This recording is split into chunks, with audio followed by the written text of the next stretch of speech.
江凡打开手机，在财富中心小区群里发了一条消息：包吃包住所有人收美女，包吃饱，愿意的私聊，先发5美颜全身自拍照片。顿时群里炸裂了。A 座1201远方的军哥，哥们，你疯了吧？ B 座809从小被人叫帅哥，真就直接照片呗？这儿太咸了，吃不下。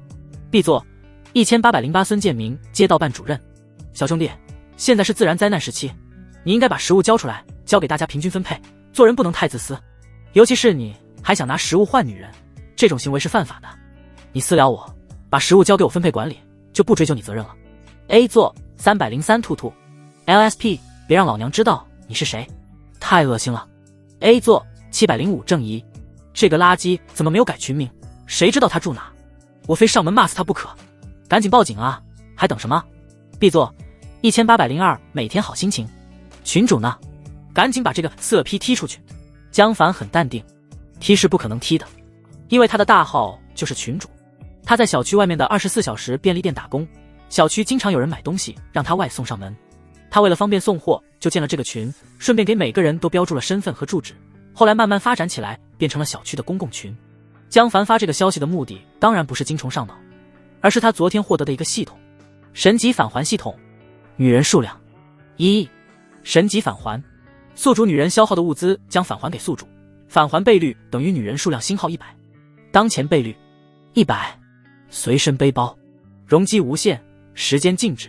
江凡有个前女友叫宋诗英，已经分手大半个月了，但是依然被系统计算在内。什么时候才能弄到下一个女人？江凡暗想，心中并不太着急。财富中心的居民大都是年轻人，家里根本没有多少食物，但是现在根本买不到食物，因为世界变了。江凡放下手机，表情凝重地看向窗外。如今整个魔海市都已经掩盖在无边无际的红雾下，只有电视塔、住宅楼等足够高的建筑物才露出楼顶，如同红色海洋上的塔尖。江凡家位于次顶层的32层，这栋楼的20层以下已经全部淹没在红雾中。更恐怖的是，小区里的几棵松树居然从红雾中探出头来。什么鬼松树能长到20层楼那么高？3天前，全球突然出现红雾，植物疯长，动物变异。江凡甚至见过一只的比老鼠还大的蟑螂。他收回目光，从冰箱拿出上午吃了一半的面包。上午刚刚开封的面包，现在就长满了灰绿色的霉毛。一打开塑料袋，一股霉变的气味迎面扑来，食物腐烂越来越快。江凡叹气，不仅动植物在进化，微生物也进化了。所有非真空包装的食物都在迅速变质。包装食物只要开封，最多3小时就会发霉。江凡走到阳台上，把面包扔了出去。面包划了一个抛物线，落入红雾中，红雾泛起阵阵涟漪，如同水面一般。江凡看不到20层下面的情况，也不敢下去。红雾第一天降临时，江凡曾尝试下到19层，走进红雾中。红雾严重遮挡了光线，视线也就5-6米的样子，甚至连手电筒光照都不太能穿透，四周一片瘆人的红色昏暗。江凡走了不一会，就听到红雾深处传来人类的惨叫声，他就赶紧逃了回来，之后再也没出过房间。江凡又打开一包新面包吃了起来。现在所有社交网络都炸了。龙国电视台消息，红雾灾难遍及全球各地，所有动植物都在飞速进化，国家必将采取行动保护国民的生命安全。龙国治安部提醒，所有幸存者尽量不要前往室外，请待在最近的建筑物固守待援。注意，野外极度危险，野外极度危险，野外极度危险。龙国电通提醒，为了保证国民维持联系，所有用户流量暂时免费，直到灾难恢复。救命！我被巴掌大的蚊子咬了，现在整张脸都肿了，腰瘦了。我看到一只巨大的麻雀把直升机啄下来了。我能发射闪电了，请叫我闪电侠。我是新时代的主人。图片图片图片，羡慕又一个幸运儿。我什么时候能觉醒异能啊？异能者大佬求包养，本人肤白貌美会夹子，自备皮鞭蜡烛铁锁链。VX XXXXX 图片图片图片，楼上咱能把美颜关了吗？滚！我是魔海市滨海区治安局，请新觉醒的异能者向我所报备。治安员叔叔，我快饿死了，能给我送点吃的吗？我的地址在 XXXX。 江凡看了一阵，没有看到任何好消息。至于异能者，从红雾降临的第一天就出现了。世界变了，江凡很好奇这些人是怎么获得异能的。叮，宋诗英吃了一个士力架，返还100个，已经放进随身空间。江凡嘴角微扬，系统觉醒以来，宋诗音吃了不少东西，全部100倍返还给江凡，足够他坚持1年。除此之外，他的随身空间里还堆着一大堆罐头、火腿肠、方便面之类的包装食物，这些全是便利店的临期食品。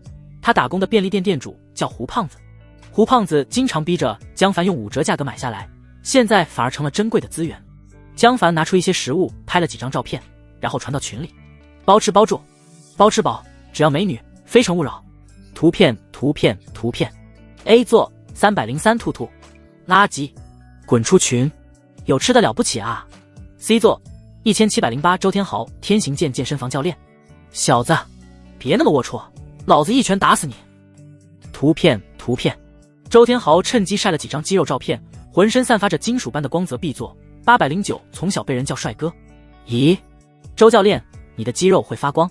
C 座1708周天豪，天行健健身房教练，哈哈，我不知道怎么回事就突然变成这样了，只要用力，全身皮肤就坚硬无比，用刀都划不破，而且力气变大了2倍。 A 座303兔兔，哇，周教练你好棒。 A 座705郑怡，小伙子长得真阳光，阿姨家里还有不少罐头，我们来一起吃啊。众人对周天豪巴结起来，江凡羡慕地看着。周天豪这个异能很实用，他的返还系统和随身空间并不能提供战斗力，依然没有女人私聊。江凡也不着急，随着情况恶化，只要官方不能实施有效的救援，人们早晚会陷入缺少食物的状态。他拿起水壶，给窗台上的一排多肉植物浇水，这些多肉植物是前女友宋诗音留下的，江凡一个都不认识。其中一盆多肉植物非常奇怪，红雾出现后，这盆植物就结了2个类似荔枝的果实，不过是黑色的。这2颗黑色荔枝果香四溢，江凡每次一闻到就很想吃下去，不过他忍住了。现在万物都在疯狂进化，鬼知道这是什么玩意。黑色的荔枝一看就很诡异。就在这时，对面 A 座传来惨叫声，救命啊！救命啊！江凡抬头向对面楼看去，只见对面 A 座的21层，一个披头散发的女人跑到阳台上。女人穿着破破烂烂的睡衣，浑身血迹。哗啦，一个巨大如同猛虎的加菲猫撞碎玻璃，缓缓逼了过来。喵！女人吓得后退到阳台角落，尖叫起来。Lucky， 你不要过来啊！救命啊！加菲猫直直盯着女人，一步步逼近。眼看女人就要被巨猫咬死时，下方的红雾中突然射出一条巨大的血红舌头，舌头击穿阳台地板，瞬间卷住女人。女人瞬间被巨蛇卷住，双目惊恐的瞪圆，连惨叫都没来得及发出一声，就被闪电般拖入红雾。巨猫浑身炸毛，它跳到阳台边缘，对着红雾发出呜呜的警告声。红雾中传来洪亮的青蛙叫声，呱呱呱。巨猫不敢跳下去，缓缓转身回到房间里。卧槽！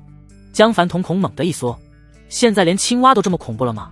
舌头比女人的腰还粗1倍，这得是多大的青蛙？这时，隔壁房间的窗户打开了，一名美女走到窗前，脸色苍白地看着对面的惨剧。江凡认识她，唐雪柔，小区最出色的大美女，官二代，她爸是招商局局长。2人虽然是邻居，但是唐雪柔平时非常傲娇，从来不用正眼看江凡。唐雪柔在小区里备受瞩目，每次去便利店买东西，都有很多男顾客偷看她。江凡自然也不免多看2眼，不过他没有太多想法，他知道自己这种人跟唐雪柔是2个世界的人。不过现在不一样了，世界已经变了。江凡目光灼灼，唐雪柔发现了江凡的视线，他也认得这个楼下便利店的店员，只是不知道名字罢了。唐雪柔冷着脸道：看什么看？说完就猛地拉上窗帘。哗啦，臭娘们还挺傲娇啊。江凡冷笑，有你求我的时候。又过了1天，终于有女人忍不住了，开始私下联系江凡。A 座303兔兔，小哥哥，能给我1个方便面吗？可怜哀求。江凡嘴角微扬，终于来了。这个兔兔江凡没见过真人，一些顾客会要求江凡把商品放在房门外，包吃包住，发全身照片，不要美颜。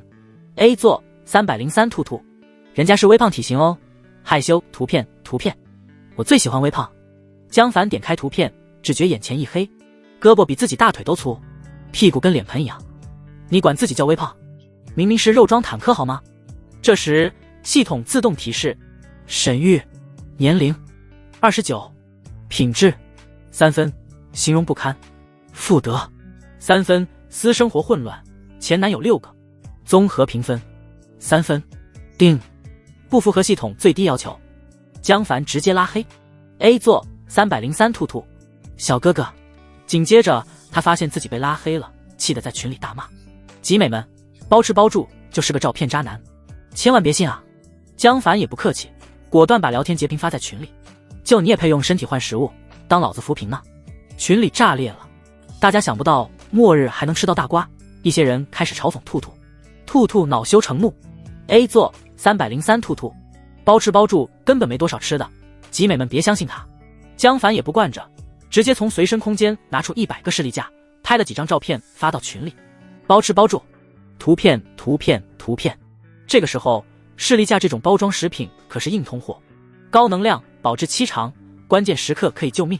兔兔眼睛都瞪红了，只能潜水闭嘴，憋屈无比，不敢再说话。群里炸锅了。B 座509，我老婆漏气了。卧槽，这么多士力架。A 座904，刘小姐，包吃包住大哥，能给我点吃的吗？一些人开始起心思。C 座901，徐老太，小伙子，我孙子3天没吃饭了，送我几块巧克力。徐老太，江凡想起这个尖酸刻薄的老娘们。徐老太最喜欢占小便宜，经常在楼梯口偷别人家的废纸箱，江凡曾经抓住过一次，不过徐老太死不认账。卖废纸也就几块钱的事，江凡懒得跟他掰扯，就算了。结果后来又发生了一件事，徐老太有个孙子叫涛涛，典型的熊孩子。江凡刚买的电摩托，熊孩子就在座椅上划了一个十字口。江凡查监控找到徐老太，不过他依然撒泼耍赖，一分没赔。那时江凡再生气也没什么好办法。徐老太这种不要脸的老娘们，你敢动她一下，甚至骂她一句，她都敢装昏迷躺地上讹人。现在江凡冷笑，包吃包住，你孙子关我屁事。徐老太怒了，还从没人敢这么跟自己说话。C 座901，徐老太，年轻人尊老爱幼懂吗？你自己留这么多吃的，反正也吃不完，不如送给我。包吃包住，我尊你马。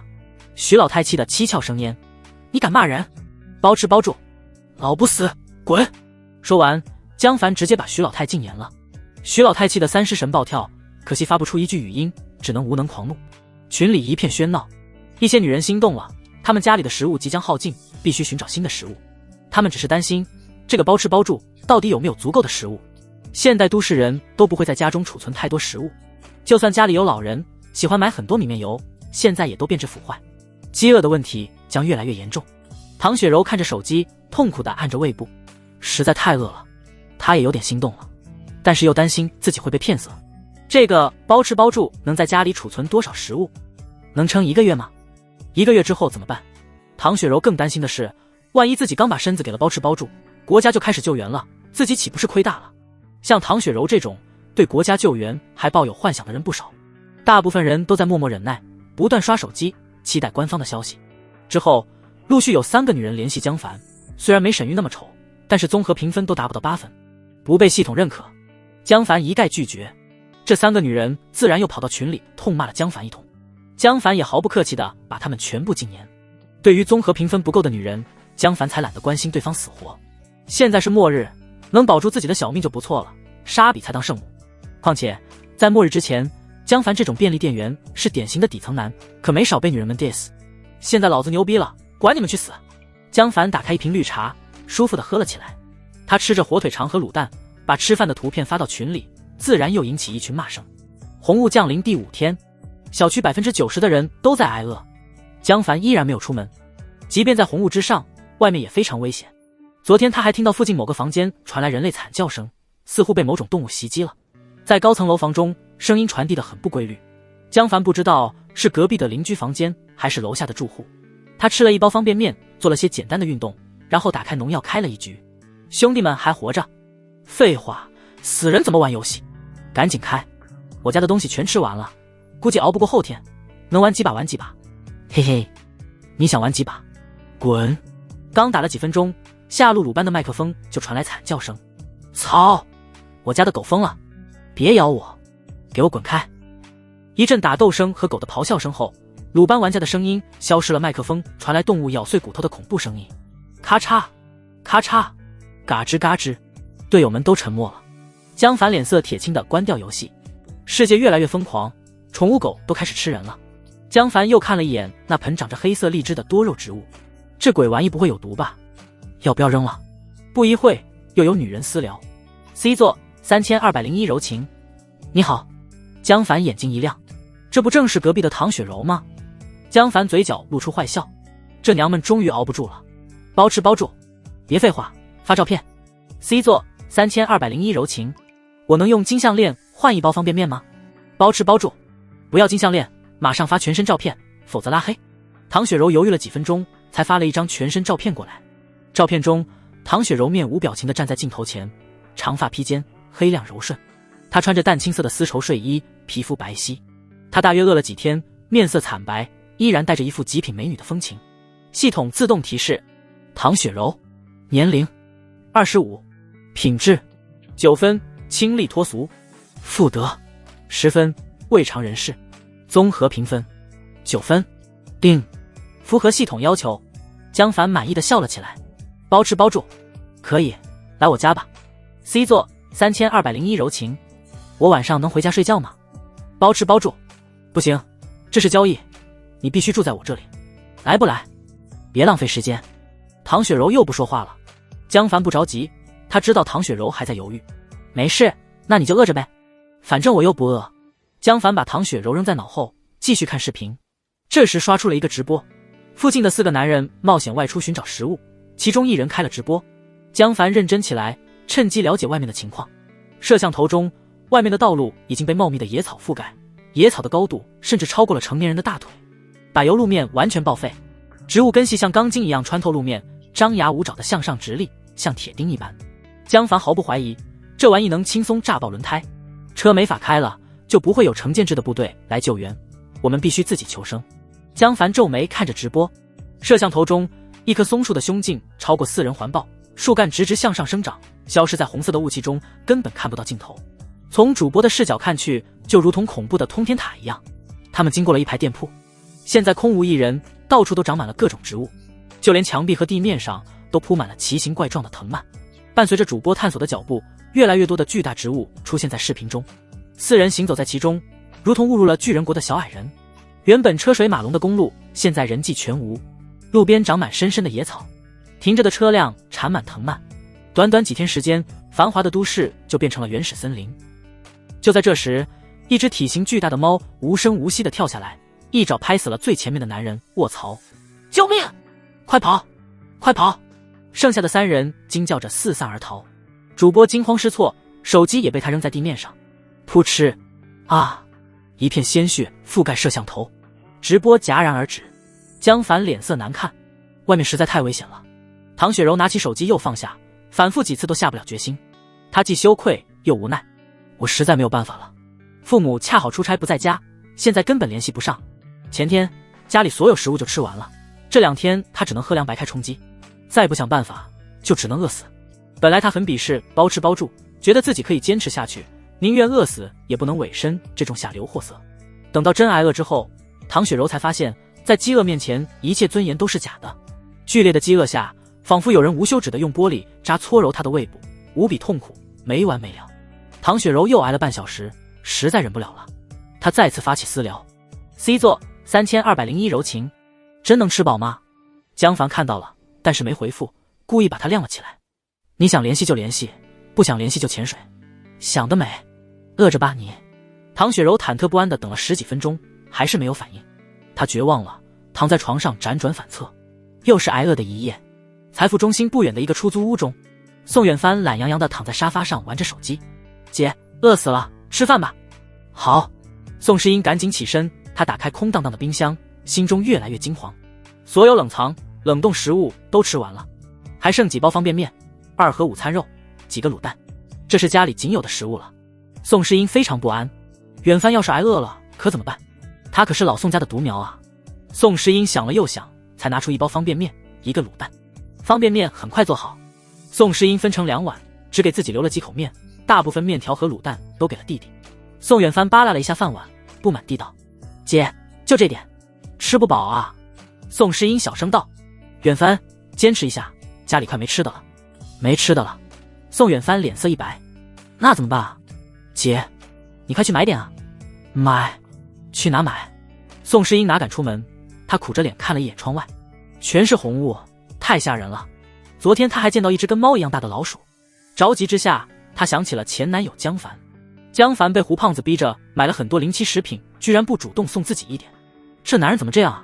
自己不就是跟他分手了吗？连点吃的都不知道送，还算不算男人？宋诗音心中暗暗埋怨。江凡那应该有吃的。宋远帆一听，马上道：姐，那你还等什么？跟他要啊！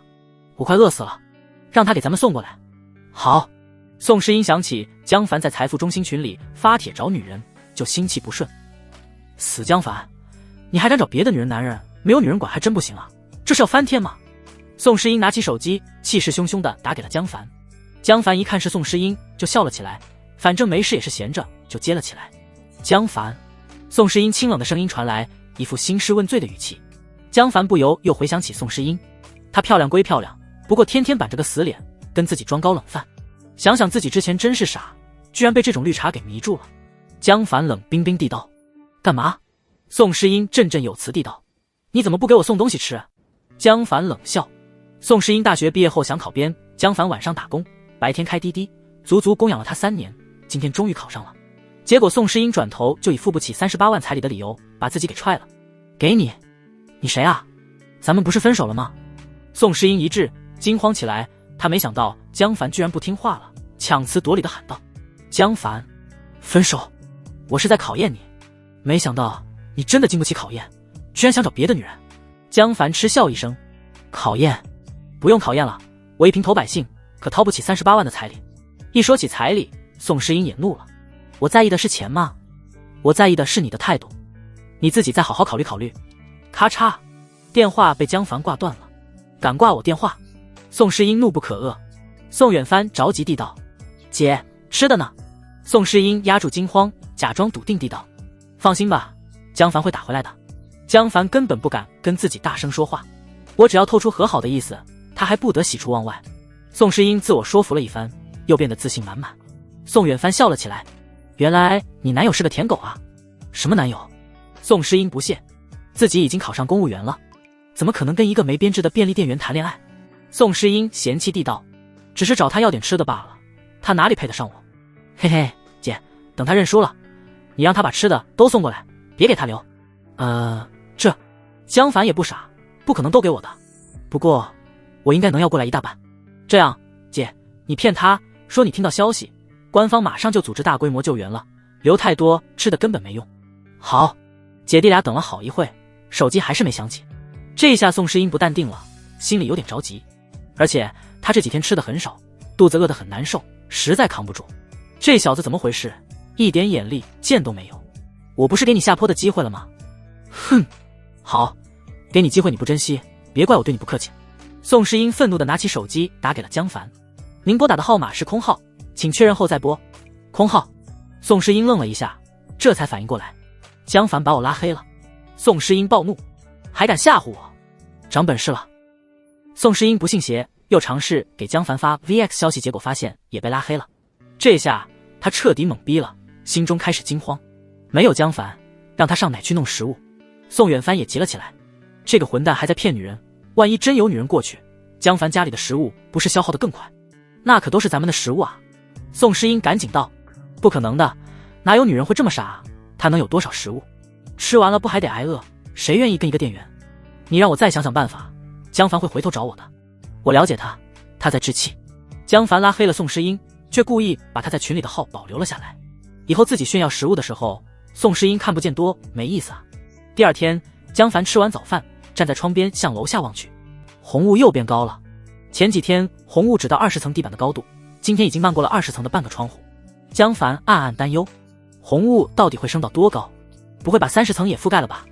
江凡做了些俯卧撑之类的运动，出了一身汗，又洗了个澡，舒服的喝了一瓶冰可乐，才打开手机回复唐雪柔：包吃包住。可以，你过来吧。唐雪柔等了一夜，再也不敢耽搁，赶紧回复：我现在过去可以吗？你在哪住？能来接我吗？我害怕。包吃包住。我知道你的住址，你现在出门等着，我这就去接你。唐雪柔愣了一下，几分钟后，江凡听到门口传来咔嚓的开门声，他从猫眼向外看，只见唐雪柔从隔壁房间探头探脑地走了出来，并小心地关上房门。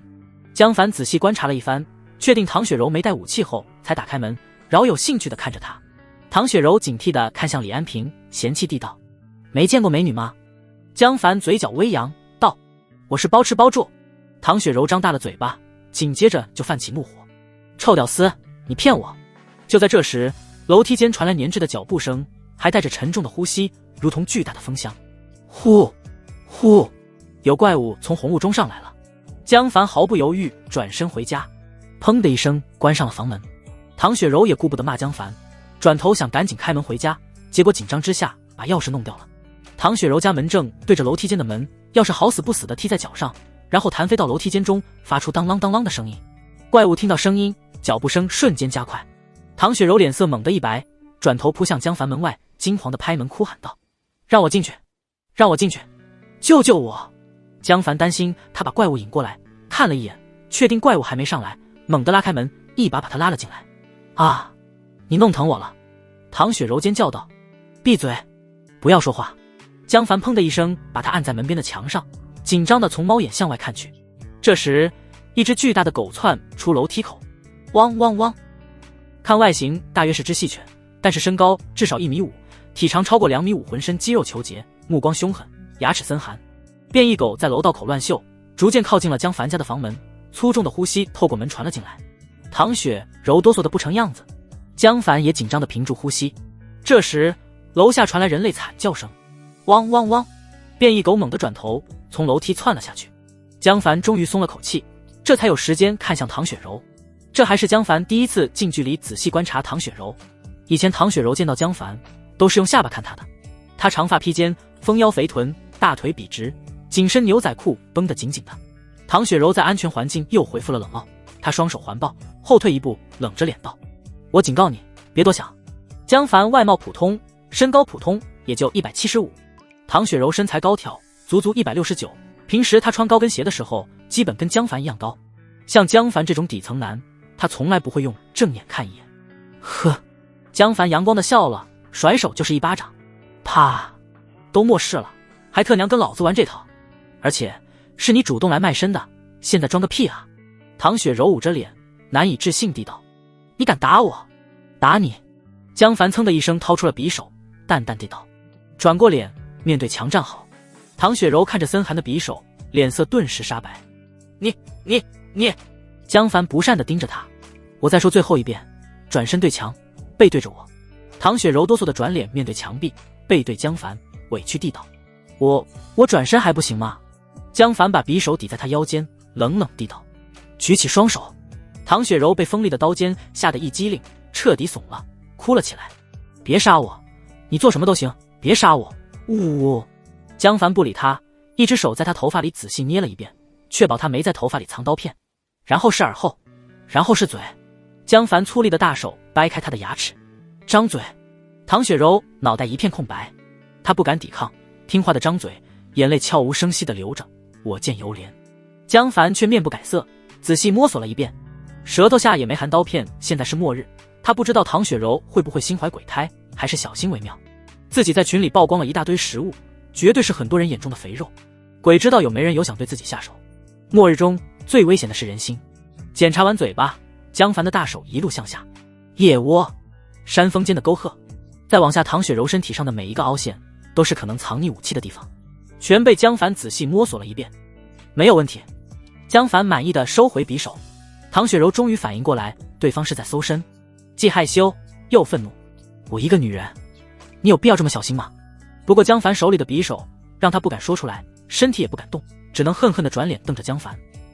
啧，不得不说，这女人就是漂亮，侧脸轮廓完美哟，还挺倔。江凡笑了起来，一把抓着唐雪柔的后脑长发，强按着她的头走向屋内。啊，你别那么用力啊！唐雪柔疼得眼泪流了出来，被拉得跌跌撞撞。江凡把她按趴在沙发上，趴好，别动。唐雪柔缩坐在沙发一角，尽量远离江凡，低声啜泣，既自责又恐惧又害羞，甚至还有一点愤怒。我居然被一个便利店员！她流下了悔恨的泪水，厌恶地看着江凡。江凡最讨厌唐雪柔的这种眼神，上前捏着唐雪柔的下巴，冷冷地道：“臭娘们，你哭丧呢？”唐雪柔尖叫着拍开江凡的手：“你不要碰我！”江凡才不会惯着她，干脆地掏出匕首：“给我滚出去！”唐雪柔吓了一跳，紧接着就难以置信地道：“你说过要给我吃的，你骗我！”江凡冷笑：“骗你又怎样？你报警来抓我啊！”唐雪柔难以置信地看着江凡，很想立即摔门离开，但是一想到家里什么食物也没有，再找不到吃的，估计就要饿死，她绝望了。唐雪柔再也不敢耍脾气，只能低头哀求道：“求求你给我点吃的吧。”对了，这才是求人的态度。江凡满意地拍了拍她的脸颊。唐雪柔再也不敢发脾气了，只能缩在沙发角落，惊恐地看着江凡低声哭泣。江凡一翻手，一块面包出现在他掌心。唐雪柔看傻了，不过看清楚面包的一刹那，一切想法都消失到九霄云外。她已经3天没吃过正经东西了。唐雪柔跟恶狗一样扑了上去，抓向面包，紧接着她就顿住了，因为江凡举起了匕首。唐雪柔恐惧地道：“你要干嘛？”江凡嘴角扬起，拍了拍她的脸颊：“想吃可以，不过不准哭，给我笑一个。”唐雪柔委屈地流下了眼泪，还是努力挤出一个笑容。江凡嫌弃：“笑得比哭都难看，给我笑得好看点。”唐雪柔崩溃了：“我都笑了，你还要怎样？你这人怎么这样啊？”他话音未落，江凡就打开窗户把面包扔了下去。笑不出来那就别吃了。唐雪柔尖叫：“别扔，别扔！”他扑到窗边，绝望地看着下方空空荡荡的红雾，根本看不见面包。唐雪柔崩溃了：“有话好好说嘛，干嘛要扔？”江凡一伸手，手中凭空多出了一包面包。唐雪柔傻傻地盯着面包：“你会变魔术？”江凡没有回答他。想不想吃？唐雪柔饿得难受，顾不得其他事，连连点头。想。他主动挤出一个讨好的笑容。聪明。江凡微微一笑，把面包扔在他脚下。吃可以，不过你要跪在地上吃。你不是高傲吗？我专治高傲。唐雪柔难以接受，愤怒地道：“不，我宁愿饿死。”江凡指着门：“那你可以走了，我这人最不喜欢勉强人。”你还不喜欢勉强人？唐雪柔的心态再次崩溃，痛哭道：“你这人怎么这样啊？”江凡很淡定：“不要哭丧，给我笑，笑得好看点。”唐雪柔怒喊：“你管不着！”江凡撕开面包，面包的香气传出。唐雪柔哭声顿时停止，她盯着面包，眼睛都直了，鼻尖快速吸气。江凡用诱惑的声音道：“想不想吃？跪下就可以。”唐雪柔纠结。啪！江凡一脚踩在面包上。我的面包！唐雪柔感觉踩在自己心脏上，心都要碎了。江凡慢条斯理地碾碎了面包，淡定地道：“吃不吃？不吃我可扔垃圾桶了。”唐雪柔彻底没了抵抗的勇气，她扑通一声跪在地上，一边吃一边哭，感觉自己的自尊像面包一样，也被江凡踩在脚下。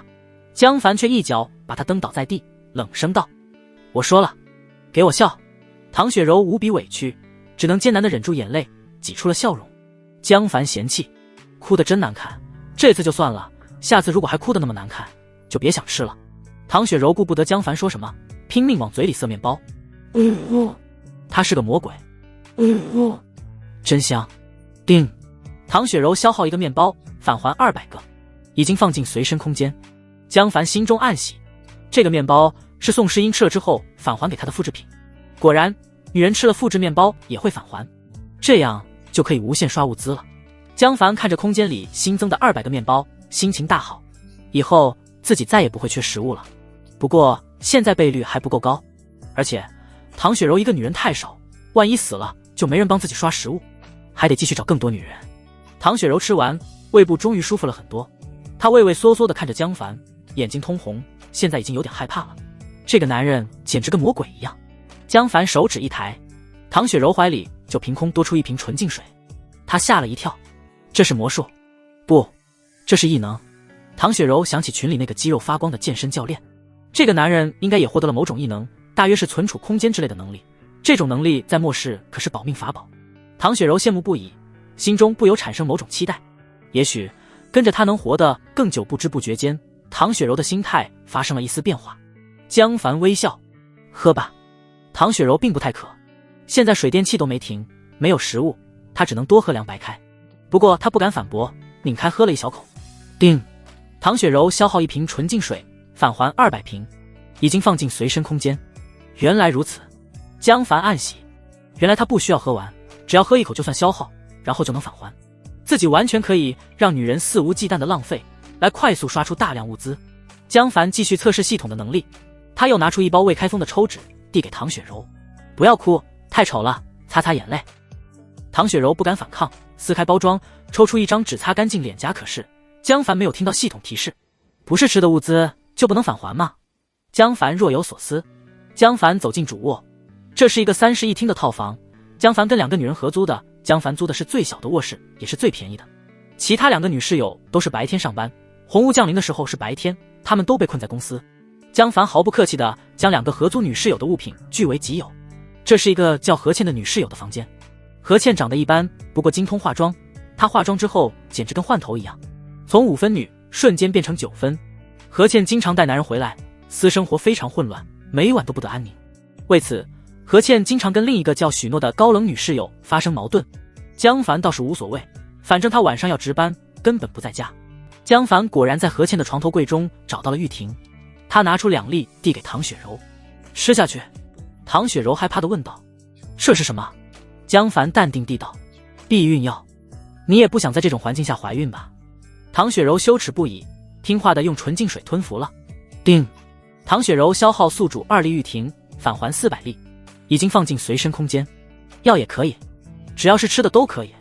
江凡拿出一袋新洗衣粉，命令道：“去把我的脏衣服洗了。”唐雪柔不敢拒绝，只能拎着洗衣粉进了卫生间。江凡不动声色地看着他。唐雪柔撕开洗衣粉，开始洗衣服，还是没有听到返还洗衣粉的提示。而且唐雪柔洗衣服要消耗自来水，也没有提示返还。难道只能返还吃下去的食物？可是系统的说明是宿主女人消耗的物资将返还给宿主，为什么不直接说消耗的食物？江凡暗暗猜测了一会，没有什么头绪。系统的细节还需要慢慢挖掘。他躺到沙发上，打开手机刷视频。唐雪柔自然要继续洗衣服，就算是美女也不可能白养着，想吃饭就要干活。网上依然没有好消息，越来越多的人上传了地面探索的视频。全球各地的植物都变得无比巨大，原本普通的草坪越长越高，有些城市的草甚至比人还高，体育场的草坪变得跟玉米地一样，无数巨大的昆虫隐藏其中，极度危险。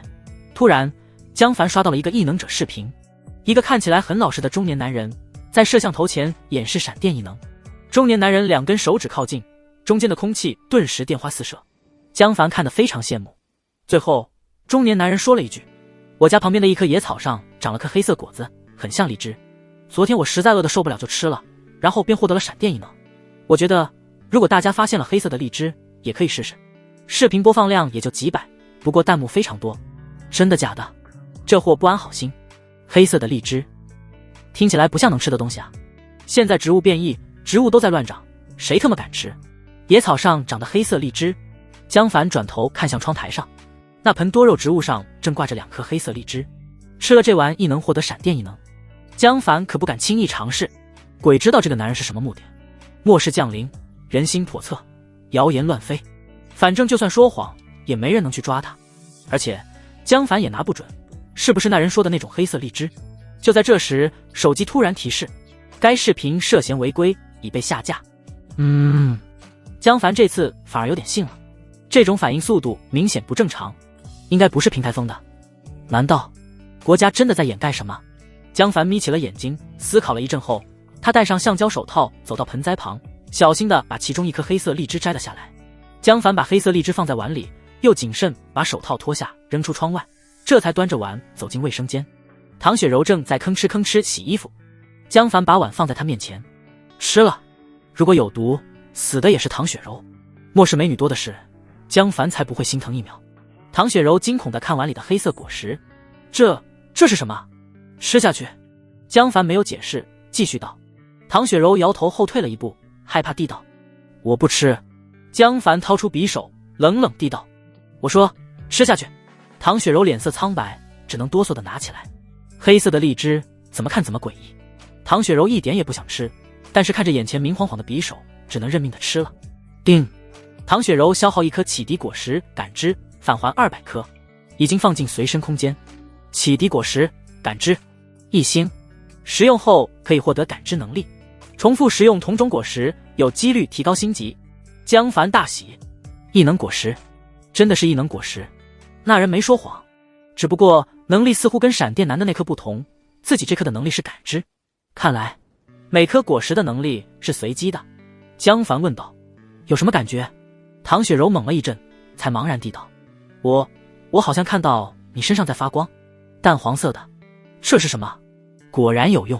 江凡笑了起来，这是异能果实，吃了能获得异能。啊！唐雪柔震惊，异能是通过吃果实获得的。异能这是网上传的沸沸扬扬，原来是吃果实，这东西一定很珍贵，他为什么给我吃？唐雪柔不免有点感动，她觉得江凡这人虽然刚才粗暴了点，似乎也没那么坏。谢谢你。江凡一伸手，手中又出现一颗黑色荔枝，这玩意我多的是，以后好好干活，我可以再赏给你几颗。对了，你还有什么感觉？唐雪柔感激的点头，开启这种能力很累，我坚持不了太久，我得关闭了。说完，唐雪柔松了口气，似乎关闭了感知能力，但是从外表看不出任何变化。还消耗体力吗？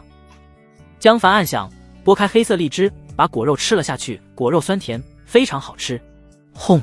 江凡大脑仿佛打破了某种桎梏，世界变了，绿的更绿，红的更红。他看向窗外，好像看到了更多的细节，就像从 480P 进化到 4K 一样。江凡又看向唐雪柔，她身上发出淡淡的红色光芒。江凡看向自己的身体，却发出绿色光芒，不过亮度比唐雪柔稍微亮一点。颜色代表什么？江凡好奇。这时系统提示：感知一星，你可以看到目标对你的友善程度，黄色代表中立，红色代表敌意，绿色代表友善，光芒亮度表示目标的生命强度，感知距离2米。江凡暗喜，这是好技能，可以看到对方是否抱有敌意。看样子唐雪柔这女人还不死心啊。江凡还感觉到体力在快速消耗，就像在用最快的速度奔跑一样，自己最多撑个几分钟。江凡马上关闭了感知，又拿出一颗黑色荔枝吃了下去。系统提示了，重复食用同种果实，有几率提高星级。吃完之后没有反应，江凡又拿出一颗，很快他就连续吃了7、8颗。唐雪柔都看傻了，他怎么那么多？异能果实这么不值钱吗？江凡吃到第12颗时，终于发生了变化，他的视野仿佛清晰了一大截。叮，感灵升级到2星，感知范围提高到5米，范围提高了。江凡眼睛一亮，他马上打开感知能力，又发现了2个变化。1，这种感知能力能穿墙，江凡能感知到窗台上的盆栽，而他跟盆栽之间隔了一堵墙。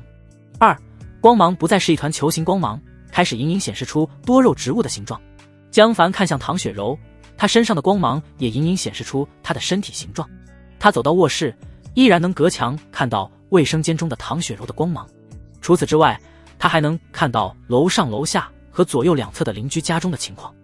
楼房一层也就3米多一点，江凡站在地板上，能清晰看到楼下的房间有一个女人坐在沙发上刷手机。光芒有了轮廓，就能通过胸前和胯下的形状来区分男女。女人身上的光芒虚弱，呈现中立的黄色。江凡头顶的房间则是空的，右侧是唐雪柔家，是空的，左侧邻居房间也是空的。红雾降临的时候是白天，大部分人都在外面上班，房间里大多没人。这玩意就是开图雷达，太有用了。江凡惊喜，就是不知道能不能穿透红雾。江凡继续吃感知果实，这一次足足吃到了50多颗，都快吃饱了，才升到了3星。看样子越高星几率越低。叮，感知升级到3星，感知范围提高到15米，5米增加到15米，半径变成3倍，体积却增加了27倍。江凡只觉视野豁然开朗。财富中心是塔式楼，1层8户，江凡所在楼层是次顶层。以江凡所在32层为中心，最高的33层，最低到27层，总共56户人家，全都暴露在他的视野中。感知升级到3星之后，光芒不再是模糊一团，变成了目标的清晰轮廓。江凡甚至能看出男女，1个、2个、3个，56户人家，13个房间有人，总共21个人，12个女人，9个男人。江凡默默地数着。另外他还发现，所有的这些人中，只有自己和唐雪柔的光团非常明亮，远比其他人耀眼。只不过自己体内的光团更亮，唐雪柔的则暗淡一些，应该是异能觉醒的结果，其他人都不是异能者，所以光芒更暗淡。除此之外，他还看到了一只体型巨大的狗，蜷缩在28层的一个房间里睡觉，应该就是之前那只变异狗。变异狗身上的光芒非常明亮，如果江凡身上光芒亮度是蜡烛，那变异狗的亮度就如同一个手电筒。江凡非常谨慎地看着变异狗，没有把握之前他是绝不会出门的。江凡开始锻炼身体，俯卧撑、仰卧起坐、负重蹲起，末世降临，体能才是最重要的。逃命的时候，只要能跑过其他人，生存几率就能大一点。如果有个跑步机就好了。江凡一边锻炼一边暗暗思索，不过说不定什么时候就断电了，或者弄个自行车机。唐雪柔蜷缩在床上默默发呆，今天发生的事情太多了，保留了20多年的贞操也被男人抢走，让她思绪万千。唐雪柔不由想起江凡，这个男人简直就是喜怒无常的魔鬼。你说他好吧，他对女人无比暴虐，一点都不怜惜，自己的屁股到现在还有点疼。你说他不好吧，随手扔给自己一个异能果实。江凡虽然说话很难听，但是这样让唐雪柔真的恨不起来。现在可是末世，男人说话好听有什么用？唐雪柔不知不觉又拿出手机，网上没有任何好消息，到处都在变异，国家依然没有大规模救援的计划，还在网上呼吁自救。可是人都要饿死了，怎么自救？唐雪柔非常绝望。这时江凡推门走了进来，唐雪柔吓得赶紧站起来。江哥，什么事？江凡拿出一颗黑色荔枝，轻笑道：今天我心情好，再赏你一颗。这颗果实是那盆多肉植物结的另一颗。唐雪柔一看是异能果实，顿时惊喜不已，连连道谢。谢谢江哥，谢谢江哥。他身上的绿光更加旺盛，完全看不到其他颜色了。唐雪柔赶紧吃了下去。叮！唐雪柔消耗一颗启迪果实，体质强化，返还200颗，已经放进随身空间。启迪果实，体质强化，1星。食用后可以增强综合体质，重复食用同种果实有几率提高星级。唐雪柔吃完之后就惊讶地看着自己，我好像力气变大了。她迫不及待地试着拎了一下床头柜，竟然轻松拎了起来。江凡老神在在地道：这是体质强化，可以提高你的体质。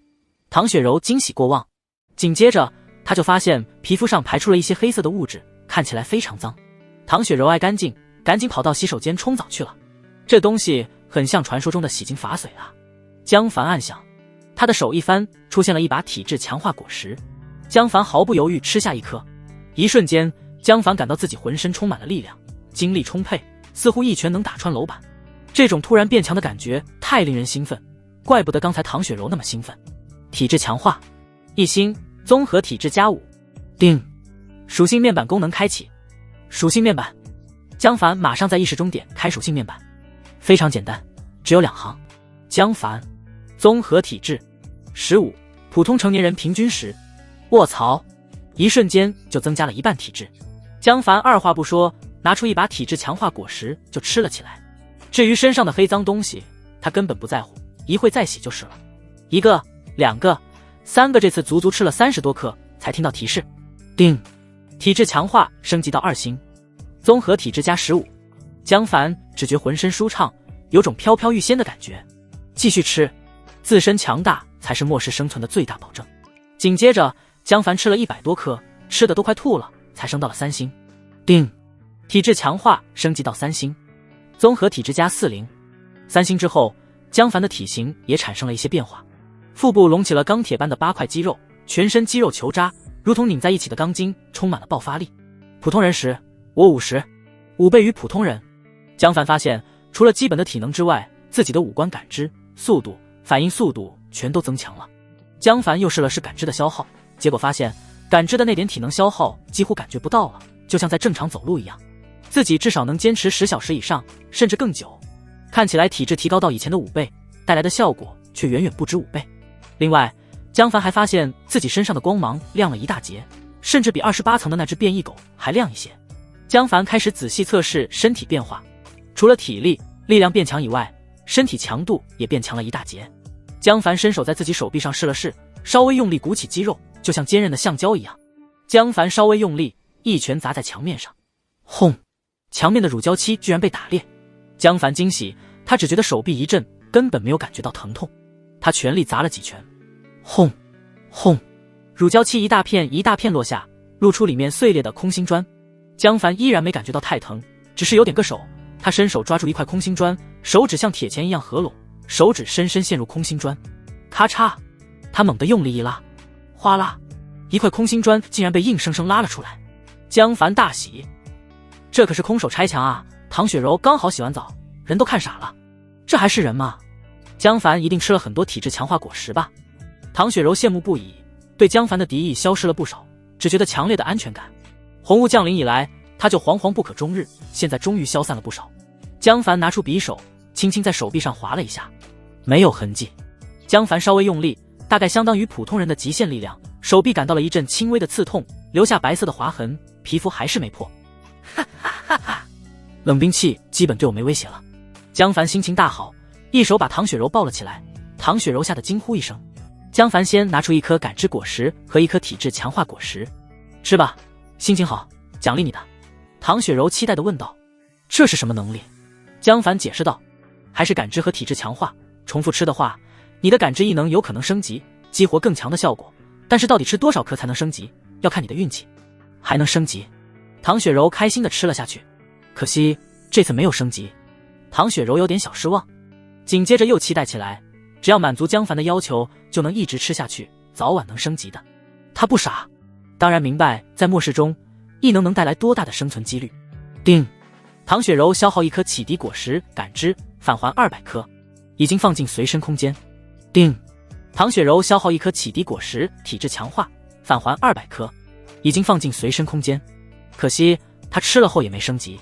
江凡也不在乎，又拿出了大量食物：方便面、自热小火锅、包装牛排、巧克力，还有可乐、雪碧。这些食物在末世前全是垃圾食品，唐雪柔看都不会看一眼，现在这个时间拿出来就成了宝贝。唐雪柔嘴巴都张大了，这么多。她饿了几天，刚才只吃了点面包，根本不顶饿。刚刚又操劳一夜，累得要死，现在见到那么多好吃的，口水都快流出来了。吃吧，江凡笑道。唐雪柔迫不及待地吃了起来。叮，唐雪柔消耗宿主一个巧克力，返还200个，已经放进随身空间。叮，唐雪柔消耗宿主一块牛排，返还200块，已经放进随身空间。叮，唐雪柔消耗宿主一瓶可乐，返还200瓶，已经放进随身空间。江凡又拿出了更多的食物，把桌子堆得满满的，然后才拿出手机拍摄了几张照片发到群里。包吃包住，所有人找美女包吃饱，愿意的私聊先发5美颜全身自拍照片。图片。桌子上摆满了食物，自热火锅热气腾腾，牛排、午餐肉、鱼丸堆得很高，旁边还放着大量巧克力、可乐、雪碧，一看就惹人食欲。另外，地上跪坐着一名长发披肩的女人，江凡的大脚舒服地伸进她怀里。群里沸腾了。A 座1201远方的军哥卧槽，太奢侈了。C 座2707小平，居然还有牛排，帅哥给我一点吧，我只要一半。B 座1808孙建明街道办主任，一下子拆开10几块牛排，你能吃得完吗？太浪费了。B 座1808孙建明街道办主任，年轻人，现在是危急时刻，大家应该同舟共济，共克时艰，食物应该拿出来，大家一起分配，浪费食物是可耻的。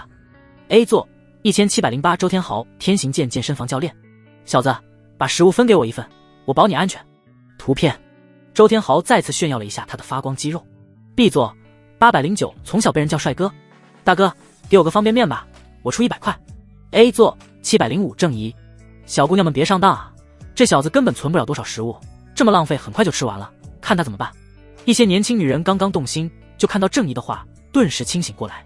对啊，他手里能有多少食物，还不都是以前保存的。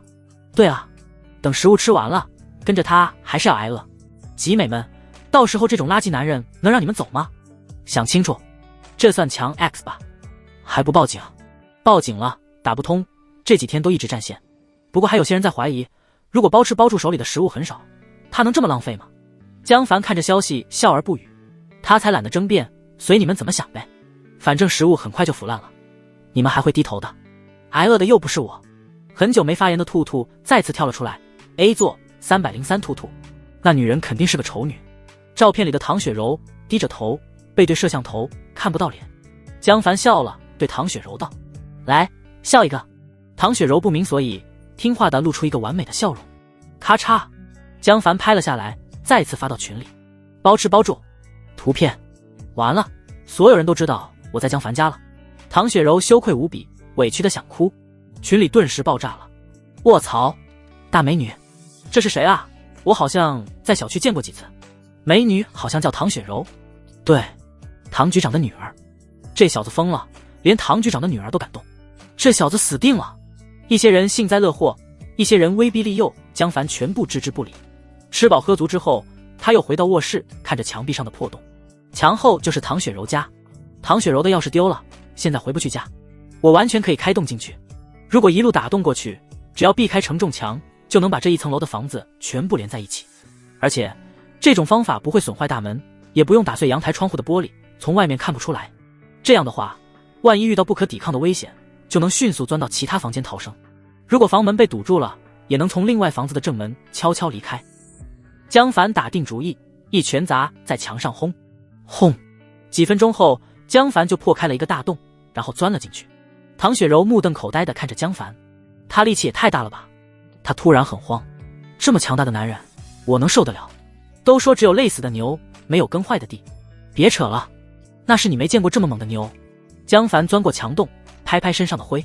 唐雪柔家的装修果然比江凡的合租房好多了，实木地板，石材墙面，各种精致的电器，高大上的家具，一看就很贵。唐雪柔也跟着钻了过来。回到自己家中，她也放松了一些。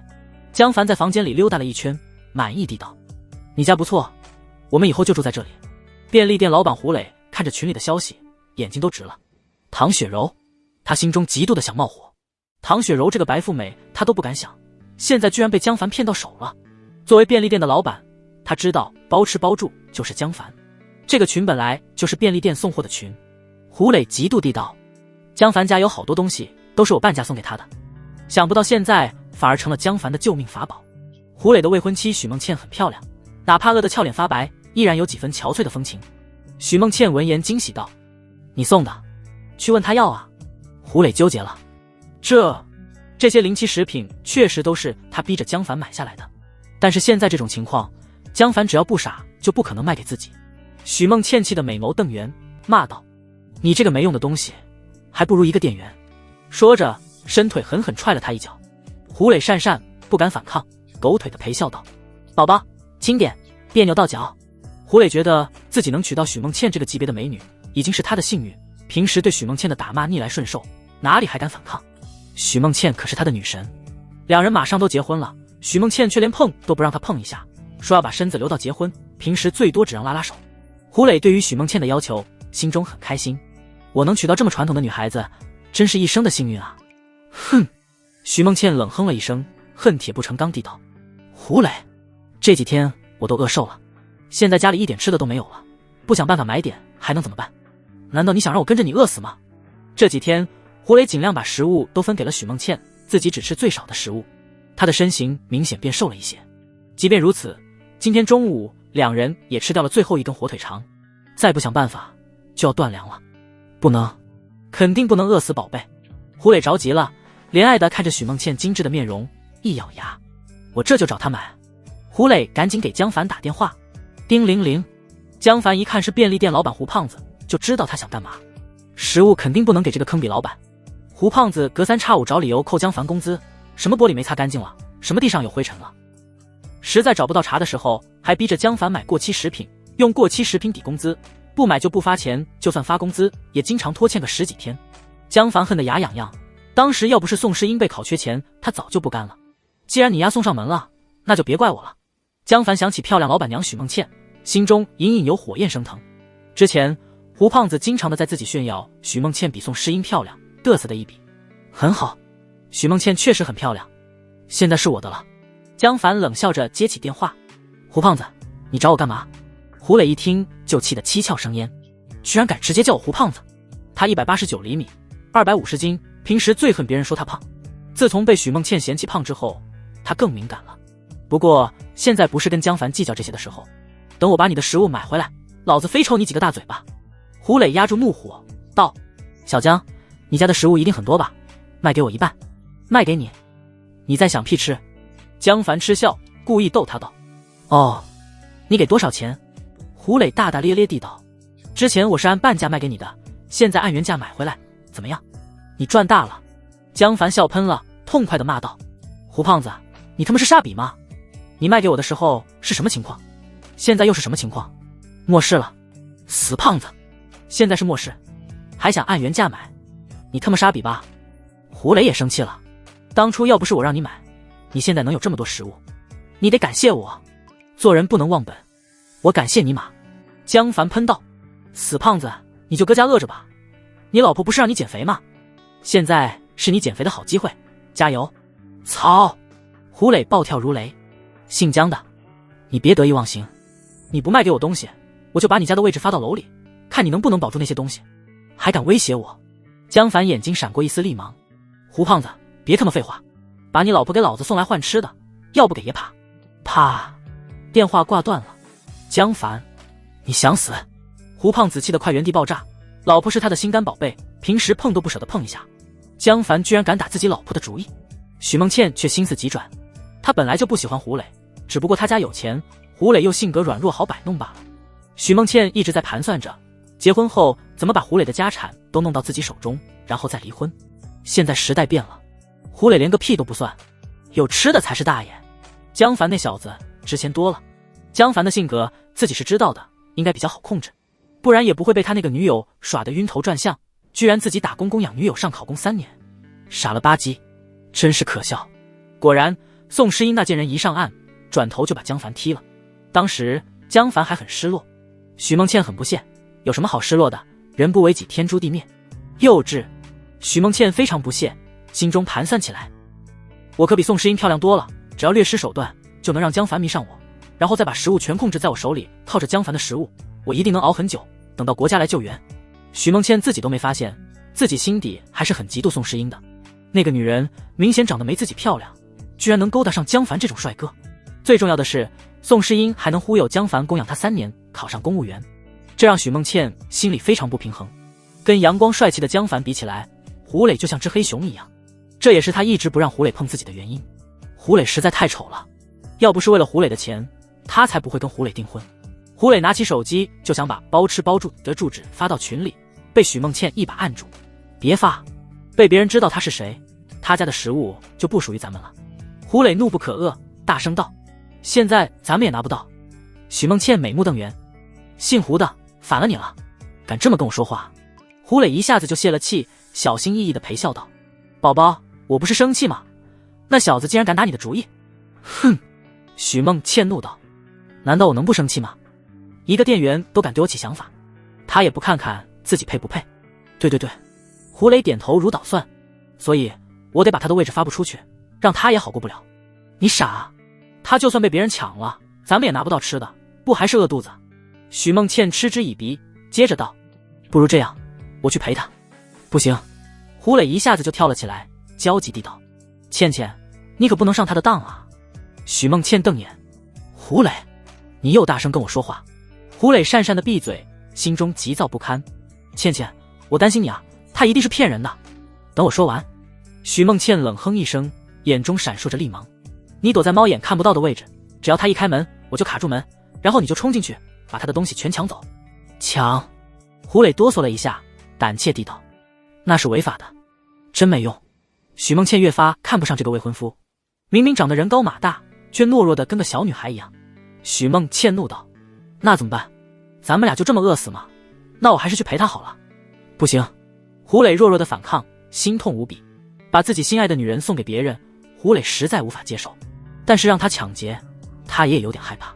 自己有钱有漂亮老婆，抢劫之后肯定会被警察抓起来，那家产和漂亮老婆都便宜别人了，真是个废物。许梦倩心中不屑，她是个很精明的女人，和平时代她选中胡磊就是图他有钱还姓子软，好掌握。但是现在时代变了，她知道莫是跟着这种怂货男人，自己死定了。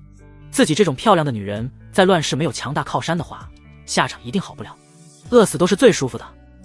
许梦倩想起电影里男人对付女人的刑法，不禁哆嗦了一下，继续刺激胡磊，放心吧，我换回来的食物也分你一半，倩倩还是爱我的。胡磊浑身颤抖起来，我不是这个意思。不行啊，真的不行啊。许梦倩瞪着眼睛道，这也不行，那也不行，你说怎么办？咱们就等着饿死吗？胡磊诺诺不敢说话，他心乱如麻，一会想冲进江凡家中把东西抢了算了，但是又怕的不行，一会又想要不让倩倩跟着江凡算了，起码不能让倩倩饿死，自己也能跟着混点吃的。可是这么想，心中又憋屈的不行，一团火焰在熊熊燃烧。许梦倩这才冷冷说出自己的真实想法，我现在就去江凡呐。胡磊猛地抬起头，双目血红，额头青筋暴突，哀求道：“倩倩。”许梦倩看他快失控了，也怕胡磊发飙，赶紧拍了拍他的肩膀，安抚道：“放心，我不会让他碰我的。你知道我对控制男人有经验。”话一出口，他就自觉失言。胡磊懵逼：“宝宝，你这话什么意思？难道你对我也是？”他立刻想到了自己那么就没真正碰过许梦倩，心中隐隐有些不满。许梦倩心中一紧，赶紧反客为主，甩手给了胡磊一耳光。啪！这一巴掌直接把胡磊的愤怒打断了。胡磊捂着脸懵逼地问道：“宝宝，你干嘛打我？”许梦倩指着胡磊的鼻子，红着眼睛骂道：“姓胡的，你在乱想什么？我这么做还不是为了咱俩吗？你这个没用的男人，我只能出卖自己给你换食物，你还怀疑我的动机？胡磊，老娘白跟你订婚了，你特娘的居然把自己跟江凡看成一样的！”胡磊这才反应过来：“对啊，我跟江凡不一样啊，我是许梦倩的未婚夫。许梦倩平时可从来没正眼看过李安平一次，不可能看上他的。对不起，倩倩。”胡磊忙不迭的道歉。许梦倩擦去眼泪，坐在梳妆台前开始化妆，冷冰冰地道：“放心吧，无论如何我会给你带回来食物的，我总不能让你饿死。宝宝是为了我啊。”胡磊心如刀割，他看着未婚妻为了其他男人精心打扮，暗恨自己没用。许梦倩化妆完毕，颓唐的气质一扫而光，再次恢复了艳美的五官，明艳照人。她穿上黑丝袜，踩上高跟鞋，拿起手包站了起来。胡磊手脚颤抖：“你不能去啊，那个混蛋万一强迫你怎么办？”许梦倩看着胡磊，故意做出一副凄惨的动人表情，刺激他道：“我戴安全套了。”胡磊脑子轰的一声，彻底失去了理智。他红着眼睛恶狠狠的道：“倩倩，我跟你一起去，咱们把东西全抢来。”许梦倩惊喜，真的，她也不想去面对江凡。对她来说，比起一个陌生的男人，还是懦弱的胡磊好控制。胡磊被自己扑了那么久，早都形成习惯了。胡磊又气又怕地道：“真的，我要抢光他。宝宝，我如果被警察抓了，你会等我吧？”废物！许梦倩心中嫌弃，嘴上却道：“当然，我会等你一辈子。对了，咱们带点现金，到时候你抢了东西，咱们把钱扔给他，那就不算抢了。”胡磊眼睛一亮，好主意。两人又商量了一些细节，然后许梦倩给江凡发语音消息：“我是许梦倩，我会过去陪你一晚，你得给我5箱方便面。”胡磊听到这话，气得嘴角直抽抽：“宝宝，你干嘛这么说？”许梦倩瞪眼骂道：“虚与委蛇不懂吗？得谈价钱才能让姓江的相信，放松警惕，这还不是为了咱们俩？”胡磊明白这个道理，但是还是憋屈的要死。江凡发回语音消息：“不行，最多1箱，我就3箱了。”许梦倩：“我不信，你刚才还浪费了那么多牛排。”江凡：“爱信不信。”许梦倩皱眉：“那只陪你1小时。”江凡坚持：“1晚，必须1晚。这次是给胡胖子面子，其他女人来了就别想走。”胡磊听得眼皮直跳，这特娘的是给老子面子，这特娘的是用脚踩老子脸。许梦倩也有点脸红，她毕竟是个未经人事的女人，当着未婚夫的面跟其他男人谈这种事，让她非常尴尬。那2小时，江凡：“1晚就是1晚，不来就拉倒。”许梦倩觉得差不多了，就发消息：“好，我马上过去，你准备一下。”江凡笑道：“老板娘，穿少点，我喜欢短裙黑丝高跟。”许梦倩脸红，赶紧按断语音消息。胡磊已经气得想拿头撞墙了，暴怒地挥舞着菜刀：“操！我要砍死这小子！”胡磊身高马大，又有钱，向来对江凡有巨大的心理优势，现在居然敢打自己老婆主意，找死！许梦倩安慰了胡磊几句，等他冷静下来，两人便开始行动。最后，许梦倩在手包里藏了一个防狼喷雾，胡磊则带着那把菜刀。胡磊小心地推开房门，他家的房子在19层，早就被红雾淹没了，室内也红彤彤的，不过比较淡。室外的红雾比房间内要浓重得多，红雾缓缓抖动着，流进房间，如同诡异的活物一般，让人本能的不安。楼道里一片死寂，一点声音也没有。楼梯口的绿色通道灯就在几米外，却仿佛远处的萤火虫，忽明忽现。许梦倩嘴上在厉害，见到这一幕，心中害怕，恨不得贴在胡磊身后。胡磊也怕，但是后面是自己心爱的未婚妻，他只能强打起勇气：“宝宝，跟紧我，别走丢了。”许梦倩紧张地看着四周。胡磊双手攥紧菜刀，一步步向楼梯口摸去，许梦倩紧紧跟在他身后。两人一步步走入浓郁的红雾，视线很近，也就5-6米，远处红茫茫一片，周围非常安静，只有两人轻微的脚步声，远处时不时传来奇怪的动物嚎叫声。许梦倩后背冷汗直流，心脏狂跳，有点后悔出门了。胡磊一边走一边说话给自己壮胆：宝宝，要不咱们直接把江凡的房子抢了吧，他在32层，那里没有红雾。许梦倩眼睛一亮：好主意，没想到你还有点脑子啊。胡磊被许梦倩一夸奖，顿时高兴得不能自已，嘚瑟的道：那是，咱们直接把他赶出去，如果死了就没人能搞我抢劫了。许梦倩怒道：别说那么大声，你想被其他人听到吗？胡磊憋屈地道：哦。还好，两人很快爬到了21层，走出了红雾。许梦倩和胡磊都松了口气，楼梯里依然没人，不过视线恢复正常，让两人心情稳定不少。他们安静地爬到了32层，站在楼梯旁边，许梦倩小声道：我去敲门，你在这里等着，门一打开，我就用脚卡住门，你就冲进去。事到临头，胡磊紧张得要死，手抖得跟帕金森一样。好，许梦倩嫌弃地道：你到底行不行？行。胡磊艰难地咽了口唾沫。许梦倩整理了一下衣领和头发，然后才俏生生地走到门前。咚咚咚，江凡，我是许梦倩，开门。实际上两人一进入27层就被江凡看到了。江凡饶有兴趣地看着他们爬到32层，最后女人停在自己门前，男人躲在楼梯口门后，手里似乎握着一把刀。通过身体轮廓看，男人身材肥胖臃肿，女人身材窈窕凹凸有致。在感知视角下，两人身上散发着代表强烈敌意的血红光芒。唐梦瑶家的猫眼是智能猫眼，房门内带个小监控屏幕。江凡清晰地看到两人的模样，正是胡胖子和他的漂亮未婚妻许梦倩。许梦倩面对江凡家的房门，侧身对着唐梦瑶家的门。胡磊则手持菜刀，鬼鬼祟祟地躲在楼梯间里。他们自以为避开了江凡家的猫眼，却不知道被唐雪柔家的猫眼看得一清二楚。江凡冷笑起来，果然不怀好意啊。唐雪柔看着屏幕上的两人，震惊地道：江哥，他手里有刀，他想干嘛？他并不太紧张，江凡的武力给了他巨大的安全感。那个拿菜刀的胖子根本就是送菜来了。不过他有点没想到秩序居然崩溃的那么快，这就开始上门抢劫了。江凡淡定地道：我再给你找个姐妹。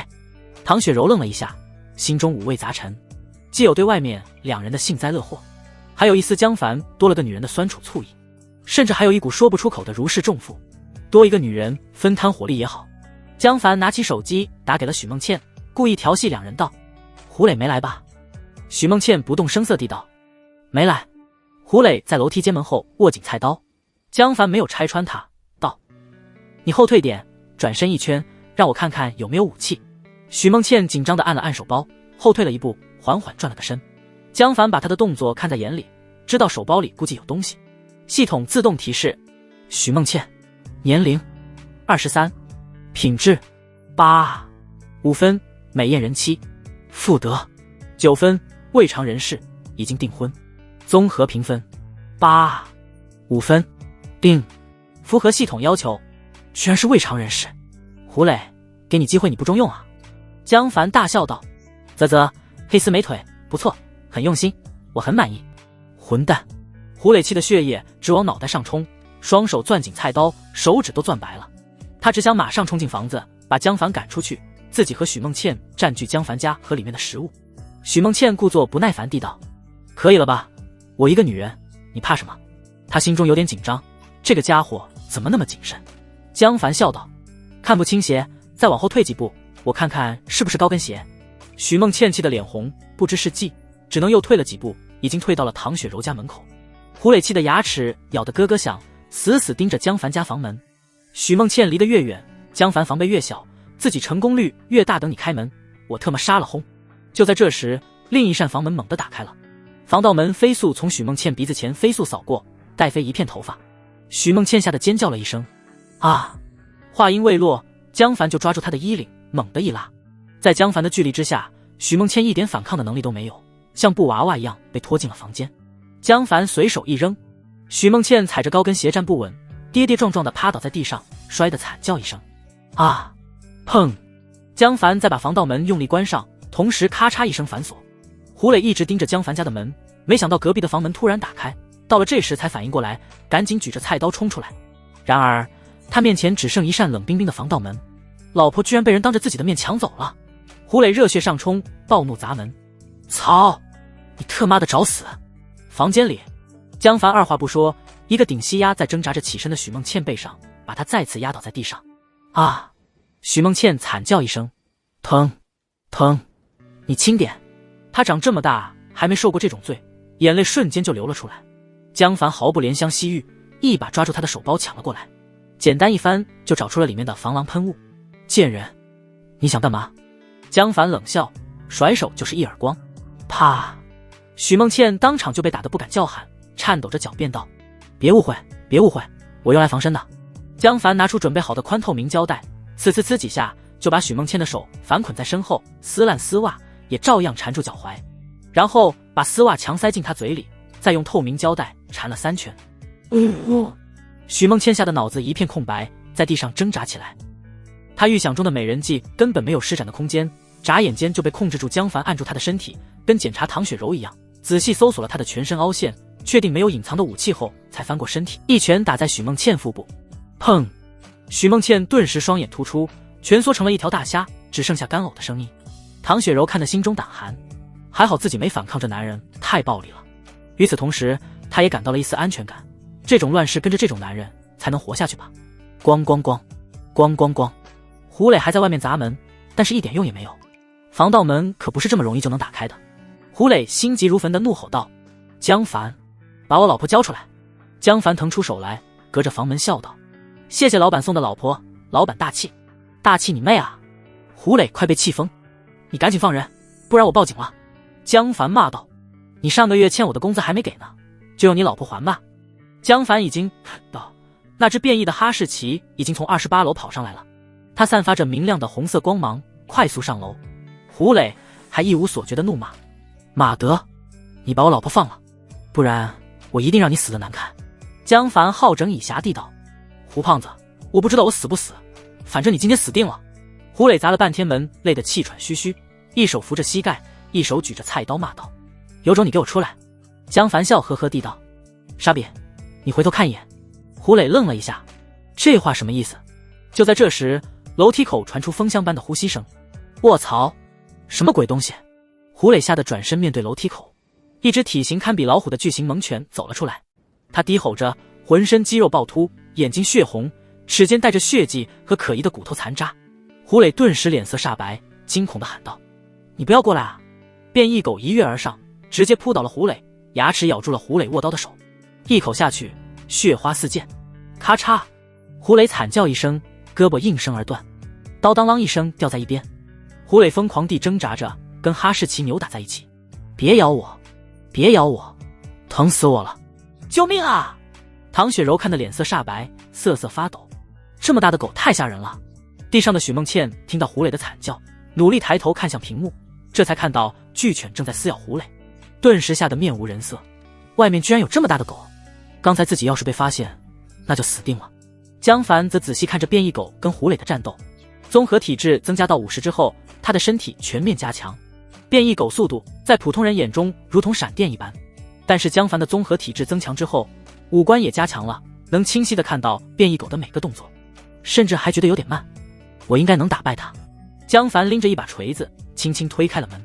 唐雪柔吓傻了，变异哈士奇警惕地抬头，冲着江凡吠叫起来：汪汪汪，汪汪汪！胡磊向江凡伸手惨叫道：救命，救救我！江凡理都没理他，盯着变异狗，直直向他走了一步。哈士奇回忆起人类的可怕，低吼着后退了一步。胡磊看准机会，手脚并用向江凡爬来。哈士奇一看食物要跑，顿时怒了，汪的一声扑向胡磊。江凡眼睛一亮，太慢了，他一脚踹出，正中狗头。砰！2米多长的巨大哈士奇被踢得倒飞出去，狠狠撞在墙壁上。轰！墙壁上的瓷砖皲裂开来。嗷！哈士奇惨叫着从地上爬起来，尾巴紧紧夹在双腿之间，冲着江凡嚎叫。江凡不退反进，向前一步迈出，哈士奇根本反应不过来，就被江凡的大手抓住后脖梗。给我趴下！江凡低吼一声，哈士奇根本承受不住巨力，四脚直接分叉，被硬生生按倒在地。江凡抄起锤子，对准狗头 ，do him， do him， do him。哈士奇顿时头晕眼花，头顶鲜血直流。这个人类太厉害了，他瞬间想起被人类支配的日子，秒怂了。哈士奇气得哼唧起来，尾巴讨好的快速摇动，他身上的红光转眼就变成善意的绿光。江凡诧异，这就打服了。哈士奇不敢站起来，扶着身体在江凡裤脚边磨蹭，低眉顺眼地看着江凡。江凡终于对自己的实力有了感性的认知。胡磊捂着手腕，眼睛都看直了。卧槽，江凡这小子怎么这么猛？我特么脑子抽了，想抢劫他。唐雪柔也放下心来，从门缝探头探脑地向外看。躺在地上的许梦倩眼睛乱转，这么大的狗几下就打服了，江凡可比胡磊靠谱多了。江凡心中一动，手里出现一块牛排，吃不吃？哈士奇兴奋讨好的用舌头舔江凡的鞋。兽族永不为奴，除非包吃包住。江凡把牛排扔在地上，哈士奇立刻吃了起来。这种牛排是超市卖的儿童牛排，也就巴掌大，巨大的变异哈士奇一口吃光。江凡干脆掏出20包，全部扔给哈士奇。哈士奇激动得又蹦又跳，几乎热泪盈眶。红雾降临之后，就没主人投喂它了。一只哈士奇过得有多难，你们知道吗？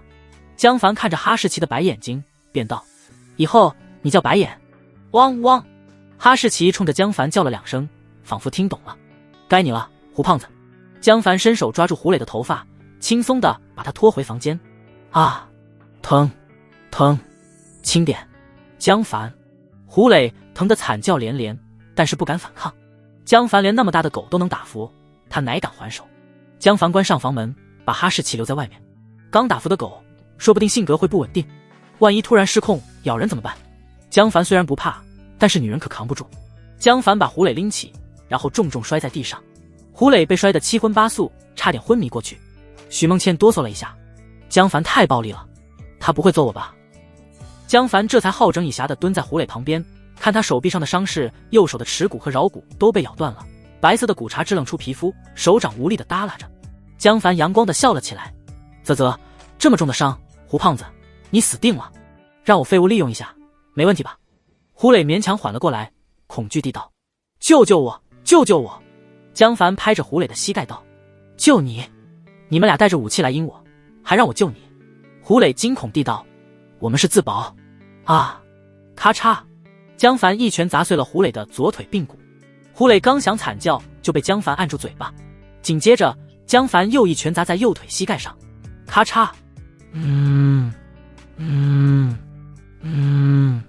胡磊双眼暴突，脖子青筋凸起，惊恐地瞪着自己角度怪异的腿。江凡松开手，阳光地笑道：放松，放松，疼和头晕是正常的。来，跟我做，深呼吸，再深呼吸。你看，我也不想这样，可是你太壮了，我这人很胆小，你一定能理解我，对不对？胡磊疼得喘不上气来，眼睛死死盯着自己的膝盖，脑子一片空白。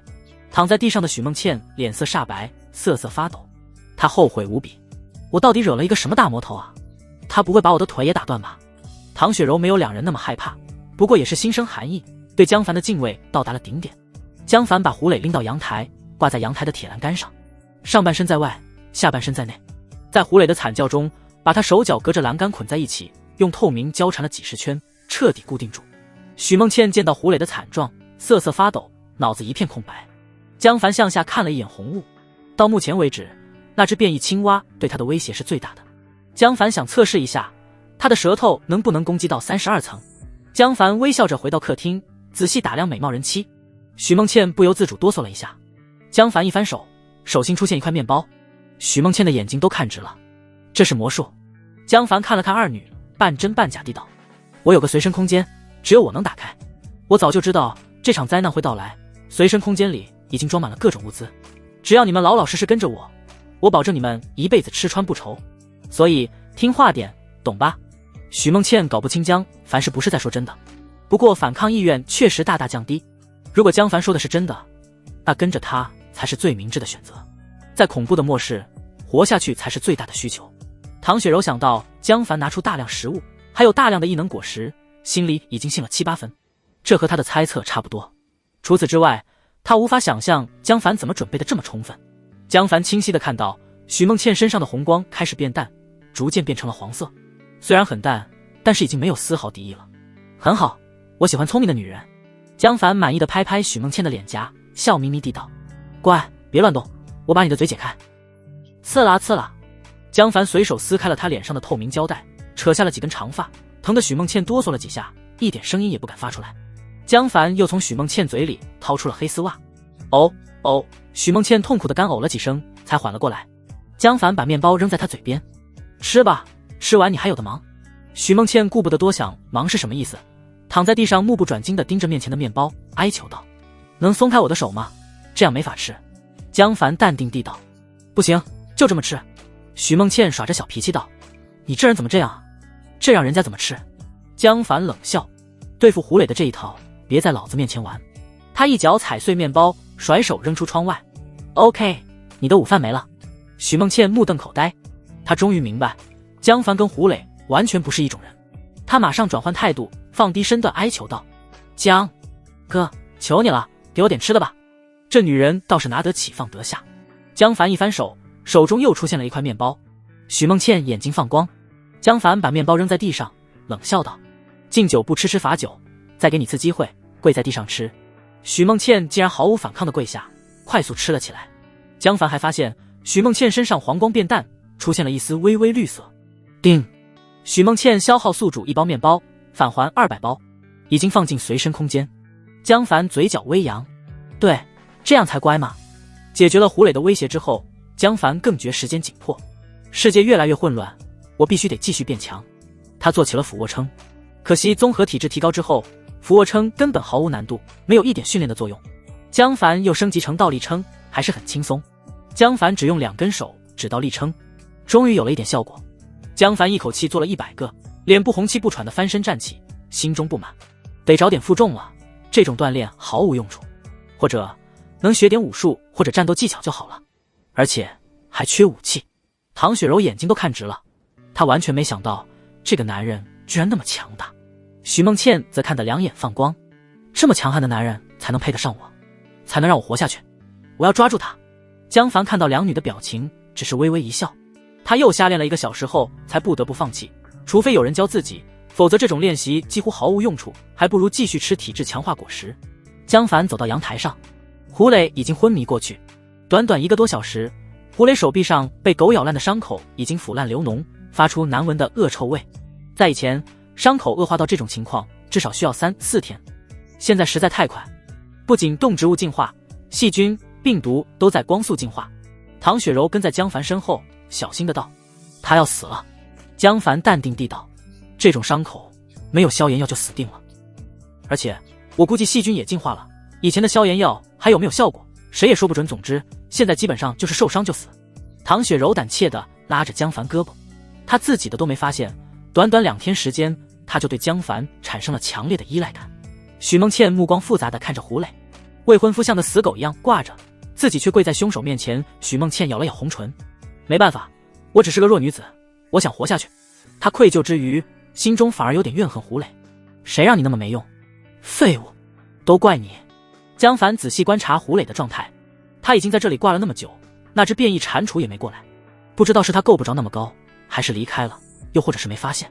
除此之外，胡磊周围只有一些巨大的苍蝇飞物，没有任何动物。可能32层太高了吧，江凡松了口气，看起来目前32层的危险并不算大。江凡正要离开，突然看到一只爬山虎缠在胡磊的左手手指上。江凡吃惊，这玩意都长到30层了。江凡拉了拉胡磊手指上的爬山虎，这才发现爬山虎根本不是缠在胡磊手指上，而是钻进了胡磊的皮肤中。江凡用力，竟然从胡磊手指里面拉出了长长一截带着血红的碎肉。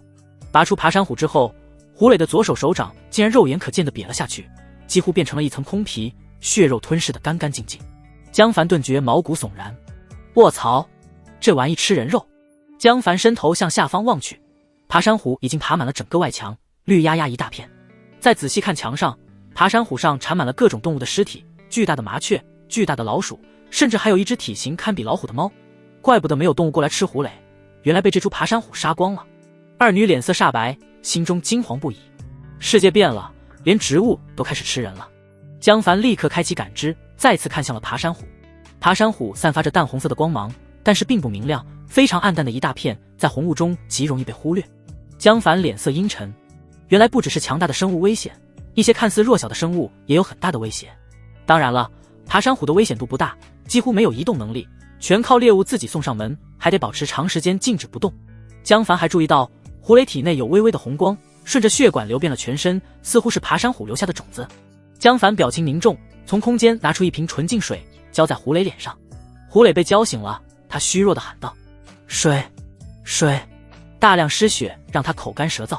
江凡温和地问道：“左手疼不疼？”“左手。”胡磊死死盯着江凡手里的纯净水。“不疼。水，给我水。”江凡皱眉，胡磊居然没感到左手的伤势。爬山虎大约有麻醉的能力。江凡把纯净水扔下楼。胡磊哀求道：“给我喝一口，给我喝一口啊！”江凡把透明胶带递给许梦倩，微笑道：“把你老公嘴巴堵住，太吵了。”“好的，江哥。”许梦倩顺从地拿着透明胶带，半蹲在胡磊面前。胡磊难以置信地看着未婚妻：“宝宝，你……”许梦倩不看他的眼睛，低着头用剪刀剪了一截透明胶带，快速贴在胡磊嘴上，这才轻声道：“你不行了，我一个女人也没办法，总要活下去啊，你能理解我吧？”“我理解个屁！”胡磊直直瞪着许梦倩，脸都气红了。江凡大笑。胡磊气得机遇发狂，又动弹不得，只能用头狠狠地撞铁栏杆。咣咣咣！他本来就受了重伤，身体虚弱，又气得撞脑袋，很快就昏迷过去。阳台上安静了。第二天上午9点半，江凡看着阳台上的胡磊，一颗颗地吃着体质强化果实，他都不知道自己吃了多少，终于听到了一声提示：叮！体质强化升级到4星，综合体质加80，再加上原本的10点，面板属性达到90了。江凡大喜，伸手一撑，身体轻飘飘地下了床，只觉飘飘欲仙。综合体质增加到90点之后，他感觉身体似乎开始发生某种质变，身体上的小毛病消失了，皮肤变得完美无瑕，胳膊上小时候留下的小疤痕不见了。江凡的眼睛有轻微的近视眼，现在也彻底恢复了正常。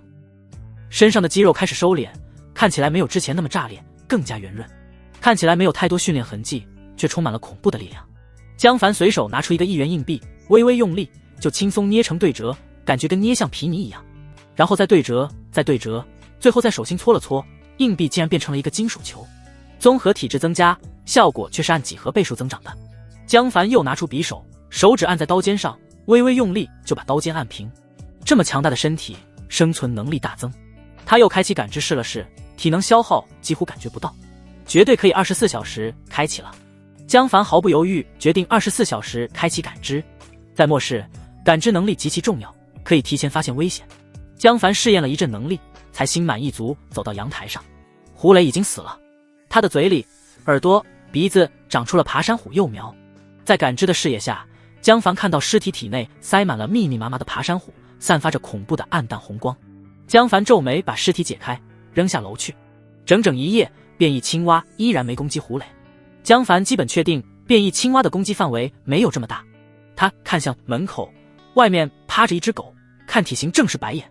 江凡打开门，哈士奇一下子跳起来，开心地冲着江凡摇尾巴，低头到江凡身前求撸。哈士奇身上的光芒非常绿，显然已经认主。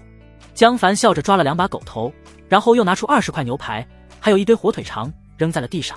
汪汪！哈士奇兴奋地吃了起来。江凡撸了一会狗，再观察2天就能带进房间了。在末世，狗远比人可靠。江凡一边刷手机，一边拿出一大把启迪果实，感知吃了起来。启迪果实的味道不错，被江凡当成了零食。网上没有太多好消息，官方一直在装死，只是反复鼓励国民自救。但是有人拍到了大批武装直升机飞过天空的视频，不知道执行什么任务。更多人觉醒了，获得了异能，但是黑色荔枝的消息依然没有曝光。更多的人被迫外出寻找食物，基本都死伤惨重。猫、狗、螳螂、蜈蚣、蟑螂、老鼠、蜘蛛、蚂蚁，原本人类不在意的动物全部变异了，每一种都对人类存在巨大的威胁。地面已经彻底变成了恐怖的修罗场。如果有强大的异能者还好，普通人几乎寸步难行。江凡突然发现手机信号很差，大约附近的某个基站坏了吧。随着时间推移，水、电、气、网，这些城市人觉得普普通通的资源将逐个消失，人类的生存环境会越来越糟糕。江凡心情不佳地看着窗外，对面 A 座的外立面上已经长满了爬山虎，整整33层，全部笼罩在绿色之中。越来越多的松树从红雾中探出，高耸入云。一只不知名的巨大鸟类在松树枝头盘旋，看上去似乎是燕子，但是比老鹰还大。江凡脸色很不好看，他知道现在这个房子也住不了太久了，随着植物飞速生长，这里早晚会变成森林，各种变异动物终究会进入楼中，自己的物资再充沛没用，一个人是没法跟大自然伟力对抗的。我要变得更强。江凡打定主意，拿出异能果实，拍了一张照片发到了群里，包吃包住，所有人求购黑色荔枝，有的私聊我。黑色荔枝图片，这条消息在群里没有多少人关注，绝大部分人还不知道这玩意是什么，只有寥寥几个聪明人暗暗记了下来。江凡也是没办法，如果异能果实被别人吃了，自己就弄不到了。另外还有个重要的原因，他现在体质强大了，有自信保护自己不被黑吃黑。卡机，江凡又把一颗感知果实扔进嘴里，第二个惊喜也出现了。叮，感知升级到4星，感知范围提高到50米，你能感知到目标体内的能量聚集点。江凡觉得自己的视野突然变大，现在他向下看到17层，半栋楼都在他的视野中，近100名被困在家里的幸存者全部映入眼帘。江凡还惊喜地发现，就连红雾也丝毫不能阻挡感知的视野，别人在红雾中几乎就是瞎子，自己却不受影响。江凡双眼发光，能量聚集点是什么？他看向自己，发现小腹丹田位置有个翠绿欲滴的物体，像一根发育不良的生姜。这是什么玩意？他摸摸自己的小腹，什么都感觉不到。他又看向楼里的其他人，结果发现除了自己之外，17层以上的所有幸存者中，只有唐雪柔和17楼一个幸存者拥有这种东西。唐雪柔体内的生姜比自己的更小，绿色更淡。17楼那个幸存者生姜跟唐雪柔差不多，不过颜色是金黄色的。17楼那个幸存者看体型很壮硕，看位置大约是1708房间。周天豪，江凡不由想起周天豪闪闪发光的肌肉，便琢磨起来，难道生姜是异能的源头？江凡凝神看着周天豪，周天豪的房间里还有一男一女，3人似乎在聊天，如果能听到他们在说什么就好了，感知还是不太完美。江凡又看向2104室，那里住着一个身材极其爆炸的女主播，网名叫我真不是狐狸。我真不是狐狸平时出门时穿着很保守，但是江凡给她送过不少次外送，看见过她的真实身材，典型的细枝挂硕果。有时候她正在直播时来不及换衣服，穿着清凉的服装就出来拿东西。盈盈一握的纤细的腰肢上挂着2个巨大的丰硕果实，看起来心惊肉跳，让人担心会不会压断她的腰。这种身材哪个男人看了能不心动？感知升到4星之后，目标的身体轮廓光芒更加清晰，除了看不到颜色，外形几乎跟看真人没有区别。江凡看到我真不是狐狸一动不动躺在床上，身体光芒很暗淡，估计是饿得够呛，这种女主播怎么可能在家里准备多少食物？小狐狸，就让我挽救你吧。江凡嘴角微扬，他简单观察了一番所有幸存者的动向，就钻过墙洞回到自己房间，再次开始砸墙。轰轰轰，很快他就砸开了一个洞，进入另一边的邻居家中。家里没人，米面油都腐烂变质了，冰箱上面冷藏柜里食物也全部变异，下面的冷冻柜中还冻着一些肉类，依然是可以吃的。江凡居然找到了几块牛排，这可不是胡雷强迫卖给江凡的07儿童牛排，而是正经的 M9 品质，肥瘦相间，如同雪花一般，一看就很有食欲。另外还有几块品质非常好的黑猪肉，平时没看出来，这个不显山不露水邻居是个美食家。好东西，我的了。江凡笑眯眯地收进随身空间。砸墙的最大好处就是搜集物资，除此之外还能让江凡快速适应身体的变化，顺便预备逃生通道，一举3得，何乐而不为？江凡又砸起墙来。另外还在邻居家中找到了挂在门上的一把备用钥匙，几盒发烧、感冒、拉肚子药。江凡把邻居家搜刮一空，包括卫生纸、打火机、胶布、消毒液、菜刀、锤子、钳子之类的工具，甚至连家具、电器、被褥、衣服都没放过。反正随身空间是无限的，末世降临，人类不知道什么时候才能重建文明，这些东西都是用一个少一个，如果能去大超市搜集一番就好了。江凡一边搜刮一边琢磨着，等情况稳定一些就去最近的大超市。现在还不行，一个原因是江凡没有安全外出的方法，他不觉得自己的战斗力已经在野外无敌了，就算肉搏能力强大，万一被毒虫咬一口也受不了。另一个原因是楼里还有不少幸存者，这群人都处于饥饿之中，如果自己离开，难免有人对唐雪柔、许梦倩不利，他们是江凡刷物资的工具人，可不能轻易死了。江凡搜刮之后又打穿了另一面墙，继续下一家。周天豪房间内乌烟瘴气，他跟另外一名健身教练宋杰合租的房子。现在房间内除了他，还有另外一个妖艳的人造美女。女人叫陈云，小腹有个魅膜刺青，她光着腿窝在肮脏不堪的沙发上抽烟。操！每天都是蛋白粉，老娘快吃吐了。周天豪正在做俯卧撑，浑身肌肉高高隆起，跟魔鬼筋肉人似的，还发着亮光，冷哼一声：爱吃吃，不吃滚。陈云撇撇嘴，不敢说话。哼！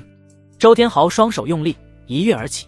另一名健身教练宋杰看得非常羡慕，他原本180，周天豪175，现在周天豪比自己还高还壮。如果自己吃了那个异能果实就好了。可惜当时他胆小了一点，没周天豪那么虎，没敢吃，让周天豪赚了个便宜。周天豪自恋地看了一眼身上的肌肉，短短几天时间，自己的力量就增加了1倍，肌肉还非常坚硬。陈云每晚的浪叫就是证明。周天豪心情不错地道：宋杰，冰箱还有什么吃的？宋杰赶紧起身，打开冰箱看了一眼，郁闷地道：周哥，只剩2块鸡胸，其他的全吃完了。他跟周天豪都是健身教练，家中常备蛋白粉，现在还剩4罐。虽然不好吃，现在却成了救命的东西。不过天天吃蛋白粉，想想就反胃，只能保证暂时不会挨饿。操！周天豪骂了一句。陈云，把鸡胸给我煮了。操！老娘又不是你妈！陈云反驳了一句。周天豪瞪了陈云一眼，陈云不情不愿地起身去煮鸡胸。宋杰突然道：周哥，快看，包吃包住那小子正在求购黑色荔枝。周天豪马上打开手机，果然看到了包吃包住发的照片。黑色荔枝，周天豪双眼发光，就是自己吃的那种。包吃包住手里居然还有一个，这小子估计是胆小没敢吃，那他为什么要求购？周天豪想不通，想不通就不想。周天豪开始琢磨怎么把黑色荔枝弄到手。你知道包吃包住住在哪吗？宋杰摇头，谁知道，我只知道他是小区外面便利店的店员。周哥，这小子手里食物不少啊，咱们能不能问他借点？宋杰看着照片里的黑色荔枝眼馋，如果自己能吃到就好了。周天豪点头，眼中闪烁着凶光，那小子肯定不傻，不会轻易暴露自己住址的。陈云从厨房伸出头道：群里应该有人知道，他反正住咱们小区，他总有邻居吧？周天豪眼睛微微一转，不错，你们俩去打听，谁打听到那小子的住址，他手里那颗黑色荔枝就归谁，那小子的食物咱们平分。真的？宋杰惊喜，我打听到了，真给我？当然，出来混要讲义气，咱们兄弟谁跟谁？周天豪笑着看向宋杰，心中却在暗想，等弄到了黑色荔枝，老子一拳打死你个笔！陈云还能给老子消消火气，你这个废物，除了浪费粮食还有个屁用？还是包吃包住那小子聪明啊，一开始就只要女人不要男人，反正逃跑的时候女人也一样能当肉盾，平时还更好控制，那我还留着你干嘛？陈云嫌弃地道：我才不想要那么多肌肉，真恶心，到时候周哥多分我点吃的就行。周天豪看了他一眼，笑道：好，没脑子的女人。宋杰不屑地瞥了他一眼，食物哪有异能宝贵，有了能力去抢不就好了？陈云一脸傻乎乎的样子，心里却想着，傻逼，周天豪能把异能果实给你才怪，老娘才没你那么傻，当 RBQ 起码比死了强。宋杰和陈云各自打着算盘，周天豪也没闲着，他在群里发了条消息：为了共克时间，我建议大家建个自由交易市场，互通有无，红物只到21层，我建议每天下午2点在21层以上的楼道里交易一次。很快就有人回应：对，我有3瓶茅台，1瓶换10包方便面，2包方便面，换不换？你也太黑了，茅台多少钱1瓶，方便面才几个钱？钱有个屁用，你去喝你的茅台吧。我有1包奥利奥，谁还有火腿肠？我想吃点肉，馋死了。羡慕你们这些有肉吃的，我吃了3天卤蛋了。我有龙国香烟，想换一盒氟派酸，昨天吃了腐败的食物拉肚子了，救命啊！我有氟派酸，我想要换吃的，不要烟，救命啊！大哥，我倒是有氟派酸，不过我们俩不在一栋楼，我不敢出楼，要不你过来拿。昨天我被大蚂蚁咬了一口，现在伤口流脓了，救命！周天豪得意地看着群里的消息，这下好了，谁还有食物一目了然，等到逼不得已要抢劫的时候，就知道该抢谁了。当然还有人隐藏了物资，无所谓，自己只要抢到足够多物资就行。国家总不能一直不救援吧？救完了大人物，总该轮到我们了吧？如果包吃包住那小子也去交换物资，我就能趁机抓住他。江凡当然也看到了周天豪发的消息，心想交易市场，也许我该去弄点新物资。他需要不断充实物资种类。女人可以刷物资，但是只返还已经有的，种类太少，难免会吃腻。突然，他看到周天豪的身上的黄光变成了刺眼的红色。江凡冷笑，估计是盯上我手里的异能果实了。其他人不知道，周天豪肯定知道黑色荔枝的效果。既然如此，那你就去死吧。21层2104室，狐狸里一天没吃饭了，他浑身无力地躺在床上，看着天花板发呆。红雾已经漫过了21层地板，大约半米高，堪堪跟床齐平。整个房间就像诡异的舞台，弥漫着红色烟雾。到底怎么回事啊？狐狸里欲哭无泪。他是个颜值主播，一个月能赚2、3万，对于正在上大学的他来说，这种收入已经非常满意了，过得非常滋润。现在全完了。狐狸里饿得胃里一阵抽搐，过了几分钟才缓过来。不行，我得想想办法。他想起包吃包住。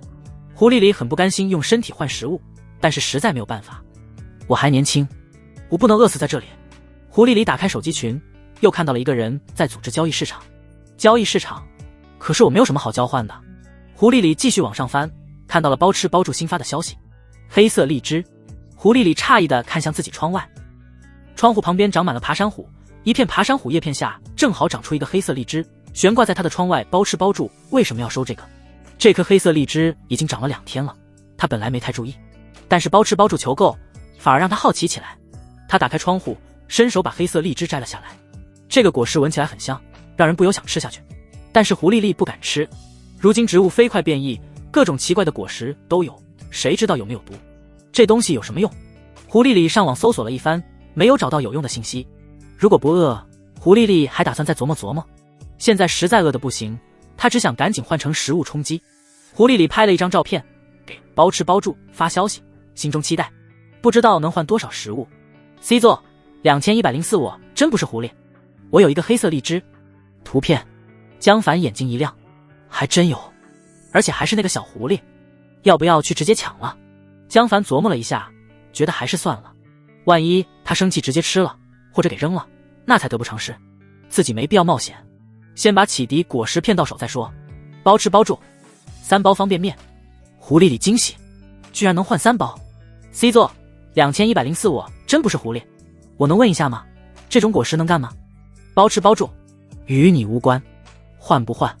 狐狸里看着手里的黑色荔枝，还是有点不甘心。C 座2104，我真不是狐狸，那我不换了。江凡失笑，这小丫头还想吓唬我，算了，逗你玩玩。包吃包住，可以考虑清楚再找我。先说好，只收今天1天，过期不候。狐狸里有点懵，看起来对方不是那么想要的样子。C 座2104，我真不是狐狸，为什么？江凡故意吓唬他，摘下来很快就会腐败，坏了的我可不要。狐狸里傻眼了啊，他立刻就明白对方不是开玩笑，现在什么新鲜果实都无法保存，很快就会腐败变质。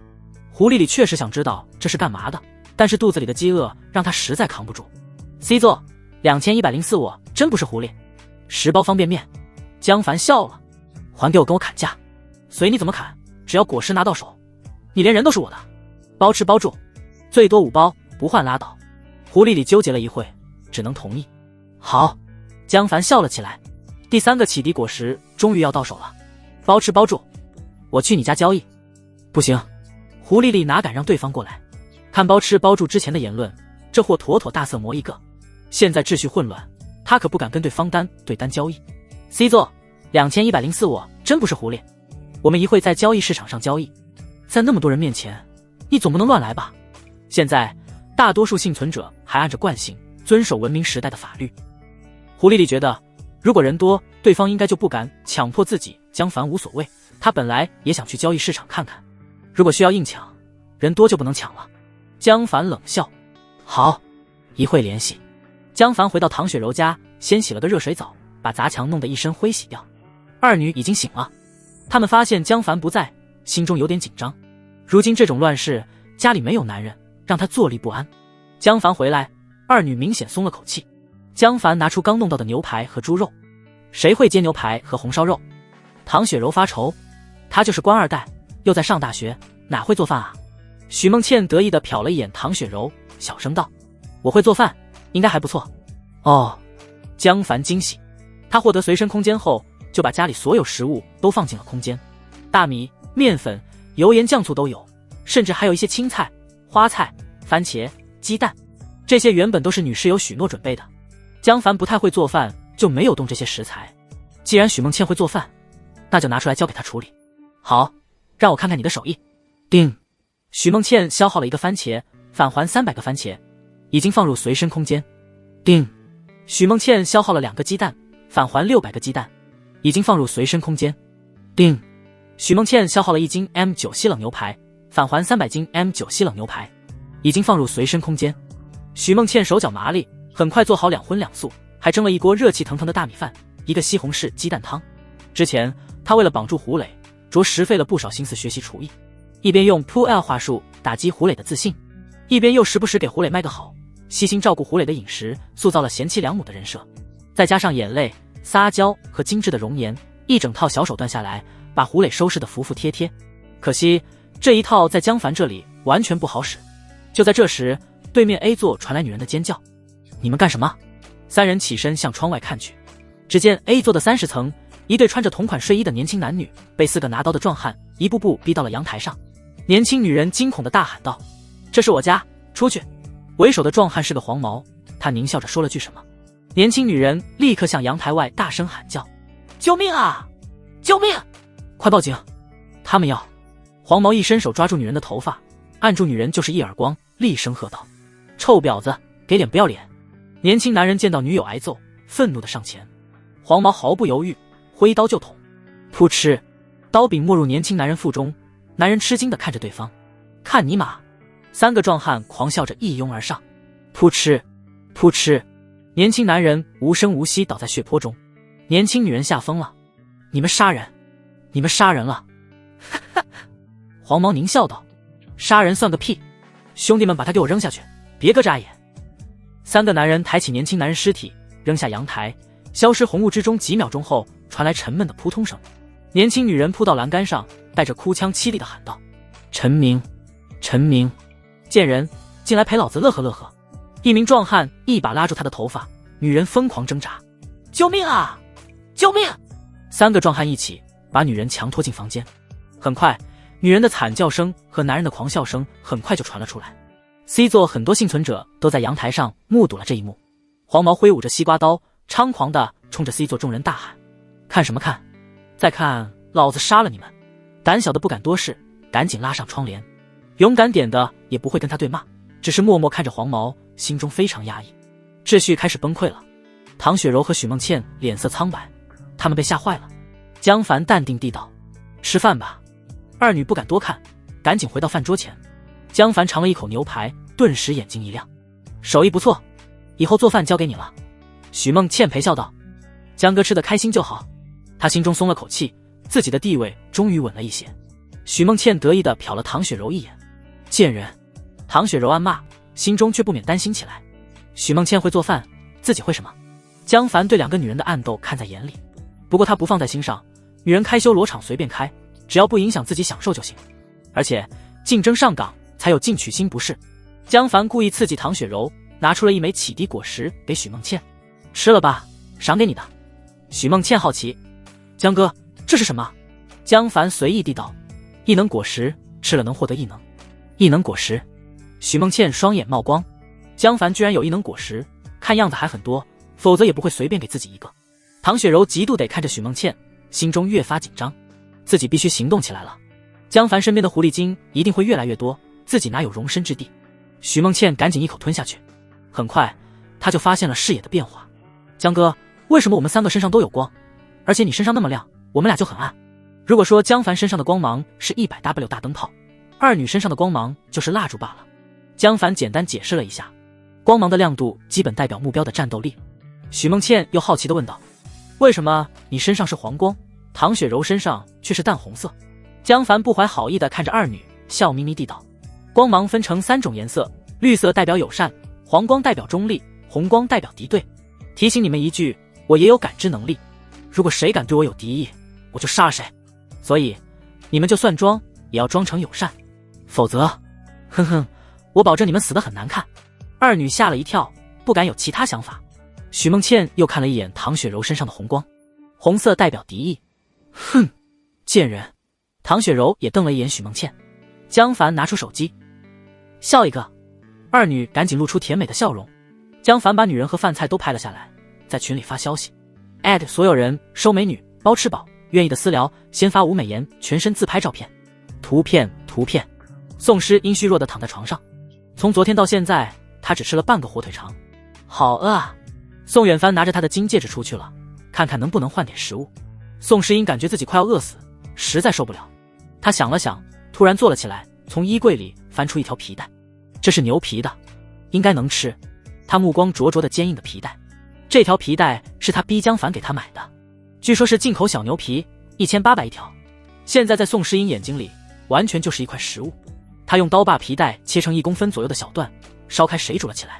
很快，锅里就散发出刺鼻的臭味，水的颜色也变成了红色，像红糖水一样。宋诗英看着锅里的皮带段，这玩意能吃？他饿得受不了，只能硬着头皮夹出一段，尝试的咬了起来。皮带入口像塑料，而且有股酸臭味。宋诗英不想吃，但是饥饿让他克服了一切。他努力咬了一会，终于把皮带段咬成碎渣，艰难的咽了下去。哦，古怪的味道让宋诗英一阵阵的反胃。他又吃了几段，实在无法下口，而且胃里疙疙瘩瘩很难受，也不敢多吃，只能躺回床上挺尸，勉强吃了点东西，没有那么痛苦了。宋诗英恢复了一点精神，拿起手机刷了起来，结果一打开就看到江凡发的照片，2个大美女，还有雪花般的牛排，油亮的红烧肉，炒青菜，炒花菜，就连热气腾腾的大米饭都散发出诱人的色彩。宋诗英看得口水直流，心里气疯了。该死的贱人，你们在吃我的东西，那是我的。他开始后悔，如果自己没跟江凡分手，那现在享受这些东西就是自己了。他第一次觉得自己错过了一些重要的东西。可是别人都说上岸第一件先斩意中人，我没有做错啊，这不是正常女人都会做事吗？江凡凭什么那么生气？宋诗英压抑着愤怒，死死盯着照片里的肉，恨不得用自己替换那2个女人。咔嚓，房门打开，宋远帆回来了。他一看到锅就愤怒地道：姐，你背着我偷吃。宋诗英有点生气，虚弱地道：皮带，你想吃吗？宋远帆尴尬。宋诗英不想跟弟弟吵架，看着他身后的背包，换回来食物了吗？宋远帆点点头，换了2个鱼肉罐头，实际上总共是4个，不过另外2个被他藏起来准备吃独食。宋诗英失望地道：一个金戒指只能换2个罐头了。宋远帆掩饰地道：食物越来越少，能换到这个都不错了。姐，咱们这样不是办法，江凡那边有没有消息？宋诗英绝望地道：他把我拉黑了，我能怎么办？宋远帆非常愤怒，这家伙怎么这么小气，要他点吃的怎么了？2人分食了1盒罐头，肚子舒服了不少，有了体力，2人开始想办法。宋远帆出主意道：姐，你主动加他吧，男人最好面子，江凡一定是面子转不过来，你放低姿态，再哭一哭，他一定受不了这个。宋诗英非常不情愿对江凡低头，但是眼看要饿死，他也只能同意。宋诗英再次申请加江凡好友，本来他没有多少希望，谁知道竟然立刻就通过了。宋诗英惊喜过望，他通过了。宋远帆高兴地道：你看，我就说吧，男人嘛，快搞定他。宋诗英又恢复了自信，放心，对付江凡我太有把握了。他想了想，就给江凡发出视频通话。很快电话接通了，江凡的脸出现在屏幕中，旁边还有2个女人正在殷勤地服侍他吃东西。宋诗英看着红光满面的江凡，顿时怒火上冲，我在这里挨饿，你却在享受美食，居然还玩女人，而且是2个。江凡看着视频对面的女人，蓬头垢面，精神萎靡，哪还有一丝往日的骄傲？我居然被这种垃圾货色骗了那么多年。江凡心情大好，笑眯眯地道：哟，减肥呢？减个屁肥啊！宋诗英气得差点一口气没喘上来，瞪圆怒目喝道：江凡！江凡对唐雪柔努了努嘴，唐雪柔会意，主动夹着1块牛排放入江凡嘴里，身体紧紧贴在他身上。江凡吃得满嘴流油，像抚摸一只小猫，摸着唐雪柔的头，才道：叫我干嘛？宋诗英看得口水直流，胃里又开始抽搐，自己在吃皮带，江凡却在吃牛排。宋远帆着急，在角落里对他使了个眼色。宋诗英赶紧道：江凡，你太让我失望了，你居然是这样的男人。江凡畅快地喝了一口冰可乐，笑着逗他道：还我让你失望，你有什么资格跟我说这种话？大姐，咱们都分手了好吧？宋诗音强词夺理起来。你根本不明白我的心意，我们在一起这么多年了，你连个房子都买不起，你太不努力了，我跟你分手就是想刺激你一下。江凡随意地道。编，继续编。许梦倩夹了一块红烧肉送到江凡嘴边，昵声道：江哥，好吃吗？江凡痛快地嚼了起来。不错，不错。贱人。宋诗音双眼冒火，艰难地咽了口唾沫，道：江凡，我跟你分手是我的不对，但是你就没有一点错误吗？别人的男朋友都在努力，你在干嘛？在便利店，在跑滴滴，这算什么工作？我们以后的孩子怎么办？我不想咱们的孩子输在起跑线上啊！好家伙，这是生孩子警告啊！江凡笑眯眯地道：别扯孩子。另外，分手就分手，你把我银行卡的钱都拿走是几个意思？宋诗音分手之前提前一天把江凡存的几万块钱都转走了，江凡非常生气，这可是老子的血汗钱。一提起钱，宋诗音就有点语塞，不知道该怎么回答。他怎么变了？他心中焦急起来，以前江凡从来不会说这么刺骨的话。我不缺钱，我只是想看看你的态度。你太让我失望了。态度？江凡笑喷了。好吧，我给你个机会。他回心转意了，果然他还是放不下我。宋诗音惊喜，我一定会对你好的，我们和好吧。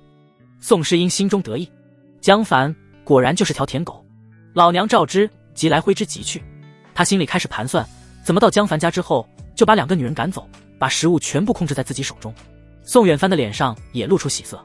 江凡微笑着道：别着急，我也想看看你的态度，现在给我跪下。宋诗音一滞，恼怒地道：江凡，你在侮辱我的人格。宋远帆着急起来，眼看快到手的食物要飞，小声急道：姐，搞定他。宋诗音心中犹豫起来，比起面子，饥饿更让他恐惧。如果现场只有他和江凡两人，说不定他就同意了，但是现在还有两个女人，还有亲弟弟宋远帆，这让他怎么可能同意？可惜他没有犹豫的机会了。你丫还跟我谈人格？江凡嗤笑，把话原模原样甩了回去。我不想侮辱你，我只是想看看你的态度。宋诗音，你太让我失望了。说完直接挂断了电话。我操！宋诗音憋得无比难受。宋远帆气得脸都变形了，暴怒道：姐，你们俩在一起玩得那么花，跪下算什么？你现在搁这装啥呢？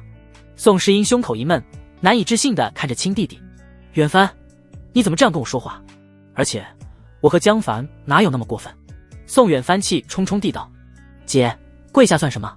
小情侣的情趣罢了。现在好了，我们还得挨饿。宋诗音手指攥白，争辩道：你没看出来吗？他故意在侮辱我，被侮辱也比被饿死强。宋远帆甩下一句话，愤怒地冲进另一个房间。咣当，房门关上了。宋诗音沉默，她心中已经有点后悔了。也许刚才真的该跪下。宋诗音是个非常现实的女人，大学跟江凡谈恋爱就图江凡英俊帅气，在大学里让他很有面子。毕业的江凡就是个底层 low 男，根本一无是处，所以他考上编制就把江凡甩了。现在时代又变了，江凡手握大量食物，就是这个时代的人上人，给他跪下应该也没什么吧。宋诗音看着江凡的账号，迟迟无法决定。他刚吃了半盒鱼罐头，还不是特别饥饿，还能坚持。等等再说吧。下午2点，交易的时间到了。周天豪带着宋杰、陈云一起出门，红雾遮挡了视线，三人紧挨着一起，小心扶着墙壁前进。周天豪默默想着，希望包吃包住那小子会来交易。陈云害怕地搂着周天豪的胳膊，三人来到楼道，爬楼梯，走到21层，红雾终于不见，三人松了口气。视野开阔之后，仿佛压在胸口的大石都挪去了。楼道里已经站了10几个人，个个面有菜色，神情萎靡，看起来都很饥饿。有些人还有深深的黑眼圈，显然这段时间睡得不好。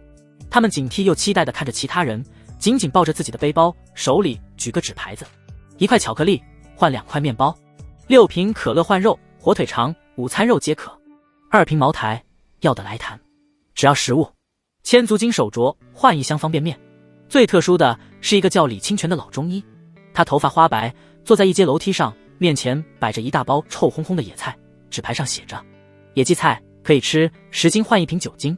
众人敬而远之，没人敢吃这么大的荠菜，叶片比白菜还大，鬼知道有没有变异，会不会有毒。周天豪走过去，拿起野荠菜闻了闻，哦，一股屎味扑鼻而来。卧槽！周天豪嫌弃地扔在一边。怎么跟屎一样？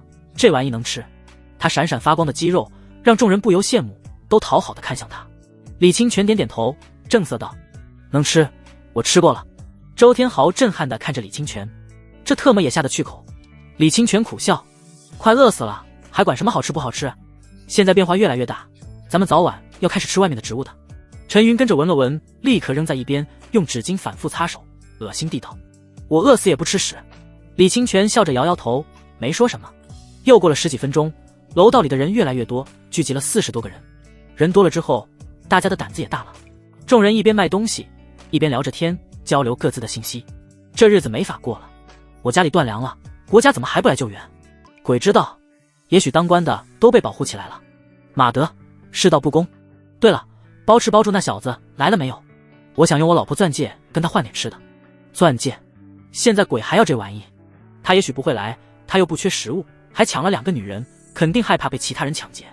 操！唐雪柔居然便宜这小子了。哼哼，他也别高兴得太早，等唐局长带人回来，有这小子好果子吃。唐局长还能回来吗？肯定能。现代社会科技发达，国家不可能被动植物进化打败，等救完了权贵，就该轮到咱们普通人了。周天豪让陈云找个位置卖蛋白粉，自己跟宋杰2人转了一圈，不由脸色难看。情况比他想象的糟糕得多。现在众人拿出来交易的几乎没有多少正经食物，大多是可乐、白酒这种不顶饿的东西。他之前还想把宋杰干掉，自己一个人带几个女人活下去，现在这个想法变了。食物如此匮乏，交易也弄不到多少食物，那就得抢了。抢就需要男人，弄那么多女人有个屁用。宋杰小声道：周哥，情况不妙啊。周天豪脸色阴沉的点点头，妈的，这次必须得弄到点吃的。宋杰担心地道：包吃包住那个小子没来，他不会不住我们这栋楼吧？周天豪低声道：应该住咱们楼，他现在跟唐雪柔和便利店漂亮老板娘在一起，那2个女人住咱们楼，说明包吃包住十有八九也住咱们楼。另外我看他照片中的房间没有红雾，说明在21层往上。宋杰闻言拍马屁道：周哥脑子真厉害。哼，现在脑子不厉害就得死。周天豪得意地道：咱们得想办法从他们手里弄点吃的。2人小声商量了一会，就打定主意。这时那个卖巧克力的矮胖宅男身前已经围了3个人在抢购。巧克力比面包适合长期保存，关键时刻是救命物资。买巧克力的宅男也不傻，立刻提高价钱，最后以3块面包加1包饼干迅速成交。宅男很高兴，想回家却被周天豪拦住。哥们，你难道想就这么走了？宅男担忧地看着壮硕的周天豪和宋杰，抱紧怀里的食物道：你们想干什么？众人都看了过来。周天豪咧嘴一笑：这个交易市场是我组织的，那就由我负责。现在外面那么危险，我自然要保护大家的人身安全。你们享受了我的保护，交点管理费，不过分吧？众人脸色顿时一变。操！姓周的没安好心，躲在人群中的胡丽丽很紧张。现在的她姿色平庸，她知道女人在乱世很危险，她这种漂亮女人就更危险了。于是故意就给自己化妆变丑，再加上肥硕的衣服，变成了一个身材变形的黄脸婆，脸上长满了皱纹。现在就很安全，根本没有男人在意她。姓周的想抢劫，胡丽丽非常紧张，包吃包住怎么还不来？她捏着手提包，里面放着一枚黑色荔枝，那是她活下去的全部希望。一些机灵的人见势不妙，就开始收拾东西想跑路。周天豪大吼一声，肌肉上的光芒变亮了一截，瞪着眼道：谁敢跑，我杀了谁！众人顿时站定了，惊慌地看着周天豪。周天豪又看向面前的宅男，狞笑道：小子，你的管理费2个面包？2个。宅男惊怒：你怎么不去抢？砰！周天豪一拳打在宅男肚子上。哦！宅男痛苦地弯下身体，跪在地上干呕起来。周天豪单手抓住宅男的领口，猛地用力，艰难地把他拎了起来。围观众人顿时倒吸一口凉气。160、70斤的男人，一只手就拎起来了。这个混蛋真厉害！周天豪咬紧牙关，用尽全力保持造型。2秒之后，实在扛不住了，他猛地把宅男扔出了2、3米，宅男摔得惨叫一声。周天豪强行夺下宅男的背包，恶狠狠地道：你抗拒执法，所有东西都被没收了。不，我的东西。宅男当然无法接受，挣扎着想站起来。周天豪心里一横，干脆一不做二不休，今天就拿宅男杀鸡儆猴，镇住所有人。他上前一脚重重踢在宅男胸口，砰！咔嚓！所有人都听到了骨头断裂的声音，宅男在地面上滑出几米，撞在墙壁上昏迷过去。现场鸦雀无声，众人恐惧地看着周天豪。宋杰也吓了一跳，看着宅男的惨状，心惊胆战。周天豪看向众人，大声道：大家都知道外面很危险，时间长了楼里也不安全，咱们必须组织巡逻队自救。巡逻队要日夜巡逻，发现危险就示警，并砍掉长到楼里的植物，保护大家伙的安全，这都是为大家好啊。现在谁想加入巡逻队？众人沉默地看着周天豪，现在谁也不信周天豪的鬼话。周天豪举起背包道：这里有3个面包，1包饼干，由于他拒绝管理，被我没收了。这些东西不是我个人的，是整个巡逻队的。巡逻队还有这好处，一些人的心理开始变了。本来同情宅男的人，一部分都变了想法。如果自己能从中分一杯羹，谁还管邻居的死活？不过大家食物都不多，所谓的管理费也收不了多少。这个所谓的巡逻队事后会不会被政府追责？大家还是在观望。周天豪眯着眼睛继续道：红雾降临时，咱们楼里还有很多房子主人没回来，我会组织巡逻队员撬门收集物资，这些物资也优先分给巡逻队员。撬门，这一下很多人开始眼睛发光了，尤其是一些青壮年男性或者家里有男性的家庭，心中暗喜不已，也许应该参加巡逻队。巡逻队肯定是以年轻男性为主，他们自然能占便宜。一些单身女人、老人却不乐意了，空房子的物资是属于大家的，巡逻队凭什么拿走？谁给的巡逻队这个权利？你说优先就优先，凭什么？喊得最响的是尖嘴猴腮的徐老太，他一手拉着孙子涛涛，一手叉腰，毫无忌惮地对周天豪喊道：如果我们没有，巡逻队也不准拿，谁拿我就拍下来报警。其他人看到有人带头，鼓起勇气跟着喊：对，报警，这是抢劫，你们凭什么拿别人家的东西？巡逻队可以去撬门，但是物资必须每家平分。一群老女人在一起，勇气莫名其妙地大了起来。他们气势汹汹地道：平分？尊老爱幼懂不了，60岁以上必须多拿，所有物资都应该平分。还有那个叫包吃包住的小伙子，你是哪个？站出来，你家那么多吃的，怎么忍心看我们挨饿？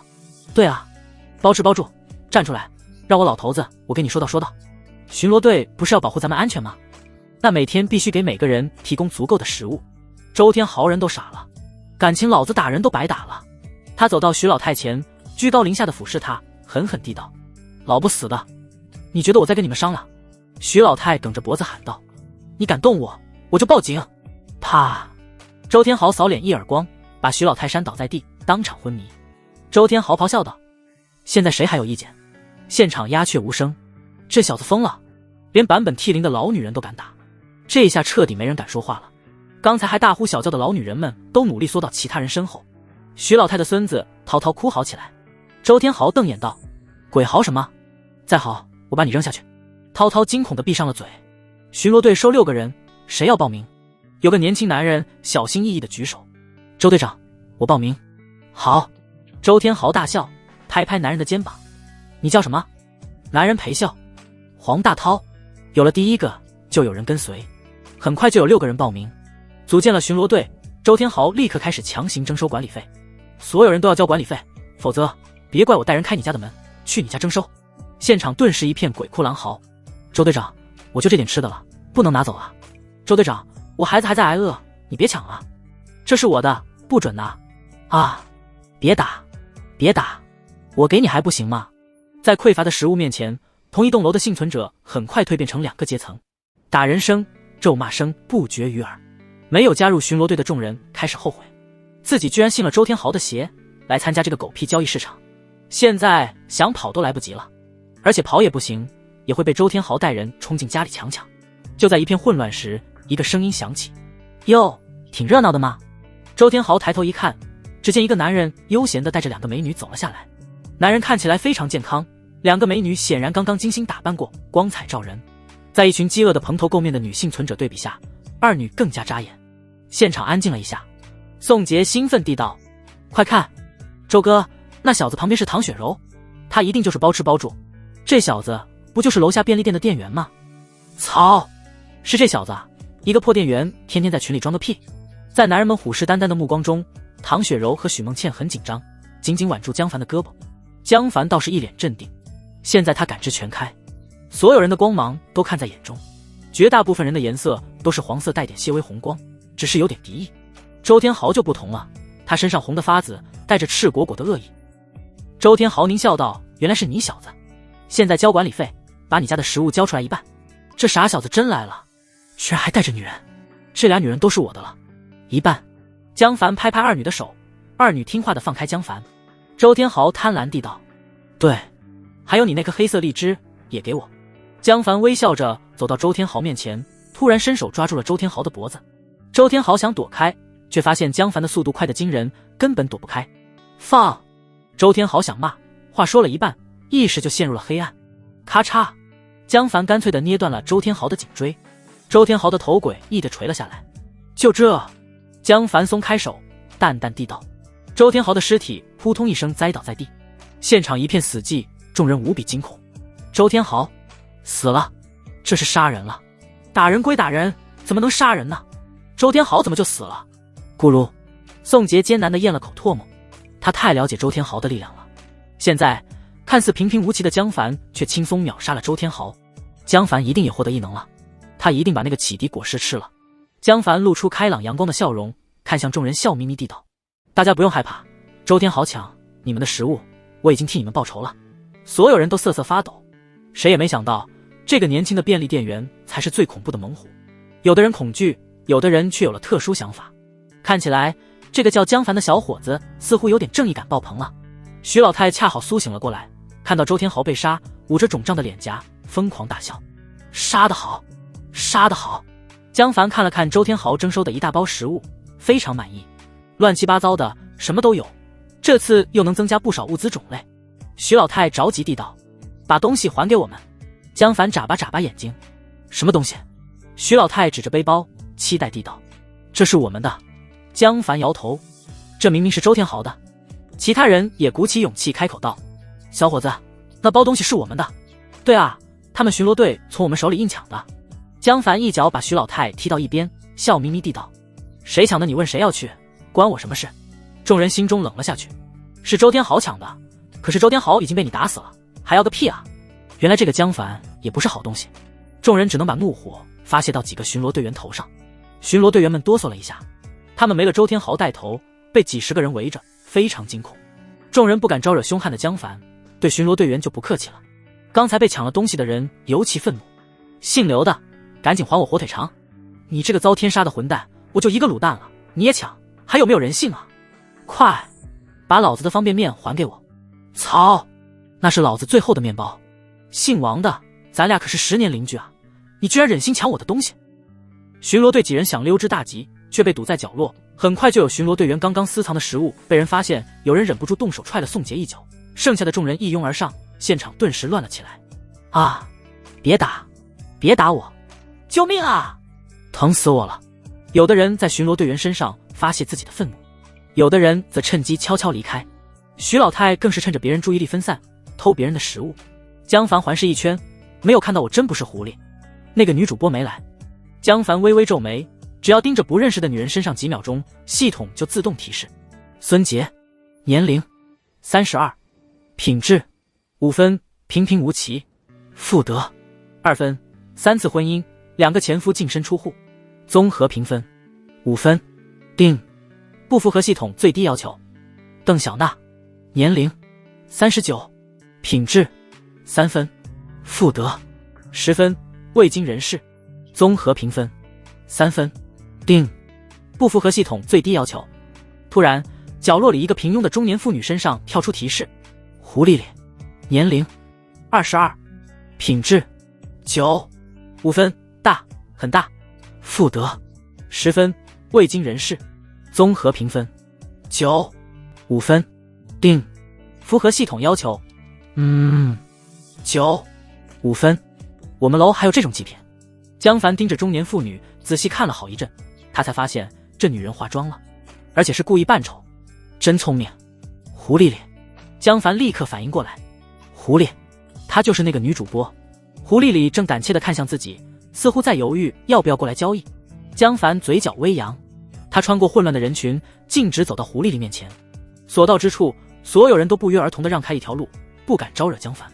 江凡问道：狐狸里，黑色荔枝带来没？狐狸里吓了一跳，赶紧摸了摸自己的脸颊，还以为掉妆了。带了。你能认出来我？江凡没有解释，只是拿出5包方便面，看着胡丽丽。胡丽丽眼睛发光，咽了口唾沫。她小心地打开背包，拿出一个饭盒。打开饭盒，一颗黑色荔枝出现在江凡面前。江凡哈哈一笑，伸手拿过饭盒。第3颗启迪果实终于到手了。唐雪柔和许梦倩诧异地看着江凡，不明白江凡为什么对这个姿色平平的女人感兴趣。当他们看到黑色荔枝时，才仿佛明白过来，江凡是为了异能果实来的。哼，这女人真傻，居然不吃掉这颗异能果实。看着胡丽丽平凡的外表，二女没有感到一丝威胁，反而骄傲自得。这种女人根本没办法跟自己抢江凡。江凡把5包方便面塞给胡丽丽，笑眯眯地道：要不要去我那住？胡丽丽抱紧方便面，紧张地摇了摇头。我喜欢一个人住。江凡一点不着急，随意的道：好，吃完了可以再联系我，我还有很多吃的。他自认是个讲原则的人，既然之前说好了交易启迪果实，那就是交易不过。如果说好了交易，你却临场改变主意，江凡就会让对方明白什么叫残忍。胡丽丽没折腾幺蛾子，江凡也不会掀翻交易直接抢，反正这点食物早晚还是会吃光的，就得让他吃点苦，生存越艰难，最终才越会死心塌地。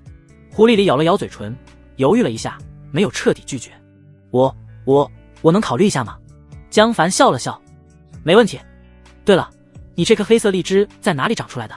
胡丽丽抱着食物满心欢心，也没多想就道：外墙上的爬山虎，你的那颗不是吗？江凡微微点头，没有说什么，心中暗暗思索。他知道的几个启迪果实生长植物完全不同，多肉植物、爬山虎，还有那个闪电难收的野草。真奇怪，怎么什么植物都能长出启迪果实？这些植物有什么共通点吗？江凡很是不解。就在这时，人群突然爆发出叫声：杀人了！杀人了！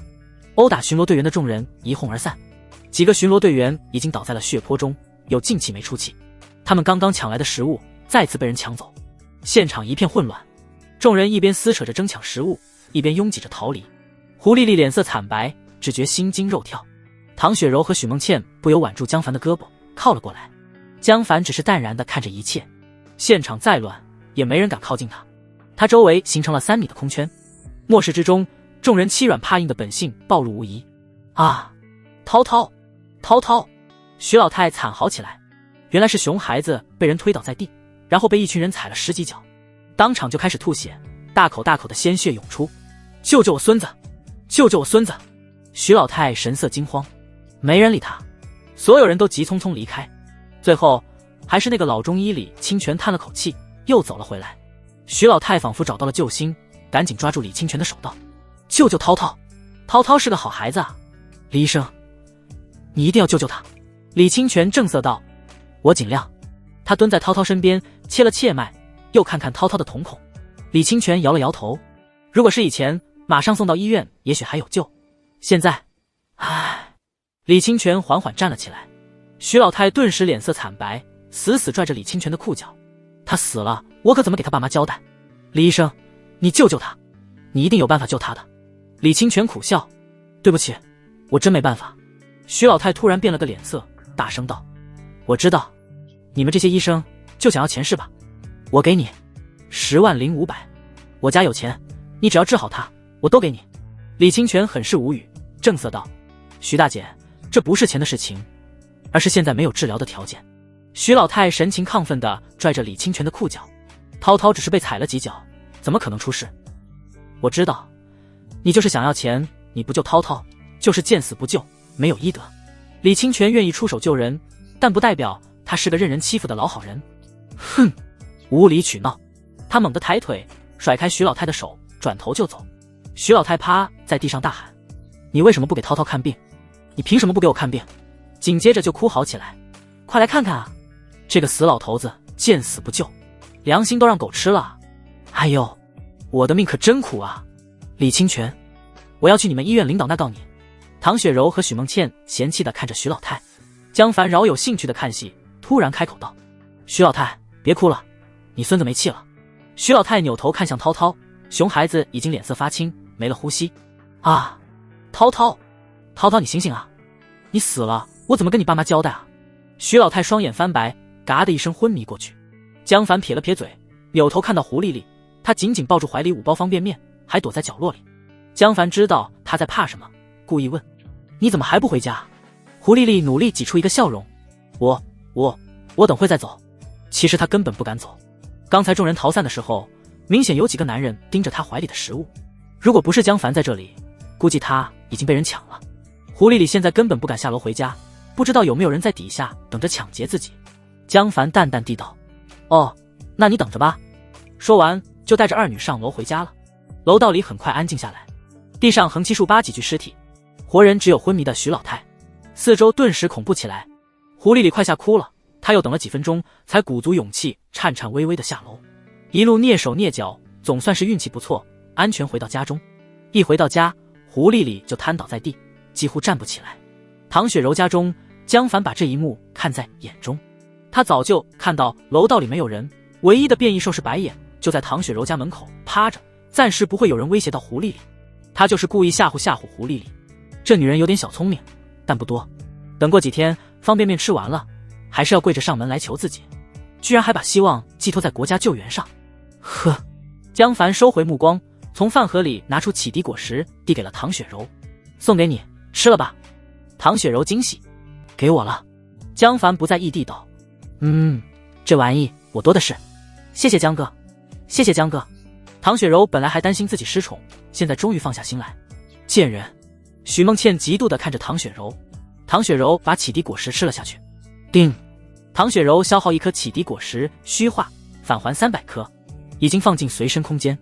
启迪果实虚化2星，食用后可以获得虚化能力，重复食用同种果实有几率提高星级。虚化，江凡眼睛一亮，果然是一种新能力，而且是2星果实。唐雪柔本能感到了一种新能力，但是搞不清怎么用。唐雪柔好奇的道：“江哥，这是什么果实？”虚化。江凡笑了笑，随手拿出几个虚化果实扔进嘴里。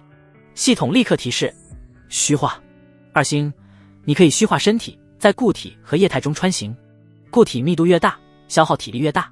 江凡心中一动，虚化能力发动。他本能的感觉身体半虚幻半真实的状态，似乎可以穿过任意想穿过的地方。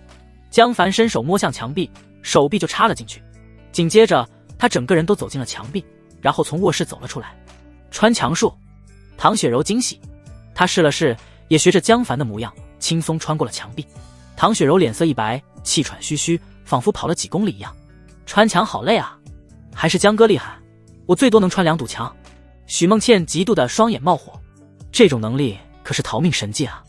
许梦倩幽怨的搂紧江凡的胳膊：“江老公，人家也想要。”江凡嘴角微扬：“那就看你以后的表现了。”许梦倩惊喜，赶紧道：“老公，我一定努力。”江凡微笑道：“别叫老公，叫我主人。”主人。许梦倩脸色绯红：“乖。”江凡摸着许梦倩的脑袋，像撸一只猫。唐雪柔美眸冒火：“真是个骚货。”紧接着他就跪坐在地面上，抱起江凡的大脚搂在怀里。江主人，你累了吧？我给你捏捏脚。果然，竞争上岗有利于提高服务质量。江凡满意的笑了起来。以后每隔几天我就会拿1颗果实奖励你们，但是奖励谁？呵呵。二女闻言都虎视眈眈的盯着对方，空气中隐隐有火花碰撞。好了，去玩吧小猫咪，我去办点正事。江凡站起身来，心中一动，虚化启动。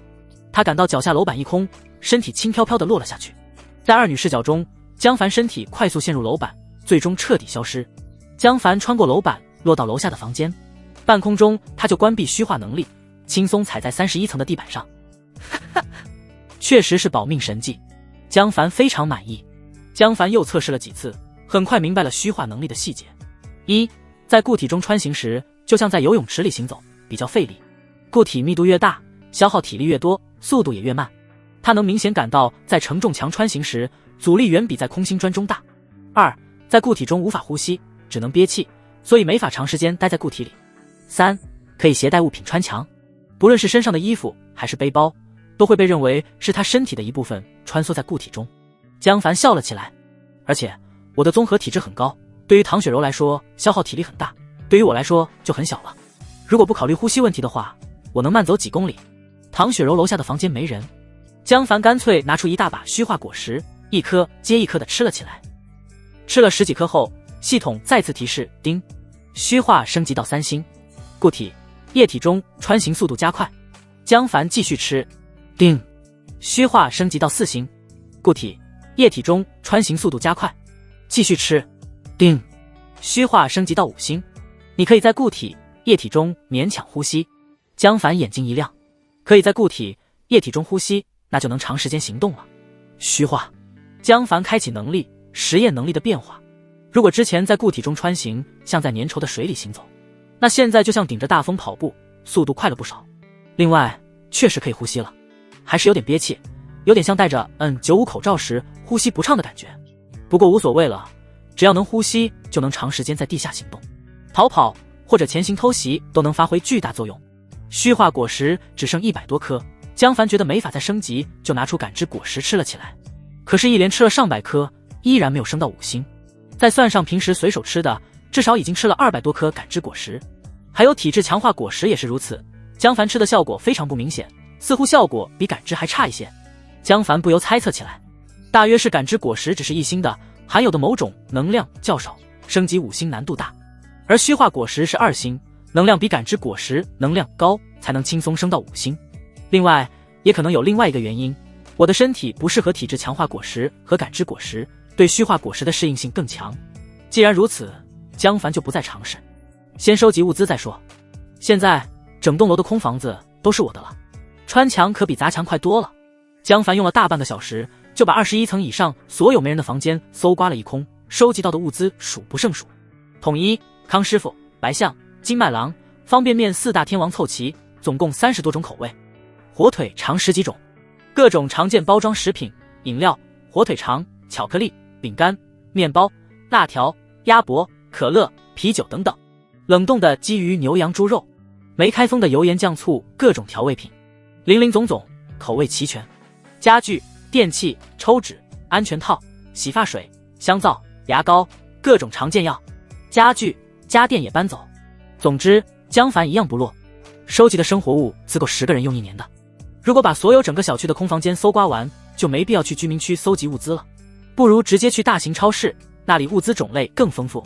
江凡站在21层一个房间里，红雾已经漫到了膝盖高度，隔壁就是胡丽丽的房间。江凡看到她正在吃方便面，胡丽丽似乎不舍得吃完，吃了一半，留了一半，然后放进冰箱冷冻起来。这女人傻了吧唧的，吃了一半不变质才怪。江凡把胡丽丽放在脑后，继续搜刮物资。他心中一动，身体穿过楼板，落入20层。这一层彻底被红雾掩盖，室内的红雾勉强比室外淡一点，他用眼睛看，几米外就非常模糊。站在卧室看客厅，几乎看不见东西，但是他用感知看，却不受丝毫影响。江凡嘴角微扬，很快把房间内物资收进空间，然后江凡穿过墙壁，走进下一家，继续搜刮。他就这么一家家把20层搜刮一遍，然后去19层、18层、17层。楼层越靠下，房间越阴暗，红雾遮挡了大量太阳光，太阳光几乎无法照射下来。到了10层，外面的光亮就像阴天，爬山虎覆盖了大部分窗户，室内更是阴暗无比。5层以下，室外的亮度就像变成了月光下的夜晚，室内更糟糕，玻璃完全被覆盖，如果不开灯，房间彻底陷入黑暗。再加上红雾的遮挡，5米之外看不见任何人。不过感知还是不受影响。江凡站在2层的一个空房间里，表情凝重地看向1楼地面。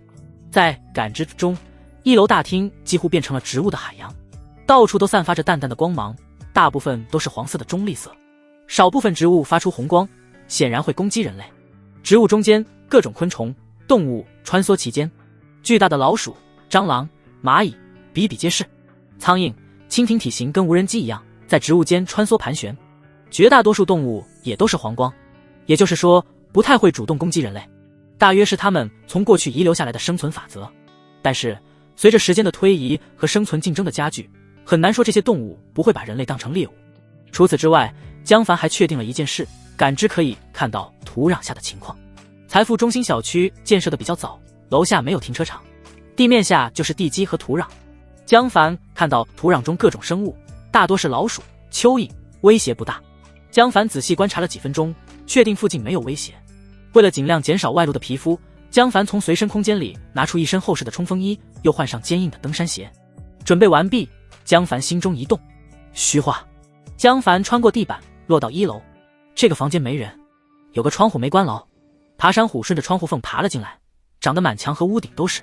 这时江凡的感知中突然看到一男一女小心地走了过来，最后来到门外。女人拿着手电筒照明，男人用工具在门外捣鼓了一阵，咔嚓，门锁开了。江凡惊讶，好家伙，技术人才啊！对于普通人来说，防盗门很难打开，就算是周天豪给他一把锤子，想强行破开防盗门也要费很大功夫。这男人就厉害了，几分钟就能打开一扇门。男人得意地转身对女人道，看见没，我就说很简单。他是个开锁匠，末世之前只是不被人重视的底层，现在反而迎来了春天。女人用甜腻的嗓音道，刘哥你真厉害。刘东强嘚瑟地道，小江跟着我，保证不会挨饿。那个包吃包住算什么，他储存的食物再多也有吃完的时候，跟着我，咱们一家家开过去，开完一栋就开下一栋，至少能吃饱3年。江凡暗笑，可惜你晚来一步，物资都被老子拿完了。小江羞答答地道，刘哥我不是随便的人。话虽如此，男女关上门就激情互啃起来，根本看不见不远处的红雾里还站着一个人。江凡看了一眼女人，系统弹出提醒，江燕，年龄36，品质7分，反差少妇，妇德0分，综合评分0分，定，不符合系统最低要求。好家伙，0分大佬，真是活久见。开锁大哥你自己好好享受吧。江凡为开锁大哥默哀了一下，身体缓缓进入地下。他控制自己落入2米深左右，就在土里向前走去。在地下虚化行走的感觉很新奇，周围一片黑暗，眼睛看不到任何东西，不过感知能力提供了视野。江凡发现自己在虚化状态下不仅能穿过石头、土壤，还能穿过蚯蚓之类的生物。向东500米有个益达商场，里面有超市。江凡辨识了一下方向，向益达商场的方向赶去。刘东强跟江燕激情了一阵后，江燕有点不耐烦，耐着性子道，刘哥别在外面。刘东强意犹未尽地道，好，咱们先弄点吃的，回去再继续。江燕扭捏地道。两人这才开始搜索房间，不看不要紧，一看吓一跳，整个房间仿佛被搬家公司搬了一样，彻底空了。别说食物，就连家具都消失得七七八八。刘东强挠头，难道这家人搬出去了？我们换一家。江燕有点失望，不过没说什么，这纯属运气不好。刘东强这种末世级幽谷，他可得牢牢控制在手里。那咱们换一家。换一家。两人又换了一家，还是空荡荡的。又换一家，刘东强麻了。卧槽，怎么回事？江燕的脸色也不对了，怎么都没有。刘东强赶紧去了前天自己刚去过的一家，他打开门一看，空荡荡。刘东强哆嗦了一下，东西呢？我碰到脏东西了。他心中惊惶起来。墙壁在红雾的映射下发出暗红色的微光，显得阴森森。刘东强强行冷静下来。之前他仗着自己能开锁，弄到的食物就没太珍惜，随意挥霍了不少。现在家里根本没有多少余粮，谁能知道现在却找不到食物了。刘哥懵逼地道，这下麻烦大了。江燕脸色阴沉，废物，如果房间内的东西都被人弄走了，开锁匠刘东强还有个屁用。他很想现在就离开，不过离开刘东强也没有好目标，他只能忍下来，不着痕迹地扫了刘东强一眼。无论如何，在末世开锁能力还是很有用的。刘东强还在发懵。江燕不动声色，假装成惊惶的模样问道，刘哥，没有吃的可怎么办？刘东强又惊慌又尴尬，刚才吹的牛皮转脸就被打脸了，不知道该怎么面对江燕，满面通红地道，这。江燕小声道，要不咱们晚上去其他人家弄一点透。刘东强吓了一跳，他赶紧摆手，不行不行，万一被警察抓住就麻烦了。和平年代他是个胆小怕事的人，根本不敢惹事。江燕恨铁不成钢，刘哥，现在警察还能抓你？你看看今天下午死了多少人，有人管吗？还有个那个便利店的店员当众杀了周教练，警察来了吗？刘东强踌躇起来。这。江燕委屈地道，我知道刘哥是个好人，你当我没说，我就是不忍心看你挨饿。他抱着刘东强的身体，把头靠在他肩膀上，温柔地道，无论刘哥怎么选，小江都愿意陪你到最后一刻。我只恨没早几年遇到你，没法给你生孩子了。哎，谁让咱们运气不好呢？刘东强脑袋轰的一声，他活了30多年都没有女孩子对他这么温柔过，更何况是江燕这种身材丰腴的美艳少妇。这哪里是末世啊，明明是自己的春天。刘东强仿佛听到了邪恶的蛊惑声。对啊，现在这种情况，警察还能来抓人？如果自己等到半夜悄悄开门，只是偷点东西，谁又能发现？刘东强一咬牙，好，今晚我去弄点吃的，我知道谁家还有食物。江燕低垂的眼眸金光一闪，嘴角悄悄扬了起来。哼，这种憨皮男人最好摆弄了。江凡在地下走了100米，找了个植物少的地方，上到地面。面前是个停车场，原本的柏油地现在长满了绿色的草，旁边是条马路，隐约可见交通信号灯还在坚持工作，不断切换红黄绿灯。交通灯柱上长满了攀援类植物，原本碟子粗的金属柱现在变成了2人合抱的巨大植物柱。一只体型堪比猪的兔子正在半人高的草丛里吃草。江凡猛地做出攻击动作，兔子吓了一跳，一个跳跃足足跳出了7、8米高，10几米远，蹭蹭蹭，3、2下就消失了。江凡任由兔子离开，心中默默地估算着，移动速度比我快一些，但是不多，力量看起来比我差得多。如果这种兔子都能在野外生存下来，我大概也能。江凡心里有了数。不过这只是目前的情况，动植物进化还在进行。最明显的例子是松树的高度依然在生长，还有老鼠，大部分老鼠都长到了猫的大小就不动了，但是还有些天赋异禀的老鼠体型仍在增大，不知道什么时候才会停下来。江凡走到公路上，地面上长满了灌木、野草，柏油被刺穿，走在上面倒不至于刺穿鞋底，但是非常困难。但是普通车辆应该没法开，开快一点橡胶轮胎都容易被扎爆。眼睛看不出5米，四周红茫茫一片，还好感知不受影响。路边一个大门紧闭的小超市，有个男人蜷缩着躺在地上，还活着，不过状态很不好。江凡走了一段路，就在裤脚上沾了一大片类似苍耳的植物，非常难弄下来。万一被刮出伤口就麻烦了，现在病毒变异，江凡也不知道自己的体质能不能扛住，再加上遍地齐腰深的灌木，行走极其困难。江凡想了想，打算试试虚化的新用法。虚化，他还在地面上行走，但是身体却穿过了沿途的灌木，如此一来，既能享受到穿过固体、液体的优势，直线移动，又不用沉到地面下，被泥土降低移动速度，呼吸也难受。不一会，江凡来到益达广场门前。往日车水马龙的商场现在死寂一片，益达广场大门紧闭，似乎红雾降临时紧急关门了。这里倒是没有爬山虎，但是野草比财富中心的要高得多，超过1.5米，稍微矮一点的女性都看不到草面上。草丛里到处都是蚂蚱、蟋蟀、螳螂之类的巨型昆虫，尤其螳螂散发着幽幽红光，一看就很不好惹。江凡穿过大门，商场内部阴森黑暗，一个幸存者都没有。江凡找不到灯光开关，只能拿出手电筒，再配合感知就能勉强搜索物资了。他简单辨识了一下方向，就直奔益达广场内部的超市。一进超市就看到几具尸骸躺在地上，血肉完全被吃光，只剩下齿痕累累的白骨，还残缺了不少，大约是被某种动物拖走了。从尸骸旁边碎衣服判断，这几个人应该是广场的保安。江凡暗暗警惕，不过感知的50米范围确实没有任何危险，只有一些老鼠、苍蝇之类的动物。江凡一走进超市就闻到浓烈的腐臭气味，进门的生鲜区赫然变成了巨大的垃圾场，大量肉类、蔬菜、水果彻底腐烂了，散发着难以形容的恶臭，苍蝇乱飞，老鼠、蟑螂满地爬。哦，江凡捂着鼻子快速通过，来到了其他区域，商品一排排的摆在货架上，完全没有人来过的痕迹。江凡猜测，大约是红雾刚降临时，益达广场为了避免出问题，就临时关闭，只留下几个保安。刚开始时，人们可能还在家里等待救援，结果万物光速进化，疯长的植物和变大的动物，人们再想过来已经来不了了，全是我的了。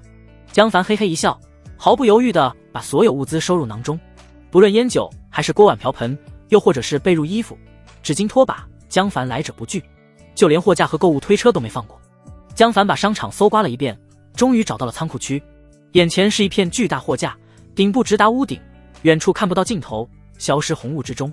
货架上摆满了一箱箱没拆封的商品，数量足足比外面摆出来的多了好几倍。江凡用了半个小时才把所有货物和货架都放入空间，装卸货物用的2辆叉车也收入空间中。仓库里还有个大冷库，依然在正常工作。江凡打开冷库大门，一箱箱的冷冻肉摆得整整齐齐，鱼、猪肉、牛肉、羊肉、鸡肉，五花八门，无所不缺。其中很多昂贵的食材，江凡以前都舍不得买，现在全摆在他面前，任由他拿去。哈哈，有了这些东西，一辈子吃喝都不愁。江凡毫不客气地一扫而空。最后他又找到了安保监控室，监控系统还在正常运行，但是被红雾遮掩，根本没录下什么有用信息。为了防止被别人发现是自己做的，江凡把监控服务器拔了下来，懒得毁掉硬盘，干脆扔进随身空间。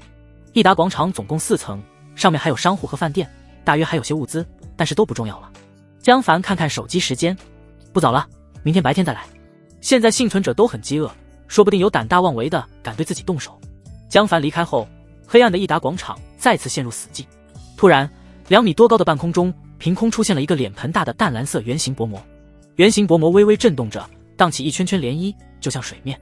不一会，一只梳着双马尾的萝莉从蓝色薄膜中探出头来，她拿着手电筒，警惕地向四周观察了一番。果然是益达。萝莉看到一排排的货架后，顿时得意洋洋地道：“我真是个天才。”她艰难地钻过蓝色薄膜，跳入超市中，可惜高度超过了她的预计，摔了一个屁股墩。哎呀，屁股好疼！萝莉眼泪都飙了出来。许久，她才含着泪水揉着屁股站起来。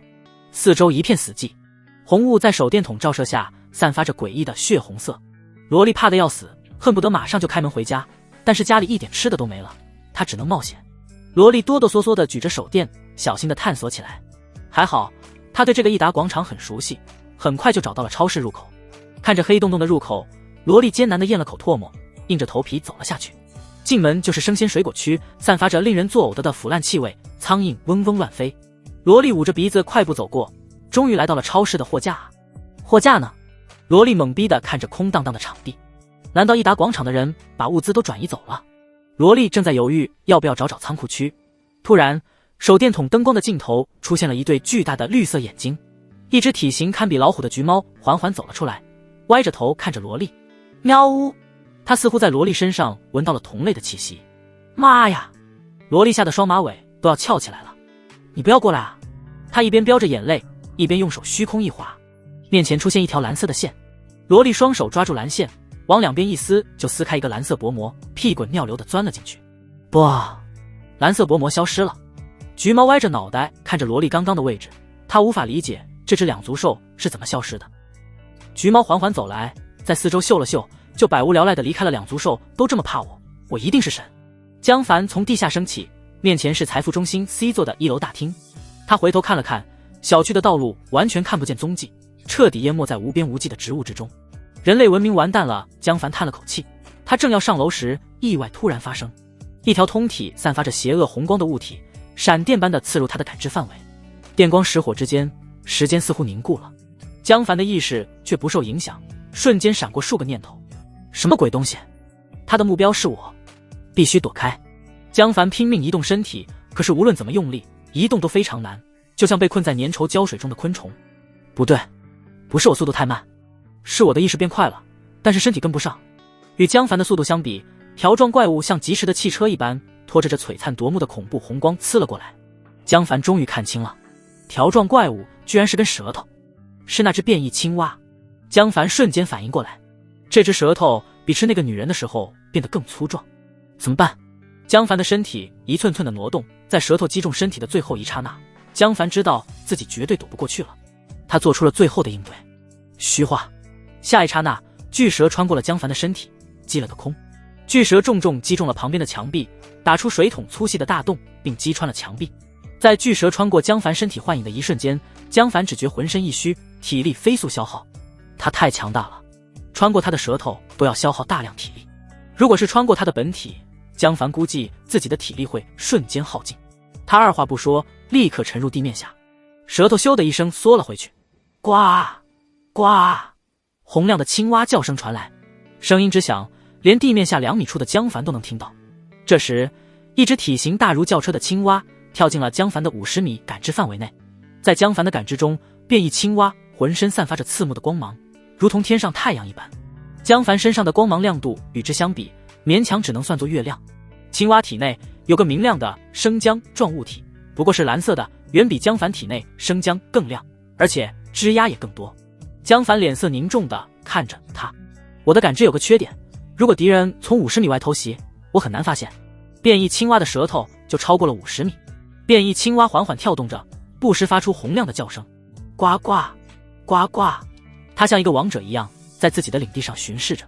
变异青蛙所到之处，所有动物都躲了起来，隐匿身形，不敢出声。变异青蛙突然向半空中射出舌头，一只体型巨大的猫被粘住拖回，轻松吞入口中。整个过程，猫几乎没有反抗的能力。变异青蛙虽然强大，但是对地面下的江凡没有威胁。江凡躲在地下，冷静地看着这一幕。变异青蛙的移动速度并不快，但是它的舌头速度太快了。另外，它应该有一种探测远处猎物的能力，否则没法离这么远抓住猎物。按照亮度计算，它的战斗力至少是我的3倍。真奇怪，它是怎么做到的？难道它也吃了很多种启迪果实？不过智商似乎不高，击空之后，它似乎把我给忘了，并没有继续寻找我的意图。在江凡的注视中，变异青蛙不紧不慢地离开了。江凡又等了几分钟，才谨慎地来到1楼一个房间下面，离开地面升到1楼。江凡双腿用力，轻轻一跳，头顶就接触到了房顶。虚化，江凡身体穿过楼板，跳到了2楼。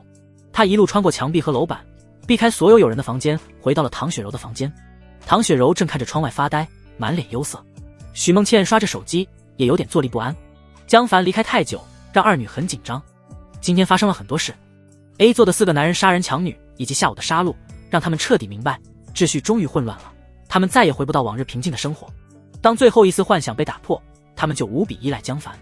二女都不傻，在乱世中，如果漂亮的女人没有强者的保护，终将沦为其他人的玩物。唰！江凡突然从地板下跳了上来，二女吓了一跳，一看是江凡，顿时松了口气，不由高兴起来。江哥，你回来了，饭马上就做好。江哥，辛苦了，喝点水吧。二女搂住江凡的胳膊，江凡心里放松下来，2个貌美如花的大美女陪伴，让他的心理压力消散了不少。天色已晚，江凡拿出大量食物，薯片、罐头、冻鱼、冻虾，一整扇黑猪猪排。二女看得双眼发光，心中安定了下来。许梦倩主动地道：“我去做饭。”唐雪柔不甘示弱：“我给你打下手。”她也准备学习做饭了。许梦倩不爽地扫了她一眼。就在许梦倩做饭的时候，阳台外面传来了无数人惊叫声。江凡转头一看，发现财富中心的隔壁小区灯光全灭了。终于停电了吗？江凡默默看着，他早就预料到这一幕。疯长的植物总会弄坏一些电器设备。事实上，魔海市的水电气能撑到现在，已经很让江凡惊讶了。借着月光，江凡隐约看到一些人慌张地跑到阳台上，向外面看去。当他们发现整个小区都停电之后，就发出不明意义的恐惧叫声。在恐怖的进化末世，人类失去了光明，生存能力自然大幅度降低，而且这还是20层以上的高度。如果是20层以下，那里完全被红雾淹没，四周就会陷入彻底的黑暗，估计人都要吓傻了。许梦倩和唐雪柔也站在窗口向对面看去。二女很是担忧：“我们这里不会也停电吧？”江凡淡然地道：“肯定会停电，也许今晚，也许明天，迟早的事。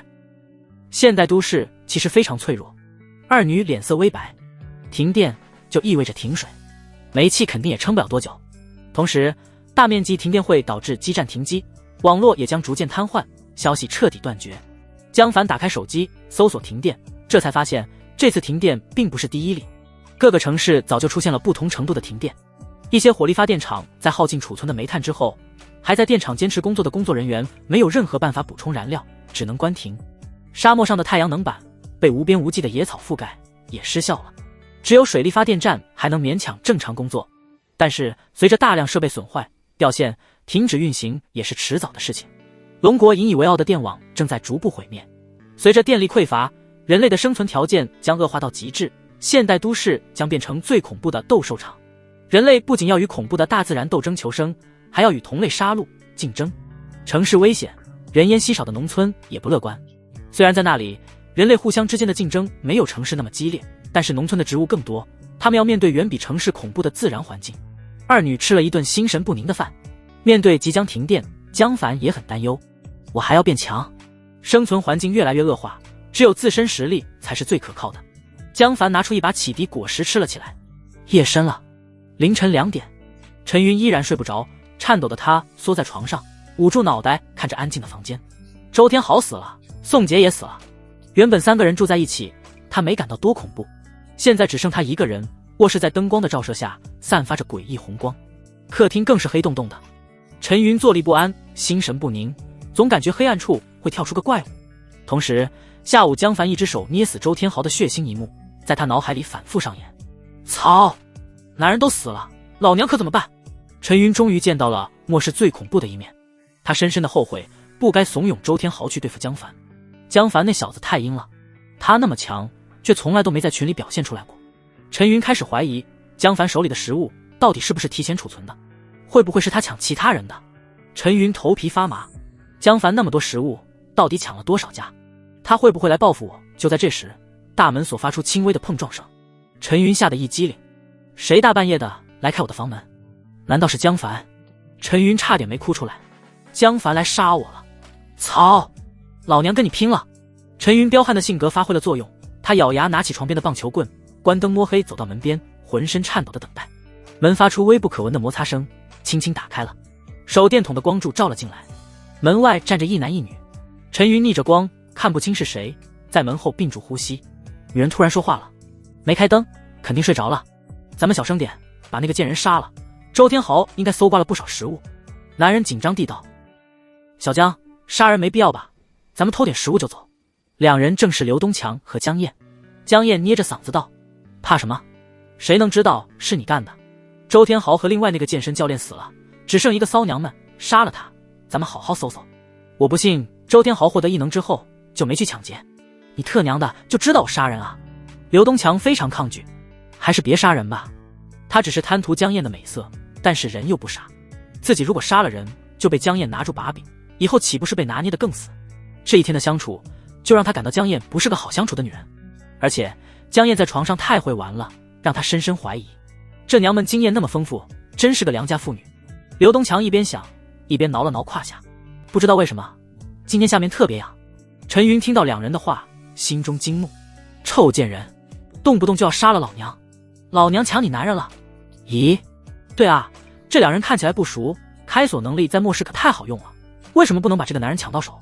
身为符文法师，他对撕逼抢男人很有心得，关键是怎么尽快获得这个开锁匠的信任。两人走进房间，正好背对陈云。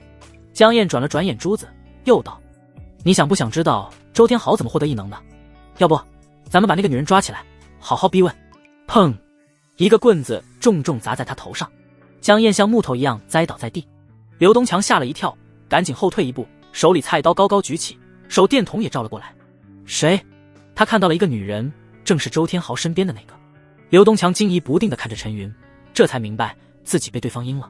当啷，陈云主动把棒球棍扔在地上，道：师傅，大哥，是我是陈云，别杀我，我要跟你合作。刘东强愣了一下，女人扔掉武器，心中紧张也缓解了不少，先用脚把棒球棍踢到一边，然后才观察江燕的伤势。江燕完了，血流满地，没了呼吸。刘东强又惊又怒，挥舞着菜刀道：你把我女人杀了，还合作个屁！陈云一咬牙，果断拉开领口，露出大片雪白。大哥，我也是女人，我跟着你。卧槽！刘东强看得头晕目眩。陈云也是健身房的女教练，身材高挑，小腹平坦，一丝赘肉也没有。她的肚脐下3寸纹着一个紫色的魅魔符文，在雪白肌肤的对比下充满了诱惑。刘东强艰难地咽了口唾沫，这是末世，这特娘的是天堂啊！以前这种女人哪能看得上自己，现在女人却接二连三地扑上来。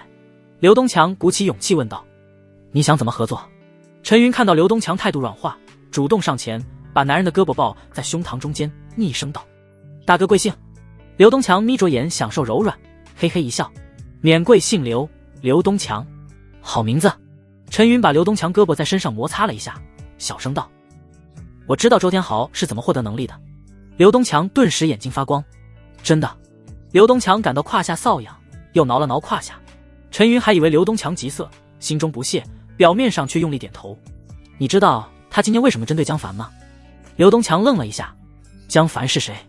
陈云小声道：就是今天杀死周天豪的那个男人，群里的名字叫包吃包住，他叫江凡，他有个女朋友叫宋诗英，经常去我的健身房锻炼。刘东强点头：继续说，周天豪为什么针对江凡？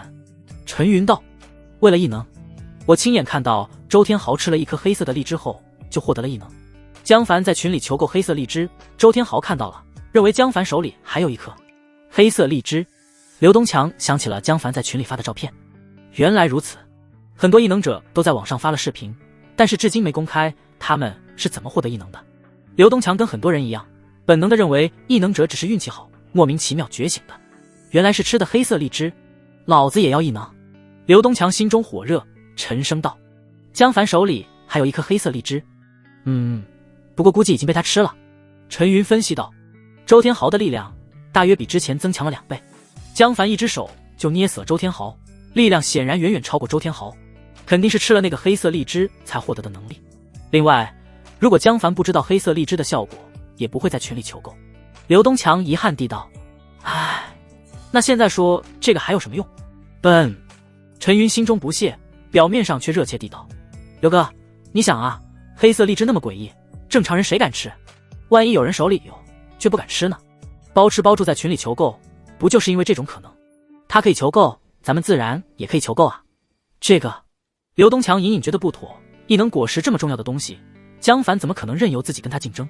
但是对异能的渴望让他忽视了危险。可是咱们手里的食物哪有江凡手里多？竞购根本竞争不过啊。陈云小声道：咱们故意出个比江凡还高的高价，只要有人跟咱们联系，咱们还买什么？直接去他家偷多省事。刘东强双目放光，好主意。两人又聊了一会，就把江燕的尸体扔下楼去，然后在群里发了个10包方便面求购黑色荔枝的消息。忙完正事，2个狗男女就啃在一起，很快滚到了床上。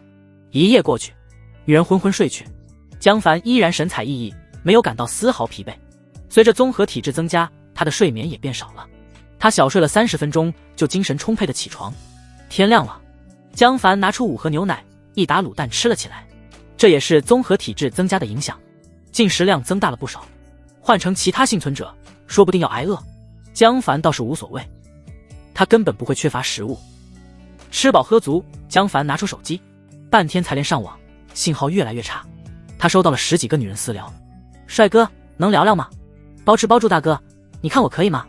本身肤白貌美大长腿，只要你每天给我个方便面，想做什么都可以，包你满意。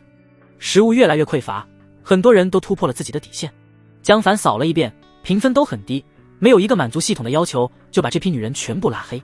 昨天发生死人事件后，财富中心群也安静了不少，一夜都没几个人说话。只有徐老太在群里骂李清泉，说对方害死了自己孙子，足足发了上百条。李清泉只在开始时反驳了一句，然后就不再说话。江凡还看到陈云在群里求购黑色荔枝。陈云，他不是周天豪身边的那个符文法师吗？对了，他一定是看到周天豪吃黑色荔枝后获得了能力，然后产生的猜测。江凡微微皱眉，他早就知道黑色荔枝的事情藏不了多久，因为他也是从网上看到的消息，很多地方估计早就传开了。但是现在就有人跟自己竞争，还是让他很不爽。他用感知看向1708房间，一男一女正搂在一起睡觉。女人的轮廓看起来就是周天豪身边那个符文法师，身材很不错。男人的轮廓看起来有点眼熟，好像是那个开锁匠。这两人怎么又勾搭到一起了？江凡琢磨了一下，没有在意。竞购就竞购吧，等陈云买到手，我再从他手里抢出来，岂不是更省事？江凡打定主意，就懒得搭理两人，把他们扔在脑后。就在这时，江凡手机上自动弹出一条消息： C 座2104，我真不是狐狸，请问你腹泻药吗？我想买点药。腹泻。江凡看向21楼的狐狸里，只见他躺在床上蜷缩成一团，身上的光芒非常暗淡。突然他爬了起来，冲向卫生间，包吃包住。你拉肚子。 C 座2104，我真不是狐狸。江凡皱眉，现在拉肚子还有救吗？他也不知道，以前拉肚子只是小病，但是现在不同了，病毒也在飞快变异，鬼知道以前的药还有没有效果。另外他是怎么拉肚子的？如果是感染了什么恐怖病毒，那江凡绝对转头就走，看都不看狐狸里一眼，别传染自己就好。包吃包住。怎么回事？ C 座2104，我真不是狐狸，我昨天吃的方便面留了一半，冻在冰箱里，我以为没事的就吃了，然后就……江凡无语。包吃包住，你可真是个大聪明。江凡也松了口气，只要不是某种烈性病毒就行，也许还有的救。 C 座2104，我真不是狐狸，大哥求求你了，你一定有药对吧？狐狸里捂着肚子，艰难地从马桶上站了起来，挪到房间，无力地倒在床上。连续的腹泻让他快脱水了，这个时间生病让他非常绝望。包吃包住，我有福派酸和小孩吃的蒙脱石散。狐狸里惊喜。 C 座2104，我真不是狐狸，我买，我还有一个钻石项链，江凡嗤之以鼻，一块石头值什么钱？你等我，马上到。江凡从随身空间找出药物，身体沉入地板，很快他就跳进了狐狸里的房间，直接落在了他的窗边。狐狸里看到江凡诡异的穿过楼板，整个人都吓傻了。你！江凡懒得跟他废话，拿出了2盒药。狐狸里顾不得害怕，惊喜地道：多谢大哥。江凡淡定地道：别玩虚的，口头的感谢值几个钱。你想要药可以，你能付出什么？狐狸里气恼：你这是趁人之危。趁人之危。江凡笑了，你在超市里一瓶水只值1块钱，当你被困在沙漠里，一瓶水价值1000金。不同的东西在不同时期、不同地点，自然有不同的价格。我这个人最讲道理，交易就是交易，你不同意我也不会勉强，但是你也别想我救你。狐狸里捂着肚子，无力又愤怒地道：人命也能交易？江凡冷眼看着他，别拿人命道德绑架我，老子不吃那一套。另外，以前医药公司何曾给吃不起药的病人降过价？你怎么不去骂他们？别浪费时间了，痛快给个答案吧。狐狸里绝望了。我。江凡一点都不着急，淡定地看着狐狸里。狐狸里肚子又是一阵抽痛，痛苦地道：好，我同意了，快给我药。他伸出手，非常急迫。江凡冷笑一声：你是不是搞错了什么？现在是你求我救你，你这是求人的态度吗？狐狸里眼圈红了，你这人怎么这样啊？还有没有同情心？江凡冷笑：同情心在末世，同情心越多，死得越快。别特娘的给老子玩这套。以前你可曾同情过路边的乞丐？没有吧？那你有什么资格说别人？大家半斤八两罢了。现在的你，在我看来跟路边的乞丐差不多。江凡俯下身子，直视着狐狸里的双眼，一字一顿地道：我给你药，你就能活下去；我不给你药，你就得死。你觉得你有什么资格跟我谈判？狐狸里崩溃了：求求你给我药吧。江凡笑了起来：对吗？这样才乖。他把2盒药扔给狐狸里，狐狸里赶紧撕开包装吞了下去。这时他又忍不住腹痛，跌跌撞撞地冲进卫生间，几分钟后才虚弱地扶墙走出来，看起来腹泻非常严重。江凡也不知道他能不能活下来，剩下的就看他自己的运气了。江凡留下几盒士力架、可乐等高能量食物，以及几箱纯净水才离开。狐狸里看着江凡跳进楼板离开，羡慕之余心中不免五味杂陈，这一天过得很平静。江凡也没有外出，抓紧下载离线地图以及一些重要资料，网络马上就没了，这些信息将非常值钱。他又喂了2次哈士奇，江凡对收服白眼越来越有信心，干脆把他带进房间，不过只让他住在自己的租房，不允许他进唐雪柔的房间。到了晚上7点，江凡注意到狐狸里身上的光芒恢复了不少，基本跟正常人差不多了。看样子腹泻基本治愈，药物还是有用的。江凡便来到狐狸里家，狐狸里正在吃士力架，被突然从楼板上跳出来的男人吓了一跳。江凡看了看他的脸色，看样子腹泻好的七七八八，又补充了足够的能量和水分，整个人都精神了不少。江凡什么都没说，只是淡淡的看着他。狐狸里不敢耍心眼子，只能道：你等我收拾一下。江凡捏死周天豪的一幕震慑了所有人。江凡随意地道：不用了，你的东西全带走吧。说完在房间内走了一遍，所到之处东西迅速消失。狐狸里看傻了，这是魔术。江凡看了他一眼，这是我的能力，空间，所以你只要跟着我，以后就不用担心吃喝，我早就收集够了食物。狐狸里惊喜，心中的抗拒也减少了不少，带着狐狸里只能走楼梯。2人回到唐雪柔家，唐雪柔开的门，他看到了狐狸里，心中不免委屈。狐狸里身材火爆，规模远超常人，让唐雪柔非常警惕，不过他脸上却没表现出来，反而温柔地道：江哥，你回来了，这位美女叫什么？狐狸里脸色微微一红。江凡随意地道：狐狸里。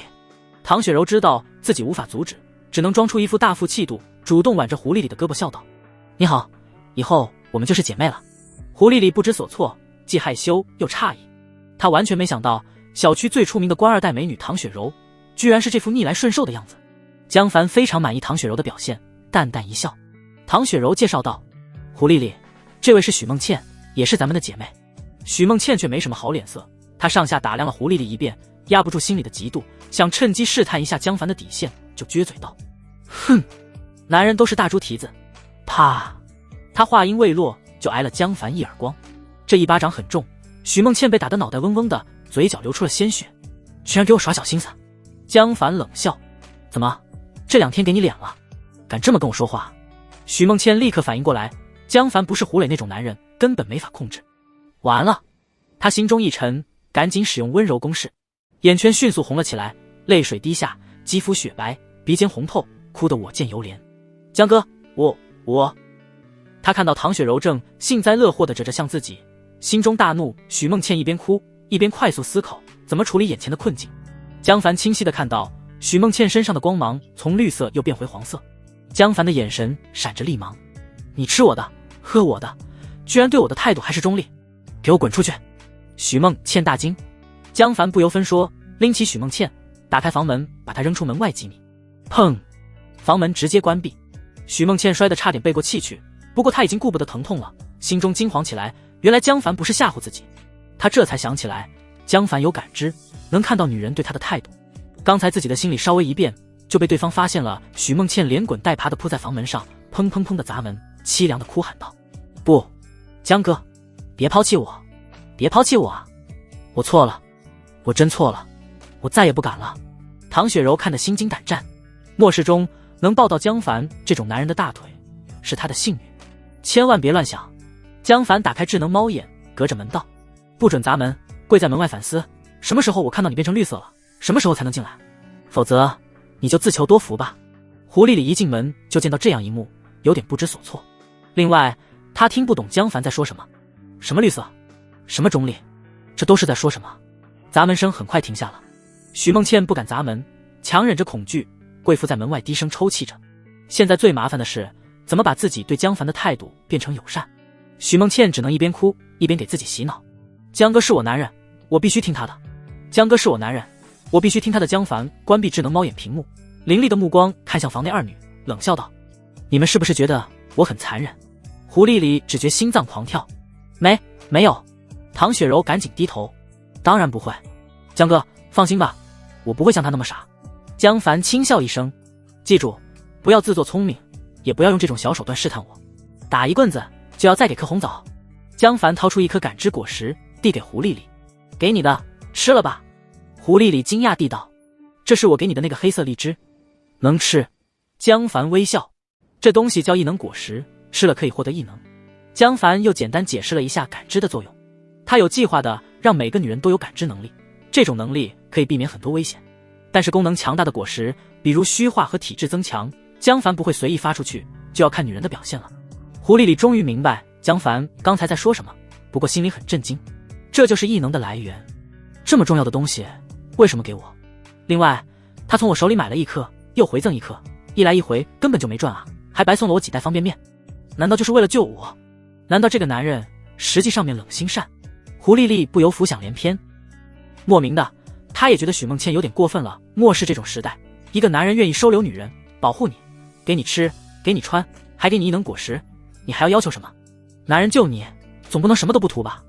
狐狸里在思绪万千中吃下了感知果实。叮，狐狸里消耗1颗启迪果实感知，返还400颗，已经放进随身空间。许梦倩在门外足跪了20个小时。江凡看到她身上的光芒变成了绿色，不过依然没理她。许梦倩又饿又渴又怕，最后晕了过去。江凡才让2女把许梦倩拖进房间。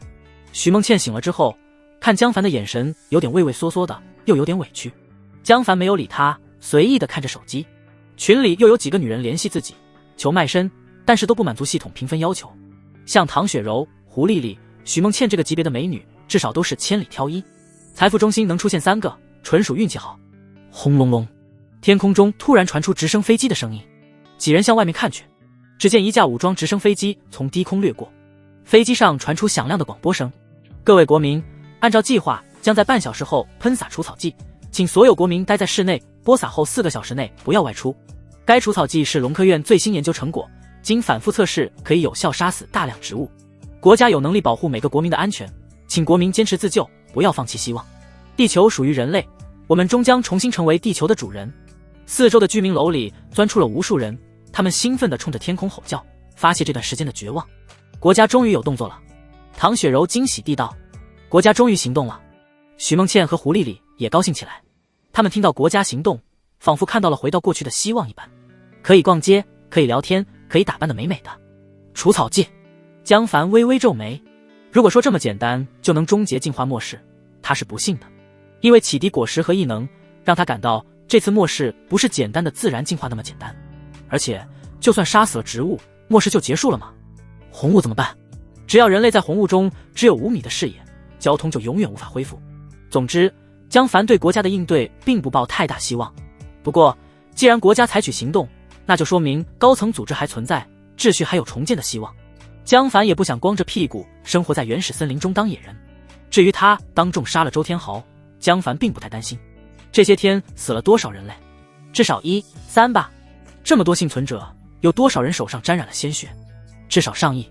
这么多人，国家可怎么管？全杀掉，那才是疯了。你不怕这些人直接造反？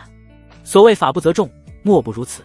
而且就算国家能重建秩序，强大的异能者作为新时代的强者，必然也能进入上层，成为统治阶级的一员。所以江凡一点也不着急。无论结果如何，他都是获益方。江凡安静地看着窗外，很有一种坐看云烟的淡定感。许梦倩，去做饭吧，今天不出门了。许梦倩老实地道。好的，江哥。沉寂了一段时间的群再次热闹起来。国家终于展开行动了，估计马上就要给咱们送食物了吧？那是肯定的，国家不会坐视咱们死的。哼，某些人金项链换方便面都不换，现在后悔莫及了吧？就是，真是贪心不足蛇吞象，居然还想用方便面换女人，痴心妄想。有些傻女人信了，以后他们有的后悔。唐局长不会放过某些人的。江凡看着群消息，嘴角微扬，希望你们过段时间还能笑出来。半个小时后，10几架运输机低空飞过，机尾波洒出一片片的白色水雾，水雾散发着刺鼻的气味。如果是以往，市民肯定会嫌弃，甚至打电话投诉官方。但是现在，财富中心所有幸存者都发出了震耳欲聋的欢呼声。龙国万岁！结束末世，杀死这些该死的植物。末世结束的希望似乎近在眼前。江凡安静地看着飞机，一次性出动10几架运输机，这还只是魔海一个城市，看样子官方果然保存着强大的力量。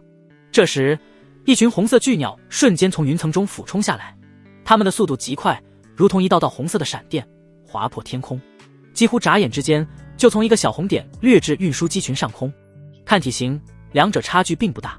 巨鸟利爪抓住运输机顶部，飞机的钢铁外壳如同纸壳一般，毫无抵抗就被穿透。它猛地振翅，硬拖着几十吨的运输机冲向云端。笨重的运输机在巨鸟面前根本毫无抵抗能力，它们一只一只拖走了运输机。有一只红色巨鸟似乎是群鸟的首领，它的体型尤其巨大，翅膀红得发亮，如同点燃的火把。火红巨鸟发出一声尖啸，哗啦哗啦，震碎了不少玻璃。群鸟听到首领的命令，向上飞去，消失在云层之中。周围的欢呼声为之一致，幸存者们如同被掐住脖梗的鸭子，呆呆地看着天空。一只鸟居然能拖走几十吨的飞机，这也是碳基生物能做到的事情吗？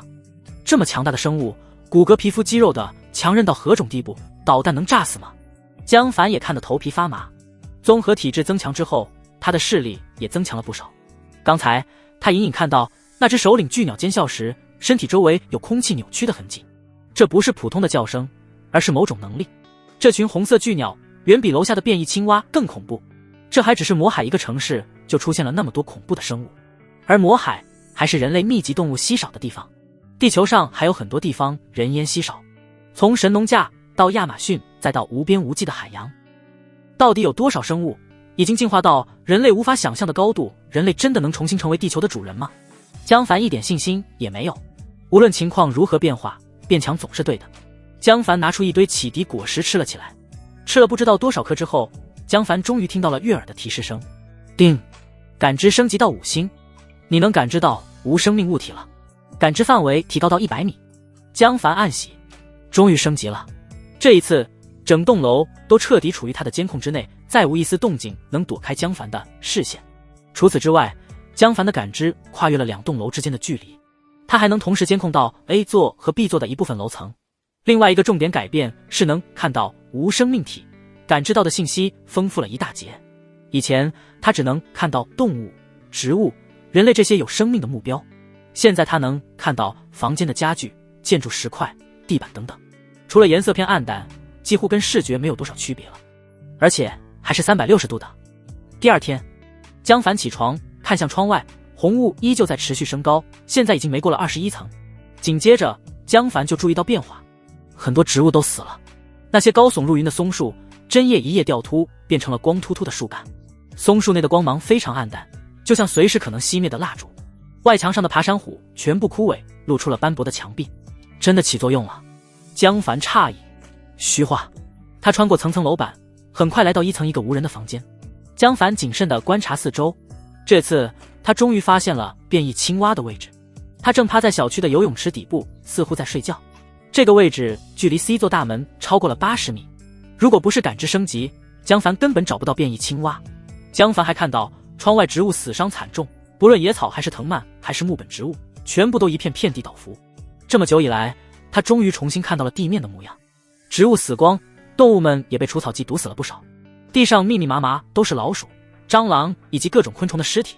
不过由于运输机群被红色巨鸟偷袭，除草剂播撒的并不均匀，很多地方依然残存着大量植物，还有些地方的植物由于没有暴露在室外，也躲过一劫。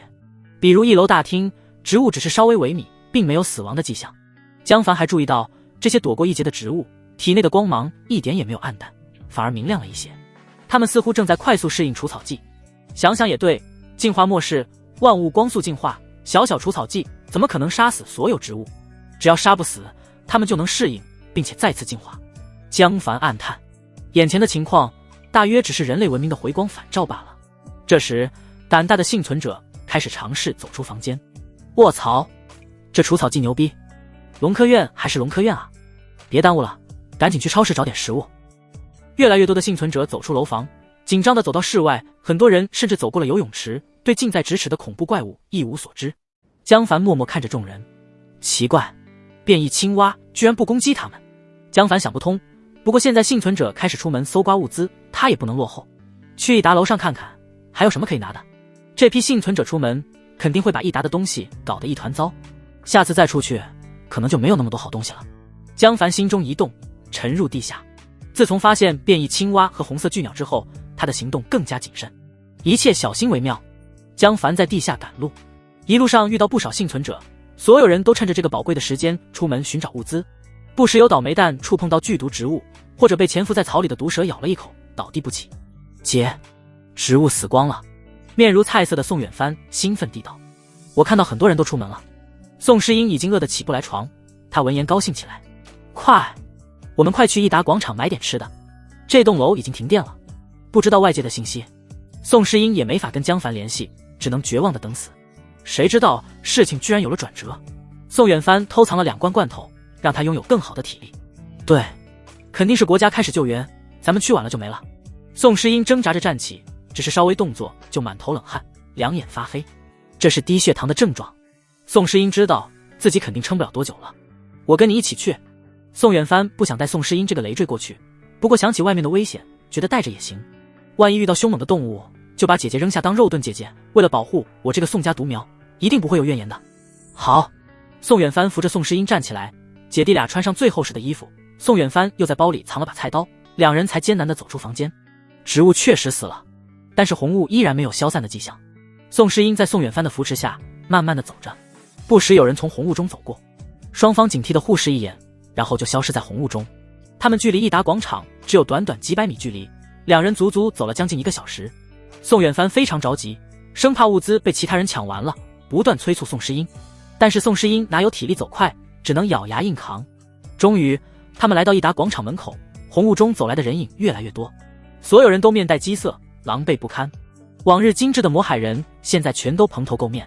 饥饿之中，人们每天都在想的是如何弄到足够的食物，根本没精力浪费时间打理表。李清泉缓缓走到1楼大厅，不时有人匆匆走过，脸上的兴奋溢于言表，甚至都开始打招呼了。李医生你好。李医生怎么不去买东西？末世要结束了，李医生一定会得到重用。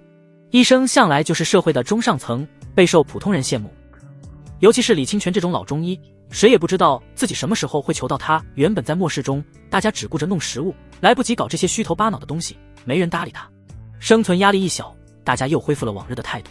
李清泉苦笑：什么重用啊，我就是个老头子罢了。老妇女夸张地道。侬看看，李医生就是谦虚，比便利店那个得意忘形的小赤佬强多了。李清泉微微皱眉，并不搭话。这时徐老头也出现了，他脸色阴沉地瞪了李清泉一眼。李清泉不愿意跟他纠缠，转身离开。老妇女看了看徐老太，也讪讪笑着离开了。徐老太死死盯着李清泉的背影，牙齿咬得咯咯响。李清泉，你要给我孙子赔命！他把孙子的死赖在了李清泉身上。李清泉小心地在小区内观察了一番，看起来除草剂的效果还不错。很快他就笑不出来了。他看到了一朵紫色蘑菇从一堆被要死的植物下方钻了出来，一朵、2朵、3朵，李清泉找到了数不清的紫色蘑菇。当其他植物死光，腾出生存空间之后，幸存的植物就长得更加旺盛了。除此之外，他还见到一棵被要死的松树，根部又发出了翠绿的新枝，短短1夜时间就长出了半米高。李清泉失望地叹了口气，他望着血红的四周，非常失望。果然还是不行啊！他小心地采摘了一些新长出的植物，以及一些屎味荠菜，就返回了家中。这么危险的时间，他才不会轻易外出。屎味荠菜再难吃，也比丧命强。益达广场人群聚集得越来越多，幸存者们本来是准备来买东西的，他们一到地方才发现，益达广场根本没有营业，也没有人管理。益达广场附近已经停电了，人们只能举着手电筒在广场里搜刮物资。超市里的东西呢，都被人带走了。兄弟们，别下去了，纯粹浪费时间，不如去其他地方看看。别信他，他在忽悠人。操！爱信不信。人群中，柳梦瑶手持一把擀面杖，跟着合租室友黄倩以及黄倩的男友萧强一起进入了益达广场。柳梦瑶看到眼前乱糟糟的一幕，心里顿时一沉。完了，咱们来晚了。萧强偷偷瞟了一眼柳梦瑶的窈窕身材，故作镇定地道：没事，咱们去楼上，我看大部分人都去了超市，益达广场楼上有美食店，应该能剩点食物。柳梦瑶常年练武健身，身材极好，凹凸有致，该胖的地方胖，该瘦的地方瘦，身材比例也很好，典型的万线过裆，哪怕是宽松的运动服也挡不住完美的体型。柳梦瑶心中嫌弃萧强的目光，一个穷体育生也敢对老娘起色心，哼！但是她现在不得不依靠这个强壮的体育生，只能装作看不见。黄倩眼睛一亮，老公真聪明，咱们快上去吧。郝萧强得意洋洋，自觉又在柳梦瑶面前秀了一把智商。以前他一个穷学生是不敢对柳梦瑶这个级别的美女动心思的，但是现在不同了，现在是末世。跟柳梦瑶困在一起后，朝夕相处之下，他难免就升起了一些以前不敢想的想法。我只要在柳梦瑶面前展现出强大的能力，她一定会喜欢我。萧强举着手电筒，带头走上停电的扶梯，领着二女来到2楼。这里是母婴楼层，全是婴幼商品和儿童室内游乐场，三人并没有兴趣。柳梦瑶正要离开时，红雾中走出一个男人，笑道：柳梦瑶。柳梦瑶惊讶，江凡。来人正是江凡。江凡再次来到益达广场，这里已经有不少幸存者了。江凡没有立刻升到地面，而是谨慎感知了一番。半径100米之内，整座益达广场都笼罩在他的感知之中，没有强大的变异生物。大约200多个人，只在地下超市位置有一个异能者，其他人都是普通人。江凡仔细看了一眼那个异能者，他似乎正领着几名小弟在抢劫。这人身上的光芒亮度比周天豪强了一大截，但是还是远远不如江凡身上的亮度。另外，他体内的生姜也是金色的。江凡确认这名异能者危险不大之后，才找了个没人的角落升到地面上。现在人很多，就算有变异生物偷袭，攻击自己的可能性也很小。益达广场的1楼寸金寸土，全是国际大品牌时装、化妆品、金店、手机店、汽车门店之类。以往门庭若市，现在根本没人会来这种地方浪费时间。感知升级到5级之后，江凡变相获得了夜视能力，根本用不着手电筒就能看清商店里的商品。这是一家香奈儿店，以前江凡从来没进来过，更别说买了。一件衣服就够他1年的工资了，现在随便拿。江凡一进门就把所有衣服配饰全部收进空间，他随便找了个背包，塞了一点商品放在里面，假装成普通幸存者的模样。然后是一家新能源汽车展店，里面摆着2辆车，江凡也收进空间。金店、化妆品店，江凡就这么溜达了一圈，把1楼所有商家的商品收了个精光。然后他又顺着扶梯来到2楼，2楼是母婴区，更是毫无一人。江凡也不管有用没用，把所有商品全部收进空间。这时他发现有3个人从另一个扶梯上走了上来，其中一个女人的轮廓光非常醒目，她双腿纤细修长，万线过裆，身材比例跟模特一样。这身材有点眼熟。江凡不由走向对方，很快他就穿过红雾，径直来到对方面前。果然是熟人，柳梦瑶，年龄23，品质9分，完美身材，妇德10分，未尝人士，综合评分9分，定，符合系统要求。江凡眼睛亮了起来。柳梦瑶，宋诗音在瑜伽馆的熟人，经常一起健身，算是半个闺蜜。江凡笑了起来。柳梦瑶，柳梦瑶惊讶地看了江凡一眼，想不到这妖巧还能在这里见到熟人。江凡毫不遮掩地上下打量柳梦瑶，显然柳梦瑶这段时间过得很不好，引以为傲的黑长直没有打理，显得乱糟糟的。但是这依然遮掩不住她的美丽容颜。这女人就不如狐狸里聪明，出来不知道化妆扮丑，居然还抹了个口红，这不是给自己找麻烦吗？柳梦瑶微微皱眉，这个小便利店员她是看不上的。她还一直在私底下劝宋诗音离开江凡，现在被江凡这么打量，不由心生不满，侧过脸去。萧强不爽起来，他已经把柳梦瑶看作自己的痉挛。柳梦瑶被一个男人不怀好意的打量，让他有些恼怒。萧强上前一步，把柳梦瑶挡在身后，仗着自己195的身高，俯视着江凡，一脸的不屑。兄弟，眼睛往哪瞅呢？江凡看都没看他一眼，假装在背包里掏了掏，实际上从随身空间拿出一个鱼罐头，像哄骗小姑娘的坏叔叔一样。柳梦瑶，想不想吃？咕噜。柳梦瑶艰难地咽了口唾沫，眼睛直直地盯着罐头。他已经3天都每天只吃1顿了，而且还是馒头。要不是萧强家的冰箱里冷冻了不少馒头，他们就得挨饿。现在看到鱼肉，口水直流。萧强和黄倩也看得眼睛冒光。你从哪找到的？江凡还是不理睬二人，对柳梦瑶轻笑道：去我家住，包你吃饱。柳梦瑶脸色变了。江凡，你在乱说什么？萧强立刻发现了装逼机会。操！臭小子，快给梦瑶道歉。柳梦瑶听得有点刺耳。梦瑶也是你能喊的？黄倩也不爽地看了萧强一眼，她又不傻，早就发现男友对柳梦瑶的不良企图了。另外，柳梦瑶在他们家还浪费食物，她早就想把柳梦瑶赶出去。呵，江凡淡淡地把罐头扔在地上，一脚踩扁，鱼肉的香气四溢。3人看得眼冒火光，这也太浪费了。如果不是现场那么多人，柳梦瑶都恨不得趴在地上捡起来吃掉。江凡好整以暇地对萧强道：我给你3秒钟，跪下道歉。萧强愣了一下，他仿佛听到什么笑话一样。你说啥？他是练篮球的，195厘米，体重200斤。江凡就是普通体型的男性，身高才175。单看外形，两人差了20公分。萧强撸起袖子，露出强壮的肌肉。江凡嘴角微扬，正要动手时，他发现超市那个异能者居然顺着扶梯上来了，身后还带着几名小弟。这些人浑身散发着明亮的红光，恶意满满。江凡不由扭头看向扶梯。萧强看到江凡扭头，还以为对方怕了，得意的大笑起来。他笑了一半，就看到几束手电筒光柱在红雾中摇晃。很快，几名男子从扶梯走了上来，为首一人是个光头男，面容可憎，一脸疙瘩。他上身穿黑色皮夹克，里面什么都没穿，胸口一个巨大的青龙刺青，脖子上一根巨大的金项链，手里握着一把西瓜刀。光头男身后几人也都不是善类，要么板寸，要么光头，个个身上雕龙画虎，面容狰狞。光头男一看到几人站在扶梯口，就骂道：妈的，煞逼挡什么路，给老子滚开！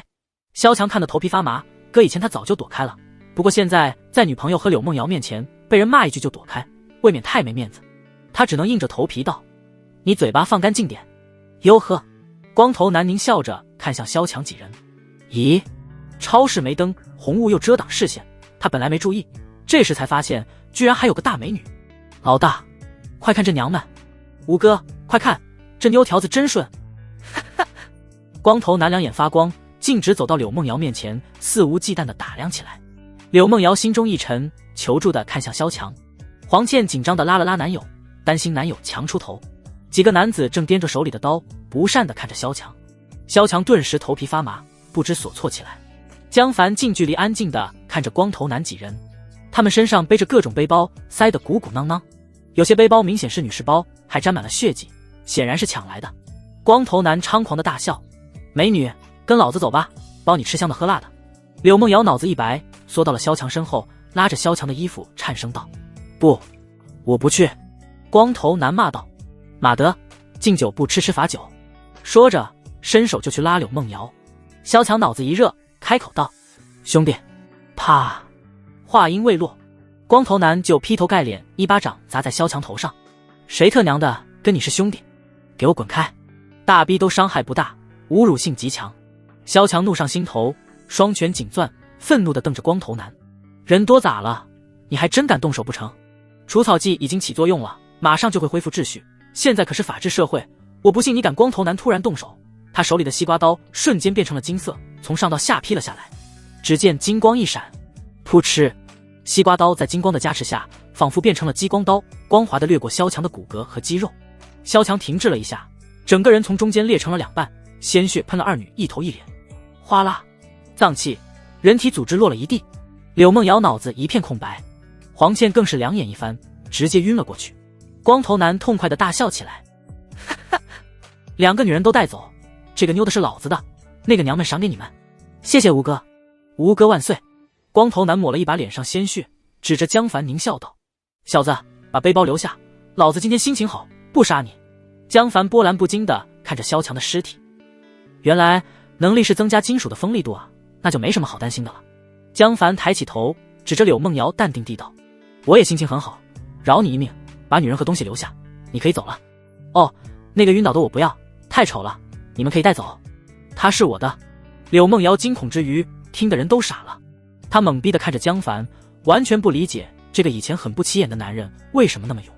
光头男大怒，杀了他！一个手下挥刀就砍向江凡。太慢了！江凡淡定地看了一眼刀的轨迹，频频一拳打出，拳头如炸雷一般轰在了男人胸口，咔嚓！男人口喷鲜血，被打飞了几米，撞碎玻璃护栏，落到了1楼。如今外伤基本等于死亡，这人没救了。现场瞬间一片死寂。光头男先是一惊，紧接着就狞笑起来，原来是个体能异能者，怪不得那么猖狂。给我死！他手中西瓜刀再次发出金光，然而他的速度太慢了，面对异能者，江凡没有任何留手，闪电般一脚踢了过去。光头男根本来不及反应，就被踢中脑袋，轰！他的脑袋像西瓜一样爆裂开来，扑通，无头尸身扑倒在地。光头男的小弟都看傻了，他们眼中无比强大的光头男居然像鸡仔一般被宰杀。江凡却没有停下动作，一脚正蹬，又一名手下惨叫着摔下2楼，再一拳，有一名手下惨死。江凡动作极快，其他人根本反应不过来。几秒钟后，光头男的小弟们就死的只剩最后一个黄毛。黄毛当机立断，扑通一声跪在地上：“大哥，我错了，大哥，吴哥的女人都给你。”女人！江凡的拳头停在黄毛面前3公分处，黄毛吓得裤裆都湿了。江凡饶有兴趣地道：“哦，好看吗？”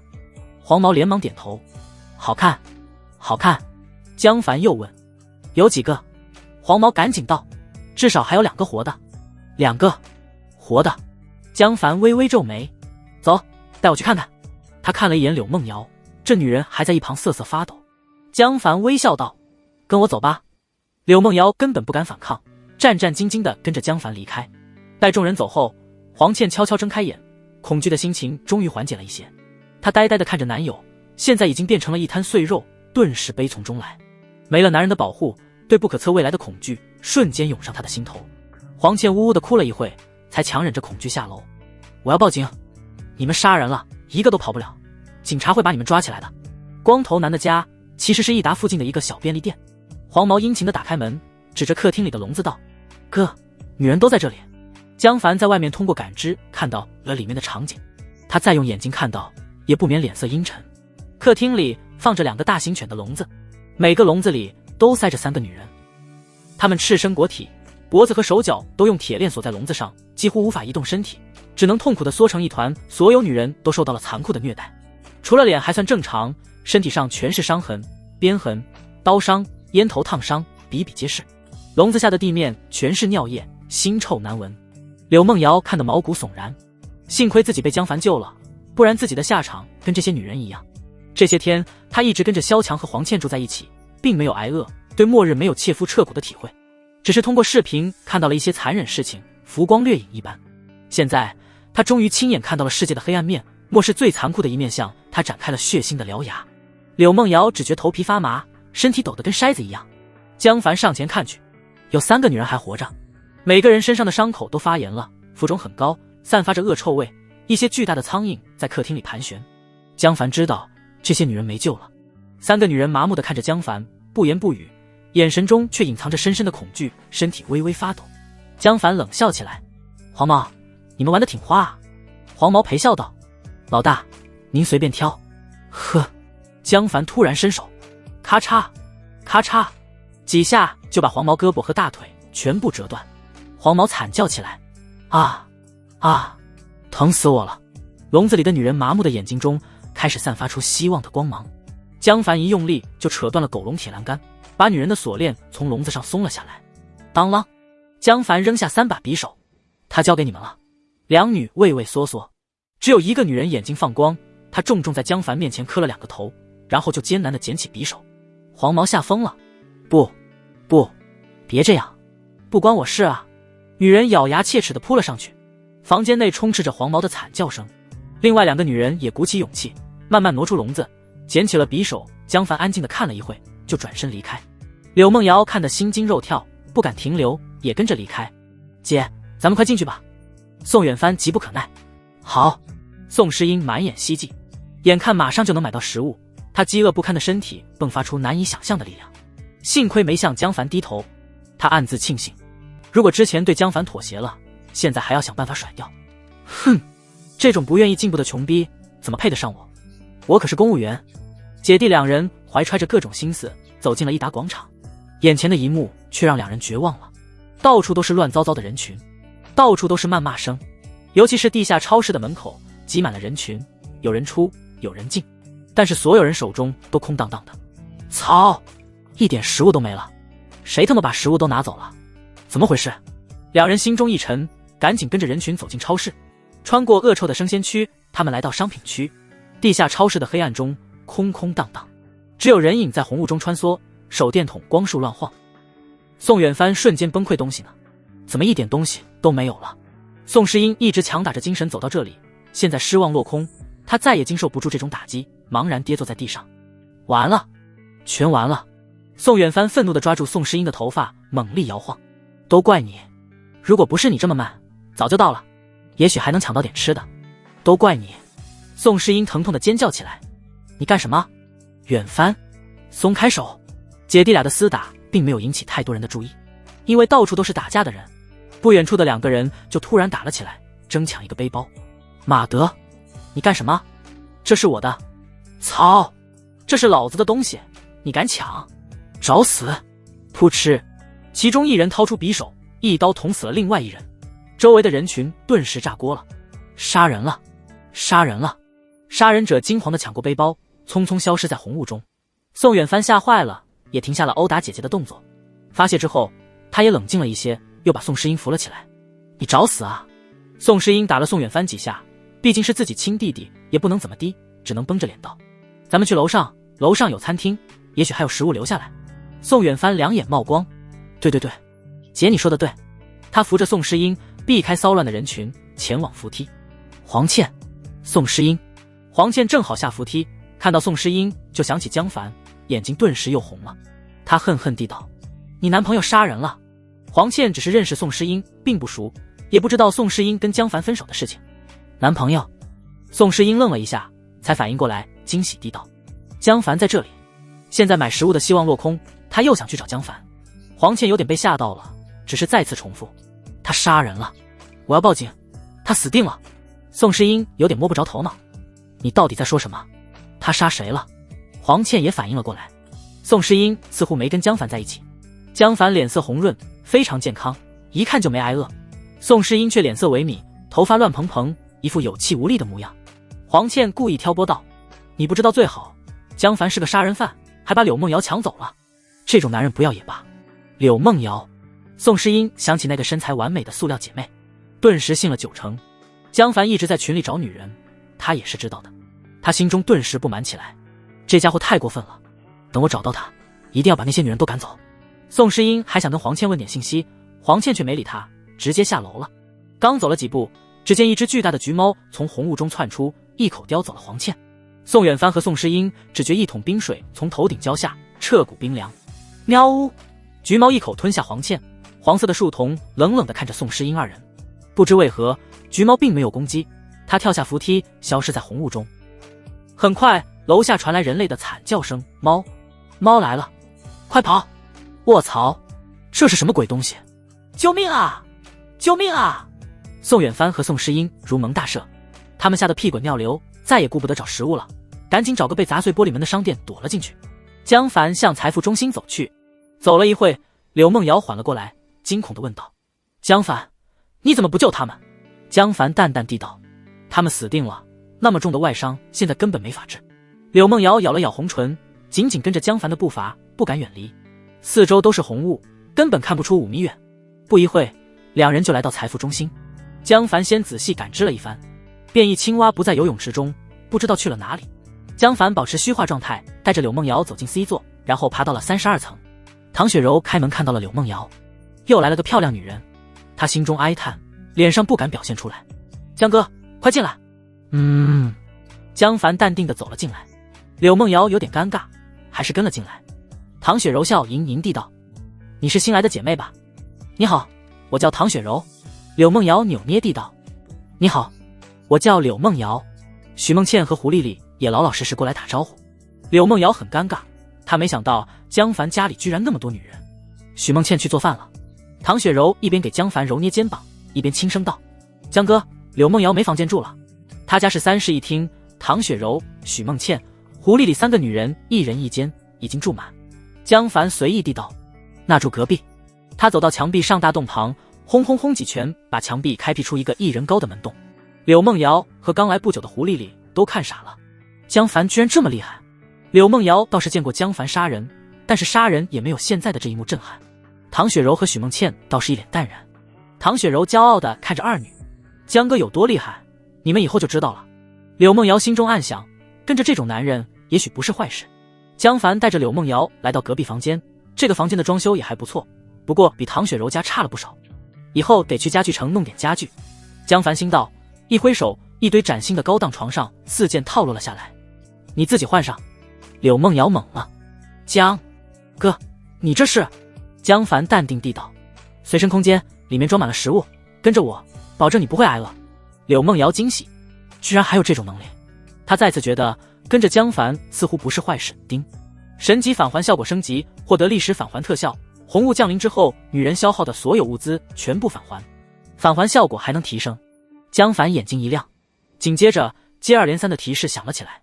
丁，1天前柳梦瑶消耗1个馒头，返还500个，已经放进随身空间。丁，2天前柳梦瑶消耗1个馒头，返还500个，已经放进随身空间。丁，3天前柳梦瑶消耗1个馒头，返还500个，已经放进随身空间。江凡这才发现柳梦瑶过得非常苦逼，之前的1周吃的全是馒头。两人回到唐雪柔房间，饭菜已经做好了，3女规规矩矩地坐在一边等待。一看两人回来，3女就站了起来。唐雪柔笑道：“江哥来了，你一定饿了，咱们快吃饭吧。”江凡坐在主座上。唐雪柔又道：“梦瑶，你也辛苦了，快吃饭吧。”柳梦瑶眼睛直直盯着饭桌，红烧牛排、可乐鸡腿、清蒸鲈鱼、油焖大虾、凉拌三丝，这怎么可能？柳梦瑶口水都控制不住了。别说末世了，就算在和平时代，她也吃不上几次这么丰盛的饭菜。许梦倩得意地笑道：“只是很普通的一餐，梦瑶别介意，今天太急来不及做其他的，等明天再好好做一顿给妹妹洗尘。”柳梦瑶赶紧摇头：“不，这也太丰盛了。”江凡随意地道：“吃吧。”3女没有动筷子，柳梦瑶也很识趣。等到江凡吃了几口，众女才吃了起来。众女看江凡心情不错，气氛放松了不少，轻声说笑起来。唐雪柔轻笑道：“呵，今年好多人出去买食物了。”许梦倩不屑地道：“啥？现在上哪买？植物死了一批，但是红雾还在，阻挡视线，怎么可能有人送货？”胡丽丽补充道：“我看别人的视频，公路都被毁了，一些草的根茎能扎破轮胎，交通至少短时间恢复不了。”唐雪柔夹了一口肉，亲昵地送进江凡口中，骄傲地道：“如果外面无法补充进来的话，魔海市能剩下的只有包装食品和冷冻的食品，这么多人，一个人能分到多少？除了江哥有随身空间，大多数人都得挨饿。上哪补充啊？农村那边的情况更糟糕，根本没法住人了，工厂也好不到哪去，供电都没法保证正常，根本无法生产。三女说着说着就问道：对了，梦瑶，外面情况到底如何？只有柳梦瑶亲眼见过外面的情况，他们非常好奇。外面，柳梦瑶打了个寒战，脸色变成了煞白。很乱，超市里没有食物，路上的虫子很危险，到处都在打架，还有人杀人。他说到杀人，怯生生地看了江凡一眼，生怕他生气。江凡淡淡地道：今天我又杀了几个混球，你继续说吧。又杀人了三女为之一惊，不过没有太惊恐，他们早就见过江凡杀周天豪。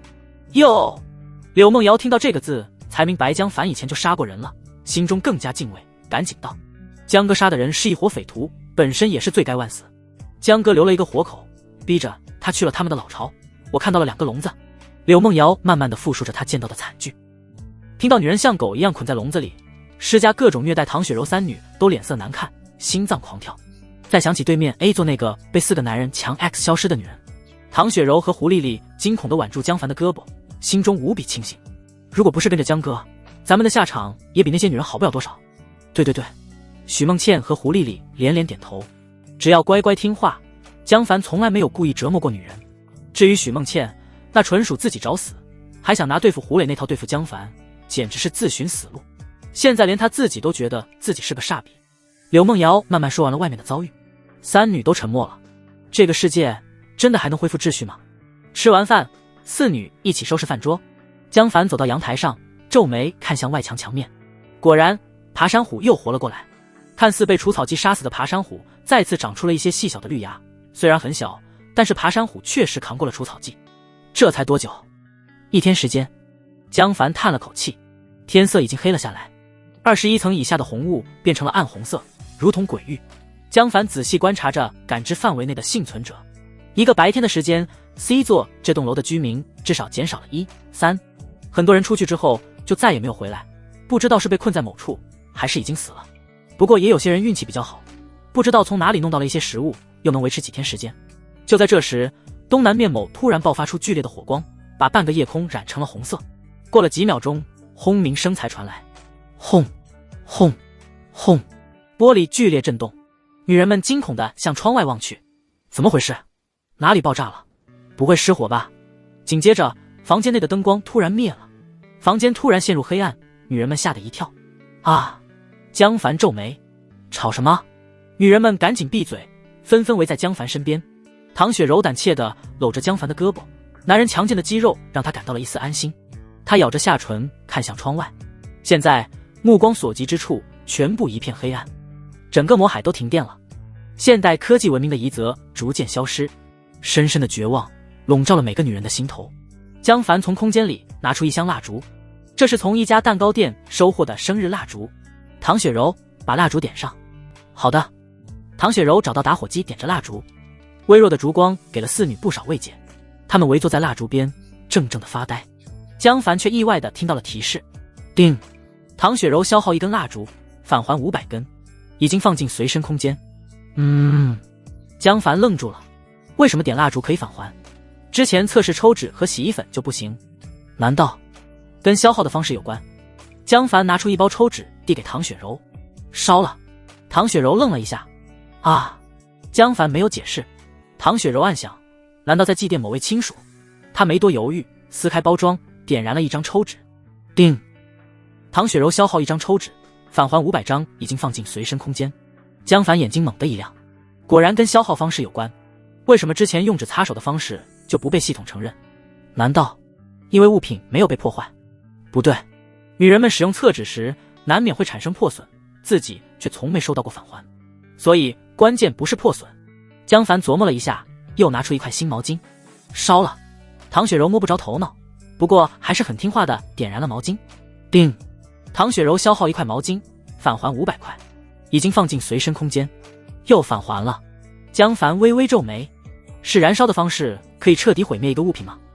江凡又让唐雪柔烧一个新手机，无法返还，哪怕手机塑料外壳都烧透了都没返还，这就有趣了。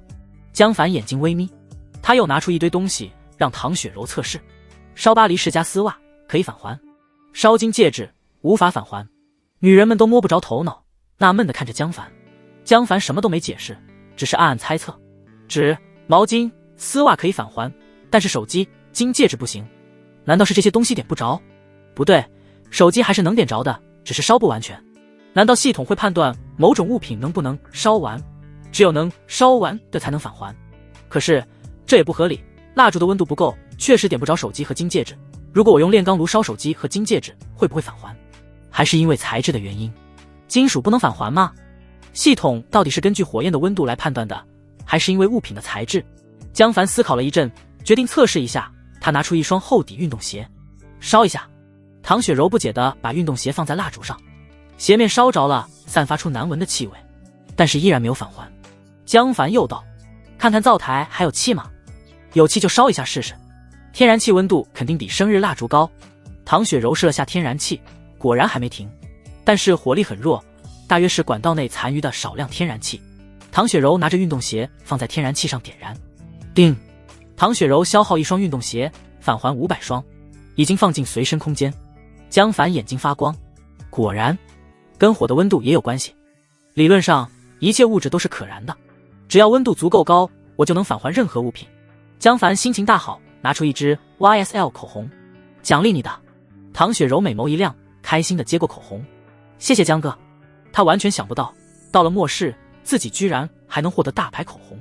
现在外面的人连饭都吃不上了，自己还有口红。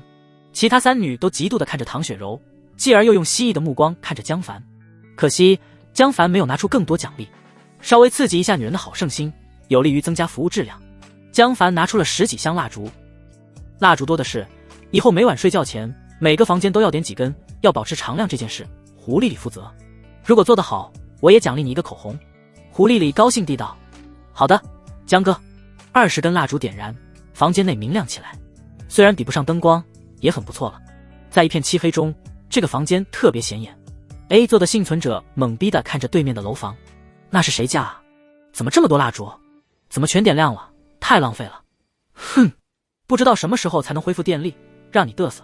蜡烛烧完了，看你怎么办。江凡获得了1万根蜡烛返还，根本烧不完。他高兴的大手一挥，不够亮，再点20根，以后就照这个标准来。胡丽丽听话的又点了20根蜡烛，房间越发明亮，女人们的心情都好了不少。不过 A 座幸存者心情就完全不同了。操，这小子到底有多少蜡烛？21层以下的幸存者陷入了恐慌之中。以前家里有灯光，就算红雾遮挡视线也还能忍受，现在停电了，很多人家都是没有蜡烛和手电筒的，除了手机还能发出点亮光，根本没有任何备用照明方法。灯光一灭，红雾在遮挡月光，所有人房间里一片漆黑，伸手不见五指。他们只能惨兮兮地打开煤气灶，获得些许光亮。半个多小时后，管道里的天然气彻底烧光，再也无法点燃。21层以下彻底陷入了黑暗之中。这下所有人都慌了，窗外传来各种动物的叫声，夜晚显得无比恐怖。一些人龟缩在被窝里瑟瑟发抖，一些人，尤其是单独居住的人，受不了这种可怕的黑暗，摸黑走出房间向楼上爬去。最终在22层至24层楼梯间聚集了一大群幸存者。人到了群体中，总算放心下来，商量以后怎么办。21层以下没法住了，要不咱们搬到楼上吧？这年头谁会收留咱们？哼，现在是灾年，要互补互助，凭什么不收留我们？还有没有人性？他们不开门，我们有什么办法？他们总会出来的，只要出来咱们就冲进去。没必要，楼上还有好多空房间，足够咱们住的了。这可是防盗门，根本打不开。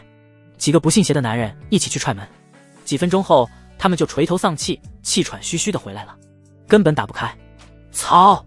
楼上的这些王八蛋毫无人性，根本不给咱们开门。暴力手段不行，就有几个人开始在楼道里喊：有没有好心人给开门，让我们住一夜？这大晚上的，让我们住外面不好吧？行行好吧，我孩子才3岁，让我进房间吧。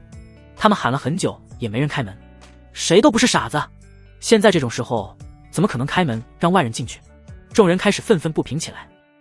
这一层的人我都认识，大家都是街坊邻居，低头不见抬头见，我看你们以后怎么见人。王八蛋，你们太自私了，太不像话了，不就是住一夜吗？搞得跟咱们不走了一样。草泥马的，有种你们别出门，老子见一个砍一个。22-24层的住户们敢怒不敢言，只能闭门不出。众人折腾了很久也没进去，只能苦逼的在楼梯间楼道里睡下了。可是地上太凉还硬，睡得不舒服。有人又鼓着勇气回到家中，拿来了一些被褥。其他人有样学样，也搬来了各种东西，竹席、行军床、躺椅。这些人不敢分开，聚集在22-24层之间，把这里搞得非常一团糟。22-24层的住户暗暗叫苦，却没有什么办法。凌晨4点，江凡躺在床上，一点睡意都没有。他用感知观察楼下幸存者的动向。21层以下的大部分幸存者都搬到了22层以上，在楼道和楼梯间里睡着了。有个家伙在鬼鬼祟祟地偷其他人的东西。看到被偷者是徐老太，江凡心中甚慰。江凡惊讶地发现，从28层往上，原本还有一些人，一个白天过去，居然只剩下一个幸存者，其他人都去外面寻找食物了，之后再也没有回来。仅存的幸存者住在2803室，是个女孩。她躺在床上不断发抖，似乎是生病了，身体光芒极其暗淡，眼看就要熄灭。几分钟后，女孩不动了，身上光芒也同步消失。又死了一个。江凡心中波澜不惊。末世之中，死亡早已司空见惯。就在这时，意外出现，一个女孩居然凭空出现在死者的房间。江凡一下坐起身来，表情凝重。怎么回事？他完全没有看到这个女孩是怎么来的，仿佛突然出现了一般。难道是异能传送瞬移？江凡注意到这个女孩身体里果然有个生姜，颜色跟那只变异青蛙相同，是蓝色的。她是异能者，居然还有传送异能，这个能力可太强大了。江凡谨慎地观察了一会，异能女身上的光芒不算亮，跟唐雪柔差不多，大约没有什么战斗力。江凡不再犹豫，心中一动，身体穿过床和地板，落进31层。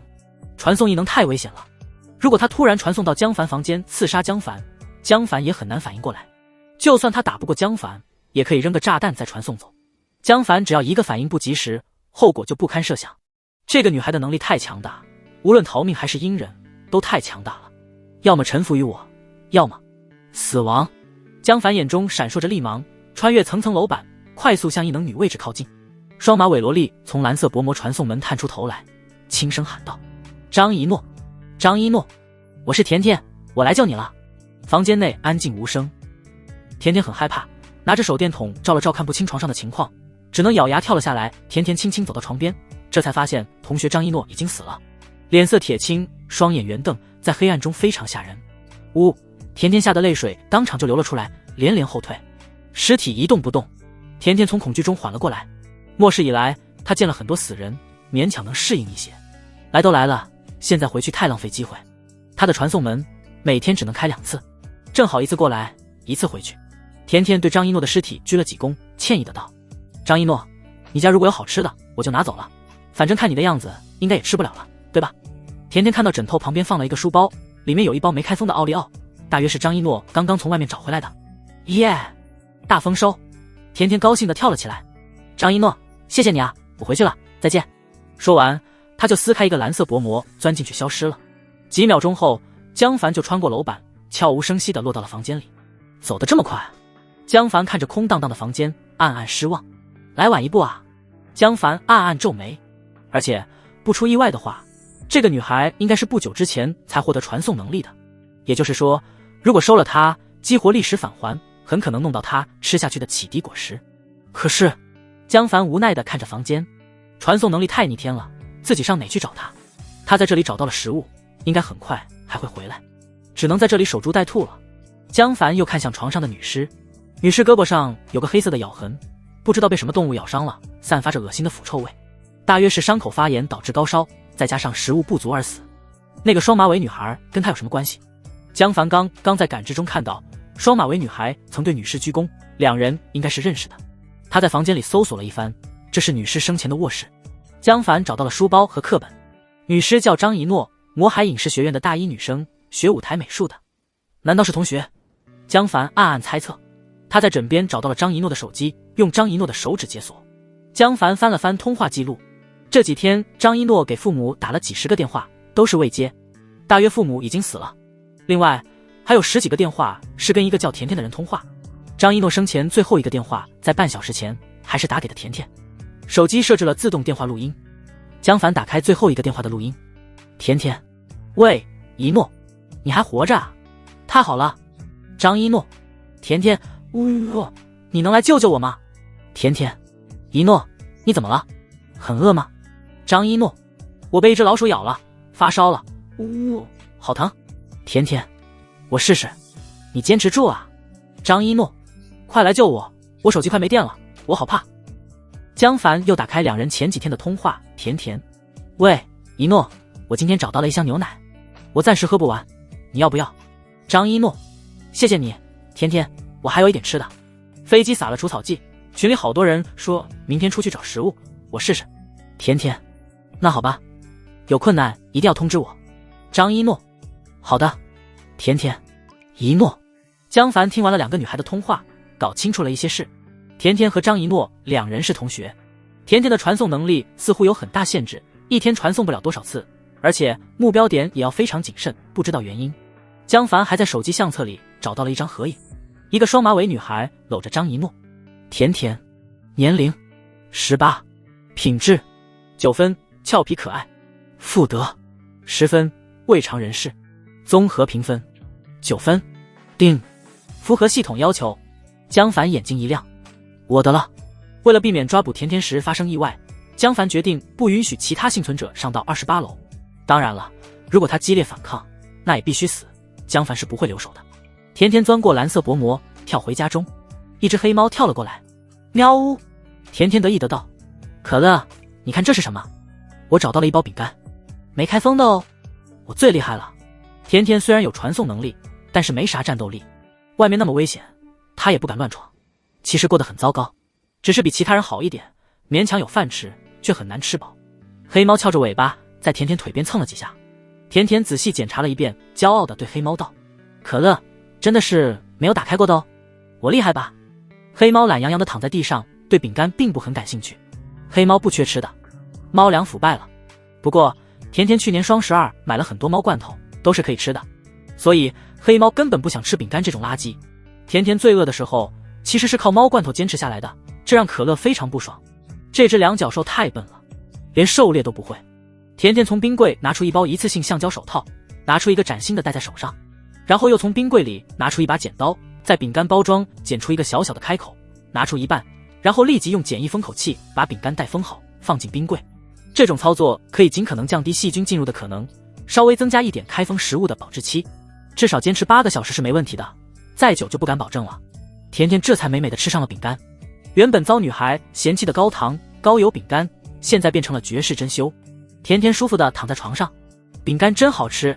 她缓了一会，又检查了一下冰柜，忧愁的对可乐道：咱们只剩下2根火腿肠，1包方便面，半包饼干了，还得想办法收集食物，可是现在食物越来越难找了。黑猫头都没抬，喵，反正老子不缺吃的，只要你别偷我的食物。甜甜想了想道：我觉得张一诺家中应该还有食物，不过天太黑，我不敢多待，等到白天再过去仔细找找。甜甜决定在楼里找找看，就算找不到机会，也要找个没人的房间，然后传送进去搜索食物。黑猫悠闲地摇了一下尾巴，甜甜抓住自己的双马尾，琢磨了一会，自言自语道：应该还好，那边是个居民楼，大约不会太乱。他想起昨天去益达广场时见到的混乱场面，心中不由打了个寒战。上次他被那只大橘猫吓跑后，又咬牙去了一趟益达广场，结果遇到幸存者们集体去益达广场，他一落地就被人拿刀给抢了，不仅没捞着收集食物，连带去的背包都被人抢走。甜甜心有余悸，对了，明天扮丑点，再扮老点，再穿上妈妈的旧衣服，免得被其他人盯上。甜甜揪着头发盘算，对了，可乐，如果发现纯净水我也要带回来，现在停水停气，咱们只能喝纯净水。黑猫快睡着了，甜甜自觉责任重大，重重点头道：放心，可乐，我能搞定。益达广场，宋诗英跟弟弟一起躲在一个空荡荡的母婴食品店里，黑暗中他再一次打开手机，看了一眼就绝望了，没有信号，为什么一点信号都没有？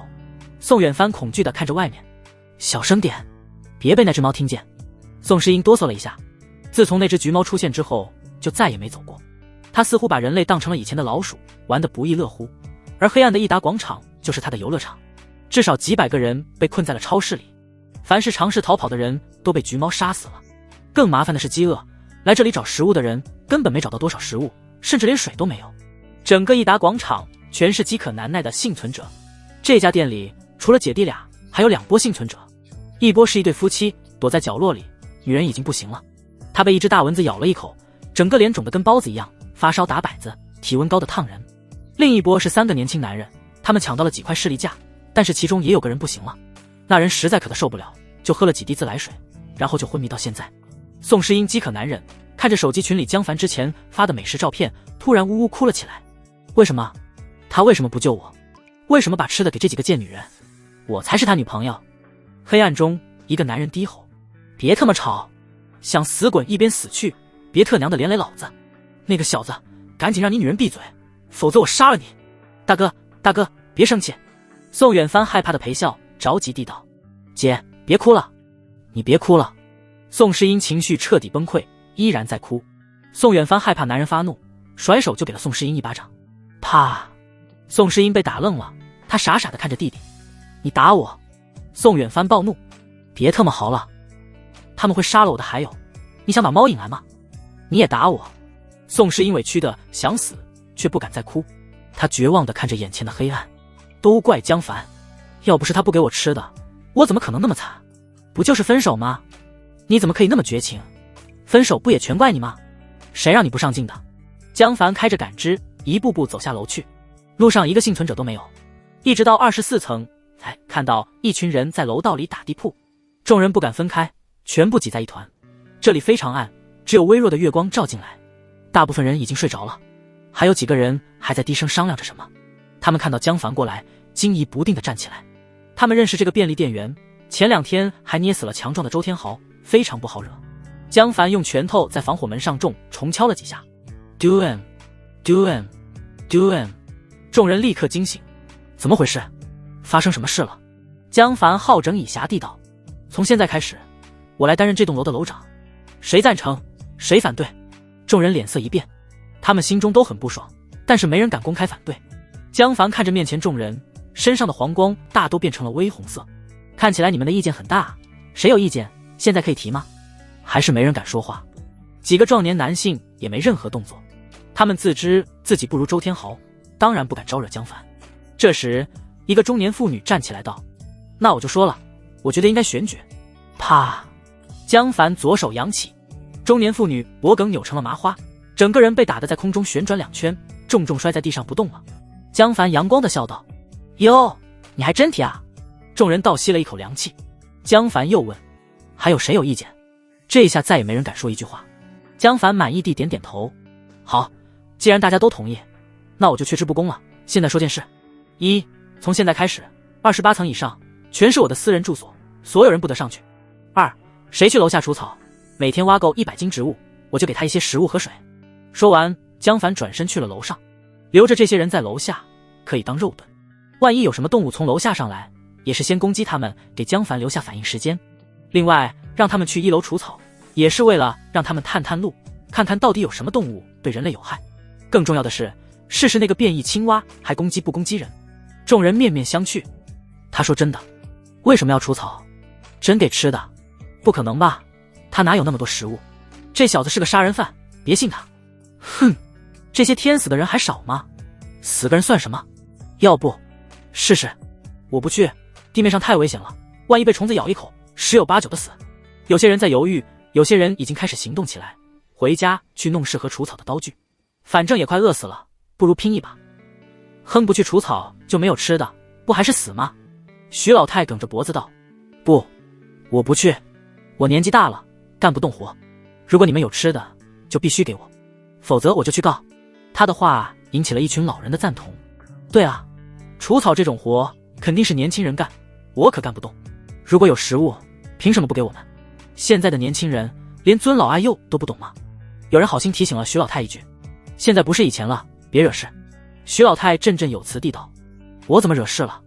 我只是在要应得的。不论是周天豪还是江凡都没有打过他，让他莫名其妙获得了自信。江凡一定不敢打老人。一群老女人也附和起来。江凡不就是个便利店员吗？以前不就靠咱们这些业主的照顾才能生活？他想当楼长就需要咱们的支持。对，他肯定是私藏了便利店的商品，才能有那么多储存。现在是危机时期，这些物资必须用来救助大家。我觉得可以跟江凡那个小伙子好好谈谈。尊老爱幼可是龙国的传统美德，他那么多食物，凭什么不分给我们点？不就是想要钱吗？我们给他。年轻人听到老人的话，感觉非常无语。江凡是可以商量的人吗？刚才那个女人的尸体还摆在地上呢。行吧，好言难劝，该死鬼，由你们去吧，反正对他们是有百利无一害的事情。如果江凡愿意妥协，那他们也会尝试找江凡谈谈。如果江凡不妥协，那就让别人去死好了，关自己屁事。死者女人静静地躺在地上，这里没有她的亲人，尸体也没人管，很快就有苍蝇飞来，嗡嗡嗡，嗡嗡嗡。周围的人嫌弃地道：操，这玩意也不能扔这里啊！那你给扔了？凭什么我扔？现在所有人都在挨饿，能不动就不动，谁都不愿意动手。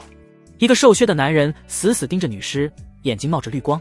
他已经2天没吃任何东西，简直快饿疯了。女尸惨白的皮肤竟然勾起了他的食欲。这个女人是被打死的，身体应该没病。瘦削男人心中暗道。过了一会，瘦削男人站起身来，道：再放就臭了，我来搬吧，谁来帮个忙？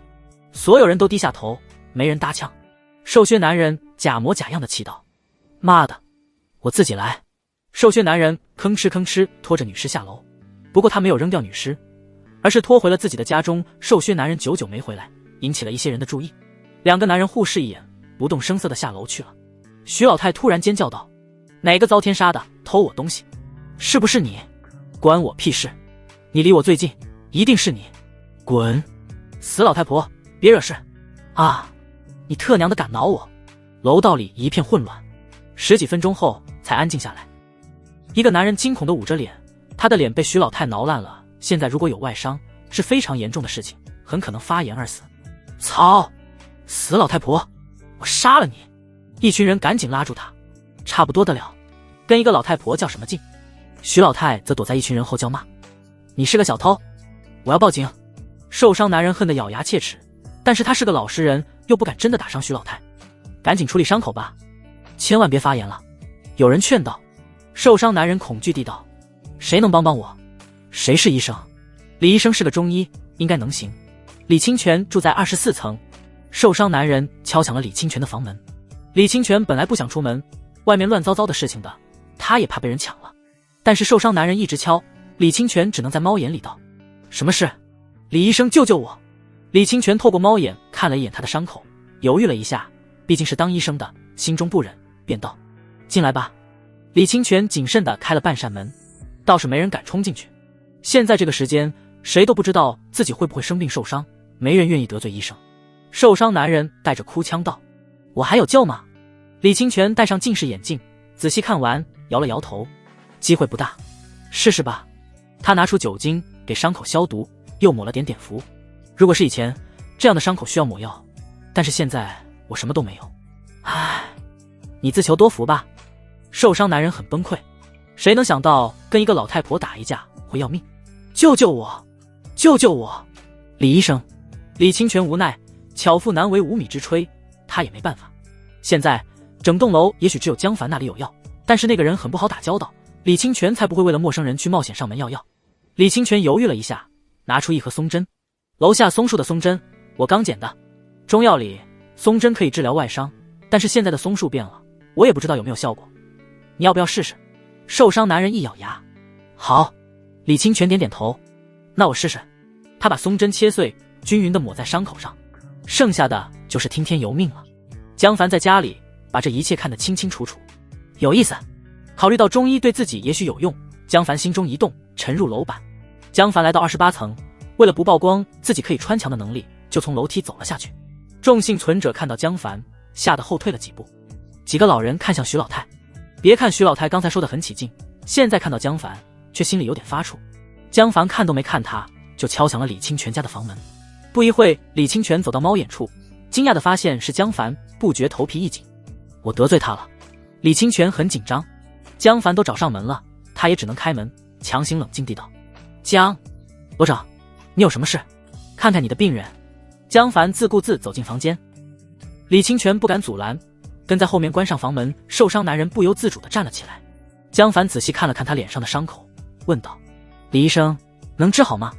李清泉发现江凡似乎没有恶意，松了口气，叹道：机会不大，太缺药了。他很想问问江凡有没有药，但是没敢开口。江凡不置可否，我看看你用的药。李清泉拿出剩下的松针。江凡不懂中医，不过他也知道一个医生还是很有用的，尤其是中医。跟西医不同，西医离开现代制药科技，几乎毫无用武之地。传统中医可是点满了草药学的，只不过中医那些草药知识，在这个动植物飞速变异的时代，还能发挥多少作用，江凡也没把握。只有说有了总比没有强。江凡又问：上次见你在卖一种很臭的菜？李清泉点头。变异的荠菜很臭，煮熟更臭，不过确实能吃，营养似乎很丰富。这些天我的主食就是这种荠菜，可惜现在没天然气了，没法煮，我又不敢吃生的。哎，李清泉很惋惜。江凡让李清泉拿了一些出来，一股旱厕般的恶臭扑面而来，江凡差点没把隔夜饭给吐出去。李清泉倒是一脸淡定。受伤男人期待地道：这东西能吃？李清泉点头：能，我天天吃这个，我家也没别的可以吃的东西。受伤男人看了看满面红光的李清泉，可怜兮兮地道：能给我点吃吗？生的你敢吃？敢吃，反正也活不了几天了，起码做个饱死鬼。受伤男人倒是光棍。李清泉拿出一大碗生荠菜放在受伤男人面前，昨天刚摘的，这种荠菜很特别，能放3天不腐败。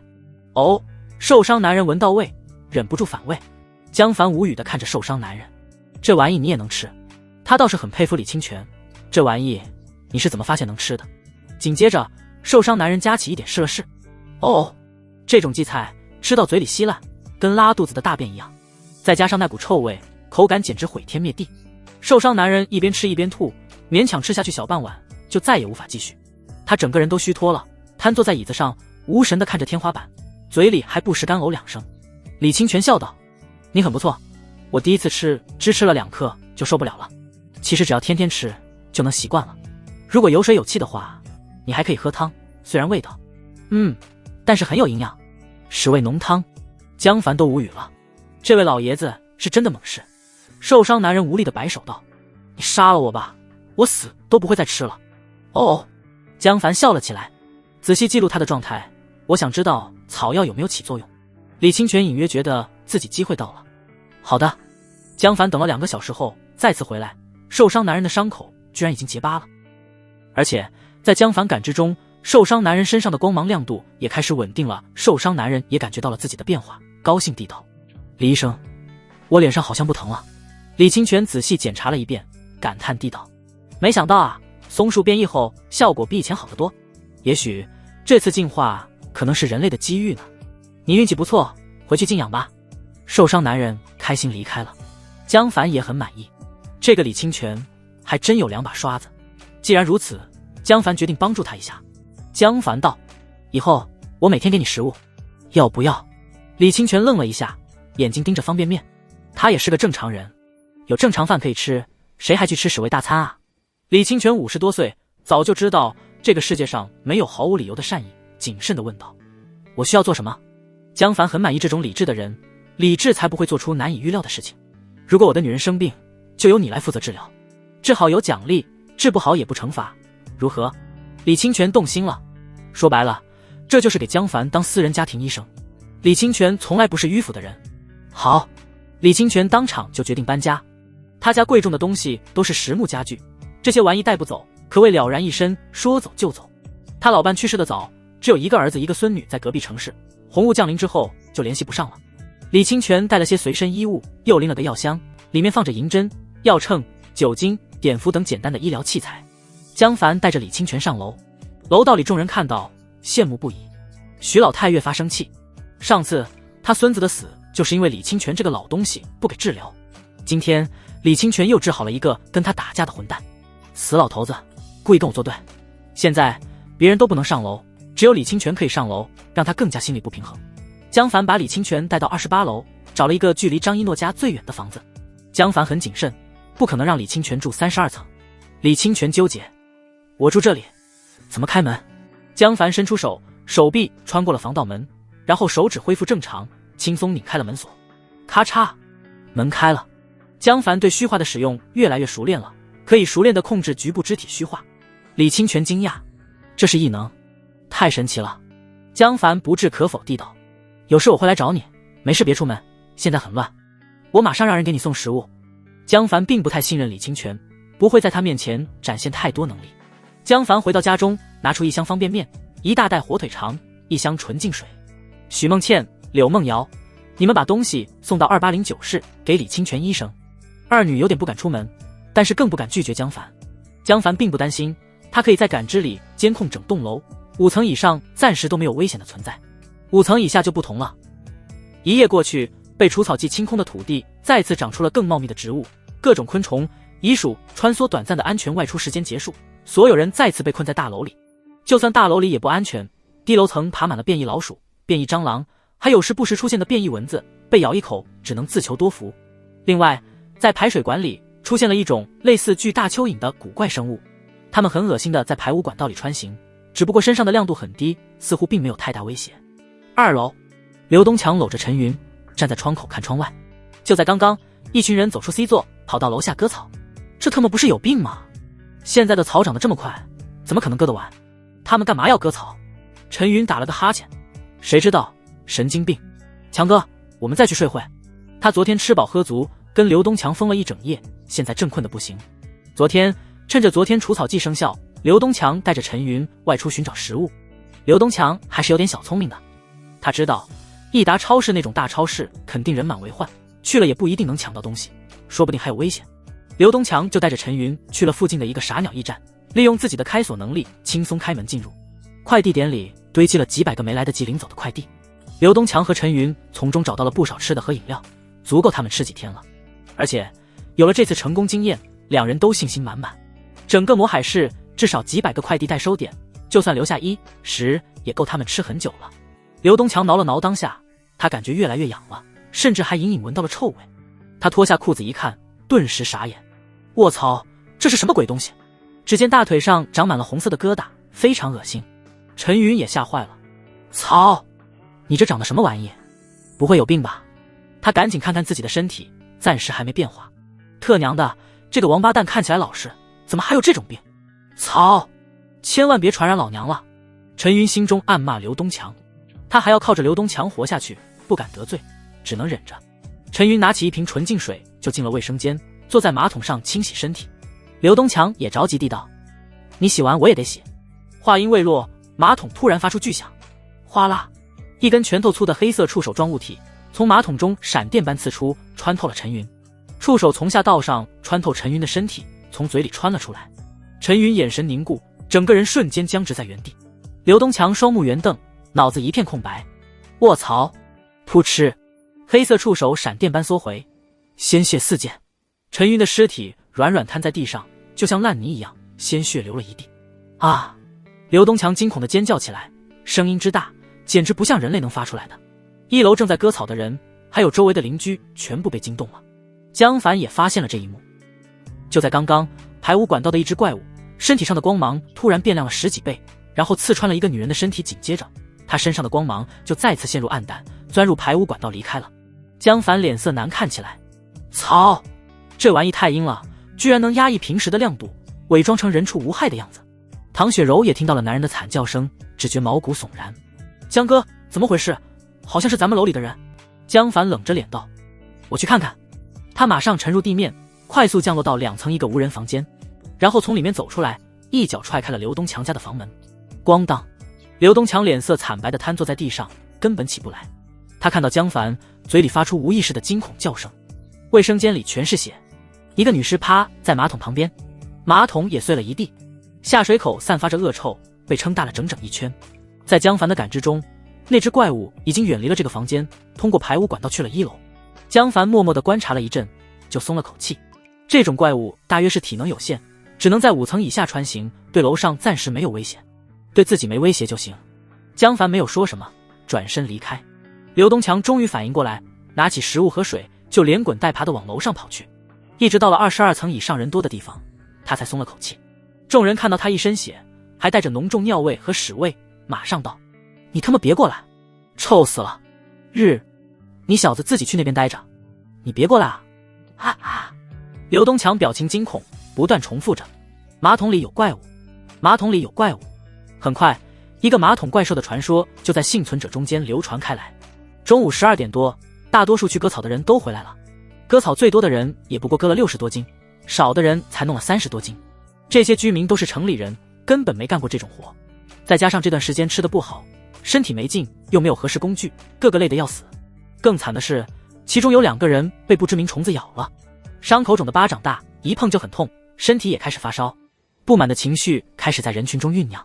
操！那个便利店员在玩我们，每天100斤根本完成不了，都不知道他会不会给咱们食物。渴死了，快没水了怎么办？徐老太心中暗喜，他跟一群老年人本来就割不动草，之前看到年轻人去楼下割草换食物，心中还很不满，现在看到机会，马上大声道：按我说，割草纯粹是白费劲，肯定是那个便利店员故意折腾咱们。顿时有人附和起来，割完了明天就长出来，有什么用？对，他就是故意折腾咱们，咱们去给江凡商量商量，分点食物给咱们，不要太好，每人每天3个面包就行。这他会不会打人？咱们一起去，我不信他敢打那么多人。对，必须一起去，咱们抱在一起，他不敢动手。甜甜混在人群中安静地听着，听起来这栋楼有个叫江凡的人，手里有很多食物，他刚刚传送过来没多久，先在张一诺家搜索了一遍，没有找到食物，他不甘心，就顺着楼梯下楼，结果见到一群人在激烈地讨论什么。甜甜现在一身中年妇女的衣服，脸也故意画丑，看起来一点都不显眼。甜甜混在人堆里听了一会，决定跟着人群上楼看看。那个叫江凡的完蛋了，那么多人一起去抢他的食物，他肯定保不住。我也许能趁乱弄一点。就在人群商量的热火朝天时，一个悠闲的声音从楼上传来：你们商量的挺热闹吗？说来给我听听。江凡从楼梯拐角走了下来，脸上带着若有若无的玩味。现场顿时一片死寂。江凡一夜没睡，中午吃完饭就搂着胡丽丽美美睡了个午觉。江凡睡了1个多小时，就基本恢复了精力。综合体质增加到90之后，他甚至能48小时不睡觉也不会感觉太累。只不过胡丽丽很大很软，抱着睡觉纯属享受。江凡一醒过来，就注意到楼里多了个异能者，体内的蓝色生姜和身体轮廓证明，就是那个女异能甜甜。你果然又回来了。江凡暗喜，他不敢耽搁，生怕对方跑了，赶紧穿上衣服就虚化下楼。他走到25层，听到一群人正在群情激愤地声称讨伐自己。江凡根本没放在心上，他只关心甜甜。甜甜混在人群中没有离开。江凡马上转过拐角，笑道：你们商量的挺热闹吗？说来给我听听。他若有若无地瞟了甜甜一眼，对方似乎认为自己的伪装很高明，没有太多警惕。江凡一步步走下楼来，众人不由自主地让开一片空地。别看他们说的热闹，一看到江凡又胆怯起来，哪怕是刚刚下楼割草被咬的几人也不敢说什么。想到江凡随意地杀死2个人，现在谁都不敢带头。甜甜心中纳闷，你们怕什么？一群人还怕1个人？他盯着江凡，实在看不出这个年轻帅哥有什么特殊的地方。江凡看似随意地停下，实际上正好停在甜甜身前。他朝着众人笑道：说啊，说给我听听。众人又看向徐老太，徐老太咬咬牙，上前一步道：年轻人，我……唰，一道白亮的刀光划过徐老太的脖颈，噗，鲜血像喷泉一样喷射，飞溅在天花板上。咕噜噜，徐老太的头颅滚落在地上，正好落在甜甜面前。甜甜脑子一片空白。江凡手中不知何时出现一把西瓜刀，惊讶地道：咦，你怎么说了一半不说了？现场鸦雀无声，所有人都瑟瑟发抖，这下再也没人敢说话了。江凡微笑道：既然你们不说，那就算了。你们几个割草的还没割够100斤要抓紧了，下午5点之前把100斤草送到27楼，过期不候啊。割草的几人紧张起来，顾不得休息，拿着各种刀具就下楼干活。这时江凡突然伸手一把抓住了甜甜的领子，一只手把她拎到了面前，笑眯眯地道：甜甜，你是不是觉得自己伪装的不错？甜甜吓了一跳，刚想挣扎，闻言诧异地道：哎，你怎么知道我是谁？不对，你认错人了，看起来不怎么聪明的样子。江凡笑着伸手进口袋，实际上从随身空间掏出了一瓶纯净水，手指轻轻用力就捏破瓶体，然后浇在了他头上。1.5米多的甜甜双手捂着脑袋，2条腿在空中扑腾，脚尖根本够不着地。哎呀，你干嘛？江凡沾着水，用力在他脸上擦了几下，画的妆掉了。一个古灵精怪的小美女出现，江凡满意的一笑：不错，很漂亮，跟我走吧。幸存者们都看傻了，这大妈居然是个美女，这都能被江凡碰上，这家伙运气太好了。男人们嫉妒的发狂，却没一个人敢吭声。江凡笑眯眯地拎着甜甜走上楼去。甜甜吓坏了：你要干嘛？你放开我，我给你钱好吗？你放我走吧。想到这个男人刚刚杀了一个人，甜甜的脸色煞白，心脏几乎跳出嗓子眼。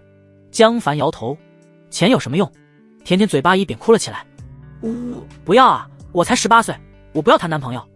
男朋友？江凡嗤笑，在甜甜额头上敲了个响力。你在幻想什么呢？哎呀，甜甜捂着脑袋哭道。放了我吧，放了我吧。江凡嫌烦，冷冷地道，再哭我把你扒光扔下楼。他瞬间闭上了嘴。江凡拎着他回到唐雪柔家中，唐雪柔开门一看，诧异地道，这是？江凡淡定，你们的新姐妹。几个女人都伸头来看，甜甜看到了几个大美女，顿时知道这个男人绝对是个大色狼，自己在劫难逃了。不过看几个女人容光满面，没有受到虐待的样子，也让她松了口气。甜甜还在做最后的挣扎。你这样是得不到我的心的。江凡随意地道，别自作多情，我要你的心干嘛？反正我想让你摆什么姿势，你就是什么姿势。甜甜脸颊羞红。你，她很想开船送门逃跑，但是没有把握能摆脱男人的控制，只能忍着。这时江凡拿出了一堆零食，想不想吃？薯片、巧克力、海苔片、牛肉干。甜甜瞳孔放大了。叮！7天前，甜甜消耗1颗启迪果实亚空间穿梭，返还600颗，已经放进随身空间。江凡眼睛一亮，到手了。江凡二话不说就拿出1颗亚空间穿梭果实吃了下去。启迪果实亚空间穿梭7星，食用后可以获得亚空间穿梭能力，重复食用同种果实有几率提高星级。亚空间穿梭7星，你再可以打开亚空间通道，前往在1000米内任意位置，每天最多2次。你可以100米内制造一个亚空间锚点，每天最多1次。7星，居然是7星果实！江凡惊呆了，他吃了成百上千颗果实都没有堆出一个7星能力，这一颗果实就是7星，不愧是传送能力星级高的惊人啊！甜甜傻傻地问道：“你也有异能果实？”他一说出口就知道自己说了句傻话，看江凡拎自己的强壮程度，就知道他肯定也是能力者。江凡呵呵一笑，跟着我，包你不愁吃喝，包括异能果实。甜甜当然不信，切，你当我是3岁小孩？江凡手一翻，掌心出现一把黑色荔枝。甜甜看呆了，大眼睛瞪得跟鸡蛋一样。哎，你怎么这么多？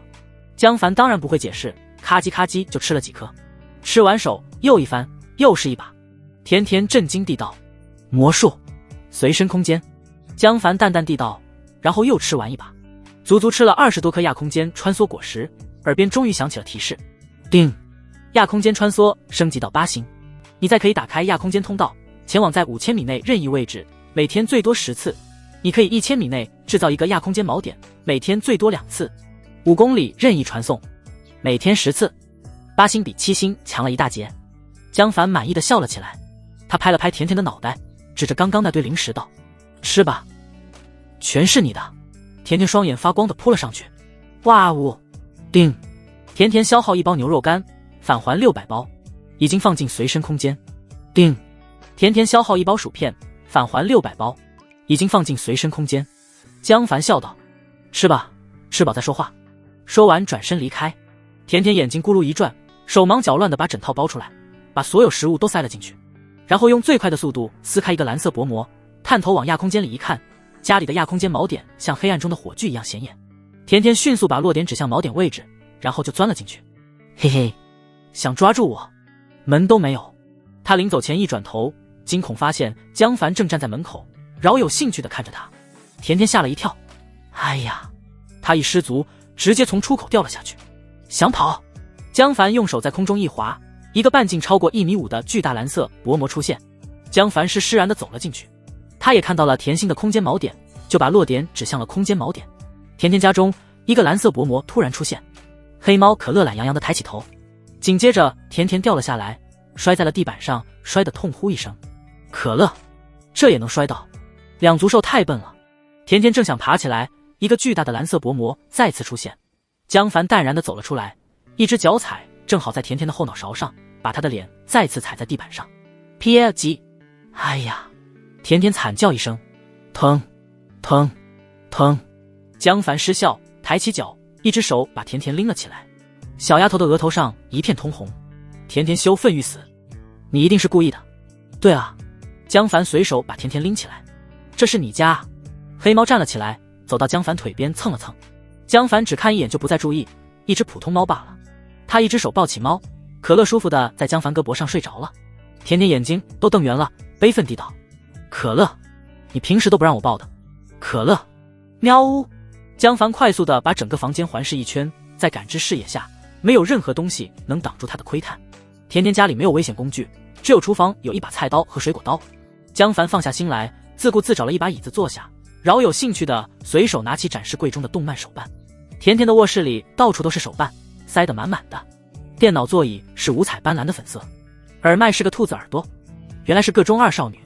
江凡暗想，他在房间里转了一圈，把所有物品都收进随身空间。甜甜都看傻了，委屈地道：那是我的东西。江凡微微一笑，现在是我的了。江凡手指一滑，一个巨大的蓝色薄膜出现。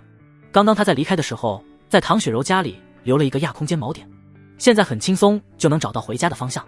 甜甜看傻了，哎，你怎么也会？难道你复制了我的能力？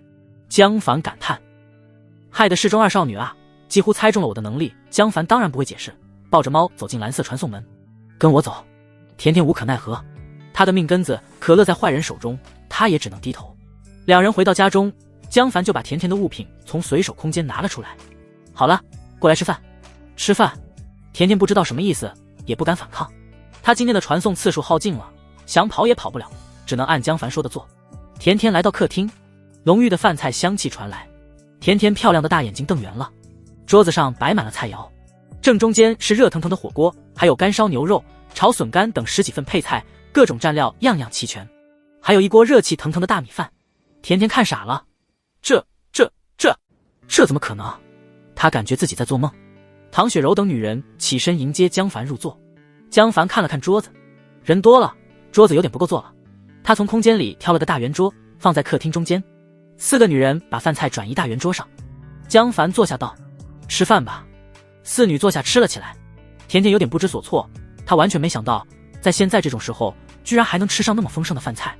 唐雪柔笑盈盈地道：来，你坐我这里，今天可要多吃点。胡丽丽和柳梦瑶都会意地笑了起来。许梦倩偷偷看了一眼江凡，心中有点幽怨。江哥2天没来我房间了，女人越来越多，什么时候才能再轮到我？我不会失宠吧？甜甜倒是没有多矜持，破罐子破摔坐下就吃了起来。好吃，我好多天没吃到肉了，真好吃。你这里还有天然气？江凡心情很不错，就解释道：没有，是露营用的罐装饼丸。江凡在超市收集了上千瓶，足够用很久了。甜甜小嘴巴塞得满满的，几乎吃得热泪盈眶。这个好吃。4女看着没有吃相的甜甜，骄傲地道：哼，江哥让你们跟着，你们赚大了。对啊，除了江哥这里，哪里还能吃到这么丰盛的食物？跟着江哥，保证能吃饱，还有异能果实吃。甜甜抬起头来，惊讶地道：异能果实，我们也能吃。她心里充满了期待。这段时间的遭遇让她深深明白异能的重要性。一个传送果实就给了她巨大的帮助，如果能再获得一个偏战斗的果实，那她活下去的几率就会增大很多。江凡别有意味地笑道：当然了。江凡吃饱喝足，眼中立芒一闪而逝，表面上却很阳光地笑道：怎么样，想不想留下来？留下来可以吃饱哦。江凡已经下定决心，只要甜甜拒绝，他就立刻动手杀人，因为他的能力太特殊了。如果甜甜不是心甘情愿留在这里，江凡根本无法限制他的行动。而甜甜已经看到自己的太多能力，无论如何，江凡也不能放任这么强大的能力者不受自己控制传送能力丸刺杀的话，江凡都不一定能扛住。如果甜甜投敌，那江凡就麻烦大了。所以现在他只剩下2种选择，要么臣服，要么死。甜甜不知道在自己已经站在死亡边缘，如果有选择的话，他当然不会同意。但是现在的世界已经不是以前了，就算2人逃出去又能怎么样？他经常外出搜集物资，看到了不少黑暗的事情。一些地方人们还勉强遵守着以前的秩序，但是也有很多地方秩序已经事实上崩溃，强者控制一切。更糟糕的是，就算听从强者的命令，也很难吃饱，因为缺少食物，很多时候连强者本身都很难保证1日3餐。江凡这里就不同了，甜甜不傻，他也在暗暗观察4女的精神状态和身体情况。显然这些女人们的生活很富足，甚至她们还有心思化妆、穿时装、打扮自己。这是物质生活极其充裕的表现。也就是说，江凡绝对有能力提供女人们足够的物资。他哪来的物资呢？甜甜眼睛一转，益达广场的商品是你拿走的。江凡淡笑，聪明，那只是很少的一部分。几人聊天的时候，可乐走到白眼面前，喵呜，汪汪，喵呜，汪汪汪。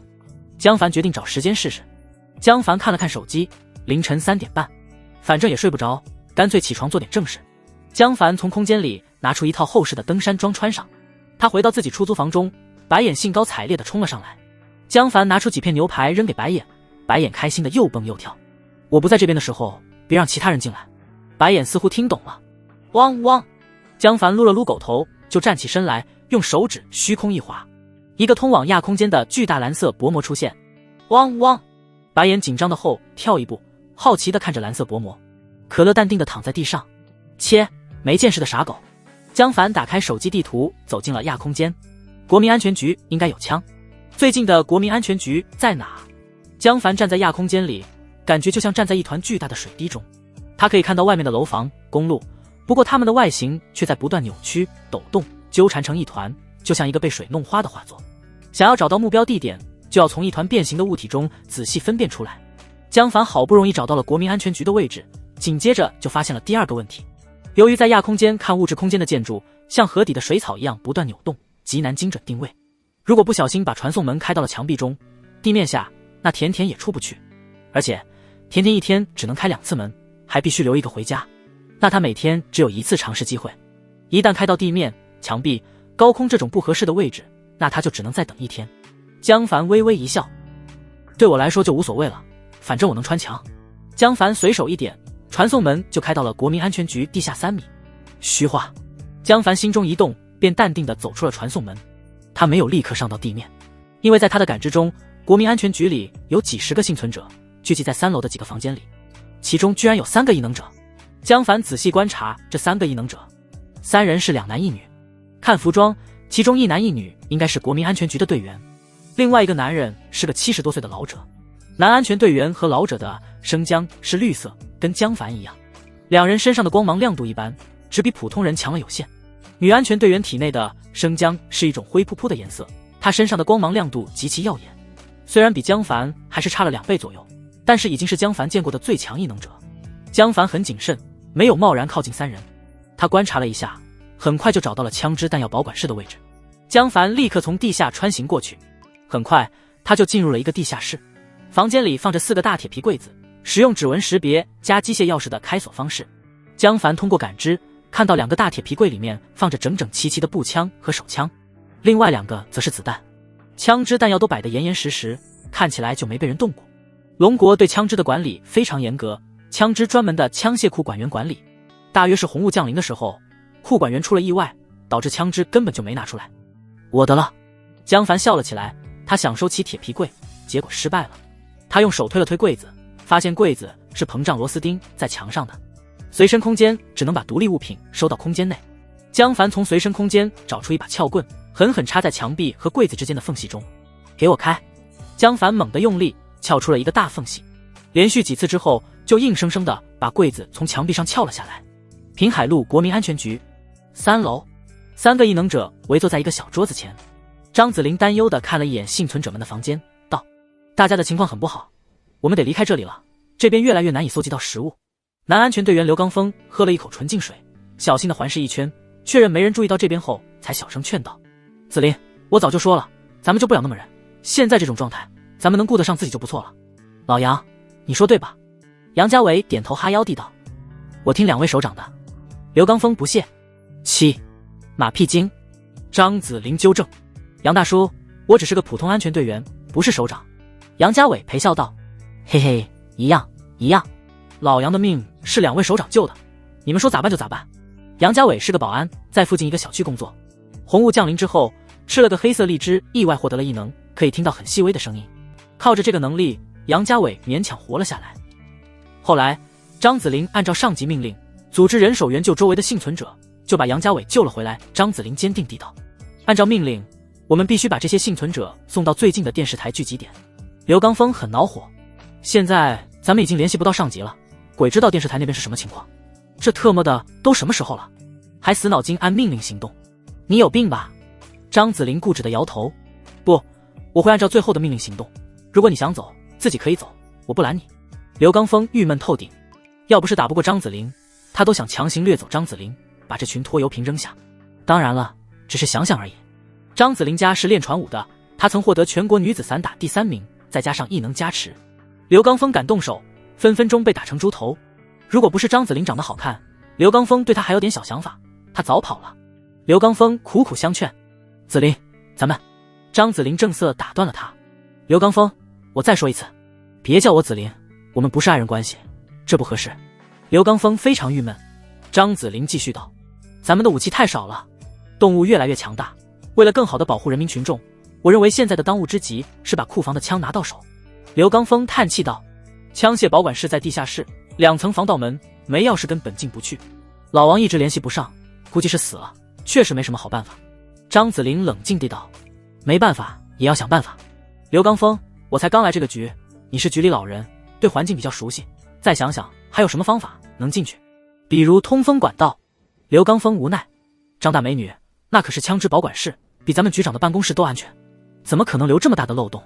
就在这时，杨家伟突然道，首长，我听到地下有声音，很大的撞击声。刘刚峰脸色一变，立刻拿出了手枪，紧张起来。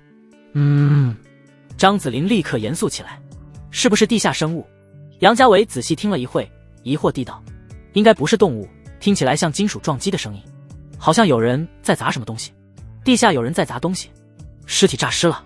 刘刚峰不由打了个寒战，惊慌地道，老杨，你别瞎说啊，他以前是不信鬼的，现在世道越来越怪，他也害怕起来。张子霖沉声问道，在哪里？那边。杨家伟指着地面一个方向，大约在地下3-4米左右。张子霖看向他手指的方向，疑惑地道，刘刚峰，枪支保管室是不是在那边？刘刚峰愣了一下，这才反应过来，对，就在那边，深度也差不多。有人在偷枪。张子霖表情顿时凝重起来，现在世道这么混乱，枪支一旦流出去，麻烦就大了。不行，绝对不能发生这种事。张子霖像一阵风一样翻过窗户，直接跳下3楼，快速冲向枪支保管室，而且他也很好奇，对方是怎么进入保管室的。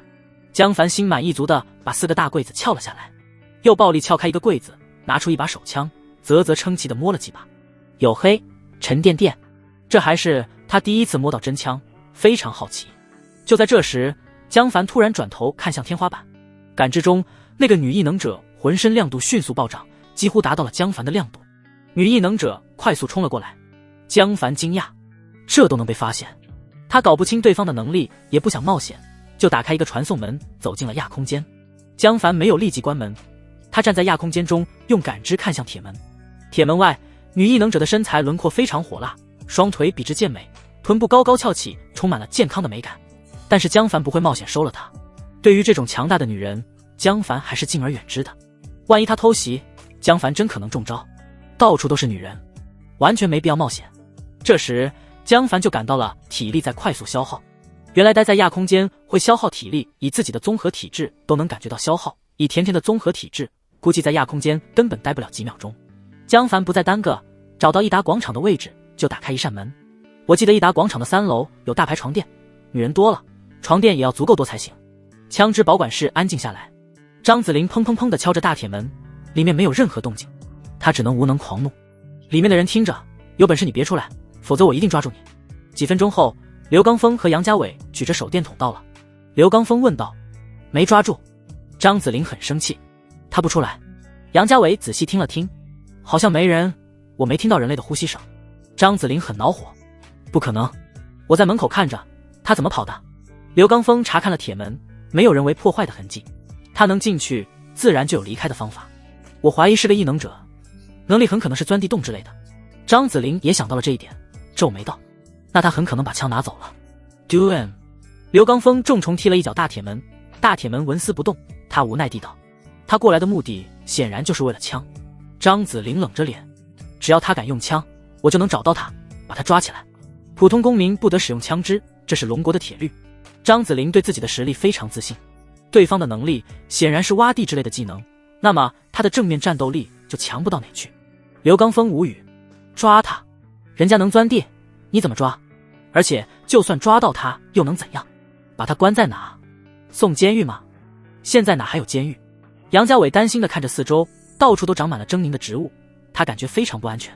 领导，咱们回去吧。江凡随手开的新传送门偏了很多，直接开到了益达广场上空。江凡往下面看了看，下方大约5米处就是益达广场的屋顶，布满了中央空调、外机等各种设施。如果换成甜甜，估计这个门就白开了，他根本下不去。江凡却干脆地从蓝色传送门中跳了出去，落在一个外机上，感知展开。他仔细检查了一番，意外地发现益达广场居然躲着几百个人。他们躲这里干嘛？这里又没多少吃的。江凡感觉有点莫名其妙。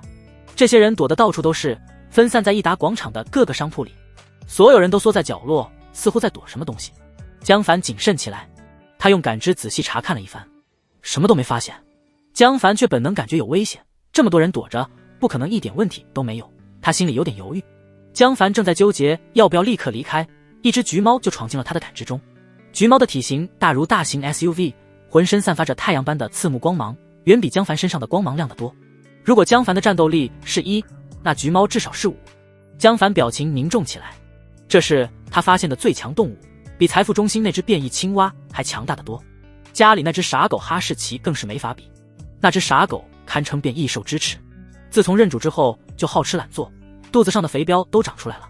至于那天袭击运输机的那群红色巨鸟，距离实在太远，超出了感知的范围，江凡根本无法估算。橘猫悠闲地走进1楼大厅，舔了舔爪子，就向益达广场里散起步来。突然，它向一个角落挥出爪子，啊！一个女人被劈头盖脸地扫了出来，她吓得尖叫一声，跌跌撞撞的就想跑。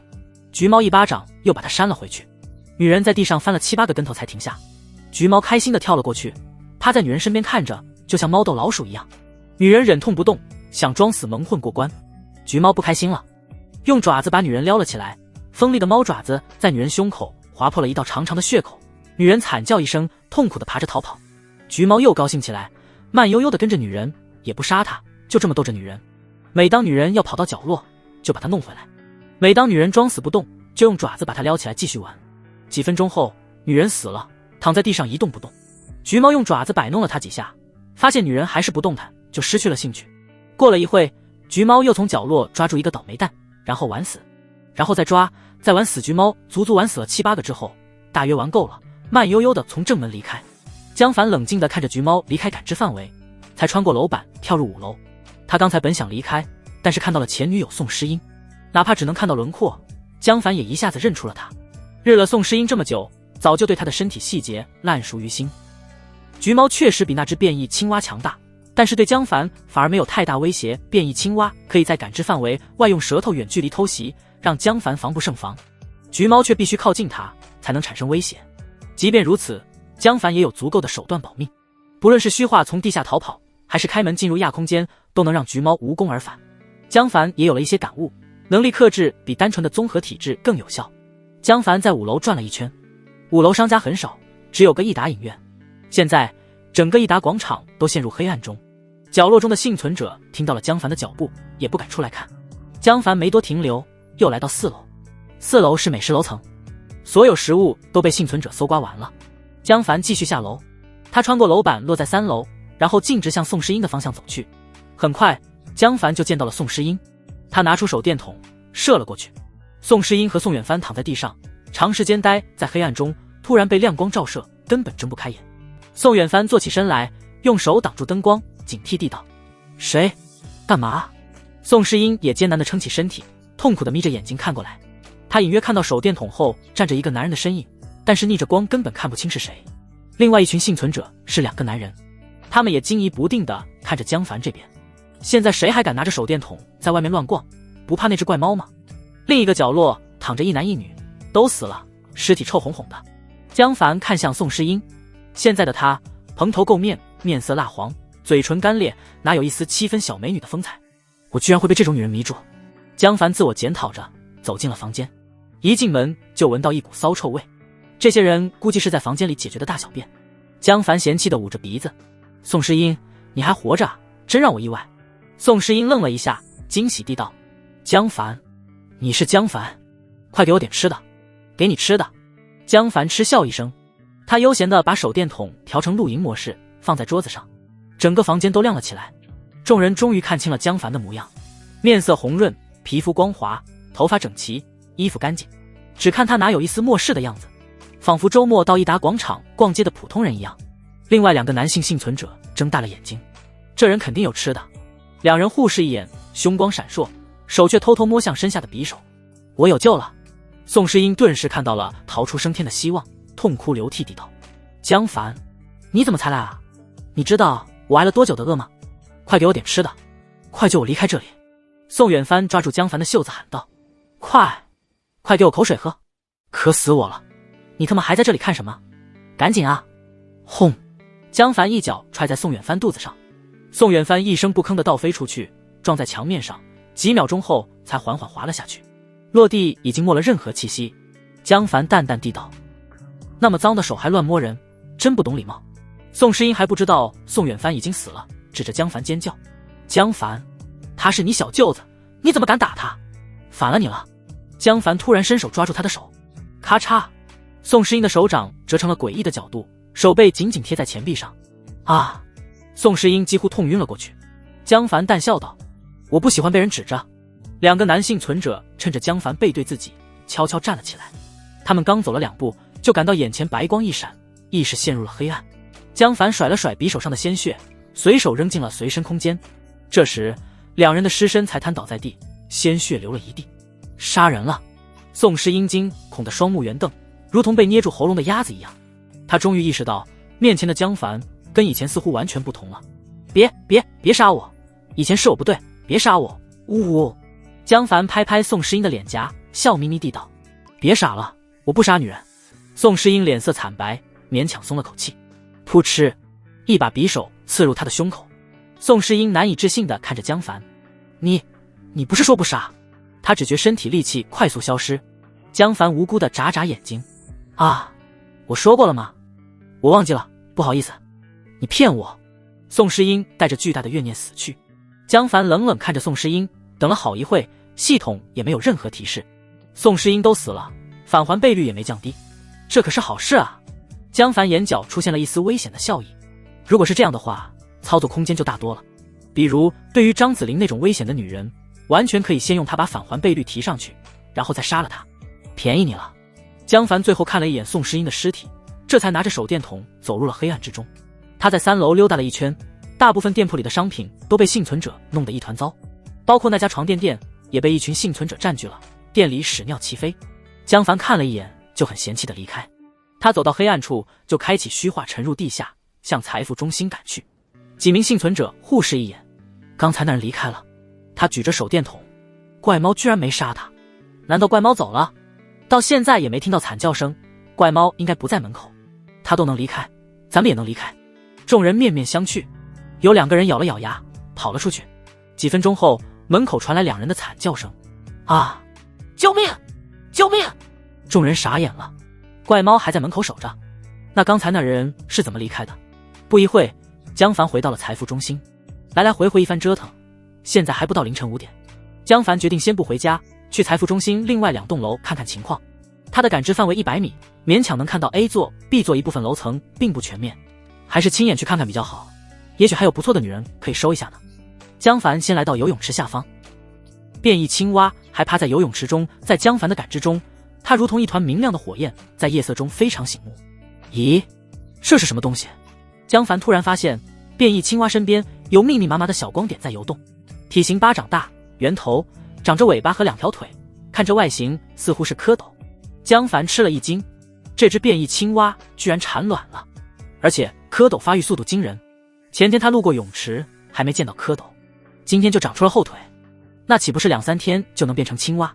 这种蝌蚪的大小肯定不正常，10有8九遗传了变异青蛙的综合体质。那么异能呢？蝌蚪会不会遗传变异青蛙的异能？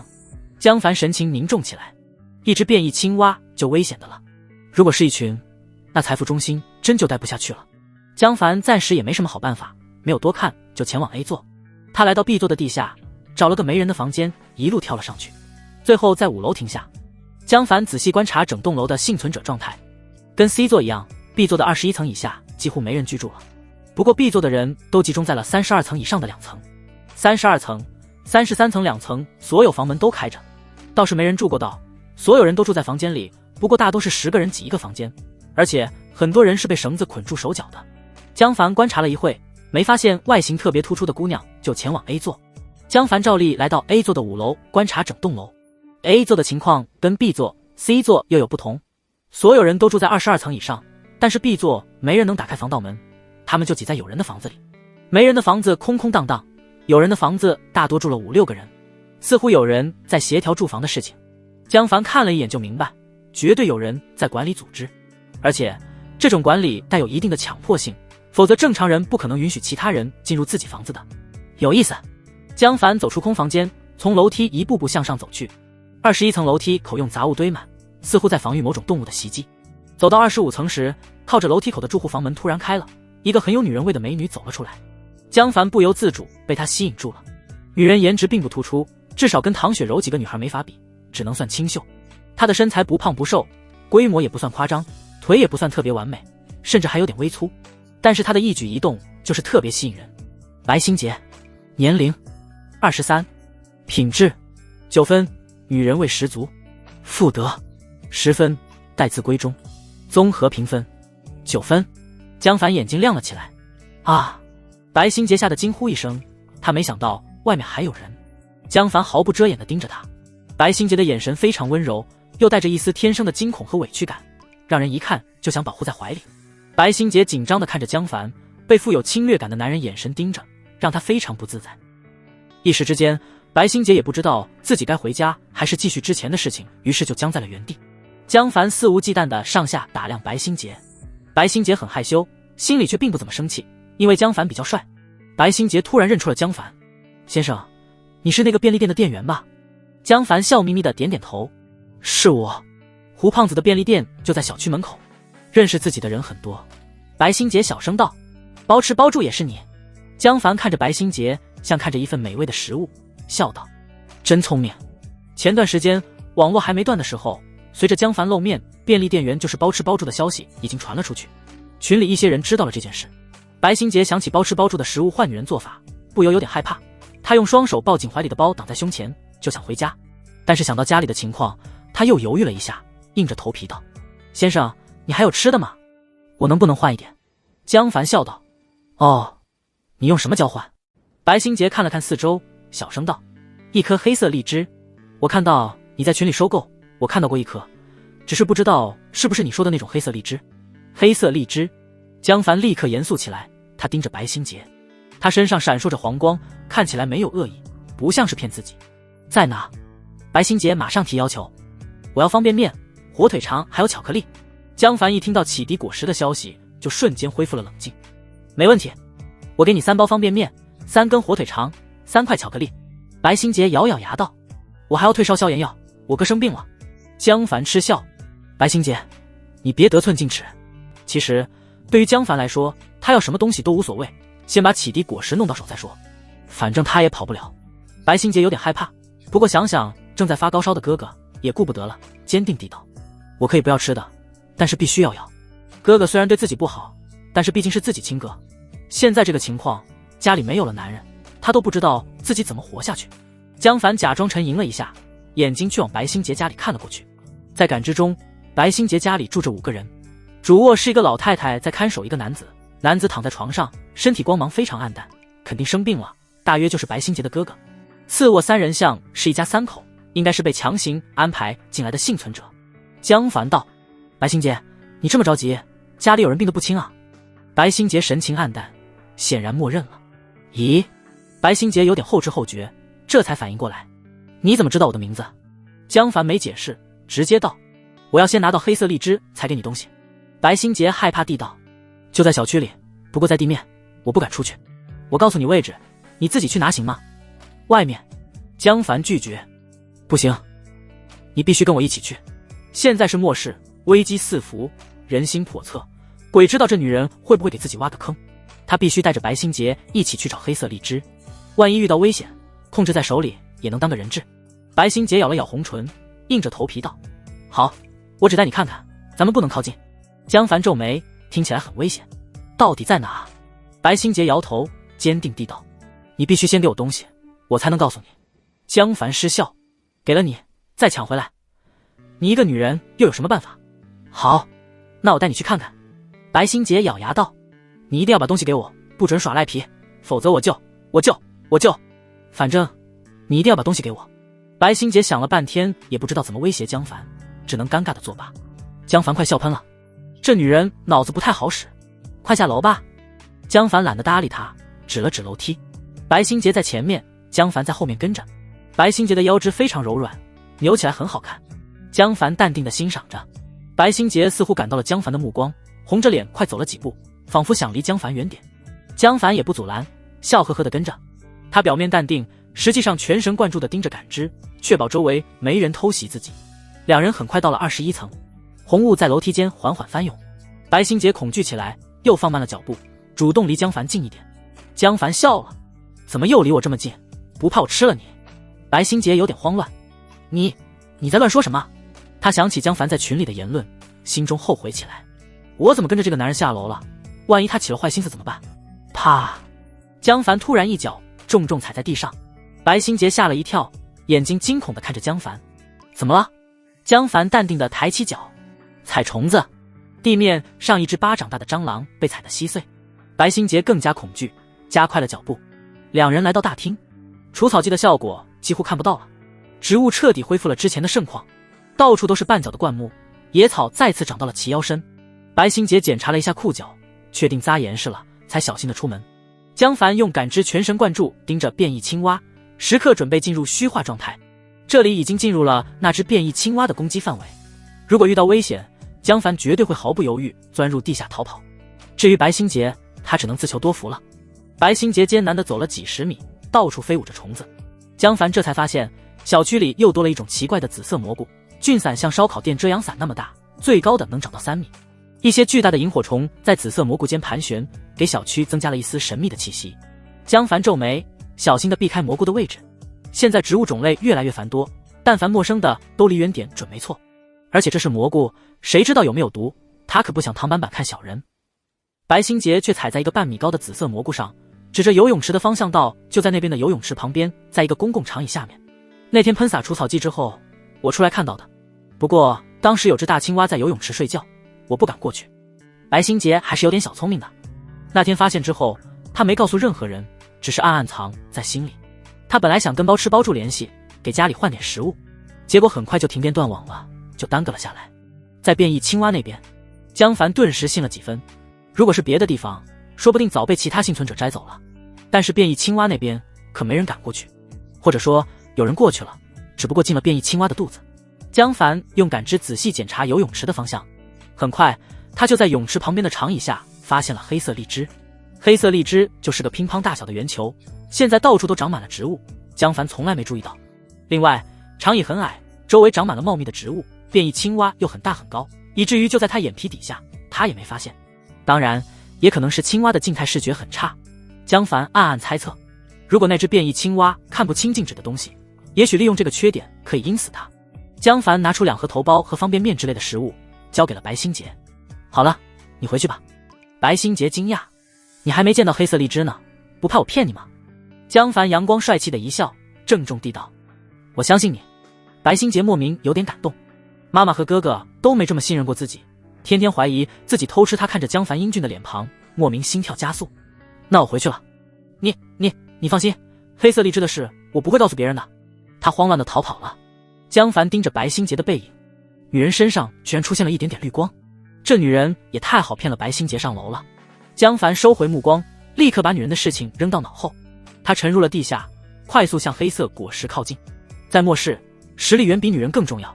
江凡靠近到游泳池10米左右时，变异青蛙突然站了起来，一下就跳到了江凡头顶的土地上。呱呱！变异青蛙响亮地叫着，仿佛在警告什么。江凡立刻快速向地下沉去，足足沉了几十米。变异青蛙才冷静下来，再次回到游泳池里睡觉。江凡皱眉，这玩意的感知能力这么强，这下麻烦了。江凡看了黑色荔枝一眼，只能暂时放弃。没有绝对的把握，他是不会冒险的。他回到家中，许梦倩已经起床了，正在做早饭。许梦倩看到江凡，高兴地道：“江哥，你回来了，早饭马上就好，请稍等。这女人也不知道怎么自我洗脑的，身上的光芒绿得像翡翠一样。江凡很满意，拿出一颗虚化果实道：奖励你的穿墙果实，吃了吧。正好虚化果实也消耗的七七八八了，需要补充一下。对于许梦倩来说，惊喜来得太突然，她连连道谢，然后把虚化果实吃了下去。叮，许梦倩消耗一颗启迪果实虚化，返还700颗，已经放进随身空间。江凡又指导她实验了一次穿墙，许梦倩看江凡的眼神都快拉丝了，身上的绿光更加纯粹。江凡坐在沙发上，习惯性的拿着一把启迪果实吃了起来。汪汪汪！哈士奇白眼突然开始叫。江凡一看，他正摇着尾巴站在隔壁房间的墙洞处。他变异之后似乎聪明了不少，江凡不让他到这个房间，他就从不过来。女人们刚开始还很害怕，后来发现白眼很听话时就放松了不少。汪汪汪！白眼直直盯着江凡手里的启迪果实，又蹦又跳，仿佛在向江凡邀功。江凡失笑：你也想吃？汪！江凡想了想，觉得这段时间白眼表现不错，就招招手过来。白眼立刻冲出墙洞，跳到江凡面前，死死盯着江凡手里的启迪果实，哈喇子流一地。江凡也很好奇动物到底是怎么变异的，是不是也是吃了启迪果实。他拿出一把虚化果实放在地上，吃吧。白眼低头，卡叽卡叽，几下就吃了个精光。很快白眼似乎感觉到了变化，歪着脑袋看江凡。突然他的身体陷入了地面，吓得白眼嗷的一声，四脚乱扒掉了下去。果然启迪果实对动物有效，江凡暗想，也跟着穿过楼板落到31层。白眼正站在地上懵逼地看着江凡，又看看自己的爪子，他似乎有点不太理解发生了什么，尝试扒了扒地面，很快发现自己的爪子居然可以穿过地板，大约是动物的本能。白眼很快就掌握了穿墙的方法，他一头撞向墙壁，直接穿了过去。汪汪汪！我太棒了！白眼兴奋的叫声从隔壁传了过来。这几天被憋在一个房间了，他快憋疯了，立刻快速穿墙撒疯起来。江凡喊道：就在这层玩，别下楼。也不知道白眼能不能听懂，听不懂也无所谓，反正28层以上也没其他人，如果被其他人看到就看到，谁能对付这玩意？几分钟后，白眼就气喘吁吁地跑了回来，四脚拉叉地瘫在江凡面前，舌头吐了老长。穿墙会消耗大量体力，以变异哈士奇的体力也扛不住。江凡又拿出一大把虚化果实和一大把感知果实放在地上，白眼立刻开心地吃了起来。吃完感知果实，白眼顿时感觉到不同，他懵逼地看着江凡，不知道主人身上为什么会发光。江凡撸了撸狗头，就穿过天花板回到家中。白心杰兴奋地回到家中，哥哥白永信躺在床上，脸色蜡黄。母亲郑红霞怒道：大早晨起来就出去野跑，你干什么去了？你哥都病成这样子了，你还乱跑？白永信有气无力地瞪着妹妹，只是病得说不出话来。白心杰委屈地道：我去找吃的了。郑红霞猛地拍床帮：还敢骗我？这种时候你上哪找吃的？白心杰泪花在眼眶中打转，咬了咬红唇道：你看吗？他打开包，露出了食物，不仅有吃的，还有药。郑红霞愣了一下：什么药？白心杰道：头孢，也许对哥哥的病有用。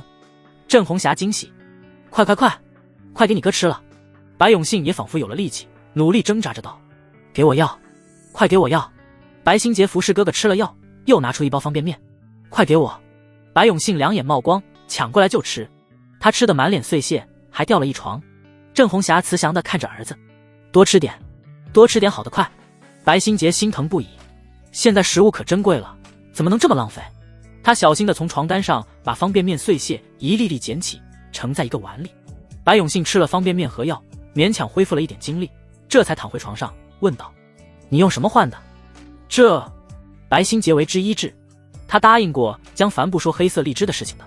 白永信皱眉：有什么不好说的？谁给你的？郑红霞也狐疑起来，现在食物那么珍贵，谁会把食物给外人？他打开白心杰的包一看，还剩2包方便面、3根火腿肠、3块巧克力，再加上2盒头孢，这些物资可是一笔巨款。白心杰不知道该怎么解释，诺诺低头不敢说话。郑红霞的脸色严肃起来，说：谁给你的？白心杰咬紧下唇：你们别管了，反正有东西吃就行。白永信盯着他，突然道：你出去卖了。白心杰愣了一下，羞愤地道：哥，你在说什么？白永信冷笑：哼，你什么都拿不出来，别人凭什么给你食物和药？现在食物有多珍贵，你不知道吗？白心杰心中巨震，道：妈，你看哥哥怎么说我的？郑红霞盯着白心杰半天，悠悠地道：卖就卖了，为什么还不敢承认？丢人现眼的东西，女儿除了身体还能用什么交换物资？郑红霞心里暗想，无论如何儿子是最重要的，老白家这根独苗得保住。女人早晚要嫁人，终究是外人，如果能用女儿给儿子换一条命，她也毫不犹豫。白心杰难以置信地道：妈，我……郑红霞重男轻女，打小就对白心杰不太好，有什么好吃好玩的都先紧着哥哥白永信。不过白心杰还是认为母亲是对自己好的，现在这番话让他完全接受不了。白心杰默默地流着眼泪，抱紧怀里的包。他没想到自己冒险跟陌生男人下楼，换来的竟然是亲人的质疑。郑红霞用力把包抢走，口沫四溅地道：你反正有野男人养了，别浪费家里的食物。白心杰哭着道：我没有。郑红霞指着房门厉声道：你去客厅睡，别在这里妨碍你哥养病。白永信得意洋洋地看着妹妹，把妹妹赶走，这些食物够坚持4至5天了。白心杰心如死灰。白心杰绝望地来到客厅，缩在沙发上无声哭泣。最亲近的亲人那么绝情，让他心灰意冷，他又不知道自己该去哪。他不由想起了江凡。江凡一直在群里找女人，我如果投靠他，白心杰赶紧摇了摇头，羞愧得无地自容，感觉自己好像变成了一个坏女人。夜深人静，整个财富中心小区都黑了下来，只有唐雪柔家中蜡烛点的灯火通明。江凡却没待在家中，而是坐在5楼一个房间里，用感知仔细观察变异青蛙。他已经在这里坐了大半天时间。这只变异青蛙大约每2小时捕一次食物，舌头的最大攻击距离大约80米，就是不知道是不是它的最大攻击距离。如果我趁着它外出捕猎的机会，在它的巢穴里布置大量炸药，应该能炸死它。不过这个计划还有2个问题：一，上哪去弄足够的炸药；2，变异青蛙不是每次捕猎都要离开巢穴，大部分时候它都是坐在游泳池里就能用舌头抓住猎物，所以我需要等待机会。无论如何，蝌蚪越来越大了，这是个大麻烦，我得尽快解决它。先想办法弄点炸药。魔海市内应该没有，除非去外面找找，就是不知道最近的军营在哪。江凡琢磨着，地形移动速度太慢，我每天可以开10次传送门，每次最大5公里，我只能用5个门赶路，另外5个门要返程，所以我一天的最大传送距离是25公里。25公里内有军营吗？江凡又等了一会，发现变异青蛙又去捕猎了，时间非常稳定，距离上次捕猎还是2个小时左右。得出规律之后，江凡不在这里傻等，而是疑惑地看向白心杰的方向。整整1天过去了，那个女人一直缩在沙发上哭，不吃也不喝。现在夜深人静，她还不回主卧睡觉，为什么？跟家里闹矛盾了？江凡嘴角微扬，这是我的好机会啊！虚话。江凡就从5楼落入地下，地行向白心杰家走去。主卧，郑红霞仔细地舔干净碗里的方便面碎渣，小心收好剩下的食物。她一遍遍地清点着，火腿肠得先吃，最后再吃方便面，巧克力不到万不得已不能动，留着救急。头孢似乎很有效。白永信恢复了点精力，勉强能坐起身子，不耐烦道：妈，就这点食物，你别唠叨了。郑红霞对儿子完全是另外一副嘴脸，笑眯眯地道：这可不是食物，是咱们的命啊。白永信眼睛一转：妈，我还有个办法，可以再弄点食物。郑红霞好奇地道：儿子，说说。白永信道：反正我们已经跟了野男人了，咱们可以把她嫁给对方。那个野男人既然能拿出那么多物资，肯定手里还有不少，咱们这可是嫁闺女，要点彩礼不过分吧？咱们就要10包，不，按百分比要50%。我妹那么漂亮，那个野男人肯定会要。郑红霞眼睛发光，她早就想把白心杰嫁出去弄点彩礼，然后给儿子娶老婆。结果末世来了，现在儿子的说法给她打开了一条思路。末世咋了？末世也要娶妻生子吧？末世前要彩礼，末世后也不能不要吧？郑红霞犹豫了一下就问道：可是那个男人是谁？有多少食物？咱们都不知道，会不会亏了？女儿只是外人，我跟儿子必须得活下去。白永信置诸在卧地道：十有八九是陈勇，现在咱们楼除了他，还有谁有那么多食物？陈勇。郑红霞露出害怕的神色。陈勇是个小土方老板，传统意义上的典型能人、社会人。末世到来不久，他就组织了一批人手保护 A 座。A 座的事情基本由陈勇说了算。停电之后，陈勇就组织所有人搬到22层以上，倒是救活了不少人。当然了，所有违抗他意志的人都被狠揍了一顿。现在这个时代，外伤基本等于死亡。在搬家的过程中，陈勇狠狠搜刮了一波物资，别人都快吃不上饭了，他还食物充足。据说陈勇的手下每天都能吃3顿方便面，而且每个手下都能单独住一间卧室，不用跟其他人家共同居住。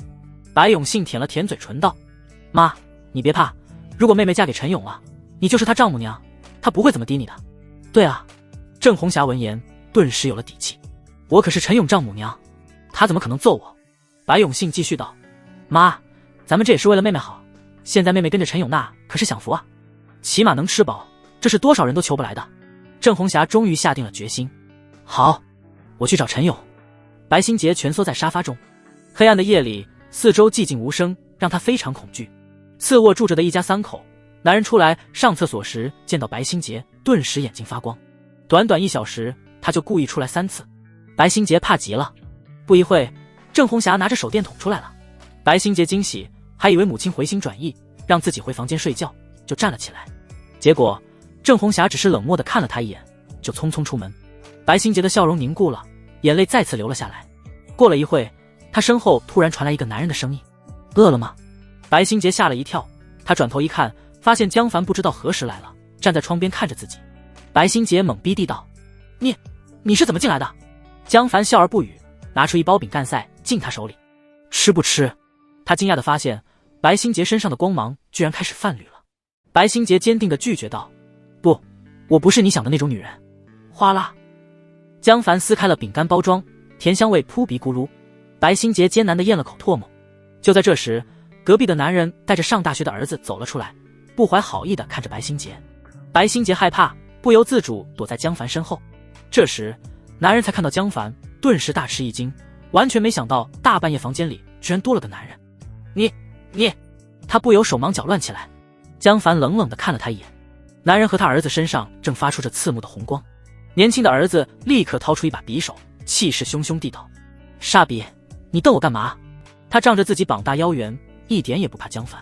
江凡不知道这两人为什么对自己这么大敌意，不过无所谓，不需要知道。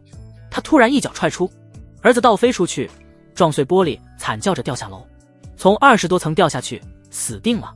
男子目瞪口，他完全没想到儿子就骂了一句就死了。你疯了！白新杰惊恐地捂住了嘴巴。江凡伸手抓住男子的领子，淡淡地道：该动匕首就要做好承担后果的准备。男子用力挣扎，咆哮着：你放开我，我要杀了你！江凡稍微一用力，男子的身体不受控制的腾空。江凡二话不说就把他扔下窗户。男子发出惨叫：不要啊！几秒钟后传来重物落地的声音，周围再次安静下来。男子的妻子听到老公和儿子的惨叫，慌张地跑出来，正好看到江凡把丈夫扔下楼。啊，我和你拼了！女人张牙舞爪地尖叫着冲向江凡。江凡啪的一巴掌打在女人脸上，直接把她的脸打得转了180度，颈椎扭成了麻花。江凡随手把女人也扔下楼，再看白新杰时，他已经吓傻了。别害怕，江凡微笑着摸了摸白新杰的脑袋。一家人就要整整齐齐，对吧？白新杰牙齿疙瘩打颤，他快吓哭了。你！江凡又掏出一包面包，笑眯眯地道：跟我走，包你能吃饱。啊！白新杰茫然地看着江凡，完全不理解眼前的男人到底在想什么。他怎么能杀死几个人之后就淡定跟自己说话？隐约间，白新杰也感到江凡这种人才能在末世中活得更久。这几天他已经见了很多杀戮，可是世界为什么会变成这样？白新杰正在发呆。白永信听到外面的动静，一步步挪了出来。他一下就看到了江凡正在摸白新杰的脑袋，顿时怒上心头。这男人是谁？难道是妹妹的隐秘男友？白永信急了，他刚准备把白新杰送给陈勇换食物，就看到这一幕。如果被陈勇知道，那食物就没影了。白永信咬牙切齿地道：你果然在私会野男人。白新杰着急：我没有，江凡他是。就在这时，房门被猛地推开了，一个面色阴冷的中年男人走了进来。他身后跟着2名壮硕男子。郑红霞跟中年男人身后陪笑道：勇哥，这就是我家丫头，你看。陈勇一进门就盯上了白新杰，完全无视了江凡和白永信。其实他早就惦记这个漂亮女人了，这几天忙着搬家搜集食物，没来得及动手。现在好不容易清闲下来，正想着什么时候去把白新杰弄到手，想不到白新杰他老娘自己送上门了。陈勇狞笑道：不错，我很满意。小姑娘，过来让我看看。白心洁躲在哥哥身后，瑟瑟发抖地道：我不去，你干嘛？白永信却一用力把妹妹推了出来。快，妹妹，跟着勇哥是你的福气，快去啊！他仿佛看到了自己的美好生活。如果白心洁真的嫁给了陈勇，自己就是陈勇的大舅哥，那还不要什么有什么，比跟着旁边那种臭小子强多了。陈勇想动手抢人，郑红霞赶紧拉住陈勇的手，舔着脸笑道：勇哥，咱们说好的，我把女儿嫁给你，你给我方便面。陈勇不耐烦地道：老五，给他一包方便面，让他滚蛋，老子今天就在这里做新郎。郑红霞愣住，咱们刚才说好是10包。白心洁如遭雷击，妈妈居然为了10包方便面把自己卖了。老五不耐烦地道：沙比娘们，给你1包已经算便宜你了，还10包。白永信焦急地道：妈，咱不是商量好一半吗？怎么变成10包了？白心洁表情呆滞，缓缓看向哥哥：你们居然商量好了？白心洁心如死灰地道：哥，我冒险为你找药，你就是这么对我的。白永信一把甩开白心洁的手：滚，你反正已经卖了，卖谁不是卖？白心洁的心沉了下去，他看着面前的母亲和哥哥，从来没觉得两人这么陌生过。10包方便面啊，自己就值10包方便面啊。白心洁觉得自己就像个笑话，在母亲和哥哥心中，自己居然只值10包方便面。白永信艰难地挪到陈勇面前，义正言辞地道：勇哥，我没那么漂亮，10包太少了。啪！陈勇一巴掌把白永信打倒在地，狞笑道：你他妈有什么资格跟老子谈条件？陈勇的手下立刻上前，对着白永信一顿拳打脚踢。白永信还在发烧，根本没有力气反抗，只能惨叫。郑红霞着急地扑在白永信身上保护儿子，带着哭腔大喊道：不要了，不要了，我们不要方便面了，别打我儿子，白心洁白送给你们了。两个手下看向陈勇，陈勇抄起木凳重重砸在郑红霞头上，咆哮道：你说停就停，我多没面子，把他俩给老子打死。两个手下立刻挥舞起凳子，猛砸了10几下，两人就没了声息，鲜血流了一地。白心洁面无表情地看着母亲和哥哥没了动静，心中居然隐隐感到了报复的快意。陈勇拎着木凳看向白心洁，满脸鲜血的狞笑道：你给老子过来。白心洁双手微微一抖，江凡鼓掌道：不错，够狠，我喜欢。陈勇这才注意到旁边这个平平无奇的男人，他难以置信地道：小子，你在跟我说话？陈勇两个手下狂笑起来，哈哈，这小子疯了，赶紧给勇哥跪下，勇哥可以考虑饶你一条命。江凡表情冷淡下来，随手捡起一个凳子，我今天心情好，给你个自杀的机会，你自己动手吧。陈勇仿佛听到了天底下最可笑的事情，仰天狂笑起来，哈哈哈哈！啊！一根木凳腿被江凡瞬间掰断，闪电般的插入陈勇嘴中，咔嚓，他满嘴牙都被挤碎。陈勇来不及惨叫，江凡再次用力，木凳腿压着陈勇的脑袋重重砸在地上，砰！然后穿透后脑勺，把他钉在了地上。陈勇两个手下的笑容凝固了，江凡却没给他们反应时间，一拳轰飞，一脚踹飞，两人倒飞撞在墙壁上，口吐鲜血而亡。眨眼之间，房间内一地死尸，只剩下江凡和白心洁两个活人。白心洁脑子一片空白，他木木地看了江凡一眼，就两眼翻白，晕了过去。江凡扛起白心洁，手指在空中一划，蓝色传送门出现。江凡走进亚空间，然后把传送门的目标点定在了 C 座顶层的上空。只要不要求精准定位，开门的速度还是挺快的。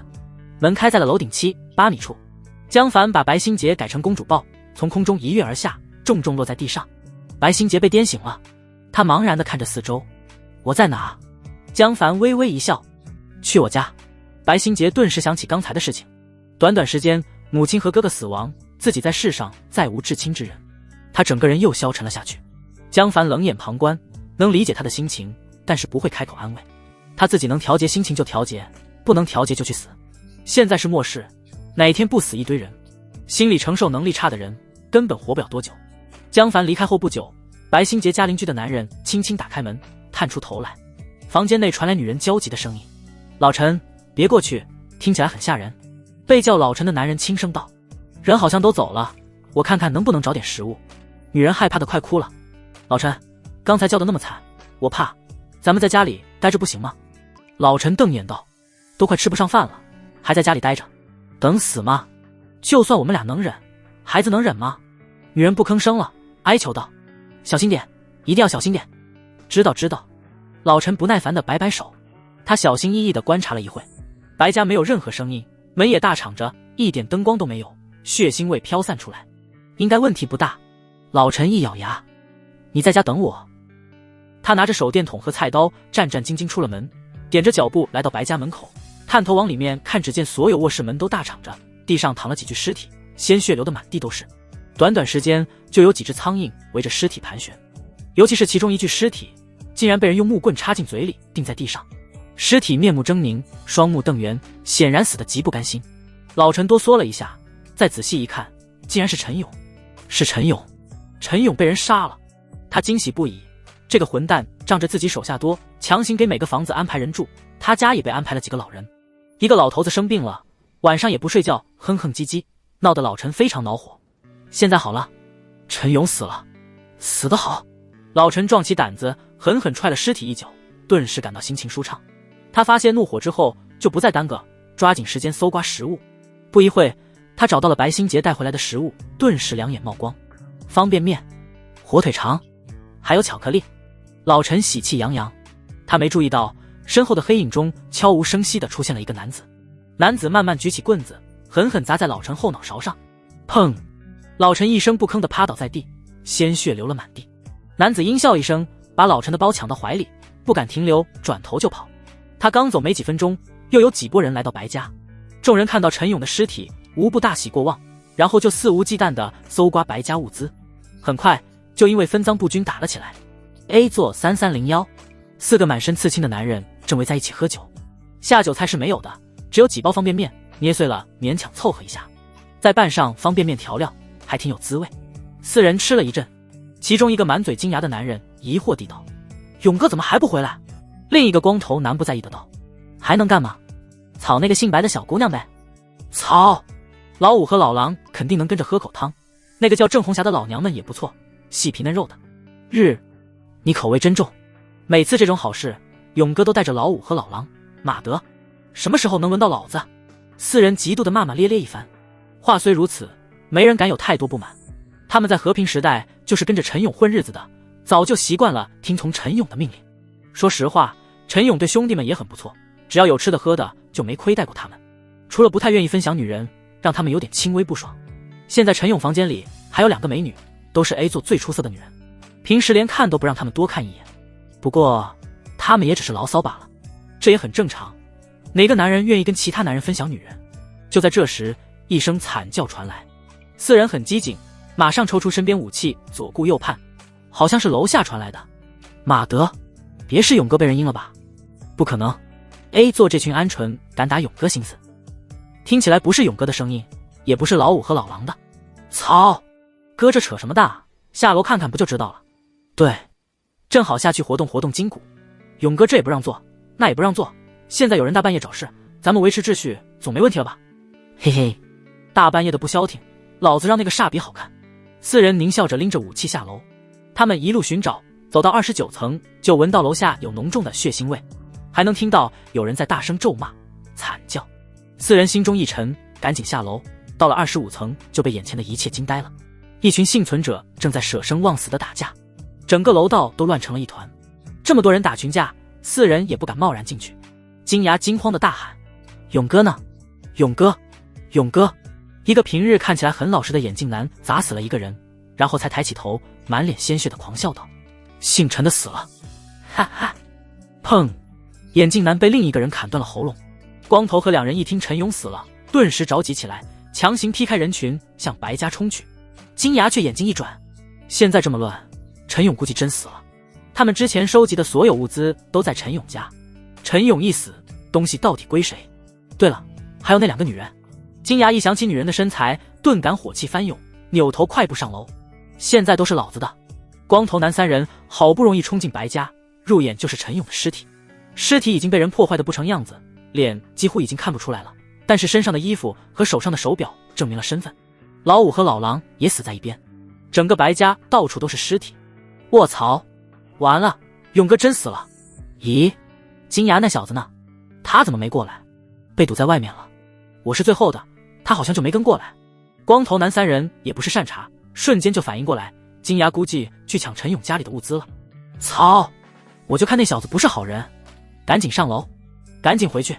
三人嘴上骂骂咧咧，心中却各怀鬼胎。他们来到陈勇家门口，发现金牙果然反锁了房门，一声不吭，也不给任何人开门。三人顿时忍无可忍，杀了金牙。那小子最阴险了，我早就看他不顺眼。马德，房子里面的食物是兄弟们的，他居然敢独占，怎么进去？从楼顶爬，33层应该能从楼顶爬进去。勇哥家的窗户没装铁栅栏，陈勇在的时候还能勉强维持秩序。陈勇一死，整个 A 座彻底失控了。随着4人大打出手，其他人也盯上了陈勇收集的物资，杀戮迅速蔓延开来。整个夜晚 A 座的惨叫声都不绝于耳。财富中心小区其他2栋楼的幸存者都瑟瑟发抖地躲在角落，不知道到底发生了什么。江凡却能通过感知监控 A 座的一些楼层，杀戮一幕幕展开。江凡却只是淡淡的看着，不时吃1、2个启迪果实当零食，他也不挑什么果实，就是随便拿，吃到什么就算什么。白眼吃饱喝足，四脚朝天的躺在地上呼呼大睡，占据了一大片地面。女人们心惊胆战，围坐在江凡周围，根本不敢休息。江哥，这是怎么回事啊？江凡淡然地道 ：A 座的老大被我杀了，整栋楼就失控了，现在他们正在抢食物、抢女人、抢房子。啧啧，真精彩。就在这时，江凡听到了一声提示：叮！亚空间穿梭升级到9星，满级，无法再提升。传送技能居然升级了。江凡嘴角微扬，江凡马上打开面板查看，亚空间穿梭9星，满级，无法再提升。你再可以打开亚空间通道，前往在51000米内任意位置，每天最多12次。你可以制造亚空间锚点，无范围限制，每天最多3次，最多同时维持3个锚点。你可以无视距离把落点定在空间锚点上，你可以把亚空间锚点附着在任何物体上。卧槽，神技啊！亚空间锚点不再有范围限制，而且可以无视距离直接传送到亚空间锚点，也就是说自己获得了一个无限距离回程的能力，这可是长途赶路的神技。再加上能把锚点放在任何物体上，那放在一个移动物体上行不行？动物呢？江凡喊道。白眼。白眼一个机灵跳了起来，歪着脑袋看江凡。江凡心中一动，一个亚空间锚点放置在了狗头上。从外表看来没有任何异样，没有亚空间能力的人是看不到亚空间锚点的。只有甜甜震惊地看向江凡，你能把锚点放在动物身上？江凡没解释，从随身空间拿出一盒崭新的狗罐头。白眼顿时清醒了，大眼珠子直直盯着罐头，哈喇子直流。江凡随手一扔，白眼就旋风般冲了过去，在半空中一口咬住，咔嚓，他轻松咬烂罐头外壳，开心地吃了起来。江凡能感到亚空间锚点稳稳固定在狗头上。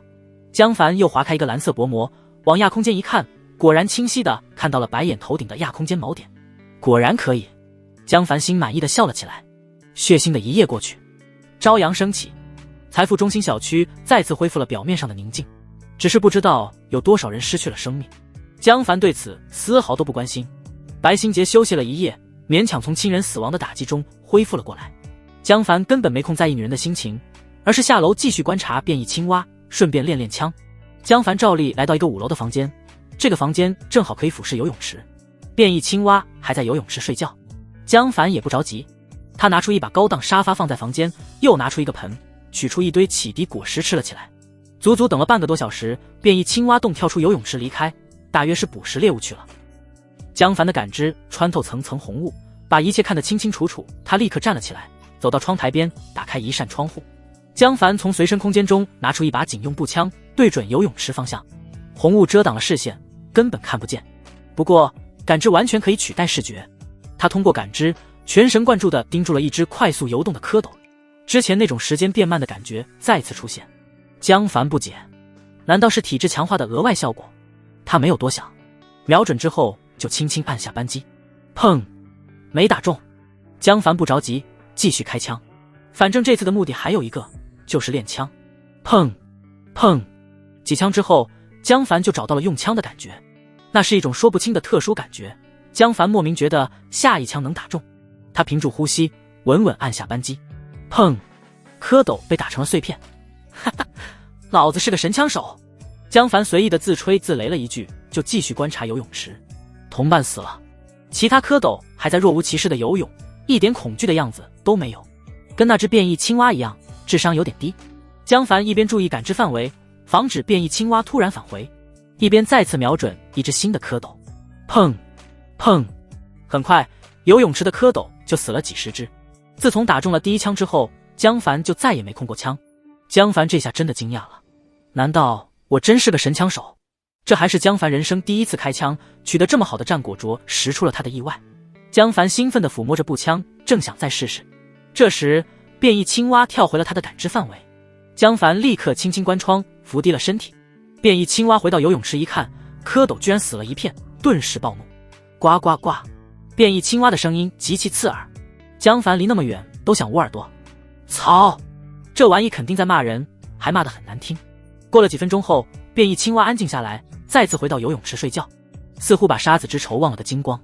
江凡终于确定了，变异青蛙的智商确实低，而且记忆力还短得可怜。平海路警局，张子霖全副武装，表情凝重地走到幸存者房间，身后跟着同样全副武装的刘刚峰和杨家伟。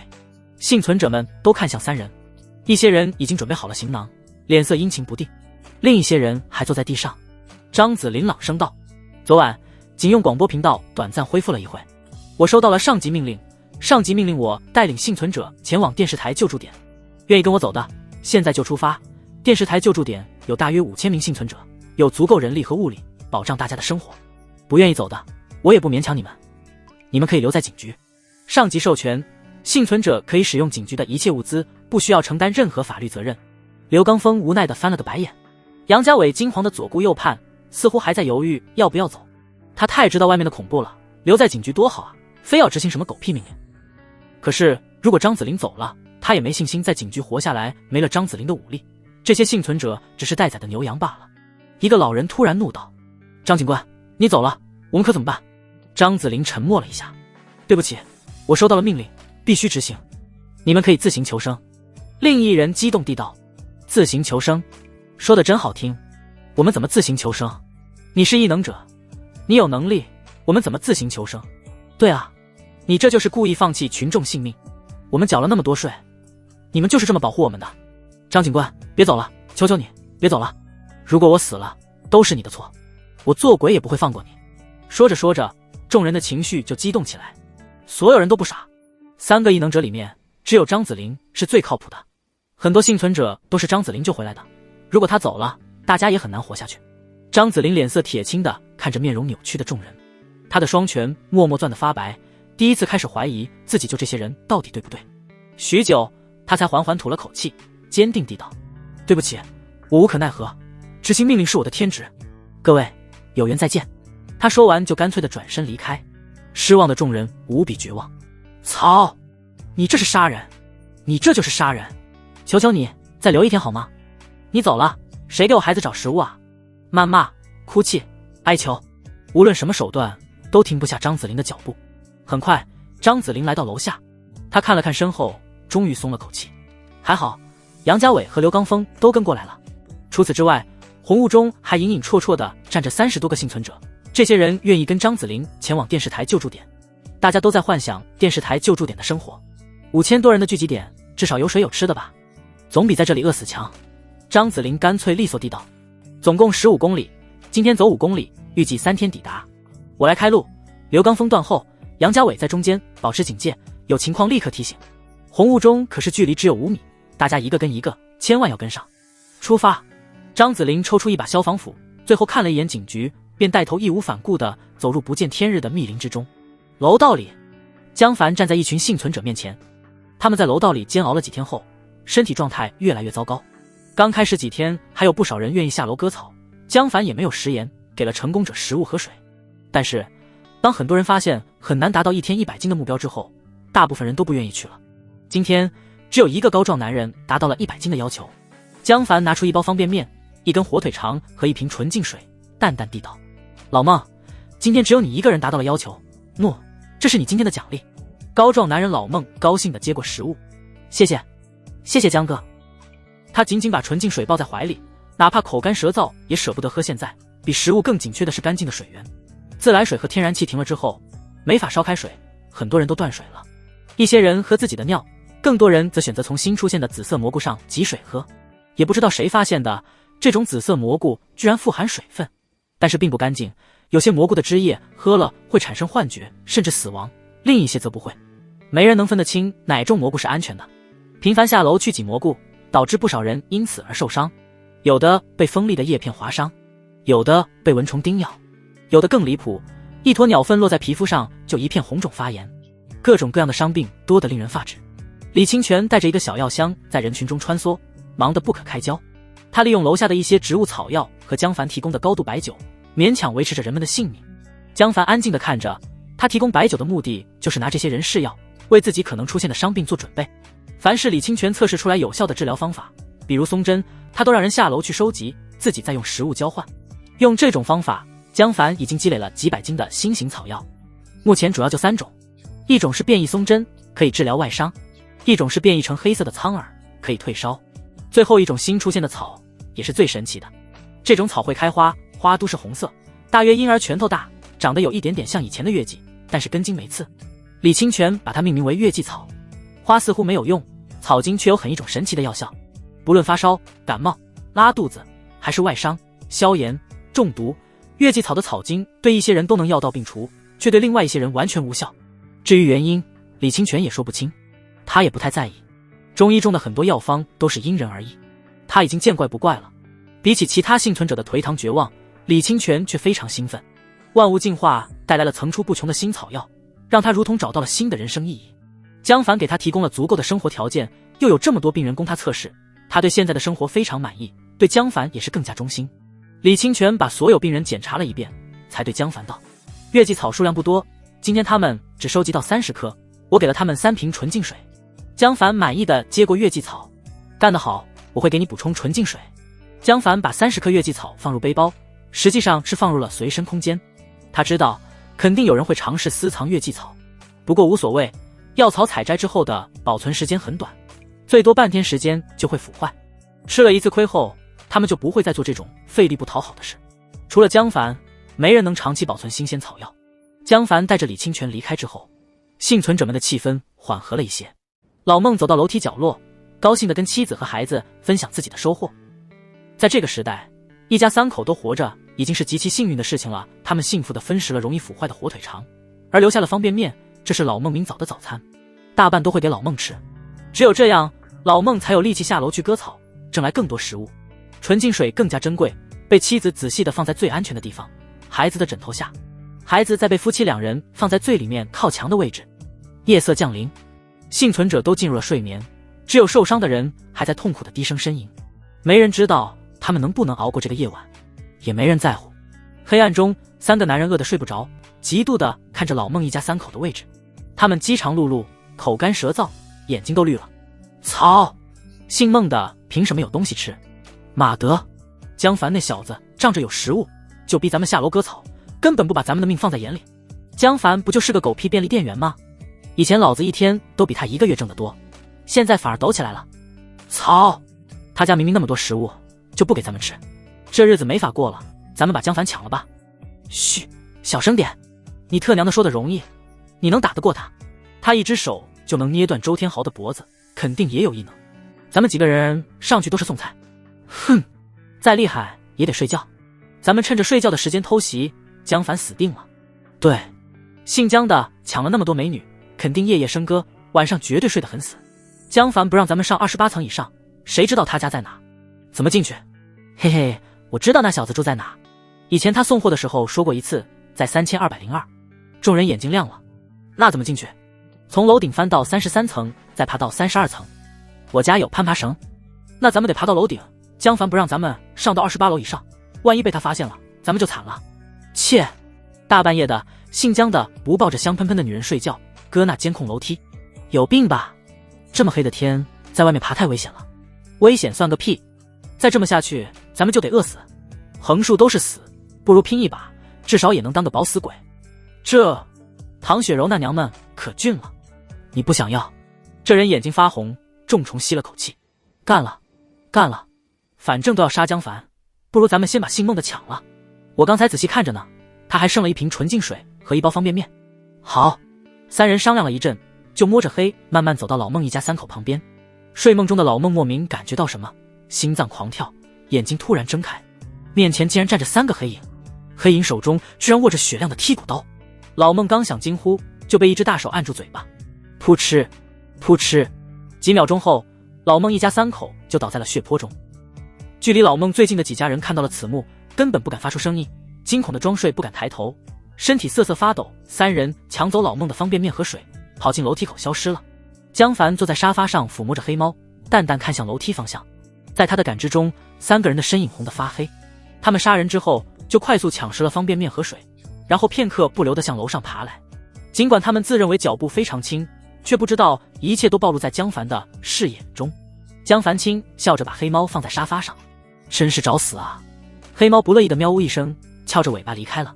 江凡没有行动，只是盯着3人，拿出几颗启迪果实吃了起来。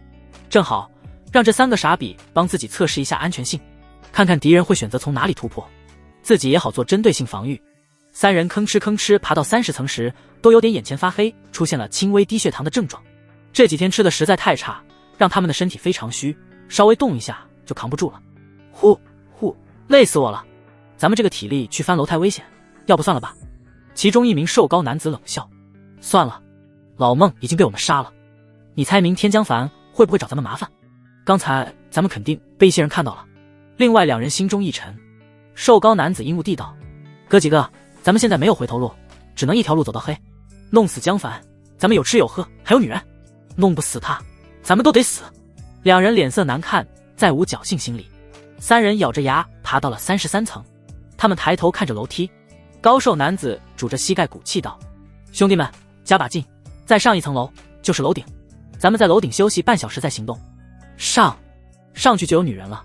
终于3人气喘吁吁地爬上了楼顶，扑通，3人全都累得瘫坐在地。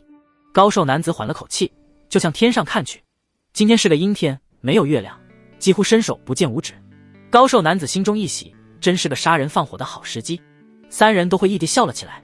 休息了10几分钟后，3人站起身来，他们在围墙边转了一圈，找到了3302室阳台的正上方。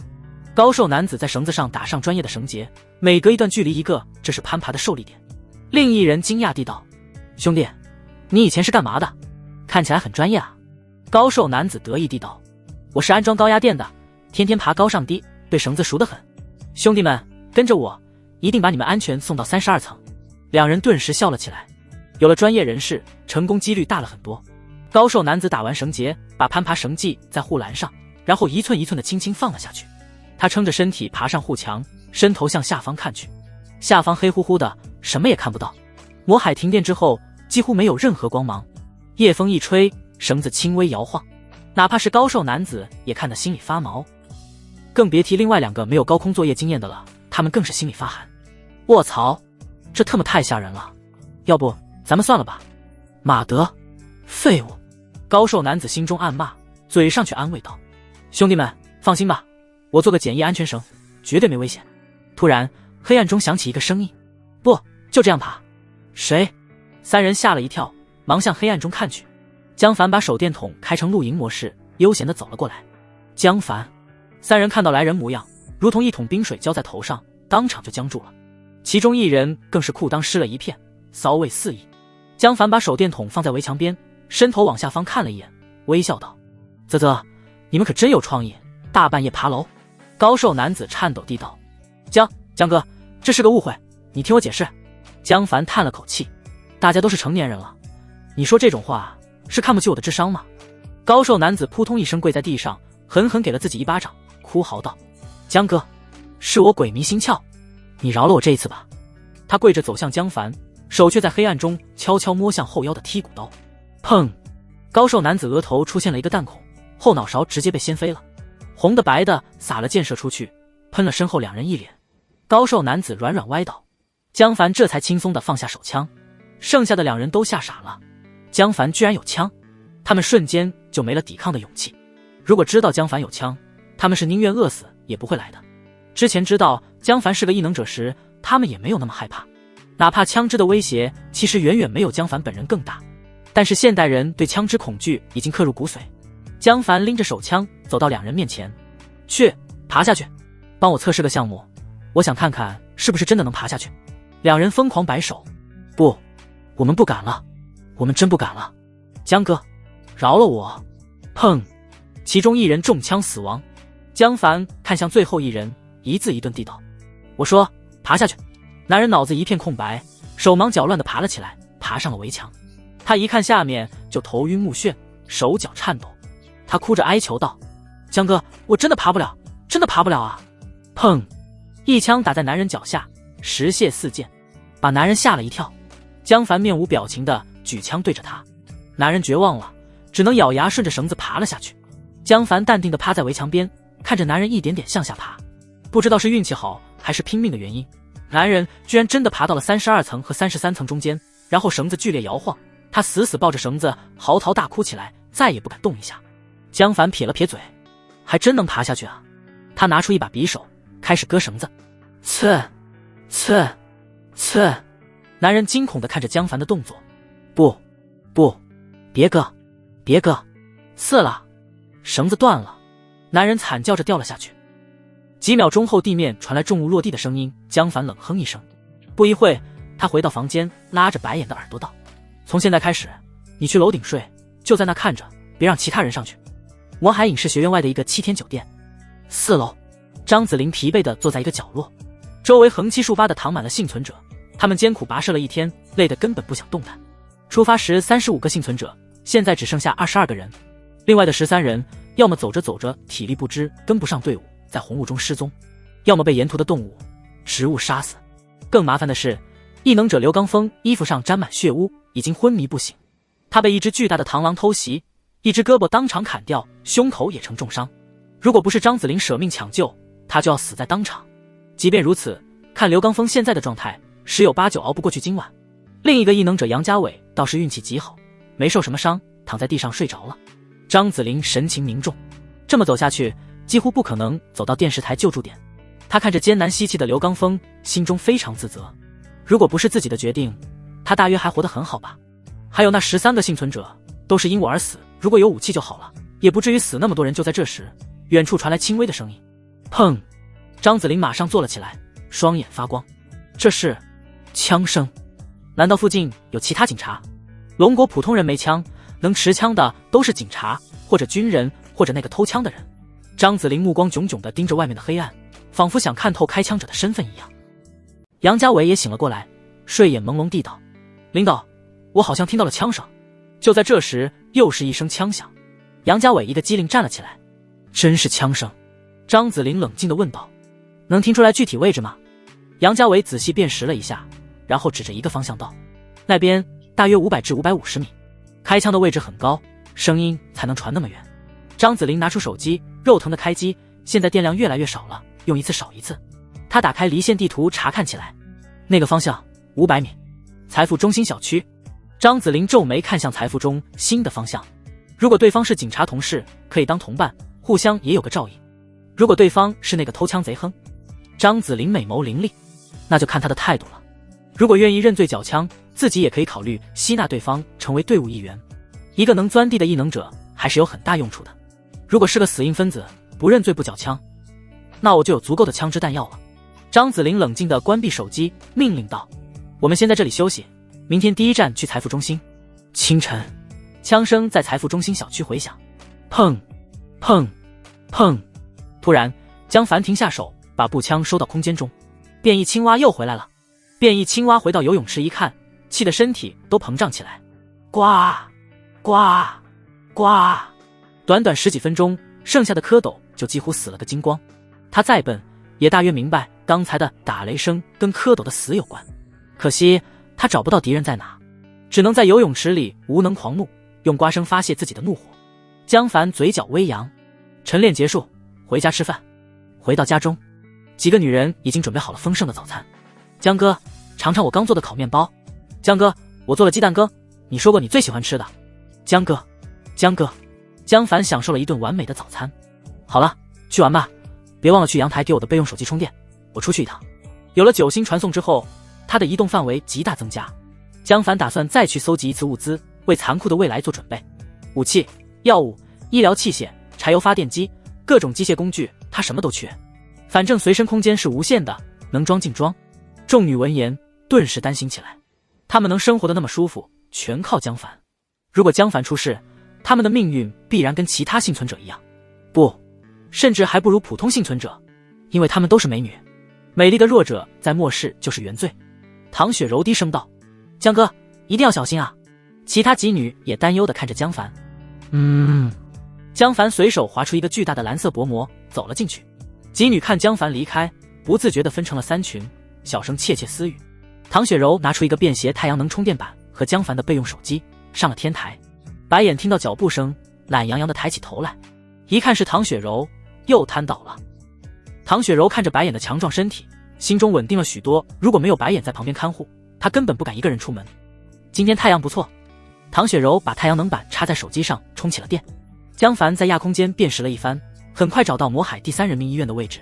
瞬间，魔海第3人民医院住院部的地下就出现了一个蓝色传送门。虚化。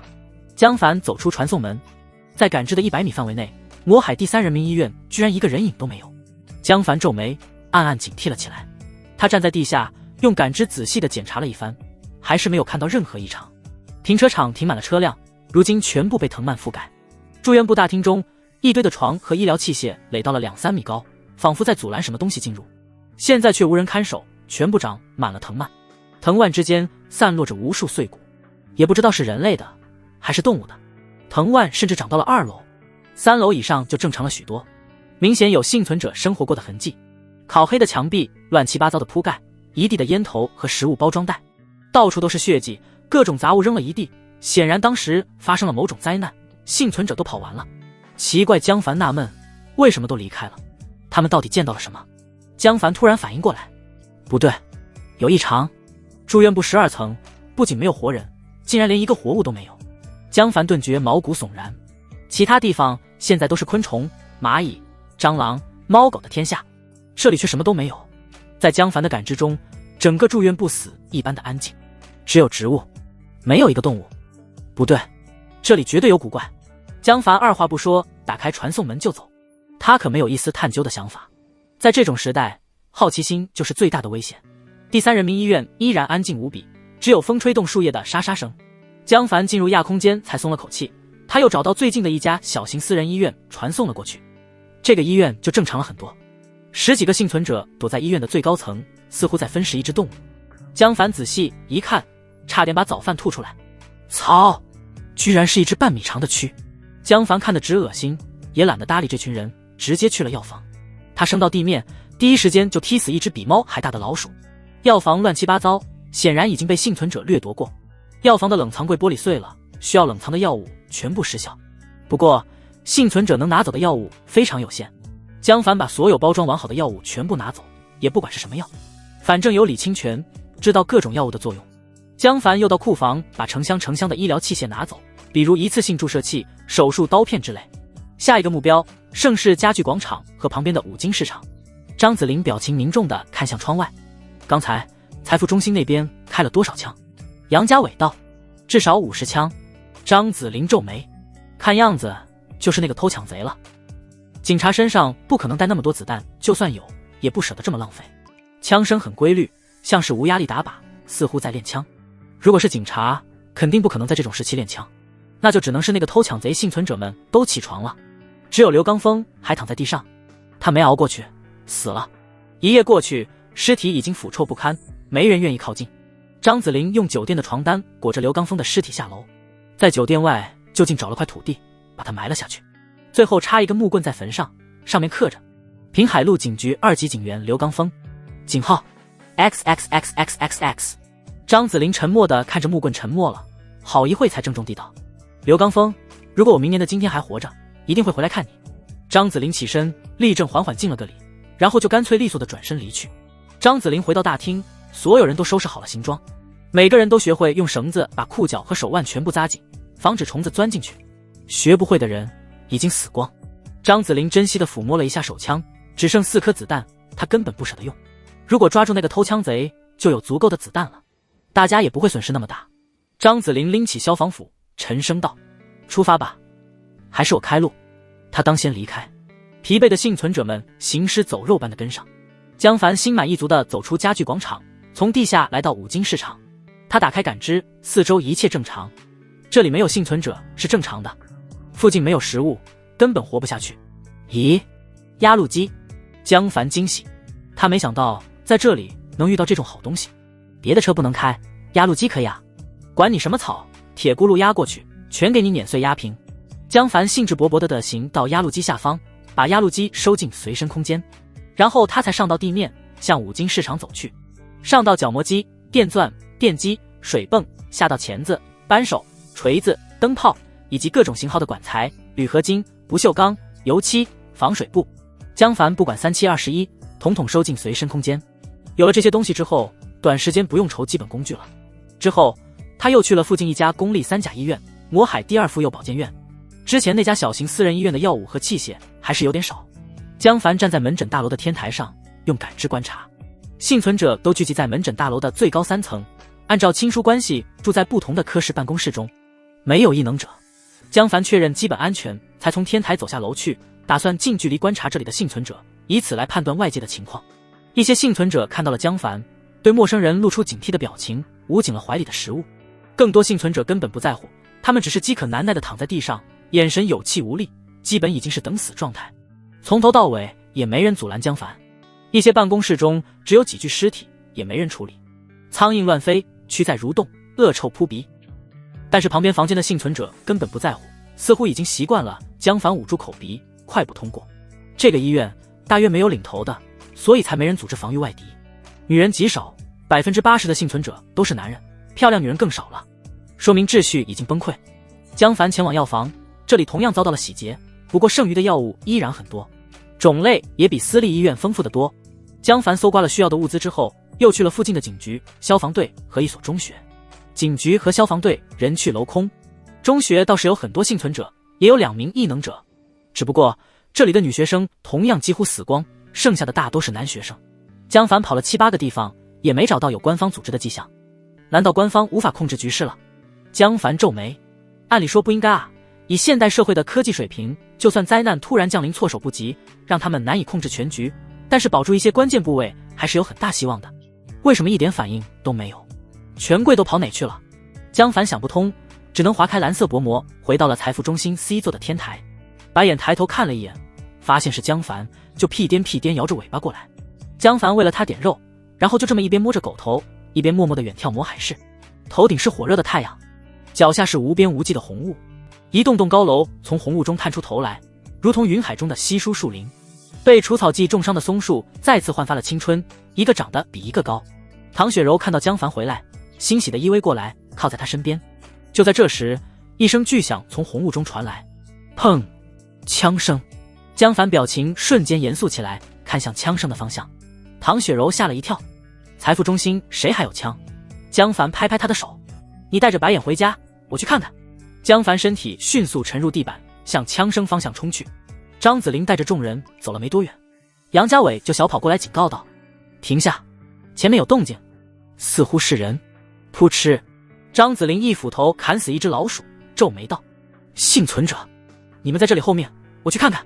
现在遇到人类未必都是安全的，张子霖必须先确认之后才能做决定。他轻轻一跃，居然跳了3米多高，稳稳站在一个树枝上。他在树枝间纵跃着前进，很快消失在红雾中。众人都羡慕地看他，如果自己有这种能力，谁还带着自己这堆拖油瓶啊？早找个好地方去享受人生了。张子霖前进了几分钟就停了下来，他听到了前方传来的说话声：胡亮亮，快回去吧，累死我了。不行，咱们还没找到食物，回去也得饿死。可是，没有可是，咱们必须。呜呜，我的脚磨出泡了，我好疼啊！出血了，赶紧走，回去一定要处理一下，千万别发炎了。这时，聊天的几人走过树下，张子霖看到了7名稚嫩的年轻人，大约18、19岁的年龄，应该是大学生，5男2女。张子霖觉得他们没有危险，是正常的幸存者，就直接从树上跳了下来。7人吓了一跳，啊，是谁？咦，他穿着警服，他是警察。看到来人是女人，众人才放松了一些。其中一个男生激动地上前道：你好，请问你是警察吗？张子霖敬了个礼道：你好，我是平海路警局的2级警员张子霖。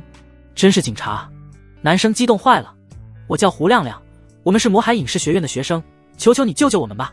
张子霖闻言顿时松了口气，我要去最近的官方救助点，距离很远，如果你们愿意，可以跟着我一起去；如果不愿意，我只能爱莫能助了。7个学生激动地道：“警察同志，我们跟你一起走。”太好了，终于碰到警察了！我已经1天没吃东西了，还以为今天会饿死呢。太棒了！张子霖感到被人信任，心情顿时好了起来。跟我走吧。7名学生加入后，幸存者队伍再次壮大起来。张子霖也感到了一丝鼓舞，向财富中心赶去。这条路短短几百米，距离极其难走。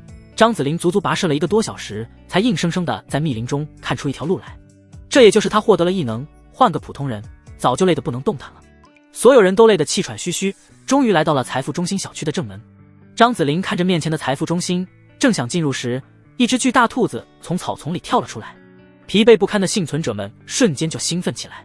张警官，兔子，兔子，快杀了他，咱们今晚能吃肉了！快开枪，快开枪！张子霖也高兴起来，嘴角露出了笑意。他之前曾经打死过一只变异兔子，兔肉让大家吃得满嘴流油。不过变异兔子移动能力堪称变态，不用枪张子霖根本抓不住。张子霖屏住呼吸，掏出手枪，慢慢地对准了兔子。砰！中了！张子霖惊喜，子弹射中兔子眼睛，钻进去，破坏了兔子的神经。他抽搐着倒在地上，很快就一动不动了。众人兴高采烈。张子霖拎起兔子时，突然一根巨大的舌头从红雾中射了出来，直直冲他而来。张子霖在电光火石间反应了过来，他像被人猛拽了一把，身体违背物理的急速后滑，几乎拉出了残影，鞋底在地面上蹭出2道乌黑的印记。噗！舌头击空了，不过误中了他旁边的一个男生，立刻粘在上面拖了回去。哼！张子霖冷哼一声，身体在急速倒滑中鬼魅般的停了下来。他扎了一个机器标准的标准马步，吐气开声，吐出一口气剑。嘿！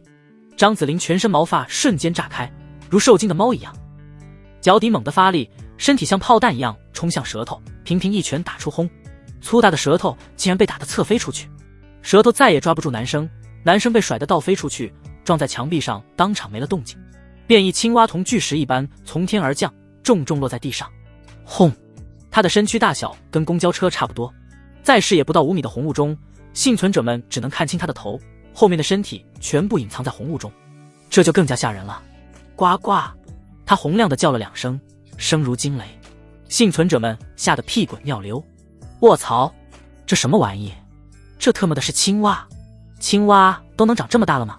幸存者们一窝蜂地向财富中心小区里跑去。张子霖也是看得头皮发麻，但是他不能立刻离开，必须给幸存者断后，否则谁也跑不了。变异青蛙趴下接近3米高，碧绿的身体隐隐泛着光芒，头顶高高隆起的眼睛是血红色的恒瞳，冰冷地盯着张子霖。那个打雷的声音就是从这里传来的，就是这个两足兽杀光了我的蝌蚪。舌头再次击出。哼，畜生！张子霖武者之心迸发，毫不畏惧地正面迎上。江凡安静地站在 C 座5楼的一个窗口边，用感知观察突然爆发的战斗。现在女警身上的光芒几乎跟她差不多亮，每当她打出拳脚，身上的光芒都会暗淡一大截，相应的拳脚上的光芒则瞬间极盛，如同耀眼的太阳。在感知的视野中，女警行动之间，身体和拳脚忽明忽暗，拖曳着璀璨的光幕，充满了难以形容的暴力美感。她竟然硬生生地凭借着这种爆发式异能，跟强大的多的变异青蛙打了个不相上下。江凡很眼馋这种爆发异能，如果有了这种异能，再加上自己的综合体质，估计能把变异青蛙当球踢。同时他心中也有很多疑惑，她不是警局的那个女警异能者吗？怎么跑到这里来了？江凡完全不理解她为什么要长途跋涉。如果警局活不下去了，以他的实力，找个超市之类的物资聚集地易如反掌，可比在外面乱跑安全得多。除非江凡眼神一凝，他有明确的目的地。女警显然是官方的人，难道他知道官方势力的下落？江凡看一人一蛙打的热闹，短时间分不出高下，立刻发现了机会。现在是抢那颗启迪果实的好时机。江凡二话不说，身体快速沉入地面，向游泳池边的那颗启迪果实冲去。计划没有变化快，他本来的打算是弄点炸药炸死变异青蛙，再去拿启迪果实，但是他又担心把启迪果实也炸坏了，始终没有下定决心。想不到现在居然有人帮自己玩了一把调虎离山，那还有什么好说的？不到半分，江凡就冲到泳池旁边的长椅，启迪果实安静在地场以下生长。江凡大喜，也来不及采摘，直接连根拔起扔进随身空间，然后从地下离开。几分钟后，他就回到了家中，女人们紧张地围了过来。唐雪柔刚才告诉他们听到了枪声，现在所有人都焦急地看着江凡。不过看到江凡满面笑容的模样，众女松了口气。江哥，谁在开枪？江哥，没发生什么事吧？没事。江凡笑了笑，拿出了那颗启迪果实，看向众女。这颗果实该给谁呢？在异能果实面前，众女立刻忘记了枪声的事情，讨好地看着江凡。他们都知道异能果实的作用，只有白心杰是刚来的，暂时还没吃过启迪果实的。他好奇地问道：咦，这不是我给你说的那种黑色荔枝吗？原来你还有啊。江凡轻轻笑了笑，这叫异能果实，吃了可以获得异能。他们都吃过啊。白心杰惊呆了，原来异能是这么来的。他有些后悔，如果自己吃了异能果实，说不定哥哥和妈妈就不会死了。不过转念一想，那种卖掉女儿换方便面的亲人死了也未尝不是好事。白心杰想起这事，眼圈又有点发红。江凡暗暗琢磨该给谁。到目前为止，唐雪柔吃的异能果实最多，异能也最多，总共3个：感知1星，虚化2星，体质强化1星。然后是许梦倩，感知1星，虚化2星。然后是胡丽丽、柳梦瑶，都是感知1星。还有甜甜，传送7星。只有白心杰什么异能都没有。不急，等时间长了，老子的女人全都是异能大佬，随便放一个出就能秒杀一片。江凡微笑，许梦倩，这颗奖励给你，你这段时间表现不错。许梦倩惊喜，她本来已经不抱什么希望了，上次自己犯傻被惩罚之后，江凡已经很久没给她好脸色，原本还在恐惧，觉得自己要被抛弃，现在突然听到江凡给自己异能果实，激动的眼泪都流了下来。江哥，谢谢你，谢谢你。哇！江凡把异能果实递给他，吃吧。江凡愿意给许梦倩，是因为她身上的光芒是最绿的，比唐雪柔还绿。也不知道这女人怎么给自己洗脑的，效果拔群。唐雪柔已经3种异能了，江凡暂时不会给她新异能。其他女人才1个，过多的奖励可能会让唐雪柔错误理解的自己的意思，让她恃宠而骄。另外，胡丽丽、甜甜、柳梦瑶身上的光芒还不够绿。江凡不知道这颗新启迪果实的异能是什么，万一是个过于强大的能力，可能会让他们产生不必要的想法。所以综合考虑，许梦倩最合适。许梦倩在众女羡慕的目光中吃下了异能果实。江凡立刻听到提示，叮！许梦倩消耗1颗启迪果实意志链接，返还700颗，已经放进随身空间。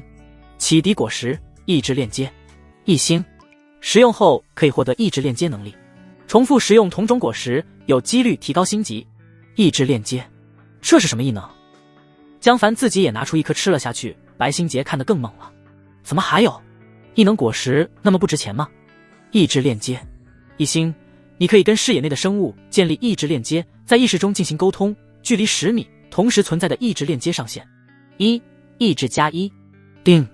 解锁更多属性，属性面板已经更新。江凡暗暗诧异，这算啥？随身隐私电话，只要是生物就能沟通吗？动物行不行？植物呢？还有这个意志属性有什么用？江凡打开属性面板，面板中果然多了1星。宿主江凡，综合体质90，普通成年人平均10，意志11，普通成年人平均10，意志只增加了1。江凡也感觉不出来跟之前有什么区别。刚刚吃了意志链接果实的许梦倩很蒙圈，江哥，这个异能的作用是什么？作用，江凡心中一动，就开启了意志链接。他看到自己和众女身体周围笼罩着一层半透明的七彩气泡，甚至连黑猫可乐身上也有。七彩气泡呈不规则的球形，像肥皂泡一样轻微的抖动。所有人的七彩气泡大小基本差不多，只有江凡周围的七彩气泡似乎厚一些。难道这就是生物意志的外在表现？江凡本能的知道了如何使用能力，只要在意识中轻轻接触对方的七彩薄膜，就能建立意识链接。江凡轻轻点了一下许梦倩身体外的七彩薄膜，许梦倩似乎察觉到了什么，左顾右盼起来。江凡没有开口说话，而是在意识呼喊许梦倩，听得见吗？许梦倩愣了一下，傻傻地问道：江哥，你叫我了？其他女人都很纳闷，他什么时候叫你了？江凡在意识中道：你不用说话，尝试用意识跟我交流，来，给我捏捏肩膀。许梦倩适应了一下，在意识中道：好的，江哥。他听话的走到江凡身后，给他捏起了肩膀。果然，被动方也可以用意识沟通。江凡轻笑，在江凡的教导下，许梦倩很快学会了如何主动建立链接。她分别给唐雪柔、白心洁测试了一下意志链接，二女都羡慕不已，尤其是白心洁，原来异能那么神奇啊！江凡又测试了可不可以用感知配合意志链接穿墙通话，结果依然是可以。江凡暗喜，感知虽然没有战斗能力，但是作用实在太大了。虚化和意志链接都依赖感知提供的视野才能发挥更强大的作用。当然了，体质强化这作用也很大。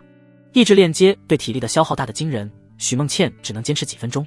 如果她同时开始感知和意志链接，消耗的体力不是简单的相加，而是翻倍上涨，最多30秒，许梦倩就累得无法继续。而江凡就不同了，超高的综合体质让他坚持的时间极长。紧接着，江凡又看向了躺在地上的黑猫可乐可乐，身体周围的七彩气泡更小更薄。江凡用意识轻轻点了一下，可乐抬头看向江凡，喵呜，你干嘛？江凡惊了，我竟然能听懂猫语了。不对，不是听懂了猫语，而是我跟他在用意识交流，没有用语言，所以能听懂。江凡惊喜，尝试用意识问道，你饿吗？可乐缓缓抬起头，瞪大眼睛盯着江凡看了半天，喵喵喵喵，哟，不错哟，两足兽都会说话了。江凡一头黑线，这是什么傲娇喵啊？可乐起身走到江凡脚边，舔了舔他的裤脚以示奖励。江凡无语，又尝试跟几种植物建立意志链接，植物的意志气泡非常暗淡，几乎微不可见。多肉植物，水，爬山虎，阳光，生长，向上，松树，有虫子，很痛。植物的智商很低，无法对江凡的询问做出回应，也无法说出完整的句子，只能本能地重复一些简单词语。江凡停止测试，拿出一把意志链接果实吃了起来，一边吃一边琢磨这个能力能用来做什么。结果惊喜出现了，他只吃了第3颗，就听到一声提示，叮，意志链接提高到2星，距离提高到20米，意志加2。江凡看了一眼，也没太在意，这次升级也许是运气好。吃完一把，又吃第2把，第2把没吃完，又听到了提示，叮，意志链接提高到3星，距离提高到50米，意志加4。江凡终于重视起来，为什么这么容易升级？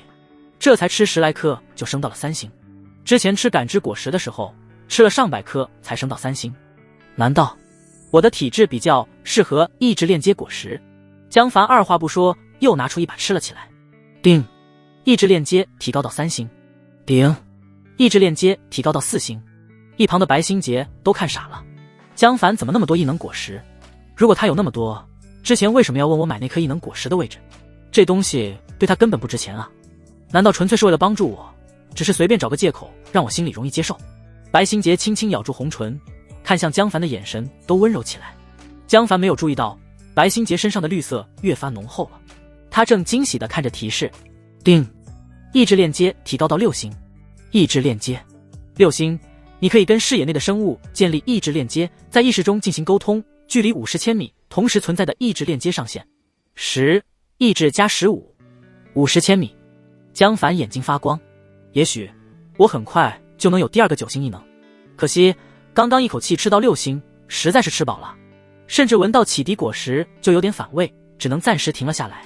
江凡打着饱嗝查看属性面板，意志都已经达到25了，还是没有任何感觉。意志的作用到底是什么？短短几分钟，张子霖就全身大汗淋漓，气息也紊乱起来。他看到周围幸存者都跑得精光，也不再拖延，一拳打在变异青蛙舌头上，扭头就跑。张子霖逃跑，变异青蛙穷追不舍，杀子之仇不共戴天，尤其还是那么多子，变异青蛙当然不能忍。张子霖暗暗叫苦，只能慌不择路地冲进最近的楼里。轰隆，变异青蛙紧随而至，巨大的身躯撞碎了大厅玻璃门。呱呱，冷血动物的眼睛无情地盯着张子霖。张子霖冷汗直流，别看他刚才很勇猛，现在几乎脱力，很难再坚持下去。而变异青蛙一丝疲惫的样子都没有，他必须得躲避其锋芒，否则就死定了。但是到处都是红雾，室内更是光线阴暗，几乎看不清方向。就在这时，红雾深处隐约传来一个手电筒的光芒，一个熟悉的声音大喊，这边，这边，张警官，这边。是丁正丽。张子霖眼睛一亮，丁正丽是他最早救下来的几名幸存者，也是少有的热心肠。很多事情别的幸存者不愿意干的时候，都是丁正丽主动来做。张子霖飞速向丁正丽跑去，很快就看到了丁正丽的身影。只见丁正丽机警地从楼梯间的墙后探出头来，着急地喊道：“这边，快走，快走！”张子霖3步并作2步冲进楼梯间，终于松了口气。丁正丽憨厚地笑道：“没事，走廊窄，那个大蛤蟆进步。”轰！话音未落，便一青蛙的舌头击碎了楼梯间的防火门，木屑和铁皮乱飞。噗嗤！防火门的门把手碎裂飞出，恰好扎在了丁正丽的小腹部，鲜血瞬间沾满了衣服。丁正丽张大了嘴巴：“怎么会这么倒霉啊？”他软软瘫倒在地。老丁！张子霖心中一急，不顾疲惫的身躯，咬紧牙关背起丁正丽向楼上爬去，着急地喊道：“来人，来人帮我背一下。”丁正丽受伤了，变异青蛙进不来，气得呱呱乱叫。张子霖到了1楼2楼中间的转角，杨家伟慌里慌张下楼来帮忙，可是他年龄太大，根本没有多大力气。张子霖怒道：“其他人呢？”杨家伟尴尬地道：“这……”张子霖皱眉，只能背着丁正丽呼哧呼哧爬上2楼。黑洞洞的楼道里，幸存者四仰八叉地坐了一地，20-30个人，居然没一个人下楼帮忙。张子霖看得眼睛冒火，把丁正丽小心地放在地上，起身冷冷地盯着众人。张子霖深深吸了口气，稳定了一下情绪，才道：“你们为什么不下去帮忙？那几个受伤的就算了，你们呢？你们不好好的吗？”众人眼神飘忽，躲避张子霖的目光。一个50多岁的男人小声道：“我们又不是异能者，哪能对付了那只青蛙？”有第一个人说话，其他人也纷纷开口：“对啊，张警官，不是我们不下去，真不敢啊！我们可不是你，被那只青蛙碰一下就重伤。”张子霖怒道：“那只青蛙那么大，根本进不了楼道，你们怕什么？”众人沉默了一下。刚加入队伍的胡亮亮撇嘴道：“那他是怎么受伤的？”张子霖被说得哑口无言。紧接着，一个40多岁的女人气哼哼地道：“张警官，我们平时缴那么多税是干嘛的？不就是让你们这些人保护我们的吗？你是警察，天生就该保护我们。对，我们相信你，才跟着你出来。你看现在还剩多少人？对啊，对啊，我们家老王也受伤了。你怎么不说看看老王，就光顾着那个姓丁的？张警官，别说了，赶紧给我们找点吃的吧。刚才逃跑的时候，我们的食物全跑丢了。”众人你一言我一语，哪怕看到张子霖脸色发黑，也没人害怕。他们吃定了张子霖不会动他们。张子霖攥紧拳头，手指攥得发白，他感到了一丝委屈，又不是我逼你们来的，是你们自愿的，同时还有一丝愤怒，我凭什么要一直救你们？他很想撒手不管，任由这群人自生自灭，但是内心却不允许他无法做出这种事情。这时丁正丽痛苦地呻吟了几声，张子霖回过神来，急忙道：“杜医生，杜医生，你快给他看看。”一个干瘪的女人沉默地走出来，检查了一番伤口，叹气道：“张警官，丁先生运气很好，没有伤到内脏，如果有药和器械，做个缝合包扎，也许还有得救。”不过现场沉默下来，幸存者连食物和饮水都不够，哪来的药？最多有点拉肚子发烧药，哪有外伤药啊？而且就算缝合伤口，丁正丽能熬过感染吗？张子霖抿着嘴巴，一言不发。丁正丽叹了口气，轻声道：“我不成了，张警官，别救我了，你们走吧。如果你到电视台救助点见到我儿子和我孙子，别说我的事情，哎，这是命啊！别说了。”张子霖的指甲在掌心留下深深的痕迹，咬紧牙关温声道：“老丁，你会好的，我给你找药，一定有药的。”张子霖想起了那个会钻地的异能者，钻地能力外出非常安全，只要对方不傻，一定会收集药物。钻地的速度肯定很慢，再加上携带物品不便，他手里的药物应该不太多。外出收集的时候，大约还是以食物和水为主。不过外伤在这个时期是常见伤，对方应该会储备一些。只要找到他，老丁的伤还有救。至于找到了对方，会不会不愿意给药？张子霖没想这种可能，不给药，那就打到他给为止。对付一个偷枪的犯罪分子，张子霖才不会心慈手软。张子霖正在思考时，楼梯口传来嘈杂的脚步声，从3楼下来了7、8个人。一个歪戴物业保安帽的男人挥舞着棍子，骂骂咧咧地道：“马德，怎么回事？谁他妈允许你们进来的？不知道这里是我们马老大的地盘吗？”其他人也跟着骂道：“操，怎么那么没眼力见？没看到马老大来了吗？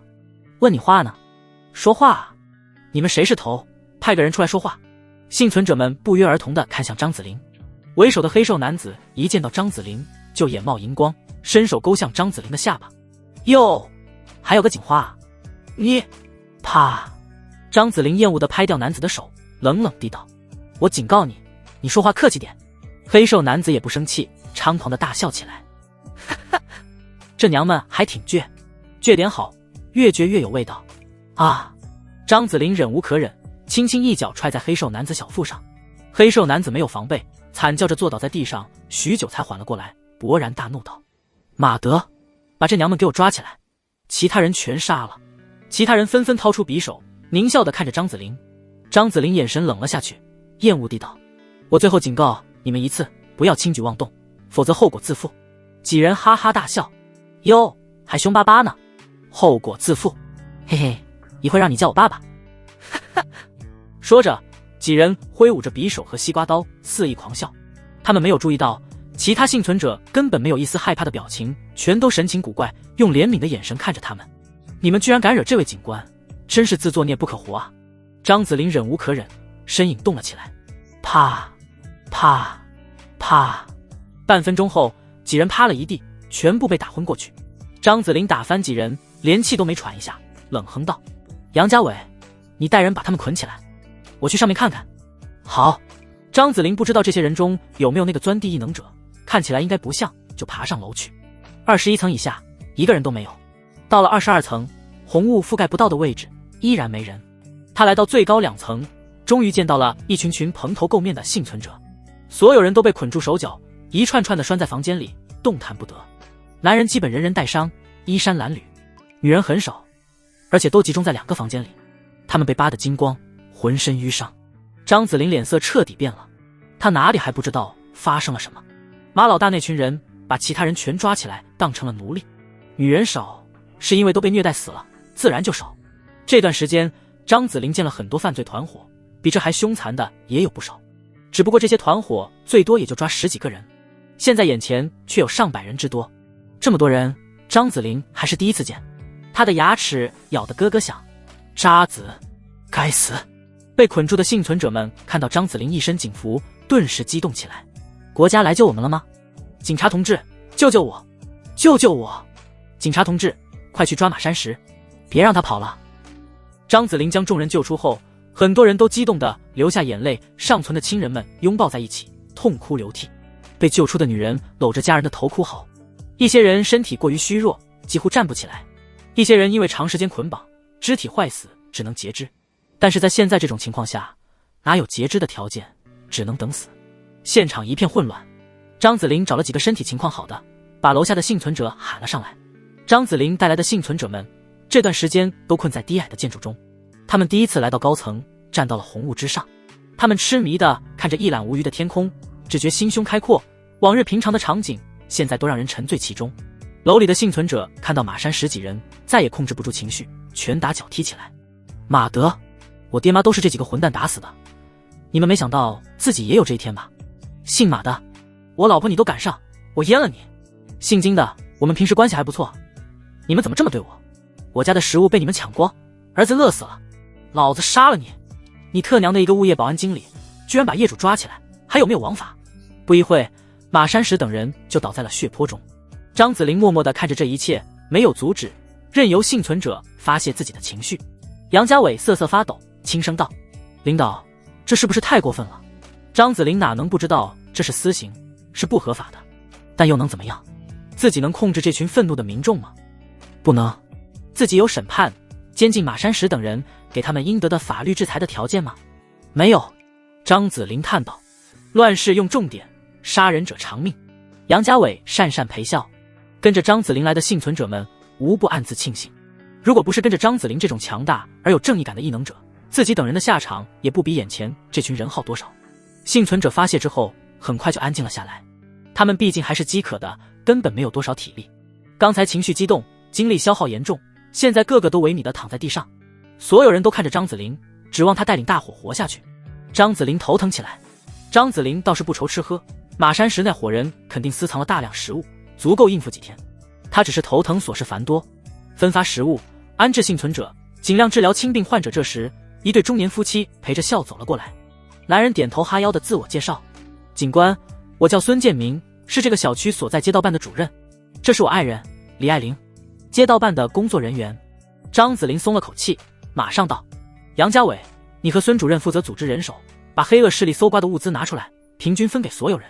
杨家伟点点头，好的，领导。孙建明大喜，这可是个油水大的好工作啊。李爱玲也眼睛发光，甚至不自觉地舔了舔嘴唇。其他被救出来的幸存者有些不满，凭什么让他分配物资？不过他们刚被救出来，不知道张子林的性格，没人敢公开挑战张子林的权威。孙建明主动弓腰跟杨家伟握手，杨主任你好，你来指挥，我来执行。杨家伟尴尬地摆手道，可别叫我什么主任，我就是个平头老百姓。孙建明闻言心中不屑，嘴上却道，没事没事，过去的身份不算什么，新时期新办法吗？张子林看了一眼丁正丽，他的情况越来越差了。杜医生给他做了简单的包扎止血，但是伤口太脏，10有8九会感染，必须立刻找到药。张子林不再耽误，问道，孙主任，我问件事情。孙建明赶紧道，领导您说。别叫我领导，我叫张子林。张子林摆摆手，直截了当地道，之前这个小区有人开枪，你知不知道是谁？这……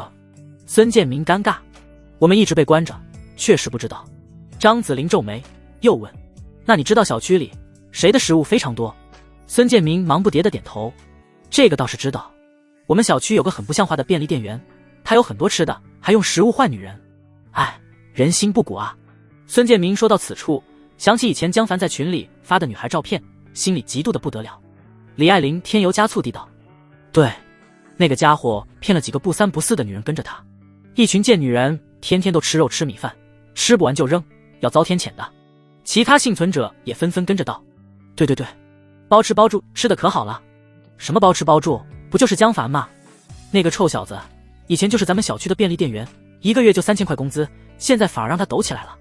我呸，我们连馒头都没有，没停电的时候我还见过他发火锅视频呢。火锅算什么，他还有牛排吃。江凡那么多吃的，宁愿扔掉也不救济大家，太不像话了。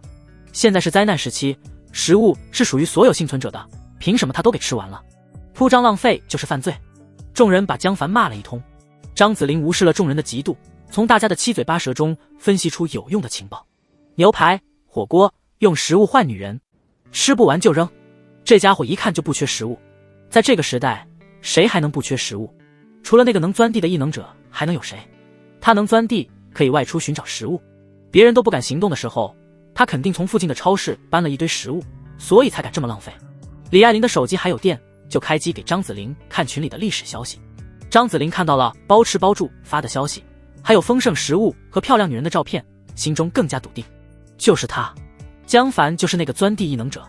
江凡用食物换女人，张子林自然非常鄙夷。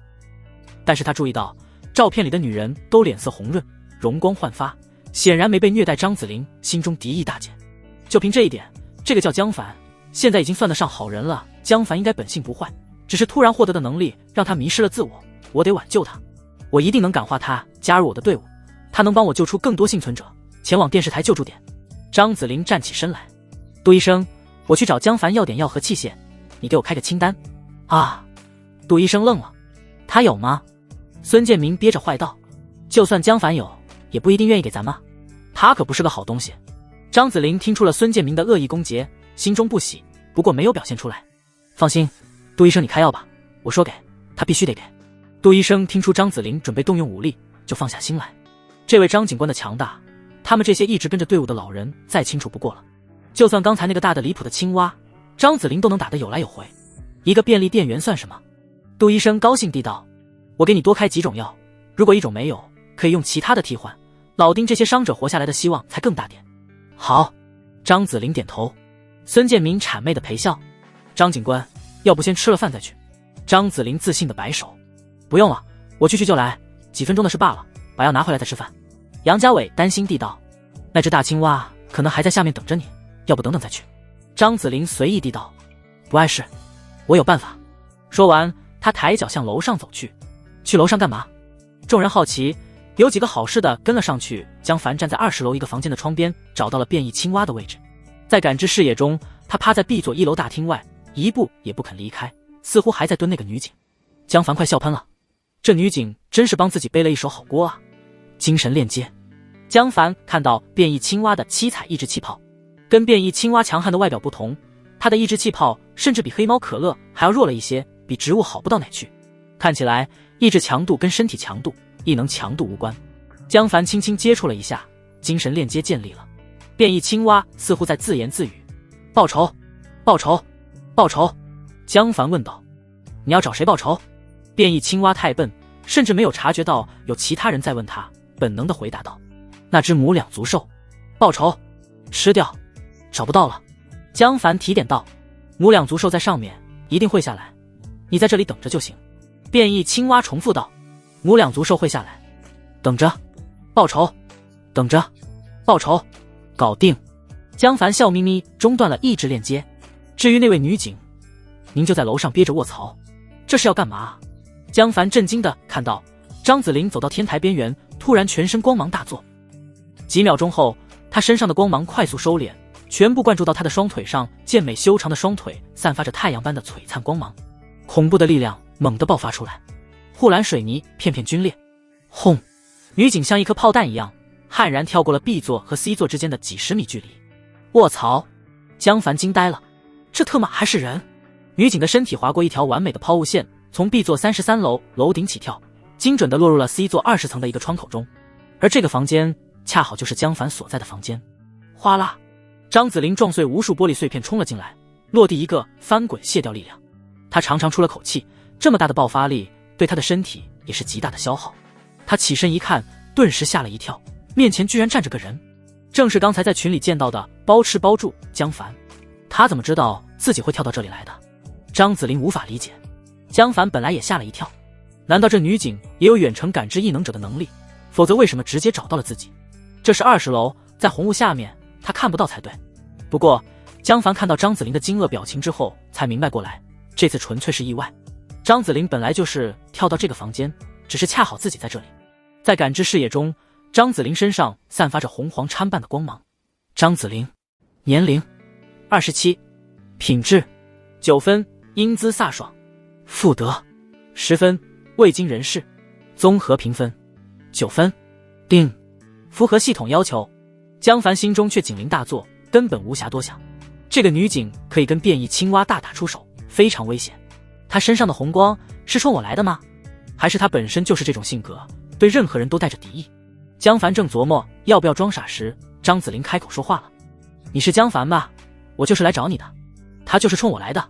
江凡瞬间再无侥幸的想法，眼神一冷，真把老子当好欺负的，还特娘的打上门了。江凡二话不说，全力一拳轰出。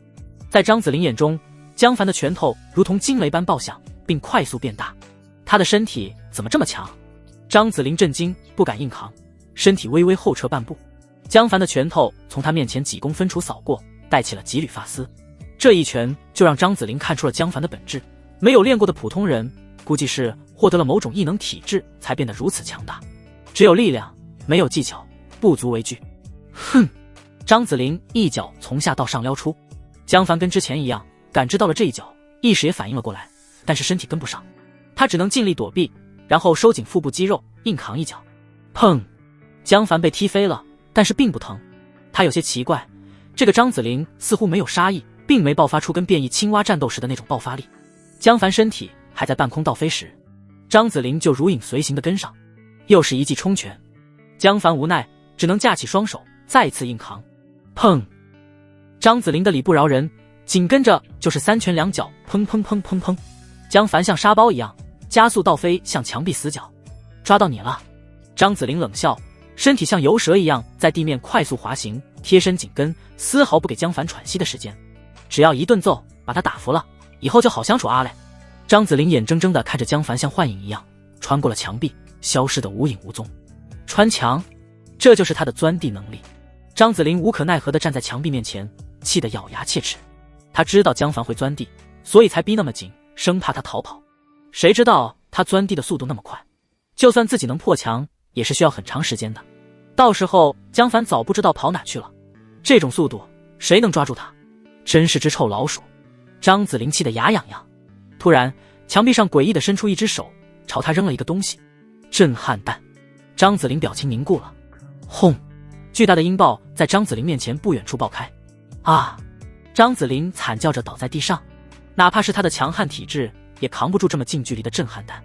江凡却不善罢甘休，他站在墙壁后看着张子霖倒在地上，冷笑一声：“让你打老子！”他又拿出3个震撼弹，手掌穿过墙壁扔进了隔壁。轰！轰！轰！张子霖再也坚持不住，彻底昏迷过去。江凡谨慎地观察了一会，又扔了1颗震撼弹。轰！张子霖毫无反应。江凡确认他真的昏迷之后，才穿过墙壁走到张子霖面前，俯视着他。这女人完全不像其他的漂亮女人，脸庞带着一股难以形容的英气。她身材健美，四肢修长，充满了运动员般的健康气息。这是个危险而美丽的女人。江凡不敢有丝毫放松，直接拿出一捆钢丝，把她的2手2脚紧紧捆在一起，才松了口气。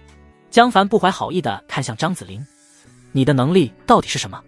我非常期待。”叮！1天前，张子霖消耗1包饼干，返还800包，已经放进随身空间。叮！2天前，张子霖消耗1根火腿肠，返还800根，已经放进随身空间。叮！3天前，张子霖消耗1包方便面，返还800包，已经放进随身空间。叮！9天前，张子霖消耗1颗启迪果实，气血爆发，返还800颗，已经放进随身空间。江凡眼睛一亮，气血爆发，应该就是张子霖的那个爆发能力，自己终于有个像样的战斗异能了。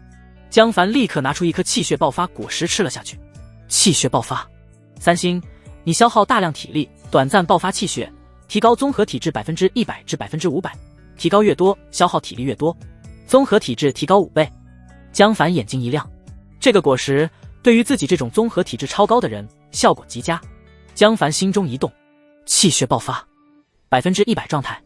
一瞬间，江凡全身充满了力量，同时体力明显快速消耗，就算一动不动也会持续消耗体力。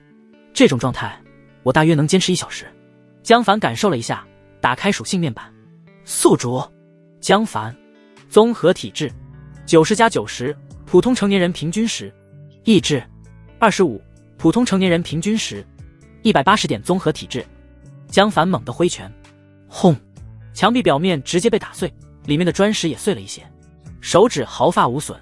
战斗时体力消耗更快。江凡仔细感受挥拳时的体力消耗，估计自己最多能打出100拳就得体力耗尽，试试500%。江凡心中一动，轰！综合体质90+450，高达510点综合体质，让江凡身体发生了质变。他的身高竟然增高了20公分，体型大了1圈，身体周围的空气都出现了些微扭曲，一呼一吸之间，强大的气流竟能影响身体周围的空气流动。心脏跳动如同肋骨，咚咚咚，血液在血管中奔涌，每个细胞都充满了无可匹敌的强大力量。他攥紧拳头，感觉自己如同神明一般，可以摧毁任何敌人。这种状态让江凡无比沉醉，他猛地打出一拳，轰隆隆，整面墙直接倒塌。短短几个呼吸，江凡就累得疲惫欲死，赶紧退出了500%状态。呼！江凡身高恢复了正常，周围的空气也平静了下来。即便退出500%，江凡也呼吸急促，久久不能恢复。同时，全身骨骼、肌肉无不酸疼，就像被人暴打了一番。江凡疲倦地坐在椅子上，心中却无比喜悦。虽然副作用很大，但是这种状态绝对是救命法宝。500%的力量，我可以把变异青蛙当成球踢。江凡又拿出一把气血爆发果实吃了下去，没生性，再吃还是没生性。江凡足足吃了50颗，依然没有生性。刚刚吃了一堆意志链接果实，吃到反胃，今天实在吃不下去了，只能停下来。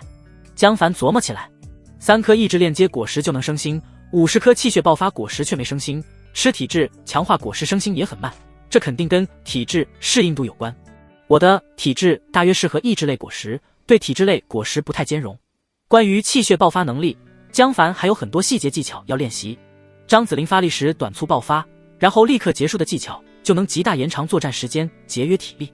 还有张子霖可以控制身体局部爆发，而不用全身爆发，自然也能降低体力消耗。江凡沉吟着看向面前的女人，要不要杀了她？江凡有点犹豫。张子霖还在昏迷，通过身体上的光芒判断，综合体质也就20至30之间。哪怕刚才跟他战斗时，他爆发出来的亮度也不及自己1、2，即便如此，也能压着自己打。他绝对是个武学天才，太危险了。江凡想起他跟变异青蛙的战斗过程，只觉头皮发麻。以20多点综合体质，跟变异青蛙打得有来有回，这女人的战斗天赋简直离谱，他可不敢把这种女人留在身边。如果张子霖突然爆发，杀死自己的几率极大，要么杀了，要么远离。江凡摩挲着冰冷的手枪，眼神一冷，下定了决心。他装上一颗子弹，打开保险。就在这时，张子霖苏醒了过来。江凡停下动作，默默地看着他。张子霖长长的睫毛眨了几下，就缓缓睁开了美眸。他有点茫然地看着四周，似乎搞不清自己在哪。看到江凡才反应过来，他吃了一惊，猛地站起，结果纹丝不动，这才发现自己的手脚被层层钢丝捆在一起。再看到身体上的痕迹和乱七八糟的衣服，顿时呆住了，许久才明白发生了什么。张子霖又惊又怒又羞，心脏砰砰直跳，半天才抬起头来，死死盯着江凡，眼圈泛红地道：无耻。江凡奇怪，这女人身上的光芒居然不是红色，而是黄色，甚至还掺杂了些微的绿色。啊！江凡完全不能理解，但大受震撼。这女人是有大病吧？这都不想杀我。江凡沉默了一下，试探道：别装了，你根本不怎么生气。张子霖的表情明显慌乱了一下，很快就绷着脸，冷冷地道：哼，你别给我机会，我一定会杀了你。江凡纳闷地看着张子霖，这女人身上的光芒黄绿交加，根本没有一丝红色。江凡皱眉，伪装？不可能，就算是伪装，也应该是表面笑嘻嘻，心里其实恨不得把自己先阉再杀。现在张子霖完全不是这样，他又不可能知道我能感知到他心中的敌意。江凡眯起了眼睛，你为什么来找我？张子霖这才想起自己的目的，也不知道丁正理怎么样了。他有点着急地道：我需要药物。江凡点了点头，我有药，但是为什么要给你？张子霖冷笑，你不给我就打到你给，偷枪贼。江凡无语，你哪来的脸说这种话？你没打过我，还被我抓起来。呵呵。张子霖俏脸一红，恼怒地道：你都不敢跟我正面战斗，根本不算男人。算不算男人你自己不清楚吗？江凡懒得跟女人吵架，再次重复：你没打过我，还被我抓起来了。张子霖羞恼，有本事放开我再打一场。江凡淡定地道：你没打过我，还被我抓起来了。张子霖气急，你会不会说别的？好吧。江凡微笑着拿出一张药方，你要这些药？连贴身保存的药方都被他拿走了。张子霖脸红，扭头不想跟江凡说话。哼。江凡照着药方拿出了一堆药物，放在地上。药可以给你，但是你得回答我一些问题。面对救命药物，张子霖只能低头，深吸了口气道：你想知道什么？江凡看到张子霖身上的黄色光芒慢慢消失，绿色越来越多，如果这样的话，也许这女人可以培养下，不过还是太危险了，不能放在身边。江凡心中急转，嘴上却问道：你叫什么？张子霖。你是不是学过武术或者搏击之类？张子霖暗暗骄傲，故作冷酷地道：学过，全国女子散打第3名，从小跟爷爷学国术。怪不得那么厉害。江凡心道，以他从小练武术和散打的经历，再加上气血爆发果实，个人战力达到了常人难以想象的高度。江凡问出最后一个问题：外面这么危险，你带那么多人出来干嘛？他本来以为张子霖会隐瞒，结果张子霖大大方方地说了出来：去电视台救助点啊，你的钻地穿墙能力那么实用，为什么不过去？江凡疑惑地道：电视台有官方组建的救助点。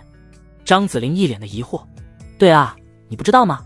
江凡正色道：不知道，我见过的所有人都不知道，如果知道，早就有成群结队的幸存者向电视台靠近了。但是江凡从来没见过这种情况。难道官方只收留警察这类官方组织，不收留普通人？没道理啊。为什么？而且江凡也见过几个警察幸存者，他们也不知道这事。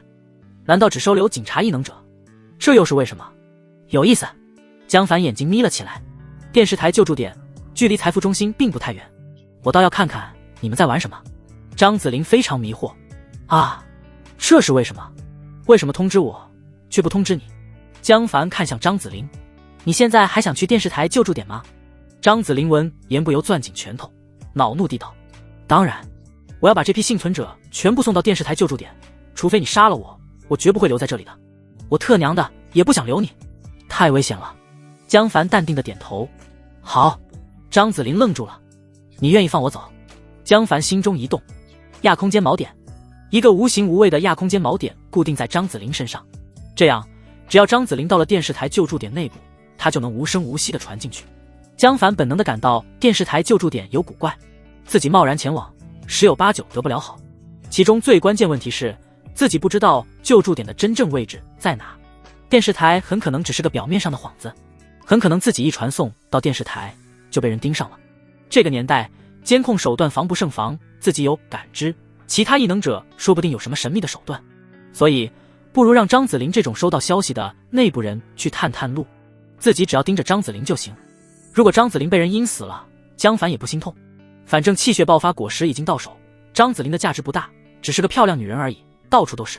江凡拿出一把钳子，把张子霖手脚上的钢丝剪断。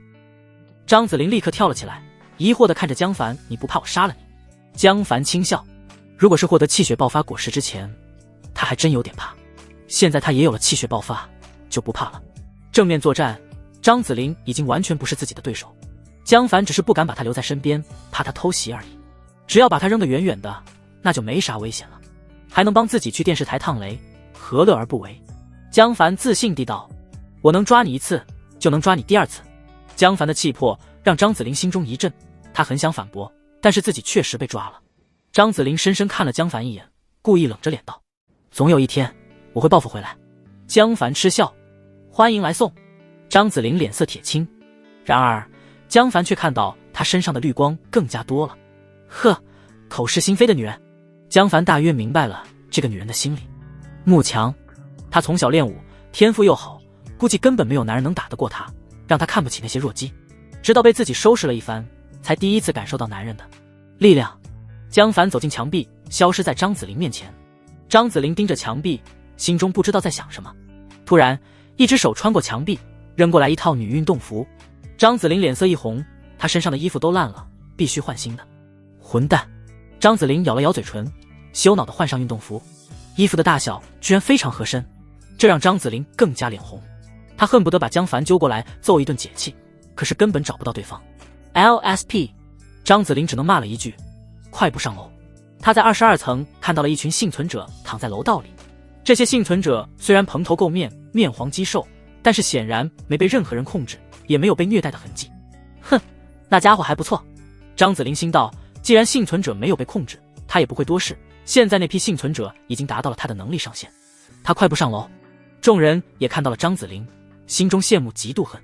又是个漂亮女人，操！估计也是去找江凡的，人心不古啊。张子霖来到楼顶，全力爆发，再次跳了回去。江凡一直盯着他离开，才放下心来。他活动了一下身体，500%爆发的后遗症还没结束，浑身肌肉酸疼。江凡龇牙咧嘴的回家休息。杨家伟不时看一眼手表，急得团团转。张警官怎么还不回来？跟着张子霖过来的幸存者也着急起来。张子霖只是去拿个药，说好了马上回来，这都1个多小时了，人呢？张子霖死了不要紧，我们以后吃什么？如果不是张子霖一次次出去寻找物资，他们早就饿死了。这可怎么办啊？我早就说了不要去拿药，现在受伤怎么可能活下来？唉，江凡那小子可不好应付。张子霖刚救的几名学生面面相觑，他们围在一个角落，偷偷商量之后该怎么办。孙建民坐立不安，他刚刚分配了食物，很多人都对分配结果不满意，如果张子霖不回来，他估计要遭殃。孙建民小声道：“张警官不会被那个江凡抓住了吧？那家伙可是出了名的好色。”不可能。杨家伟断然道：“张警官非常厉害，你根本不知道他有多强，一个便利店员怎么可能打得过他？”孙建民只能陪笑。他来到妻子李爱玲身边，脸色就毫不掩饰沉重起来。我感觉那个女警察要出事，咱们藏起来的那几箱方便面要不要给大伙分了？李爱玲着急地道：“老孙，你可不能分啊，咱们现在一人就分到3天的食物，3天之后呢？难道要挨饿？”马山石手里的食物确实不少，但是架不住那么多人平分。孙建民就使了个心眼子，私藏了5箱方便面。他很识趣，其中有3箱是张子霖的，但是现在张子霖不回来，他就害怕了。如果被人发现，自己肯定要被打死。张子霖久久未归，众人心里都微妙起来。张子霖死了怎么办？张子霖被江凡抓了怎么办？张子霖重伤了怎么办？就在这时，楼梯间传来脚步声。张子霖回来了，脸色异常红润，根本没有受伤的迹象，身上还换了一身干净运动服，看起来精神极佳。众人顿时心中一松，孙建民、杨家伟几人围了上来，张警官回来了，张警官终于回来了。张警官，拿到药了吗？张子霖拿出一塑料袋药。杜医生大喜，这么多，太全了。丁正里几名伤者更加激动，自己有救了。众人纷纷拍起了马屁。张警官真厉害，真把药拿回来了。张警官，马到成功。张警官肯定把那个江凡揍了一顿，还抢了他一套衣服呢。张子霖脸颊微微一红，抢个屁啊，自己被反抢了好吗？他摸了摸自己的小腹。孙建民谄笑着拿来一盒泡好的方便面和一瓶纯净水。张警官，食物和水都分好了，麻烦你了，孙主任。张子霖点点头，接过方便面吃了起来。孙建民压低声音轻声道：张警官，我给您留了3箱方便面，就在楼上3303。嘿嘿。张子霖放下方便面，冷冷看向孙建民。你说什么？孙建民吓了一跳。闲少。孙建民一咬牙，肉疼的从自己的2箱中拿出1箱。4箱，4箱，你看我这脑子记错了，哈哈。哼。张子霖猛地把方便面拍在地上，面水溅了一地。孙建民心脏狂跳，感觉要糟，情况跟他想的完全不一样。张子霖喊道：杨家伟！杨家伟慌张地跑过来，领导，有什么事？张子霖道：你分了几箱？杨家伟莫名其妙，什么几箱？张子霖皱眉道：方便面。杨家伟傻傻地道：哪有几箱，总共就5包。张子霖脸色更加难看，他不知道杨家伟是在装傻，还是被孙建民骗了。如果是后者，那杨家伟可真够窝囊废。我让你跟孙建民一起分配物资，就是怕被他做手脚，你居然什么都不知道。你和孙建民是怎么分配物资的？杨家伟害怕地道：孙主任带着几个人进去搬，我记录造册。张子霖无语，煞笔。以前分配物资都是丁正礼负责的，现在丁正礼受伤才交给杨家伟，可是这家伙实在扶不上墙。孙建民知道情况不对劲了，着急地拉着张子霖道：张警官，张警官，你听我解释。解释什么？张子霖甩开他的手，厉声道：我要看看楼上有什么。所有人都去。其他幸存者也发现了有蹊跷，听起来是孙建民在做手脚，所有人都不善地盯着孙建民。孙建民急得满头大汗，如果真的被翻出来，自己就死定了。这个女警官怎么是个死脑子？我必须想个办法。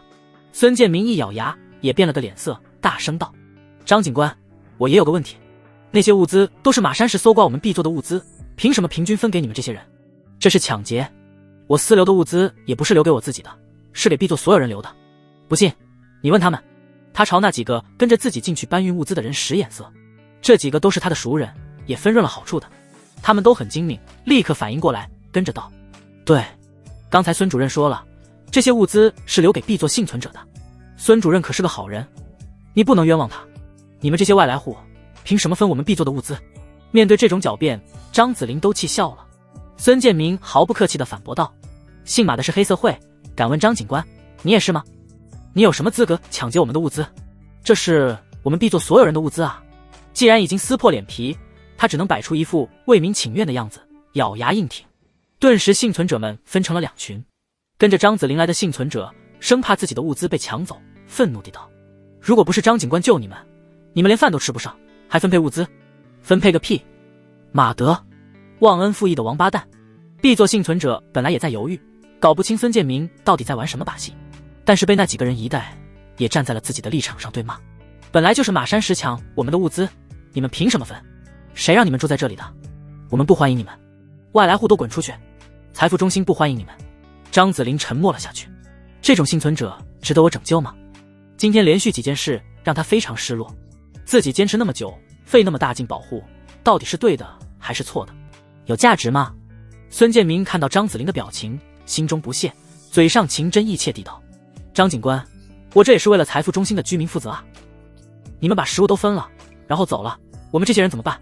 孙建民身后的几人跟着附和：对啊，对啊，孙主任最是大公无私了，我爱人绝不是贪图小便宜的人，张警官，你误会他了。张子霖厌恶地看着孙建民等人，他只是古板，又不是傻，他现在1秒钟都不想跟孙建民这些人待在一起，但是怎么处理孙建民倒是个麻烦事煞笔。孙建民得意洋洋地在心中骂了张子霖一句，义正言辞地道：张警官，我们是不同的，我是这个街道的街道办主任，我要对附近的居民负责。噗嗤，一根钢筋突兀出现，从上到下穿透了孙建民头顶，把他钉在了地上。孙建民瞬间死亡，现场一片死寂，所有人都眼神惊恐地看着眼前的一幕。这时，江凡穿过楼板，轻飘飘地落了下来。他笑眯眯地道：“说得很好，下次别说了，我反胃。”你……张子霖表情复杂地看着江凡，不知道该不该制止。李爱玲尖叫起来：“啊！你杀了我老公，你要赔命！”他张牙舞爪地冲向江凡，砰！他的额头出现一个枪孔，扑通一声扑倒在地。现场所有人都吓坏了，纷纷后退。张子霖也脸色一变，怎么连李爱玲都杀？江凡微笑看向孙建民的几个关系户，他们身上正散发着红光。别杀我，别杀我！东西都是孙建民让我们藏起来的，我才分了10包方便面。大哥，跟我无关啊，真的跟我无关啊，都是孙建民那个老东西让我们做的。张子霖再也受不了了，大声道：“够了，江凡，他们罪不至死。”江凡开朗地笑了一下：“哦，是吗？”砰砰砰砰，几人全部额头中枪而亡，剩下的人都吓得屁滚尿流，连连后退。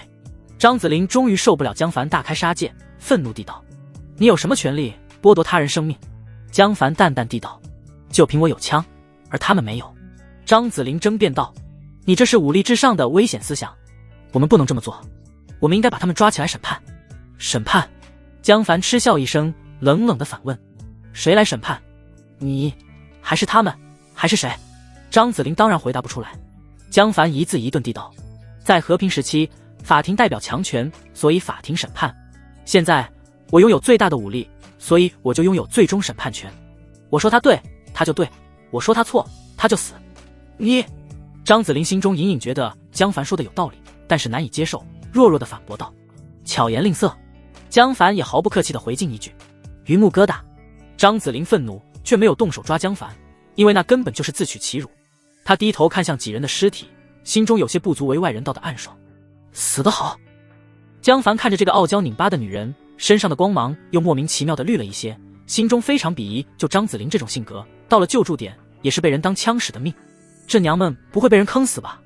江凡收起枪，随手推开一个房门，旁若无人地道：“走，跟我进屋。”张子霖脸色一红，双手环抱住身体，警惕地道：“你想干嘛？又来？卧槽！”众人震惊地看着两人，你们俩难道是老情人？张子霖刚才弄回来的药，难道根本不是抢回来的，而是要回来的？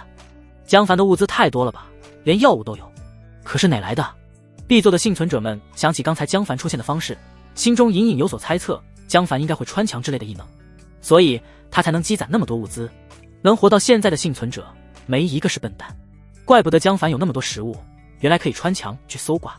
江凡不耐烦地道：“刚才有件事忘了问，进来啊，墨迹什么？”张子霖松了口气，又莫名有点失望。他看到众人的表情，脸颊不由发烫。哼，我不怕他，他敢硬来，我就打他，使劲打！张子霖鼓起勇气，跟着江凡进了房间。砰！江凡回手把房门关上。张子霖吓了一跳，像个受惊的兔子跳到一边。江凡失笑：“你有必要那么怂吗？你刚才不是挺勇的吗？”张子霖梗着脖子道：“谁怕你？”江凡懒得跟他废话，直截了当地问道：“你的异能果实就是那颗黑色荔枝，是从哪里摘到的？”张子霖听到是正经话题，放松了不少，也没有隐瞒，干脆地道：“警局院墙上的蔷薇。”蔷薇又多一种。江凡又问：“那你队伍里那个老头呢？他的从哪弄来的？”张子霖诧异：“你怎么知道杨家伟有异能？”杨家伟的异能是听力强化，几乎没有外在表现，非常隐蔽。可惜在江凡的感知中，杨家伟体内的生姜清晰可见，根本躲不过他的侦查。江凡迷人的一笑：“不告诉你。”张子霖气得咬牙切齿：“那我也不告诉你。”江凡掏了掏口袋，实际上是从随身空间拿出一颗感知果实。要不要我跟你换这个情报？正好他的感知果实也吃得差不多了，需要张子霖帮忙当个工具人补充一下。另外，他所有女人都有感知能力，不能厚此薄彼吗？江凡就讲究一个一碗水端平。除此之外，江凡还觉得张子霖性格太方正，去了电视台救助点很可能被人阴死，给他感知能力，能极大提高生存能力，也能帮自己打探出更多消息。张子霖呼吸急促起来：“你还有异能果实，你怎么没吃？”他是异能果实的受益者。张子霖天生是个练武奇才，领悟能力无敌，可惜爷爷说他的身体素质一般，即便在女人中都是中下等，这极大的限制了她的战斗能力。之前吃的那个爆发果实，极大的弥补了她的弱点，对她的帮助实在太大了。如果再来一颗，江凡再次问道：“他的异能果实从哪里找到的？”张子霖立刻道：“他家阳台上种的葱。”江凡皱眉，他知道的几颗异能全部长在不同的植物上，而且看似毫无关联。多肉植物、野草、蔷薇、葱、爬山虎，这有个鸡毛联系啊？难道这玩意的生长规律跟植物本身没有关系？那跟什么有关系？难道跟地点有关？江凡毫无头绪，只能暂时作罢。张子霖伸手道：“给我。”江凡缩回手。张子霖难以置信地睁大双眼：“你居然耍赖！”“哎，耍赖说得多难听。”江凡笑眯眯地道：“价格不够，你不会觉得一个情报就价值1颗异能果实吧？你还有什么值钱的东西？”张子霖沉默，他也觉得不太够。异能果实价值1000金，可是自己还有什么东西可以拿来交易？难道他想？张子霖脸色一沉：“我是不会留在这里陪你的，你死了这条心吧。”江凡无语，自己压根就不希望他留下。这么危险的女人，当枕边人实在太刺激了，还是送远点比较好。江凡没有说话，只是淡定地看着张子霖：“你想多了，你想想你还有什么有价值的东西？如果没有，那我就收回去了。”张子霖着急了起来，犹豫了一下，才道：“好吧，我可以教给你一套呼吸方法，如果你运气好，可以练出气感，但是我不能保证。”气功？江凡嗤笑：“骗小孩的玩意，你当我傻啊？”张子霖正色道：“我本来也不信，直到红雾降临，我突然感到这里有一股充盈的气息。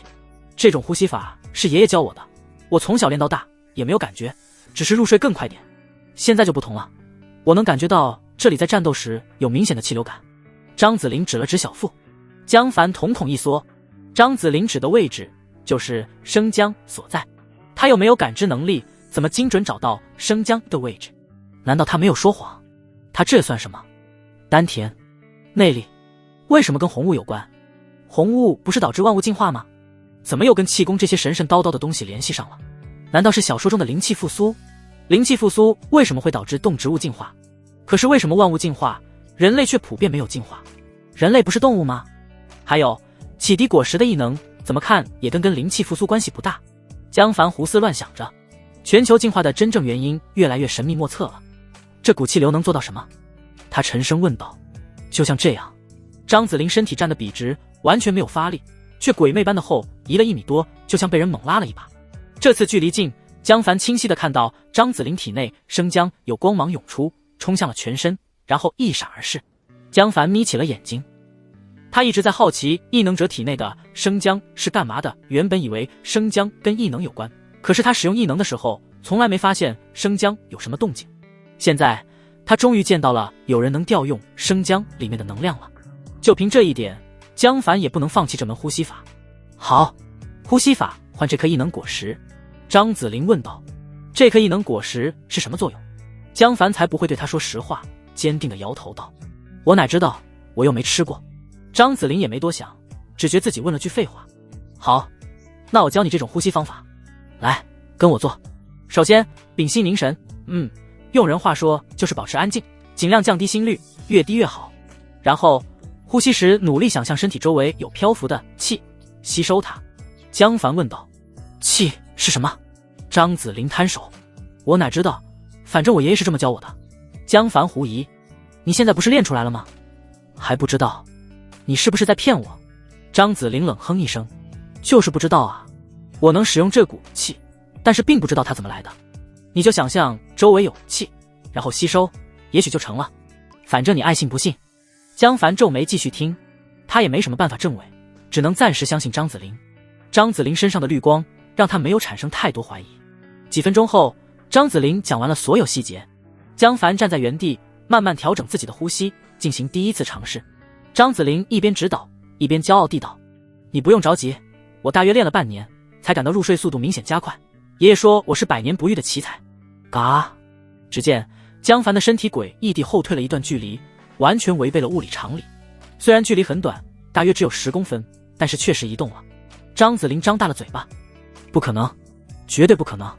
江凡笑眯眯地道：“你真笨，这么简单都用了半年。”张子霖懵逼地道：“这不对啊，爷爷明明说过我是100年不遇的练武奇才。”江凡安慰道：“我明白，谁还不是爷爷的心肝宝贝呢？妈蛋！张子霖的脸黑了，他大受打击。江凡心满意足地把启迪果实塞进张子霖手中，这种能力极大地弥补了他在战斗时意识反应过来，身体却跟不上的弱点。这个给你了。对了，这门呼吸法叫什么名字？张子霖郁闷地道。没有名字，爷爷传给我的时候就说叫呼吸法。咱们两清了。江凡点点头，一跳穿过楼板，消失在张子霖面前。不应该啊！张子霖沮丧地抓着头发。难道爷爷真的在哄我玩？江凡穿墙来到顶层，正想开船送门回家，突然看到几个年轻男女走了过来。这几人看到江凡明显吃了一惊，这不是刚才那个穿墙出现的异能者吗？为首的男生正是胡亮亮，他看到江凡，顿时眼睛一亮。张子霖去找江凡要药的时候，胡亮亮跟 B 座的幸存者攀谈了一番，知道了江凡手里食物极多，而且在对方手机里看到了江凡发的群照片。胡亮亮竟然在江凡的一群女人中看到了影视学院的著名校花胡丽丽。胡丽丽在网上做颜值主播，在影视学院中很出名。她跟胡丽丽没有任何关系，但是两人名字很相似，所以胡亮亮一入学就记住了这位学姐。影视学院的学生自然都是想当明星的，所以胡亮亮根本看不上胡丽丽，真是自甘堕落。做主播才能挣几个钱，哪有做明星挣得多？江凡看向几人，男的英俊，女的漂亮，虽然走在大街上回头率也不低，但是江凡身边美女众多，并不怎么看得上眼。江凡随意地看向两名女孩，系统弹出提示：钱小倩，年龄19，品质7分，清丽脱俗，妇德6分，一学期一个男朋友，综合评分6分，定，不符合系统最低要求。吴冰清，年龄19，品质8分，甜美可爱，妇德3分，私生活糜烂，符文法师，综合评分3分，定，不符合系统最低要求。江凡心中嫌弃，二女发现江凡的目光，却暗自骄傲，又有点害怕。刚才江凡强势杀人，他们看得清清楚楚，显然他是个强大的异能者。二女不傻，知道现在这个时代，异能者就是大佬，如果能抱紧江凡的大腿，那就能活得更久。二女不约而同地向江凡展示自己最美丽的一面。吴冰清挺起自己最骄傲的胸膛，钱小倩则用45度侧脸对着江凡，露出嫣然一笑。江凡微微皱眉，胡亮亮主动上前笑道：江先生你好，我是胡亮亮，魔海影视学院的大一学生。江凡瞟了他一眼，我不认识你。江凡心中倒是一动，胡亮亮的话提醒了他，财富中心已经没有被系统认可的美女了，魔海影视学院应该有很多，自己想提高返还倍率，也许可以去魔海影视学院看看。胡亮亮一咬牙，我是胡丽丽的堂弟。胡亮亮跟胡丽丽打过几次交道，觉得那个学姐是个性格软弱的人，自己只要见了她，低头哀求一番，胡丽丽应该不会拆穿自己的谎言。胡亮亮非常不看好张子霖，那个女人虽然强大，但是是个傻逼，根本保护不了自己，跟着她绝对会被她的死脑子坑死。而江凡就不同了，如果自己跟胡丽丽攀上关系，那自己就是江凡的便宜小舅子，岂不是？胡亮亮畅想着未来。江凡看向胡亮亮，慢慢地问道：哦，你怎么知道胡丽丽在我呢？胡亮亮被江凡的眼神看得打了个突，战战兢兢地道：那个，刚才有人告诉我的。江凡没有搭理他，他在感知中找到胡丽丽，开启了意志链接。胡丽丽正在床上试衣服，突然听到江凡的声音，愣了一下，紧接着才反应过来是江凡的异能。胡丽丽赶紧坐直了身体，道：江哥。江凡问道：有个叫胡亮亮的魔海影视学院学生，自称是你的堂弟。我没有堂弟啊。胡丽丽想了一会，才想起那个不起眼的学弟。胡亮亮是谁？哦，我想起来，他是个大一学生，我们只是普通同学关系。好的，我知道了。江凡中断意志链接，一伸手就抓起胡亮亮的领子。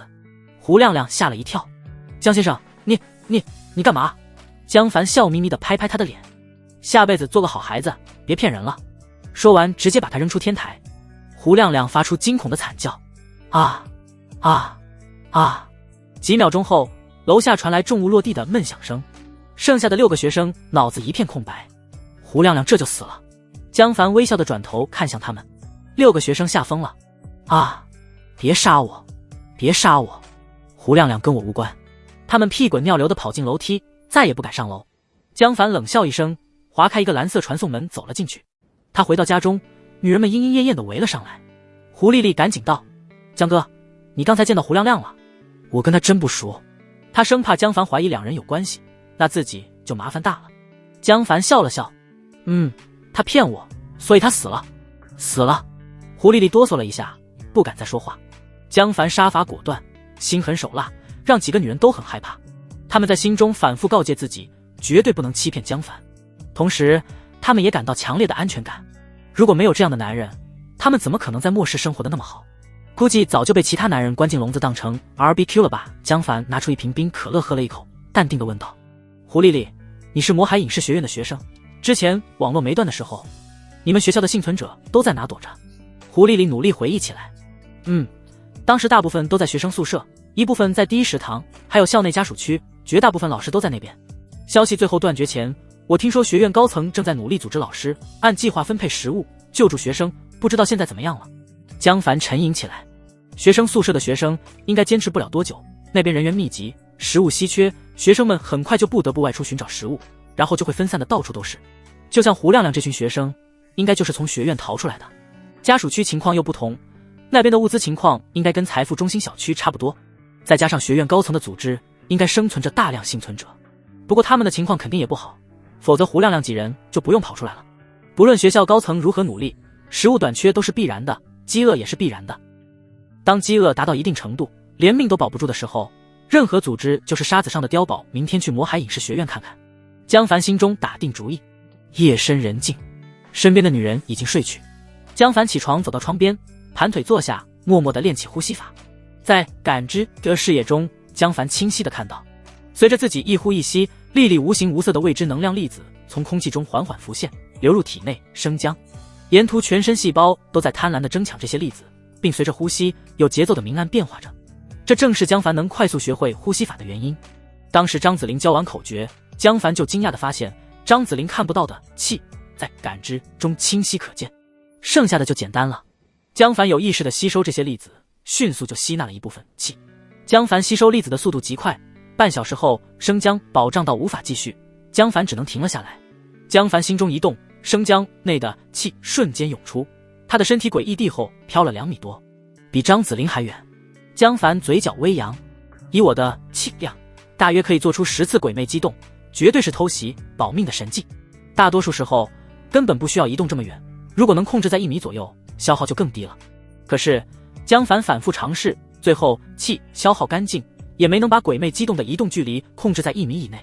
每次气一开始涌出，就不受控制了。我的熟练度跟张子霖那种举轻若重的随意激动还差了一大截，看样子还需要长期练习。江凡也不着急，张子霖练了20年，自己才刚上手，这已经非常不错了。紧接着江凡开始练习气血爆发。经过10几个小时的休息，江凡全身肌肉酸痛终于消失，身体再次恢复健康。500%只能应急用，不能用来日常战斗。江凡决定以100%为起点，学习张子霖的技巧，短促局部爆发，从而延长战斗续航。他一上手才发现，这种技巧也难得离谱。之前看张子霖跟变异青蛙战斗时，战力涨跌那叫一个随心所欲，轻松自如。换到自己手里才知道，这种技巧也极难。江凡足足练习了2个小时，才郁闷地停了下来。不能说一无所获，只能说毫无进展。从红雾降临开始，满打满算也就10几天时间，张子霖就练到如纸币时的程度，我得练多久？难道张子霖真是武学天才？江凡皱眉。现在我的方向只有2个，要么继续增加综合体质，让自己增加500%爆发的持续时间，同时加快恢复速度；要么继续增加综合体质，达到100%或200%爆发就能碾压一切敌人的程度。所以目标很明确，就是增加综合体质。操！既然技巧不适合我，那老子就直接把属性忙起来。与其事倍功半的强化短板，不如把优势强化到其他人难以企及的程度，技巧不够，面板来凑。江凡拿出一把把的体质强化果实和意志链接果实吃了起来，1把、2把、3把，终于定，意志链接提高到7星。江凡眼睛一亮，立刻点开意志链接的说明。意志链接7星，你可以跟视野内的生物建立意志链接，在意识中进行沟通，距离100千米，同时存在的意志链接上限。20，你可以用意志建立意识空间，把所有链接者拉入其中进行交流，同时存在的意识空间上限。1，意志加20，意志空间江凡马上开启了意志链接能力，再次看到意志气泡。感知范围内，所有生物周围都笼罩着大大小小的七彩气泡，看起来非常魔幻。七彩的意志气泡如同脆弱的肥皂泡，缓缓抖动着，仿佛一戳就破。江凡自身的七彩气泡却是其中最坚固的，几乎纹丝不动，极其稳定。难道是意志增加的效果？怎么建立意识空间？江凡研究了一会，很快就从他的意志气泡中分离出一个小小的七彩气泡，也就鹌鹑蛋大小。江凡的意识投入其中，这是一片无限广阔的纯黑空间。江凡心中一动，空间随江凡的心意而改变。他的脚下瞬间出现了看不见尽头的纯白色地板，头顶则变成了星光璀璨闪烁的夜空。江凡嘴角微扬，有意思，一个我可以构建的虚拟世界，还能拉别人进来，这玩意是意识 BBS 啊！江凡再次用意识完善这个空间，纯白地板上凭空出现一片圣洁的金色雾气，金色雾气层层上涌，直至100米高。上方出现了一把巨大无比的金色高椅，江凡的身影瞬间出现在金色高椅上。他站在椅座上，如同站在一片广阔的体育场上一样。我需要变大一点。江凡身体变大了，变得如山峰一样巨大。他缓缓地坐在金色高椅上，俯瞰意志世界。突然，江凡感到精力在飞快消耗，脑子越来越迷糊，就像熬了3天没睡觉一样。这种消耗的感觉跟体力消耗完全不同。江凡心中有了明悟，维持复杂的场景需要消耗大量精力。他的意识赶紧离开了这个小小的意志气泡。这时他才惊喜地发现自己居然能在外面看到这个独立意志气泡里的景物，白色的地板，璀璨的星空，金色的雾气和高椅。不过他的意识离开后，仿佛时间静止，一切都凝固了。这算什么？存档功能。江凡还发现独立意志气泡的时间停止之后，精力也不再消耗。看样子不是维持意识空间消耗精力，而是让它活起来消耗精力。7星能建立意识空间，那8星呢？9星呢？江凡非常期待，又拿出一把意志链接果实吃了起来。卡基，卡基，不知道吃了多少，还是没有升级。毕竟这颗意志链接果实是1星的，就算他的体质适合意志，想靠吃1星果实升到8星，难度也大得离谱。江凡一直吃到再次反胃，都想放弃的时候，惊喜来临。叮，意志链接提高到8星。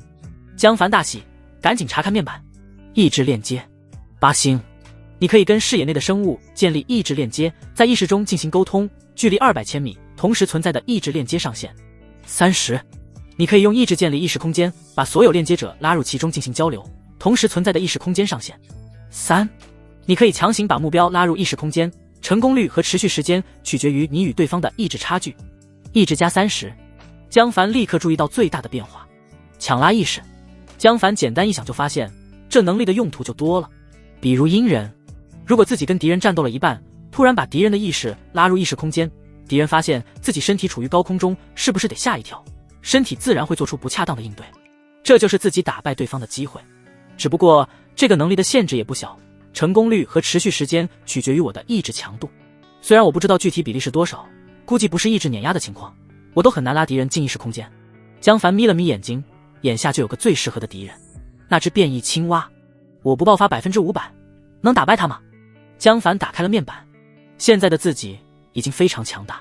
感知5星，你可以看到目标对你的友善程度，黄色代表中立，红色代表敌意，绿色代表友善，光芒亮度表示目标的强弱。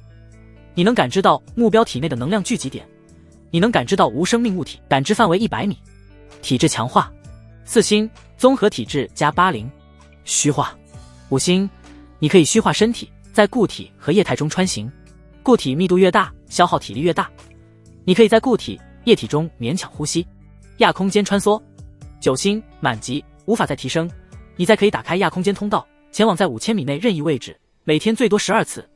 你可以制造亚空间锚点，无范围限制，每天最多3次，最多同时维持3个锚点。你可以无视距离把落点定在空间锚点上。你可以把亚空间锚点附着在任何物体上。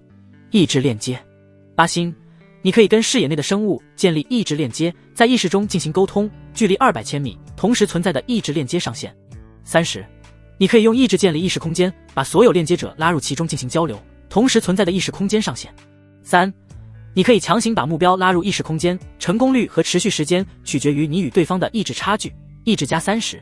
气血爆发3星，你消耗大量体力，短暂爆发气血，提高综合体质100%至500%，提高越多，消耗体力越多。同时，属性面板也有了巨大变化。宿主江凡，综合体质90，普通成年人平均10，意志40，普通成年人平均10。是时候杀了那只变异青蛙了。先睡一觉，恢复下消耗的精力。江凡没有鲁莽行动，刚才实验意识空间消耗了不少精力，就回到床上休息。早晨6点，江凡睁开双眼，精神百倍，消耗的精力完全恢复。他笑着来到客厅，女人们都起床了。现在没电，如果晚上江凡不去陪他们，就没有什么其他娱乐，只能早早睡觉。所以女人们起得非常早。许梦倩温柔地问道：江哥，今早想吃什么？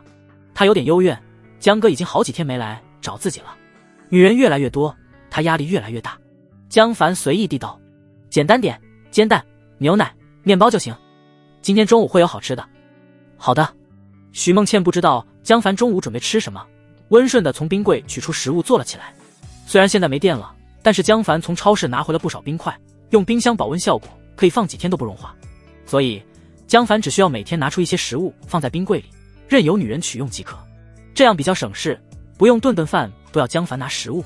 吃完饭，江凡立刻开始行动，他身体穿过层层地板，快速下楼。青蛙肉能吃，变异青蛙肉能不能吃？吃了有没有益处？张子霖享受地干嚼着方便面，连吃了3块面饼，又喝了一口纯净水，艰难地咽了下去。嗝儿，好饱。他已经好几天没吃过这么充裕的食物了。如果不是扫荡了马山石的物资，张子霖也不敢那么奢侈。他不由想起昨天那只兔子，如果不是被变异青蛙偷袭，昨晚就能吃烤兔肉了。张子霖肉疼地咽了口水，还白费了我一颗子弹。张子霖咕嘟咕嘟喝完纯净水，依然把瓶子倒立着，伸着舌头等了10几秒，直到最后一滴水都滴下来，才恋恋不舍地舔了舔瓶口。干净的水越来越匮乏，谁也不舍得浪费。也不知道江凡手里有多少物资，能不能借一点？张子霖又想起自己似乎没什么好拿来交换的，只能悻悻作罢。咚咚咚，房门被敲响。张子霖拍了拍手，站起身来。进来。杨家伟咬着面饼走进房间。领导，大家伙都在问，咱们什么时候出发？张子霖纠结了。他大早晨起来就去楼下悄悄瞟了一眼，那只该死的变异青蛙居然还在大厅趴着。他完全搞不懂变异青蛙为什么盯着自己不放，我又没杀你爹妈。现在最麻烦的就是这只怪青蛙，自己倒是想走就从楼上跳走，变异青蛙根本拦不住自己，但是其他幸存者怎么办？变异青蛙不可能任由自己带走其他人，而且自己也不能一走了之，变异青蛙就守在下面，自己走了，其他人只能被困死在这里。张子霖不会允许自己做出这种事情。张子霖郁闷地道：再等等，要不要去找江凡那家伙帮忙？张子霖想到江凡，就想起昨天的事情，难免有点脸红，同时又有点生气。混蛋，老娘什么感觉都没有，第一次就没了。但是说恨吧，也说不上。江凡还是挺大方的，一颗异能果实，这可是千金难买的宝物。总之他也说不清是什么感情。张子霖犹豫了一下道：再等一天，如果明天变异青蛙还在楼下，我就想办法把他引走。如果明天再不走，他只能去求江凡。以那个家伙的钻地穿墙能力，安全引走变异青蛙应该还是可以做到的。杨家伟开心的一笑，他其实根本不想去电视台救助点，一个是路途太远不安全，另一个是他跟财富中心的幸存者聊了聊，结果发现根本没人知道电视台救助点的存在，这让他感到一丝不对劲。可是他又不知道为什么，根本说不服张子霖。变异青蛙，好样的，你天天守在下面才好。张子霖等杨家伟离开，就闭眼继续练习新获得的感知能力，这个能力太实用了，还得多亏了江凡啊。张子霖不由自主地再次想起了江凡。魔海影视学院家属区16栋，这里是家属区最后的幸存者聚集点，总共200多个幸存者在这栋楼苟延残喘。16栋建在一个低矮的小山包上，总共20层，这里地势稍高，18层以上都可以露出红雾。1803室，苏锦害怕地看着地板，随着红雾越来越高，已经漫到了18层。他很想搬到楼上去住，可是上面都是校领导和几个强大的异能者，他根本没资格。如果不是他也获得了治疗能力，又是副教授，根本都住不到18层。唉，这可怎么办啊？苏锦哭坐在桌边，双手拄着精致的脸庞。他想起昨天隐隐听到的传言，据说学校里出现了一种看不见的怪物，吃人不吐骨头，每天都有幸存者外出被拖走，到目前为止也没人见过敌人的真容。苏锦打了个寒战，谁能来救救我？不一会，江凡来到变异青蛙地下几米处，变异青蛙发现了他，呱呱地叫着，发出了明确的警告。江凡毫不畏惧，冷冷盯着变异青蛙。首先，气血爆发100%，一瞬间，感知视野中，江凡全身光芒四射。来吧，战斗吧！江凡抽出一根螺纹钢筋，悍然冲出地面，钢筋诡异地从地面刺出，命中变异青蛙的下腹柔软处。噗嗤，钢筋居然一滑，从变异青蛙的皮肤上滑了出去。它的皮肤太滑，都是粘液。江凡微微变色，不过在江凡的蛮力之下，眉膜间的钢筋也跟长毛差不了多少，即使没划开皮肤，依然非常疼。呱！变异青蛙疼得叫了一声，它攻击不到腹部下方的敌人，一跳出10几米远，躲进红雾中一声不吭，用神秘的手段盯着江凡。在他的经验中，这个距离敌人是看不到自己的，却不知道在江凡感知中，他像一把火炬般耀眼。江凡却冷笑，畜生还挺聪明。突然，变异青蛙一张口，舌头射出，距离太短，江凡来不及多反应，电光火石之间，本能的横起钢筋挡在身前。Doom！ 舌头撞击在螺纹钢筋上，钢筋直接被撞弯成了 U 字形。同时，舌头突然产生巨大的粘力，粘住钢筋猛地往回缩，江凡身体不受控制的被拖了过去。迎面就是变异青蛙的大嘴，想吃我？江凡目光一凝，一个超市货架凭空出现在变异青蛙的大嘴中。咔嚓！变异青蛙猛地一咬，顿时疼得一哆嗦，立刻吐出染血的货架，同时钢筋也松开了。江凡看了一眼手中的 U 型钢筋，随手扔进空间，然后又拿出一把巨大的工地锤。既然力气不行，老子就来钝器。100%不行，那就200%。爆发！一瞬间，江凡全身充满了力量。变异青蛙痛恨地看着江凡，一脚踩下，江凡身体鬼魅般的后退2米。轰！变异青蛙的脚蹼踩了个空，铁锤紧随而至，砰！重重砸在了变异青蛙的脚面上，顿时骨断肉烂，锤头深深陷入血肉中。咕呱呱呱呱呱！变异青蛙惨叫起来，全身肌肉都肉眼可见地收缩成团。他疼得猛地一抬脚，巨大的力量传来，江凡连同手中铁锤一起被撩飞了10几米远。轰！江凡后撞在大楼外墙上，胸口一闷，浑身气血浮动。江凡发狠，瞬间开启更高级别的气血爆发，400%爆发。他猛蹬墙面，从半空中闪电般冲回，墙面直接被他踩出了一个洞。给老子死！江凡低吼一声，抡起铁锤重重砸了下去。变异青蛙立刻射出舌头，正中铁锤，竟然发出金属撞击的巨响。Doom！ 给我下去！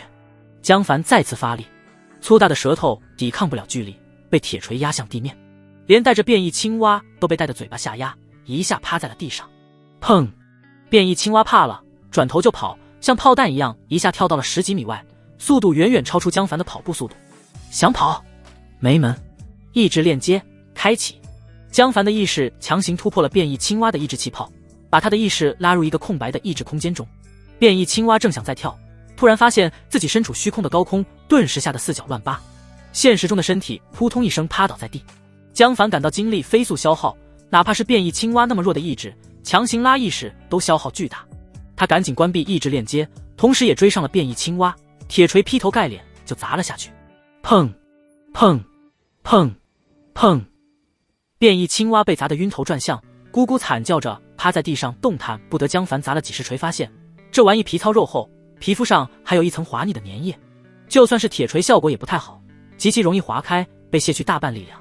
江凡二话不说，掏出一个震撼弹。虚化！江凡拼着消耗海量体力，硬是用胳膊穿过变异青蛙皮肤和头骨，插入青蛙脑内。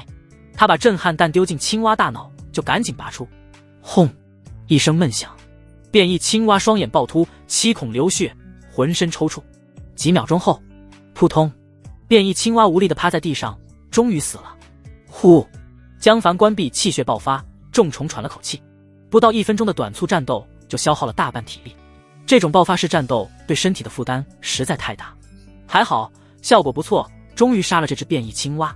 江凡嘴角微扬，把变异青蛙的尸体装入随身空间。张子霖沉默，丁正丽还是死了，另外几名伤者也死了，只有一个被巨蚊咬了一口的年轻人熬过了一夜。不过他现在还在发高烧，谁也不知道能活多久。杜医生愧疚地道：“对不起，张警官。”张子霖叹了口气，摇头道：“不怪你，病毒进化的太厉害，以前的药物有点无力了。围观的幸存者们心中发寒，外面太危险了，就算有药有医生，一旦受伤还是难免一死。他们一想起去电视台还是10多公里，就恐惧起来。这才走了多久，就死了一半，甚至连那个异能者刘刚峰都死了。等他们走到电视台，还能剩几个人？众人心中开始打起了退堂鼓。想想看，其实财富中心还是很不错的。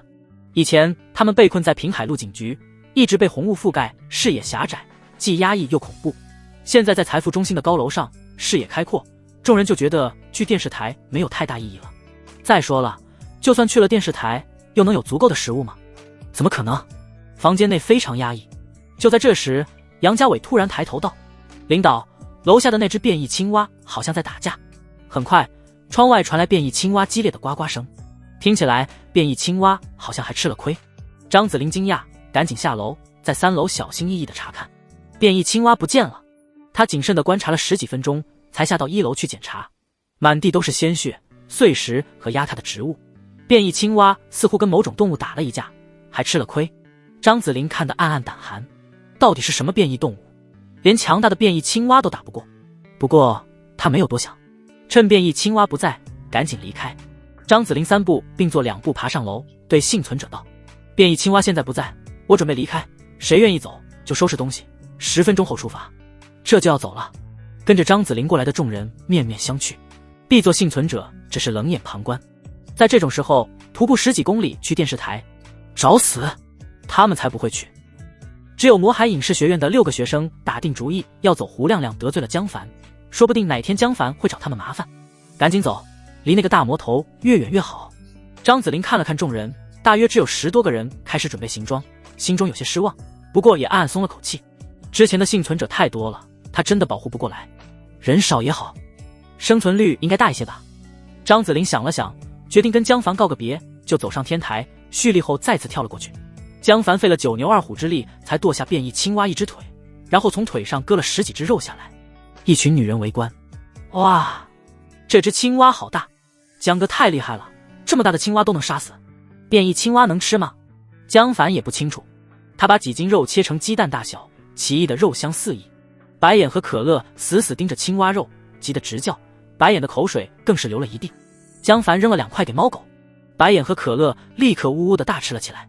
2个家伙很快吃完，又盯着江凡，似乎希望吃下一块。江凡等了几分钟，一猫一狗也没有中毒的迹象，至少是没有烈性毒素的，要不下楼找个幸存者试试。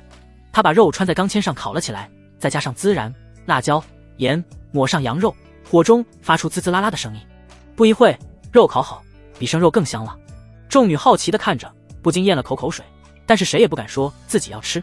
江凡正想拿着烤肉下楼找人试试，突然看到张子霖又跳了过来，还是落在之前的20层房间里。江凡心中一动，不如让张子霖也试一下。如果他被毒死了，那就死了吧，江凡是无所谓的。反正张子霖只是他放出去的闲棋，早就做好了他随时会死的准备。江凡打定主意，就从冰柜拿出一瓶冰啤酒，穿过层层楼板，落在张子霖面前。张子霖愣了一下，你怎么知道我来了？话音未落，他就看到了江凡手中香喷喷的烤肉串，顿时口水不受控制地流了出来，再加上冰啤酒的气味，更是让人食指大动。现在的新鲜肉可是非常珍贵的物资，也不知道江凡怎么保存的。江凡笑眯眯地道：“正在烤肉吃，恰好看到你过来，想不想吃？”张子霖赶紧摇头，客气道：“不用了。”咕噜，张子霖已经好几天没吃过肉了，难以抑制地咽了口唾沫，顿时羞得脸颊通红。江凡把一把肉签子和冰啤酒塞到他手中，热情地道：“吃吧，吃吧。”张子霖死死盯着烤肉，艰难地拒绝：“这不好吧？”江凡笑道：“没事，我家里还有很多。”好吧。张子霖不再客气，忍不住美食的诱惑，飞速吃了起来。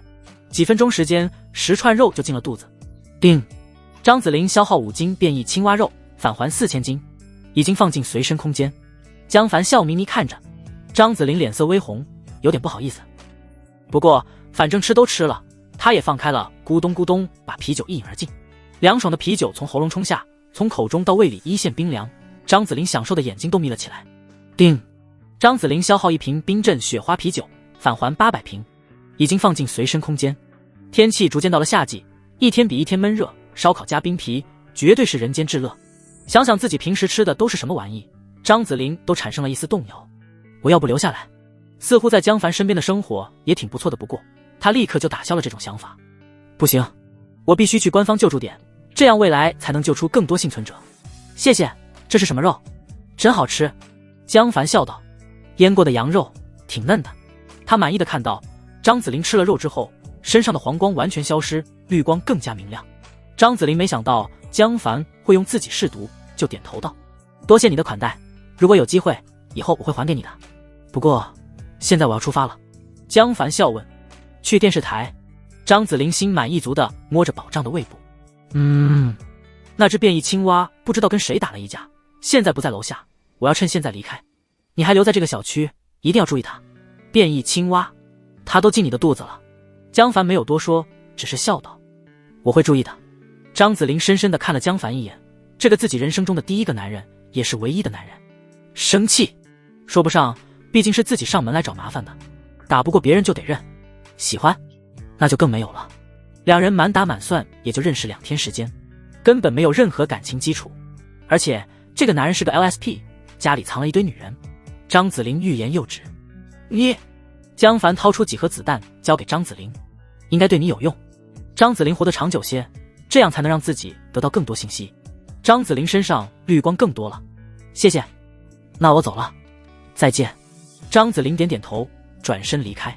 他从楼梯走上天台，回头看了一眼楼梯口，江凡没有跟过来。唉，张子霖微微失落，叹了口气。在这个时代，一次离别可能就是永别。不过张子霖很快振作起来，收拾心情，蓄力跳了回去。不知道为何，吃了肉之后，他感觉身体充满了力量。大约是很久没吃肉的原因吧，张子霖没有多想。几分钟后，他就带着不到10人的队伍下楼，一头扎进了茫茫密林之中。江凡用感知盯着他离开后，才放下心来。他回到家中，又让许梦倩烤了20斤的变异青蛙肉，然后自己拿到楼下分给了幸存者们。大家过得不容易，这一顿羊肉串算我请大家的。众人惊喜不已，大多数人为了不饿死，已经开始吃李清泉严选牌视为祭菜了。好不容易吃了一口正经肉，无不激动的热泪盈眶。所有人都迫不及待地吃掉了自己的那份，只有少数人还很警惕，没有立即吃江凡能有这么好的心肠。等发现其他人吃了没有异常之后，他们也没忍住太久，烤肉的香气实在太诱人了。而且其他人都绿着眼睛，虎视眈眈地盯着他们手里的肉串，如果不是江凡还站在这里镇着场子，说不定都要直接抢劫了。他们不得不赶紧吃了下去。江凡看到所有人吃下去，才心满意足地离开。只有张子霖一个人测试，江凡是不会放心的。说不定张子霖是个例外呢。测试的样本必须足够多，才能以测万全。只有所有人都不中毒，他才会尝试变异青蛙肉。江凡找了一个没人的房间穿墙进去，然后打开传送门，走进亚空间。魔海影视学院在这里。江凡随意地指定了一个落点。他走出传送门，果然偏得有点远。这里距离魔海影视学院100多米，是附近一个居民区外的商业街。路两旁都是店铺，现在已经被层层叠叠的植物覆盖，只有店铺上的牌匾还依稀可见。幸福花店、易简清心理发店、家乐超市、小熊宠物美容店。江凡突然停下脚步，在他的感知里，10几米外的小熊宠物美容店中，一只浑身光芒四射的白狐正在悄悄望向自己。江凡暗暗警惕起来。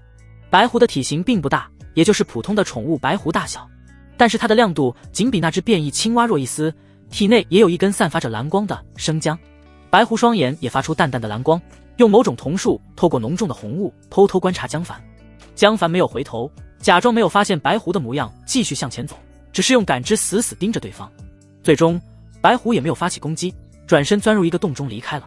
江凡松了口气，立刻沉入地下，向魔海影视学院前进。咚咚咚，苏锦的房门被急促的敲响。苏老师，苏老师，快开门！崔老师快不行了，快救救他啊！苏锦愁急忙小跑开门，一群人抬着一名满身鲜血的男老师走进房间，正是生物系的教授崔阳。崔阳脸色惨白，人已经昏迷了，胸口插着一根粗大的昆虫螯肢，血液还在汩汩而出。苏锦吓了一跳，这是怎么搞的？一人快速地道，一只类似天牛的大家伙偷袭了崔老师，那玩意至少1米高，还能飞，幸亏我们跑得快，否则……正说着，他被人从后面大力推开。让开，让开，没看到老娘受伤了吗？一个五短身材的肥婆挤开众人，走到最前排，横眉竖眼地道：看什么看，一点眼力见都没有。众人愤愤不平，却没人敢说什么。这女人叫丁玉秀，校长鲁平的老婆，她也是学校幸存者中最强大的异能者。与苏锦的治疗能力不同，丁玉秀的异能是一种强大的战斗能力。她可以在战斗时把全身肥肉转化为肌肉，皮肤也变得如同猪皮一样坚韧，战斗力极其强悍。丁玉秀靠着这个能力，跟鲁平一起牢牢地把控住魔海影视学院的幸存者领导权。丁玉秀大马金刀地坐在苏锦面前，露出跟男人小腿差不多粗的肥硕手臂，手臂上破了一个1寸左右的表皮划伤，甚至连血都没流多少。丁玉秀急不可待地道：“苏锦，快给我治疗，疼死我了。”苏锦看了一眼，很无语：“你再晚来一会，伤都要自愈了。”不过丁玉秀向来霸道，苏锦不敢拒绝，只能胆怯地小声道：“要不，丁老师你先等等，我先给崔老师治疗，他快不行了。”一名男老师也仗义直言：“对啊，让苏老师先给崔老师治疗吧，丁老师你没啥事，等等再说。”“什么没事？”丁玉秀瞪着牛眼，坑坑洼洼的脸庞狰狞地道：“万一感染了怎么办？现在病毒多厉害，感情受伤的不是你们。等等，等什么等？赶紧给我治疗！”说着还猛拍了一下桌子。砰！苏锦吓得一哆嗦，缩着脑袋害怕地道：“好，好，我先给你治。”丁玉秀得意洋洋地伸出手，他知道苏锦的体力很难坚持连续治疗2人，如果先给崔阳治了，什么时候能轮到自己？万一感染了怎么办？他才不想冒一丝风险。至于崔阳的死活，关他屁事。众人敢怒不敢言。这女人仗着强大的战斗力，再配合阴狠的鲁平，一向横行霸道。更让众人不满的是，丁玉秀虽然战斗力强，但是每次遇到危险，她都是第一个用能力逃跑，几乎没有发挥过什么作用。而一旦搜索食物回来，她就要仗着自己的异能者身份，声称没有自己的保护，根本找不到那么多食物，先抢最好的战利品。丁玉秀的行为从来没人敢说什么。这娘们一旦发动能力，就力大如牛，根本不是普通人能应付的，其他2个异能者也不敢违逆她。这时一个声音传来：“让让！”众人回头一看，是个穿着黑衣服的高瘦男子，校长鲁平。鲁平假模假样的看了一眼崔阳，然后就道：“苏老师，先给丁老师治疗吧，丁老师也是为了掩护崔老师才受伤的，而且丁老师也是咱们的最强战斗力，万一遇到危险，还要靠丁老师保护大家，对吧？”众人心中不屑：“保护个屁！有事向来都是丁玉秀先跑好吗？”不过在鲁平阴冷的目光下，没人敢说什么。苏锦怯懦地道：“好，好吧。”他不敢拖延，只想赶紧治好丁玉秀，然后给崔阳治疗。崔阳脸色越来越难看，扛不了多久了。苏锦把手放在丁玉秀胳膊上，绿色光芒缓缓出现，伤口快速愈合，仅仅几秒钟后就恢复如初，连伤疤都看不见。丁玉秀擦去血迹，皮肤上一丝痕迹也没有，这才心满意足地让开位置。苏锦很疲惫，脸色都苍白了一些，众人无不羡慕地看着苏锦，这种能力太强大了。鲁平马上换了个脸色，催促道：“苏老师赶紧给崔老师治疗吧，崔老师马上不行了。”苏锦艰难地喘了几口气，只觉眼前发黑，他知道自己出现了低血糖症状。让我先缓缓，治疗消耗的体力非常大，他这段时间吃的也不好，实在有点扛不住连续治疗。众人安慰起苏锦：“苏老师累了就歇一歇。苏老师，这里有颗糖，刚从外面找来的。”每个人都在巴结苏锦，谁也不知道自己哪天会求苏锦救命。鲁平正义凛然地道：“苏老师，再坚持一下，你是咱们唯一的医生，如果崔老师不行，崔老师的爱人难免。”苏锦心中很委屈，不是你先让我给丁玉秀治疗的吗？现在又赖我了。不过他也不忍心看崔阳死去，大家都是同事，崔阳为人也很不错。苏锦扶着桌子站起，身体有点摇晃，一名女老师赶紧伸手扶了一下。丁玉秀一向看漂亮的苏锦不爽，不屑地撇嘴：“哼，装什么林黛玉？”苏锦心中很生气，但是也没办法，只能咬了咬嘴唇，深呼吸了几口气，才把手按在崔阳胸口。就在这时，崔阳的呼吸停止了。苏锦惊慌地摸了摸崔阳的脖颈脉搏，失望地摇了摇头。房间里顿时一片死寂。丁玉秀脸一黑：“操，姓崔的怎么死了？”他也不是傻子，知道崔阳一死，大家都会对自己产生怨言。果然，所有人都不满地看向丁玉秀，眼神很不好。丁玉秀着急地道：“看我干嘛？不关我事啊！是苏锦他治疗太慢了。”众人脸色更加不屑。大家不是傻子，又不是看不到怎么回事。鲁平脸色微变，眼睛一转，就赶紧道：“哎，人死不能复生，苏老师你千万别自责。”言语里暗戳戳地把责任扔到了苏锦头上。苏锦非常委屈，但是他性格懦弱，不敢说什么。啪啪啪，啧啧，太精彩了！众人回头一看，一个阳光帅气的年轻人拍着手走进房间。年轻人正是江凡，他边走边笑道：“老头，你这手货水东引干得真漂亮。”鲁平脸色一变，黑着脸道：“小伙子，你怎么说话的？你是哪个系的学生？我怎么没见过你？”丁玉秀更是恶狠狠地看向江凡，胡萝卜般的粗手紧紧攥在一起。江凡看都不看他一眼，他刚才在地下看到了丁玉秀发动能力逃跑，就一路跟了过来。丁玉秀的战斗力根本不足为惧。江凡淡定地走到苏锦面前，这个女老师非常漂亮，身上带着一股难以形容的气质，大约是常年练习舞蹈和形体的原因，她随便站着都腰背笔挺，再加上天鹅般的脖颈和精致的五官，显得亭亭玉立。江凡笑道：“苏锦教授。”苏锦傻傻地道：“我是。你是哪位？”江凡笑眯眯地道：“跟我走吧，我那有充足的食物。”他看中了苏锦的治疗能力，这种能力极其珍贵，必须要带回家，弄到自己手里。苏锦还没说话，丁玉秀就跳了起来，愤怒地道：“不行，苏锦哪也不准去。苏锦可是保命法宝，他绝不允许任何人把苏锦带走。”苏锦闻言，心中更加不悦：“你凭什么限制我的行动？”当然了，苏锦也不可能就这么跟江凡离开，他又不认识江凡。相比较陌生的江凡，学校这群幸存者里至少大多是同事和学生，除了丁玉秀和一些领导比较讨厌，大多数人还是值得信任的。既然不离开学校，就得维护好关系。苏锦马上跟江凡划清界限道：“对不起，我不认识你，我不会跟你走的。”丁玉秀大喜，得意地道：“看到了吧，小子，苏锦是我们学校的人，你算哪颗葱？”其他人听到苏锦的话也松了口气，没人会希望奶妈离开。鲁平跟着道：“这位先生，你是不是魔海影视学院的学生？我之前怎么没见过你？”他用审视的目光盯着江凡，试图给江凡施加压力。江凡淡淡的笑着，表情没有一丝变化，再次重复了一遍：“苏锦教授，我希望你跟我离开，我有充足的食物和安全的生活环境。”苏锦坚决的摇头：“不，我不会。”“啊，你干嘛？”江凡直接扛起苏锦，转头就往外走。“放开我，我不去啊！救命！”苏锦拼命的挣扎，可惜他那点力量在江凡面前根本连挠痒都不算。其他人都看傻了，这特么还能直接抢人的吗？他们本能的第一反应就是报警，但是紧接着就反应过来，现在哪还有警察来处理？丁玉秀着急了，如果苏锦被抢走，他以后外出再受伤怎么办？谁来给自己治疗？丁玉秀瞪着牛眼挡在江凡身前：“把他放下！”江凡随手一耳光，丁玉秀被打得嘴角流下鲜血。江凡淡淡地道：“让开！”丁玉秀怒了：“你敢打我？你居然敢打我！我跟你拼了！”一瞬间，丁玉秀全身肥肉变成了硬邦邦的肌肉，大踏步冲向江凡，王八拳打了过来。“找死！”江凡眼神一冷，一拳后发先至，轰在丁玉秀面门上。咔嚓，咚！丁玉秀倒飞出去，重重撞在墙上后软软瘫倒。啊！丁老师被打败了。众人又惊恐地发现，丁玉秀整张脸都陷了下去，眼看出气多进气少。苏锦整个人都吓傻了。魔海影视学院这边，由于学校领导早早组织老师进行自保，大家虽然挨饿，虽然有人因为种种原因死亡，最终也没有出现如此残酷的杀戮。他完全想不到，外面的幸存者已经发展到动辄杀人的程度。江凡却不会善罢甘休，斩草要除根，既然动手了，敌人就得死。异能五花八门，鬼知道丁玉秀能不能恢复过来。他才不会给自己留下祸根。江凡跟上去，又是一脚横踢，砰！咔嚓！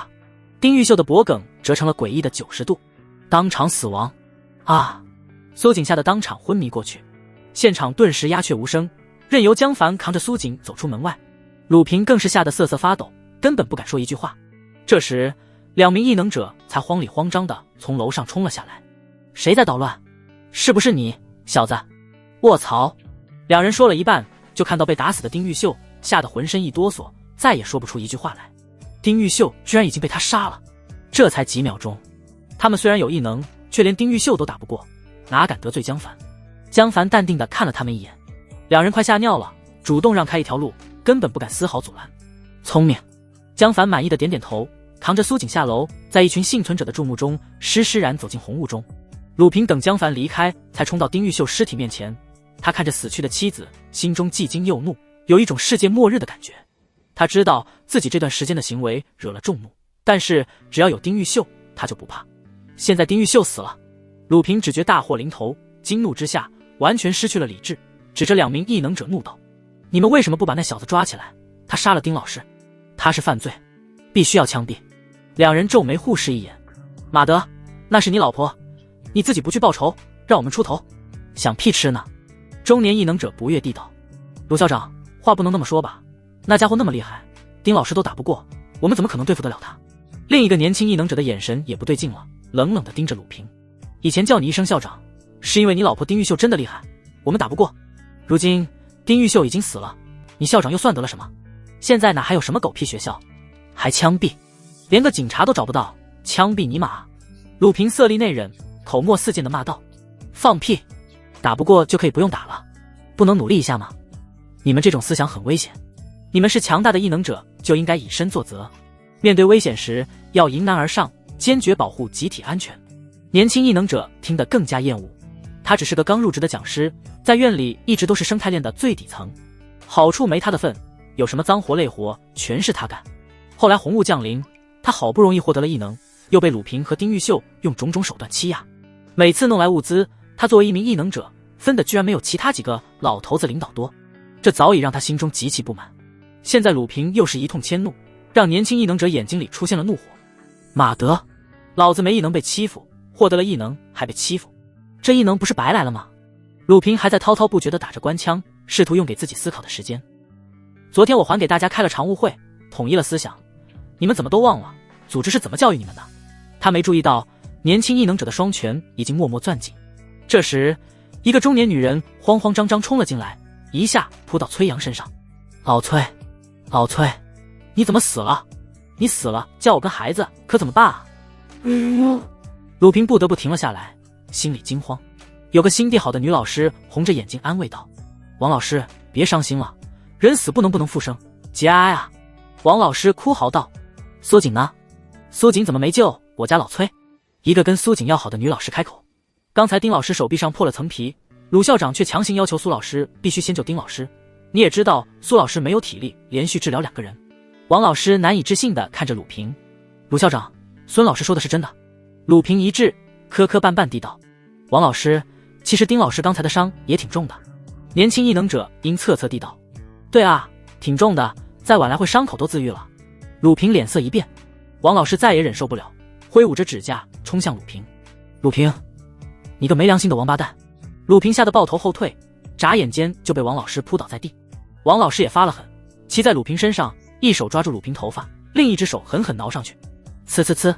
鲁平惨叫起来，脸上鲜血淋漓。“快拉开他，快拉开他！我的脸烂了，快给我消毒啊！”众人假模假样的拉着王老师，实际上根本不出力。年轻异能者更是在混乱中悄悄狠踹了2脚，踢得鲁平岔气，根本说不出话来。几分钟后，鲁平昏迷过去，众人终于把王老师拉开了。再看鲁平，他已经无比凄惨，脸上、胳膊上、脖子上到处都是血痕，肩膀还被王老师咬下一块肉来。众人面面相觑，这么严重的外伤，现在是死定了。年轻异能者暗暗冷笑起来。江凡没有立刻回家，而是扛着苏锦在学校里溜达，顺便用感知观察学院里的其他幸存者群体。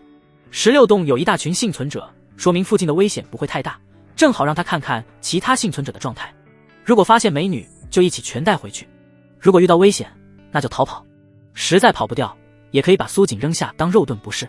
不一会，江凡就在魔海影视学院的几个建筑物里发现了6群聚集的幸存者，多的10几个人，少的7、8个人，男性居多，女性偏少。而且江凡还发现其中的3群幸存者里都有1至2名异能者，再加上16栋的4名老师异能者，整个魔海影视学院的异能者数量几乎达到了10人。江凡纳闷，魔海影视学院的异能者比例这么大，紧接着他就反应过来，不对，不是这里的异能者比例大，而是没有异能者的幸存者群体逐渐死光了，剩下的自然都是拥有异能者的群体。可以预见的是，各个幸存者群体都将经历这种变化，在残酷的生存竞争中，异能者拥有独特的生存优势，必将成为各幸存者群体的统治阶层。人类世界的秩序正在发生无法阻挡的转变。这时苏锦苏醒了过来，他恐惧地看着四周，到处都被红雾笼罩，视野极小。苏锦带着哭腔惊恐地道：“你到底要带我去啊？”江凡笑眯眯地道：“带你去享福。”苏锦当然不信，现在去哪里还能享福？他害怕地哀求道：“我能不去吗？江凡不怀好意地道：“你觉得呢？”苏锦快哭了：“你抢我干嘛啊？我就是个吃货，什么都不会做，只会浪费你的粮食。你放了我吧，求你了，大哥。”这个女教授还挺萌。江凡把苏锦放下，手里一翻就出现了一袋牛肉干。吃不吃？五香的，微辣，挺好吃。魔术。苏锦有点懵逼，嘴里却不自觉地咽了口水，弱弱地道：“能换个沙爹味的吗？”江凡快笑喷了。好，五香牛肉干消失，一袋沙爹味牛肉干出现。苏锦怯生生地看着，喉咙不停咽着口水。咕噜，江凡撕开包装，塞到苏锦手中。吃吧。沙爹味溢散出来，苏锦忍不住诱惑，畅快地吃了起来。他最喜欢吃牛肉干，但是常年练武，为了保持身材，平时再喜欢牛肉干也不敢多吃，一天只敢吃一小块。等到红雾降临，连饭都吃不上了，哪还有牛肉干？今天突然见到牛肉干，他根本控制不住自己。再说现在也不用保持身材，平时连吃都吃不饱，还保持什么？太好吃了！苏锦几乎吃得热泪盈眶。江凡笑眯眯地看着苏锦的提示框。苏锦，年龄29，品质9分，亭亭玉立，妇德10分，守身如玉，单亲家庭，对婚姻恋爱失望。综合评分9分，定，符合系统要求。江凡非常满意，很好，这身子替我守得不错。苏锦很快吃完，又把纤细的手指挨个嗦了一遍，才意犹未尽地停下。江凡又拿出一包沙爹味牛肉干，还吃不吃？苏锦惊喜，不太好吧？他嘴上说着不好，手却已经接过了牛肉干，紧紧抱在怀里。馋猫就好办了。江凡又拿出一堆零食，巧克力、薯片、坚果、话梅。苏锦的眼睛都转不动了，跟我回去吧。江凡摇晃着零食，像个怪叔叔。好。苏锦做了个艰难的决定，脸色红扑扑的。在学校连饭都吃不饱，跟着这个男人至少还有好吃的。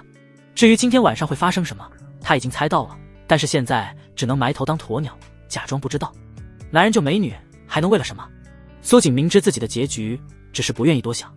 反正自己已经被抓了，跑又跑不掉，打又打不过，还能怎么办？至少看起来江凡对女人不算坏，在这种时代，走一天算一天吧。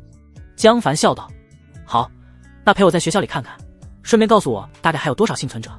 苏锦却赶紧摆手，惊恐地道：咱们还是回去吧，学校里有怪物，吃人不吐骨头。怪物？江凡皱眉，怪物长什么样子？不知道，没人见过。苏锦害怕地指着一个方向道：尤其是操场那边，几乎我们的人每次过去都会被拖走1-2个。操场？江凡警惕地看着苏锦手指的方向，感知范围只有100米，操场距离这边几十米，江凡只能看到操场的边缘，不过什么都没发现。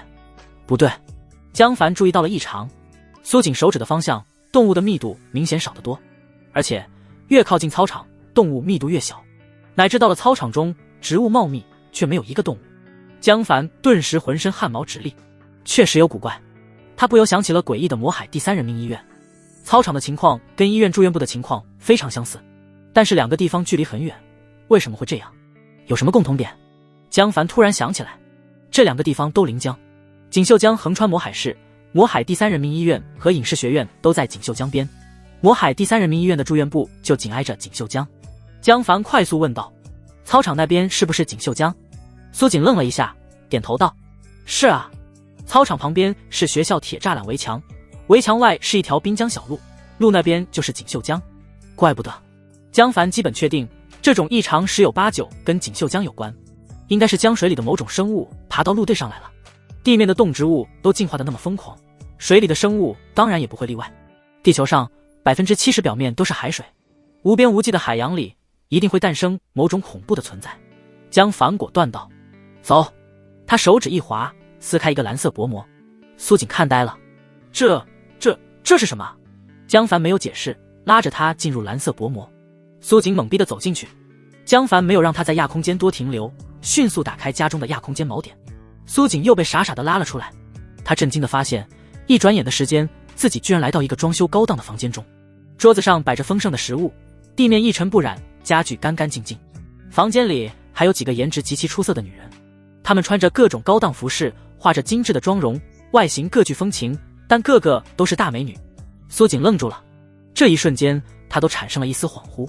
末世结束了，我回到了文明世界。几个女人都好奇地看向苏锦。突然，胡丽丽惊讶地道：“苏老师，你怎么也来了？”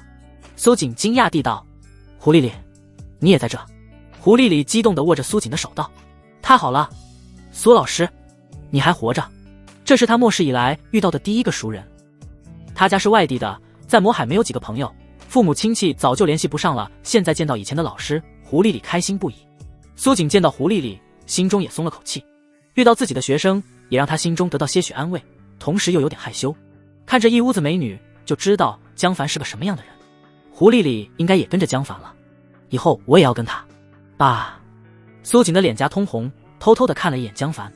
江凡却没有在意女人的小心思，他先用感知观察了一番楼下的幸存者，还好到现在也没有人中毒，这是个不错的消息。不知道张子霖怎么样了。江凡准备晚上再看看他的情况，便道：“先吃饭吧。”许梦倩几个女人马上道：“好的，江哥。”江凡坐到主座上，众女按照加入的顺序分坐一圈。苏锦尴尬的手足无措，不知道坐在哪里。江凡指了指最末尾的位置：“按照顺序，你坐在最后面。”白心洁温柔地道：“苏老师，来，坐我旁边。”哦。苏锦扭捏地坐下，他这才仔细观察桌子上的食物，实在太丰盛了。爆炒虾仁、鱿鱼海参汤、东坡肉、清炒豌豆、糖醋鱼主食也很多，面条、馒头、米饭、包子，饮料也不缺，可乐、雪碧、绿茶、纯净水、啤酒、白酒，应有尽有。这一桌子在末世前至少也要2000块，在现在这个时代，价值更是难以估量。苏锦震惊地捂住了嘴巴，他实在无法想象，居然还能吃到这些东西。江凡满意地环视一圈，唐雪柔、许梦倩、胡丽丽、柳梦瑶、甜甜、白心洁、苏锦。不过大桌子又快坐满了，而且房间也有点不够住。江凡思考起来，这一层除了唐雪柔家装修的比较好，其他家都一般。装修的问题还在其次，最麻烦的是安全问题。红雾降临之后，世界非常危险，女人住得越分散，危险就越大。万一遇到危险，江凡可能援救不及时。他虽然不在乎女人的死活，但是能不死最好还是别死，至少也能给自己刷物资不是。该换个更合适的居住环境了。江凡暗想，最好能远离地面，居住环境也要好。江凡转头看向窗外，天边一个建筑物高耸入云，正是魔海之珠电视塔。魔海之珠电视塔是魔海的地标性建筑，高500米。除了电视信号设备之外，魔海之珠在450米的高空还建有一个奢华的旋转餐厅以及一个顶级酒店。这么高的地方，停电之后幸存者几乎上不去，就算上去了，很快就会因为缺少食物和水而死。但是那里非常适合他江凡。众女没人拿筷子，都安静地看着江凡。苏锦非常馋，也只能随众女一起等待。江凡收回目光，笑着拿起筷子吃了一口。糖醋鱼不错，大家吃吧。气氛顿时轻松起来，众女莺莺燕燕地聊起天来。他们跟着江凡之后就吃惯了美食，一点也不着急，吃吃停停，聊着一天中的趣事。B座那边的幸存者过来了一个人，来找李医生看病。李医生是个好人，把变异荠菜的事情告诉他了。一，吃饭的时候别提那东西，真恶心。可乐有点积食，吃的太多了。姐姐，江哥给你的口红，能借我用用吗？胡丽丽凑到苏锦身边，帮苏锦夹了几块肉。苏老师，快吃，徐姐的手艺可好了。苏锦拘谨地吃了一口，她很胡吃海喝一番，但是初来乍到，根本不好意思。胡丽丽吃了2口就停了下来，拿了瓶纯净水喝着，跟苏锦聊天。苏锦拼命压抑自己狂吃的冲动，尽量用优雅的姿势吃着美食。胡丽丽，你怎么不吃了？哎，我又胖了1斤，不能再胖下去了。胡丽丽郁闷地揉着小腹。你看，苏老师，我都长小肚子了，都怪徐姐，她做的饭太好吃了。苏锦无语，外面都饿死多少人了，你居然还嫌长胖。苏锦看了一眼江凡，他正在跟许梦倩说着什么，就小心打听到：你们每天都这么吃？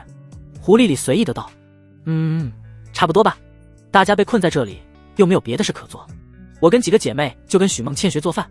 你看，这道红烧鲤鱼就是我做的。苏锦惊讶地道：你们的食物很充沛。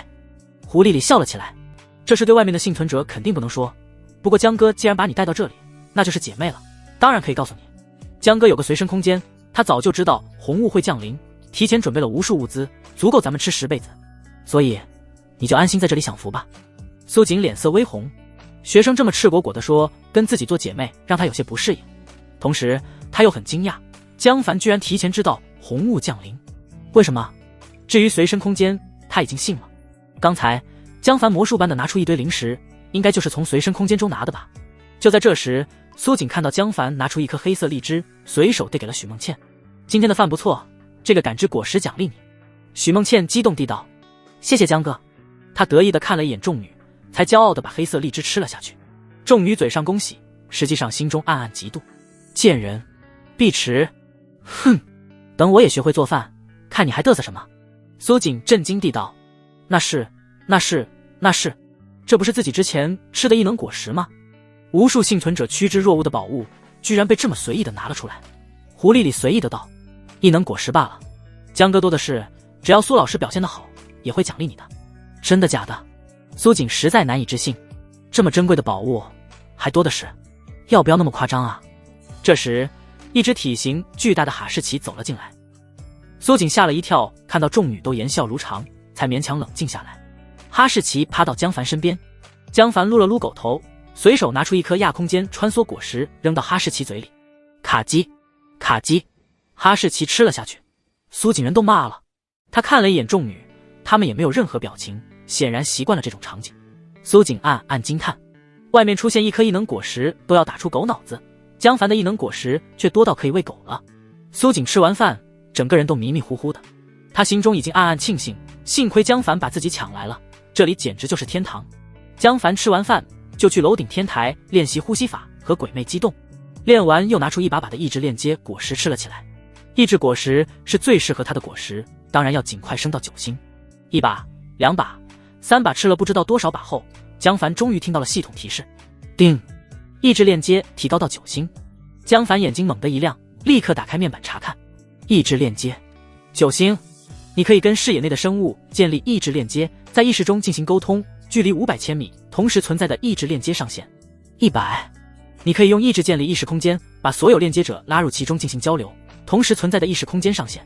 10，你可以强行把目标拉入意识空间，成功率和持续时间取决于你与对方的意志差距。你可以在目标意识中制造幻觉，成功率和幻觉持续时间取决于你与对方的意志差距。意志加50，制造幻觉。江凡迫不及待地尝试起来。江凡在感知中随意在 A 座找到了一个年近50的女性幸存者。江凡认识她，她叫郑兰兰，是个富婆，曾经在群里勾引过周天豪。不过如今人类社会的财富已经一文不值，郑兰兰也变成了无数幸存者中的一员，躺在地上忍饥挨饿。郑兰兰大约生病了，身体中的光芒明显比其他人暗淡，意志气泡也比其他幸存者要脆弱一些，抖动得非常厉害，看起来随时可能碎裂。看来身体情况也会影响意志的强度。江凡心中一动，意识直接刺破了郑兰兰的意志气泡，用在他的意识中制造了一盘香喷喷的烤鸭。郑兰兰双目无神地看着外面的天空，浑身发烫疼痛。前天她被一只黑色小虫子咬了一口，然后就发起了高烧，没有医生也没有药物，郑兰兰只能等死。我要死了，郑兰兰不甘心地想到。我还有3套房子，每个月租金都能收2万块，我好不甘心啊！为什么是我？该死的虫子，那么多人不咬，为什么偏偏咬我？郑兰兰心里充满了怨恨，但是无处可以发泄，也没有力气去发泄了。最后的食物已经吃完，她已经饿了一天，只能躺在地上等死。就在这时，她突然看到阳台的栏杆上居然摆着一盘金黄的烤鸭。郑兰兰愣住了，明明上一秒还没有。难道我饿出幻觉了？她不由自主地舔了舔干裂的嘴唇，一定是幻觉。紧接着烤鸭的香气传来，忍受了很久饥饿的郑兰兰口水开始疯狂分泌，有香味，是真的。郑兰兰再也忍受不住烤鸭的诱惑，完全忽略了不合常理的地方，艰难地爬了起来，晃晃悠悠地走向烤鸭。烤鸭，我的烤鸭！她的脸庞扭曲而疯狂，一把抓住了烤鸭，满手油腻的感觉传来。她刚想塞进口中，烤鸭消失了，然后又再次出现，悬浮在她头顶半米处。不，我的烤鸭！郑兰兰艰难地向高处抓去，愤怒地尖叫：这是我的烤鸭，我的！可惜每次快要抓住的时候，烤鸭就会换个位置。郑兰兰手舞足蹈，焦急而愤怒。房间内的其他幸存者默默地看着郑兰兰对着阳台的空气挥舞手臂。郑兰兰疯了，也许是饿的，发烧把这女人的脑子烧坏了。最后烤鸭出现在铁栏杆外1米处，郑兰兰毫不犹豫地扑出铁栏杆，向半空中的烤鸭抓去，然后坠楼而亡。其他幸存者们只是麻木地看着。又跳了一个，江凡满意的收回目光，他对幻觉有了一定的认知。幻觉不仅可以模拟视觉，还能模拟嗅觉和触觉，估计味觉也不在话下。制造幻觉的消耗比抢拉意识小得多，制造的幻觉越简单，消耗的精力越小，幻觉越逼真，消耗就越大。这个能力很有用。江凡一瞬间就想出了各种阴人的办法。至今为止，他已经拥有了2个9星能力：亚空间穿梭和意志链接，再加上气血爆发和体质强化，既有正面战斗能力，又有偷袭和保命能力，几乎全面拉满。另外还有苏锦身上的治疗能力，等待着自己去收割。江凡笑了起来，他又拿出一堆感知果实吃了起来，可惜吃了很久也没升星。天色慢慢暗了下来，江凡准备再练几次呼吸法就回家休息。白湖水中生物登陆的踪迹和今天发现的大量异能者，让他对未来隐隐担忧起来。强大的敌人越来越多，世界越来越危险，实力才是一切的根本。呼吸，呼吸，江凡反复充满气，再消耗光，连续4次。通过不断练习，他发现了一些变化。气这整体容量似乎变大了一点点，每次充满气，鬼魅激动的次数从10次增加到了12次，容量还能增加。江凡惊喜，他看向体内的那个绿色生姜，生姜竟然长大了，而且生姜上还长出了几个凸起，整体也显得更舒展，亮度也提高了。难道气是生姜的肥料？江凡又练习了一会就回家了。女人们已经提前拧开几十桶大桶纯净水，在浴缸中放满了一缸。苏锦好奇地问道：这是干嘛的？唐雪柔笑道：洗澡，用纯净水洗澡。苏锦简直难以置信，外面很多人连饮用的水都不够了，江凡居然用纯净水洗澡，他到底提前储存了多少物资？苏锦震惊之余，心中隐隐下定决心，一定要留在这里。比起外面忍饥挨饿，这里简直就是天堂，是个正常人都不会愿意离开。江凡回到家中，柳梦瑶主动上前，温柔地帮江凡摘下外套。白心洁拿来湿巾给江凡擦拭汗水，就连一直不太主动的甜甜都凑上前来给江凡递了一瓶他最喜欢的冰阔月。女人越来越多，每个女人都害怕自己被抛弃，压根不敢放松。苏锦看着一群女人在江凡面前争芳斗艳，有点不知所措，又有点脸红。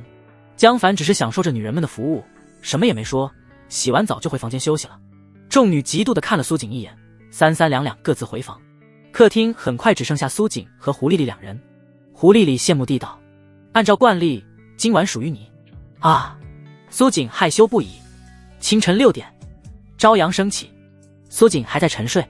江凡走到窗边，金色的阳光洒在无边无际的红雾上，泛出瑰丽的橙黄色。如果只看这么美丽的景色，谁又能想到红雾下已经变成了原始杀戮的密林？越来越多的大树从红雾中探出头来，疯狂地向天空生长，各种各样的鸟类盘旋其上，它们很聪明，极少落到红雾之中。突然，一只体型巨大的猫从树冠上一跃而出，抓住一只鸟，落回了红雾之中。江凡安静地看着这一切，默默用感知观察楼下幸存者的状态。一夜过去，依然没人中毒，而且江凡敏锐地发现，他们身上的亮光更加明亮了一些。看样子，变异青蛙肉不仅没毒，似乎还对身体很有好处。江凡暗喜。张子玲情况如何？他打开蓝色传送门，走进亚空间。在昏暗的亚空间中，张子玲身上的亚空间锚点如同火炬一般显眼。看着亚空间锚点，江凡发现了亚空间的一些新用法。一直以来，由于9星的亚空间穿梭只能传送到5公里内，所以江凡只能看到5公里内的亚空间。5公里以外的亚空间就是无边无际的黑暗虚无。张子玲走出了5公里以外，在亚空间中看起来，他就身处一片虚无之中。但是他身上的亚空间锚点照亮了半径100米左右一个球形，江凡也因此看到这块区域的景物。现在张子玲一队人正在一栋无人的楼房里睡觉。一天过去，他带走的10个人又消失了2名，大约是死在了路上。众人还在睡觉，张子玲的光芒也很正常，似乎没有中毒的迹象等等。江凡突然反应过来，自己居然能看到张子玲等人的光芒，这可是感知能力的效果，而自己距离他们的距离超过了5公里，感知的范围只有100米。江凡眯着眼睛思考起来，感知的范围是100米，锚点照亮的球形区域大约也是100米半径，这个100米照亮范围是不是感知带来的？那我可不可以这么理解，亚空间是不算入感知距离的？感知可以通过亚空间无损地传递到亚空间锚点，再以亚空间锚点为中心，向周围感知100米。简单来说，亚空间锚点就像一个中继站，把我的感知能力投递到了远方。江凡脑海中灵光一闪，如果亚空间不计算距离的话，那传送门也可以视作一个中继站。毕竟自己站在亚空间里，也是能感知到传送门外的物体。就比如现在，他站在亚空间中，就能感知到门外的众女以及传送门半径100米内的所有物体。也就是说，传送门确实可以视作一个感知能力中继站，把感知能力投递到5公里内的任何地方。江凡心中一动，在魔海影视学院随便找个地方打开了落点传送门，一瞬间感知能力就沿着传送门发散出去，100米内所有动物、植物都进入了他感知中。江凡马上关闭这个门，又在第3人民医院打开一个门，死寂的住院部也纳入了感知范围。果然如此，江凡畅快地笑了起来。原来我还掌握着这么一个顶级监视手段，连我自己都没注意到。一直以来，在亚空间看现实世界都是极度扭曲的，别说动植物了，就连楼房几乎都看不清。所以江凡也就没太在意过亚空间的监视能力。现在他才意识到，只要在5公里以内的任意地方开个传送门，就相当于在那里插了个感知之眼。感知之眼半径100米的所有一切都尽收眼底。这种手段好处太多了，快捷、方便、安全，甚至还很隐蔽。想想看，如果自己把传送门开在地下，或者开一个1毫米小的微型传送门，谁又能发现？自己却可以通过这扇门监视附近的一切，而完全不用自己肉身冒险。唯一的限制就是次数，因为亚空间穿梭每天只能开12次门。江凡心情极佳，他走出亚空间回到房间，查看昨晚的收获。叮，1天前苏锦消耗1包面包，返还900包，已经放进随身空间。叮，2天前苏锦消耗1包饼干，返还900包，已经放进随身空间。叮，3天前苏锦消耗1盒牛奶，返还900盒，已经放进随身空间。叮，13天前苏锦消耗1颗启迪果实，生命激发，返还900颗，已经放进随身空间。启迪果实，生命激发，2星，食用后可以获得生命激发能力，重复食用同种果实有几率提高星级。生命激发，不是治疗吗？江凡一翻手，手中出现了一颗黑色荔枝，二话不说就吃了下去。生命激发，2星，你可以消耗目标的未来生命力，快速治愈其现在的伤病，治疗损耗比等于1比100。江凡皱眉，消耗未来的生命力，治疗现在的伤病，这玩意应该会严重减寿吧？而且治疗损耗比高达1比100，浪费的极其夸张。也就是说，这种能力自己只能用来救急，不能当成常规手段。李清泉依然是有价值的，不过如果用来治疗其他人，那就无所谓了。反正被治疗者又不知道自己会损耗寿命，江凡却可以用这种手段治疗对方，再趁机索取大量回报。当然了，这种交易只是针对一些特殊情况，大部分情况下，如果江凡看中了对方的物资，直接抢了就是。就算是人也可以直接抢，就像他抢苏锦一样。魔海影视学院的幸存者又何曾敢说什么？当双方实力差距过大，是没有平等可言的。这时苏锦醒了，他害羞地看向江凡。江凡拿出一身御姐装扮递给他，应该适合你。苏锦羞涩地点头。江凡问道，魔海影视学院的异能者你了解多少？他们各自都有什么能力？魔海影视学院并不太大，幸存者基本都是师生。江凡觉得苏锦应该有所了解。江凡的感知加亚空间可以轻松监视到所有异能者，但是看不出他们的能力，需要苏锦提供一些情报。苏锦果然知道，回道，我知道的异能者有4个，最出名的叫吕君鹏，这个人是个富二代学生，特别残暴。他为了抢物资，曾经杀了不少老师学生，但是他太强了，大家都无可奈何。苏锦说起吕君鹏，脸上都浮现出害怕的表情。吕君鹏跟江凡一样，为人极其好色，不过跟江凡不同的是，吕君鹏是个心理变态，他弄到手的女人从来没有活过3天的，而且自己玩完还会交给手下，直到玩死为止。苏锦对吕君鹏非常恐惧，如果不是吕君鹏摸不清丁玉秀的实力，不愿意冒险，估计自己早就被他抓住玩死。还好现在我已经离开魔海影视学院了。江凡凝神道，哦，他有2种能力，都是什么能力？苏锦道，最明显的一个能力是他的速度极快，眼睛都看不清，另外一种能力是大家猜的，大约是透视红雾之类，因为他在高速行动的时候从来没有撞到过东西。江凡点点头，这种猜测非常合理，能活到现在的幸存者几乎没有傻子，没脑子的人早就在残酷的生存竞争中死亡，成为他人的战利品。除了吕君鹏还有谁？苏锦继续道，还有2个你见过，就是你抢。带我回来的时候，阻拦你的那2个老师。年轻的那个叫陆震，能力是超级耐力，他的耐力非常强。年纪大的是王海教授，能力是身轻如燕，可以从高处跳下来不受伤。最后一个是音乐专业的女生，叫顾连颖，跟狐狸里一样，也是我的学生。顾连颖的能力是凝水，可以凭空凝聚纯净的水。靠着这个能力，他带着一群幸存者活得很滋润，就连吕君鹏也不愿意得罪他。毕竟吕君鹏也需要顾连颖提供水。剩下还有没有异能者，我就不知道了，因为我基本不外出，都是听其他人聊天时说的。凝水，江凡对这个能力很感兴趣，便问道：顾连颖漂亮不？就连只能打电话的意志链接升级到9星之后都能变得如此强大，凝水大约也不会弱。而且凝水10有8九不是体质类异能，自己升到高星的难度会低一些。如果顾连颖能通过系统评价认可的话，自己又能多一个异能，技多不压人吗？至于女人，只是附赠品罢了。苏锦无语，你还真不收敛啊！如果是和平时代，自己男人跟自己兴致勃勃地谈论另一个妹子，苏锦绝对要甩他一巴掌。可是现在如果离开江凡，他都怀疑自己能不能活过一天。苏锦只能委屈地道：很漂亮。顾连颖是魔海影视学院最出名的校花，顾家是音乐世家，顾连颖的爸爸是古筝大师，顾连颖的古筝也弹得极好，顾连颖的妈妈是国家歌舞团的首席。很好。江凡的眼睛露出了笑意，他本来不愿意再去魔海影视学院的，毕竟那里有水中怪物的踪迹。现在看来，至少得把这个顾连颖带回来。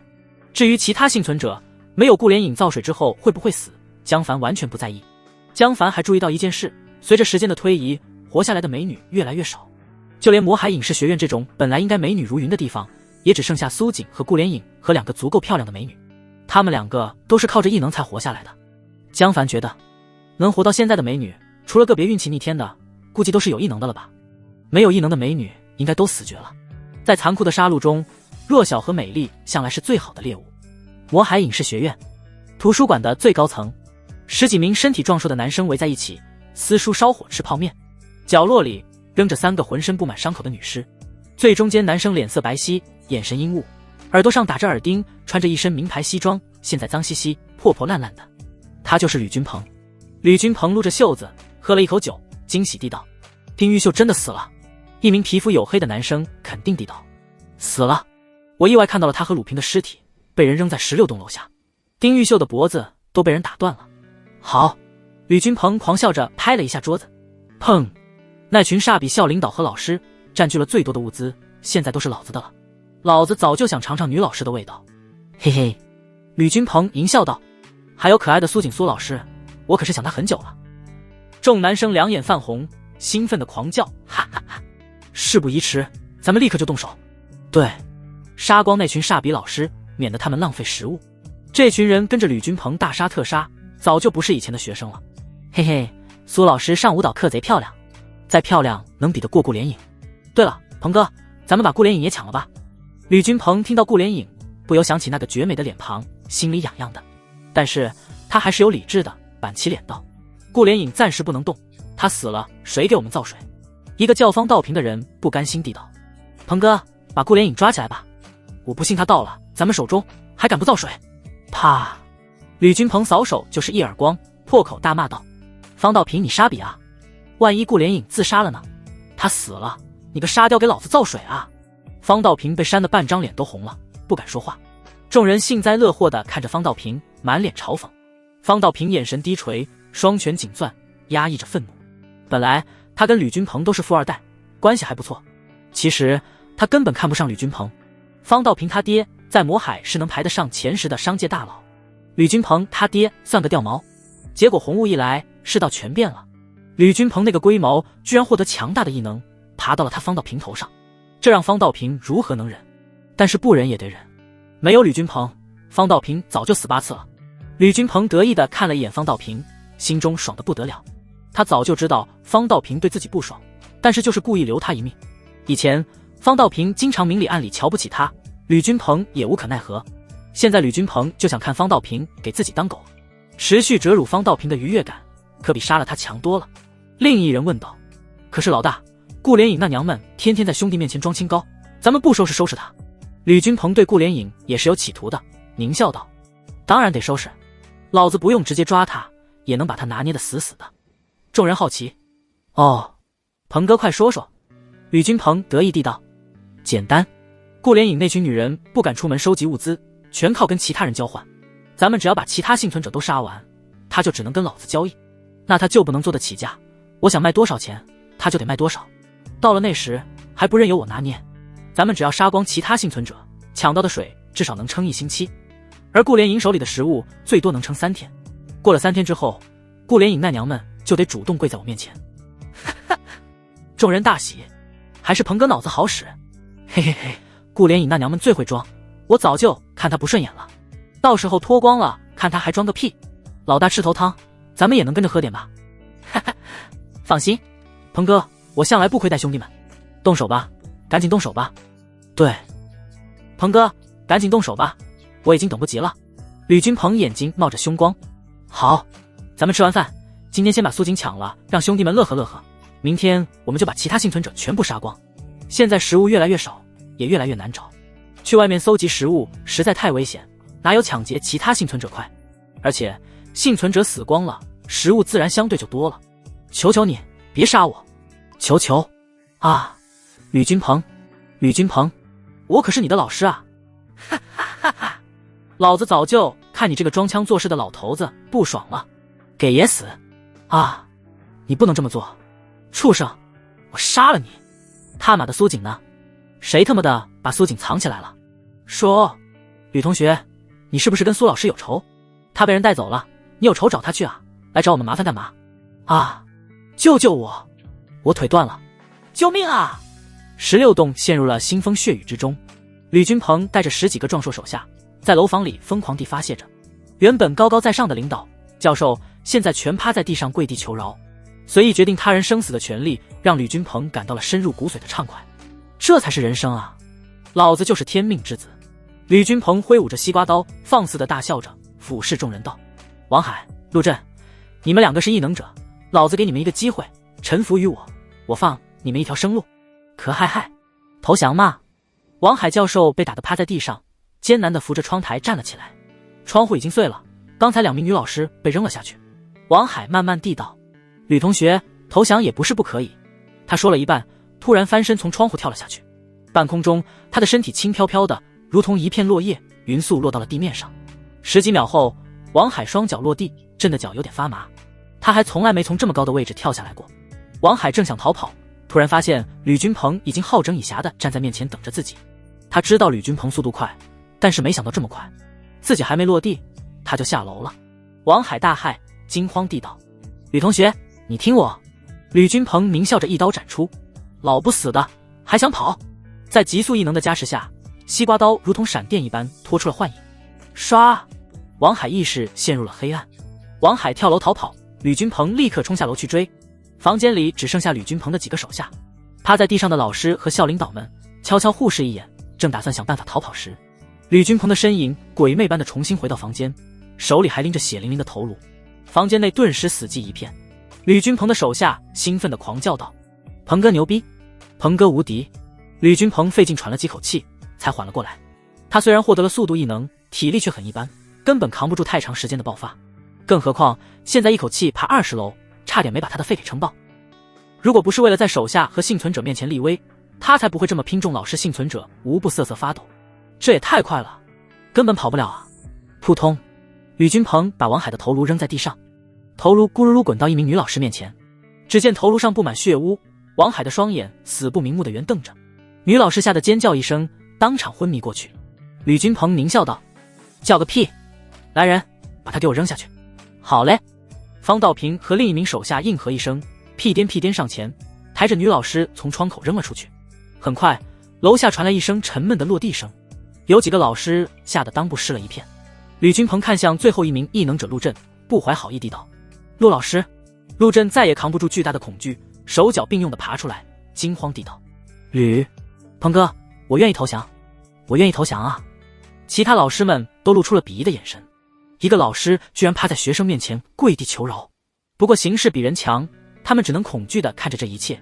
吕君鹏猖狂地笑了起来：好，好，好！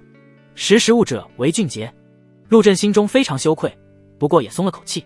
这种情况能活下来就不错了。面子算个屁！吕君鹏大笑道：“我吕君鹏为人最仗义，这些女老师咱们人人有份。陆震、孙其月老师分给你了。”女老师孙其月哆嗦了一下，陆震不敢拒绝，尴尬地道：“多谢鹏哥。”吕君鹏阴笑起来：“那还等什么？开始啊！”陆震懵逼了：“啊，现在？”吕君鹏理所当然地道：“废话，你还等晚上啊？特娘的，又不是进洞房，还讲究个屁啊！赶紧的！”孙其月脸色苍白，双手抱胸看着陆震道：“陆老师，你不要过来！”陆震又恐惧又羞愧地道：“孙老师，你理解一下吧。”他伸手去抓，被孙其月一巴掌扇在脸上。孙其月尖叫道：“无耻，滚开啊！”陆震怒了，干脆放下心中负担，咆哮道：“贱人，你给我滚过来！”吕君鹏满意的大笑：“对，就是这样。哎，别扛进屋啊，就在这里，大家一起欣赏欣赏。在这里，当着那么多人。”陆震脑子一片空白。吕君鹏拿出手机，打开了摄像头，还不耐烦地催促道：“快点，快点，电量不多了，你们不得好死！”孙其月羞愤交加，顿时昏迷了过去。众人猖狂地大笑起来。没人注意到楼顶出现了一个小到几乎看不见的蓝色传送门。江凡站在亚空间中，安静地看着房间里的惨剧，心中没有丝毫波澜。他只是安静地看，仔细分析吕君鹏的能力。女生宿舍楼，文苑楼，10层。咚咚咚，房门被敲响了，外面传来焦急的声音：“顾连影，是我。”开下门。顾连影谨慎地从猫眼向外看去，是2男1女，都是熟人。隔壁楼那群学生幸存者的成员为首的高大男生叫周明博，这一群幸存者的首领。周明博也是个异能者，可以快速自愈。顾连影向房间内使了个眼色，所有女孩都站起身来，拿着拖把、椅子腿等各种简陋武器，紧张地站在顾连影身后。顾连影深吸了口气，才拉开门缝，冷静地问道：“周明博，今天有什么事？昨天不是跟你换过水了吗？”周明博紧张地道：“吕君鹏疯了，他把家属楼16栋老师全杀了，咱们得想想办法。”顾连影脸色微变。学校并不大，文苑楼距离家属区也不远。顾连影这群女生也听到了连续不断的惨叫声，本来以为是某支队伍遇到了怪物，结果居然是吕君鹏在杀人，杀的还是老师。由于身份的关系，很多学生其实还是不敢对老师造次的。像顾连影这群人，虽然不至于现在还对老师言听计从，但是也不太愿意去得罪老师。老师幸存者也不太愿意接触学生，受限于和平时期留下的心理惯性，让老师们本能地觉得应该保护学生。但是现在食物又不够吃，他们连自己都顾不上了，哪能保护得了学生？总之，双方的关系大体上是敬而远之。吕君鹏就完全不同了，他是个疯子，已经彻底放飞了自我。顾连影心脏狂跳起来，他当然知道吕君鹏对自己有企图，那个家伙甚至从没有掩饰过。如果我落到吕君鹏手里，绝对生不如死，我不能坐以待毙。顾连影心中非常惊慌，但是现在也只能咬牙冷静下来，问道：“周明博，你们打算怎么办？”周明博非常紧张：“我们决定离开，吕君鹏既然动手了，就不会善罢甘休的。顾连影，咱们一起走吧。”学校的食物非常有限，各个幸存者群体之间也是矛盾重重，尤其是吕君鹏这种霸道的，经常跟其他幸存者群体起冲突。周明博所领导的群体自然也不例外。现在唯一的办法就是逃跑，室外的危险极大，长途跋涉必然遇到各种危险，食物、饮水也都是问题。周明博想把顾连影带走，她漂亮都在其次，主要是能造水，这可是移动的自来水啊。顾连影快速思考了一下，就下定决心。好，众女害怕地道：“连影，外面太危险了。连影，吕君鹏应该不会动咱们的吧？他也需要喝水的啊。”连影，真是天真。顾连影无奈地解释道：“你们想想，如果其他人都跑了，只剩下咱们和吕君鹏，咱们还能找谁交易食物？到时候还不是任由他拿捏？等到咱们食物吃完了，那可怎么办？就算他说一个女人换一个面包，我们又能拒绝吗？”众女一致，不自信地道：“应该不能吧？”这群女生都是顾连影周围几个寝室的女孩，平时跟顾连影关系不错的，她们运气极好。红雾降临之后，顾连影很快获得了造水能力，就靠纯净水跟其他人交换食物，把众女庇护了起来。她们一直也没有受到什么风险，所以更不愿意面对外面的危险。一个叫李敏的长发女生抱着侥幸心理道：“连影，吕君鹏不敢得罪你的，你不给他造水，他就得渴死。”顾连影还没说话，周明博就冷笑道：“幼稚，万一吕君鹏发狠，把顾连影抓到手中，到时候把顾连影搓扁捏圆，还不是他说了算？你觉得你能扛过吕君鹏对付女人的手段吗？众女想到吕君鹏对付女人的传言，不由打起了寒战。顾连影搂了搂李敏，安慰道：李敏，吕君鹏不会放过咱们的，还是离开比较安全。现在外面那么多树，只要离开魔海影视学院，他就找不到咱们。李敏是他的室友，两人关系很不错。李敏却不领情，一个臭男人居然敢大声说自己不是。他愤怒地尖声道：你怎么说话呢？你才幼稚，你以为你是谁啊？周明博冷哼一声，懒得搭理这种傻逼女人。如果不是顾连影照顾，这种女人根本活不到现在。周明博再次劝道：顾连影，跟我们走吧。顾连影点头：好，咱们联系一下其他同学，人越多越安全。周明博大喜：好，我去联系。大家听说你要走，一定会跟你一起走的。顾连影是魔海影视学院所有幸存者的最重要水源，而且顾连影走了，肯定有很多人愿意跟他一起离开。自己带走的人越多，生存几率越大。顾连影本来打算尽快走，但是事与愿违，不少人并不敢外出冒险，而且还抱着侥幸心理，觉得吕君鹏不会杀了所有人。他们自己不愿意走，也不愿意顾连影等人离开，吵吵闹闹，弄得不可开交。周明博、顾连影等几个异能者足足折腾了1个多小时，才带着60多个幸存者出发，包括李敏在内的几10个幸存者，目送队伍缓缓消失在红雾中。李敏感觉顾连影背叛了自己，心中充满了怒火。顾连影太没人性了，他一走了之，我们以后上哪弄水喝？众人沉默不语，失去了所有异能者，每个人都感觉朝不保夕。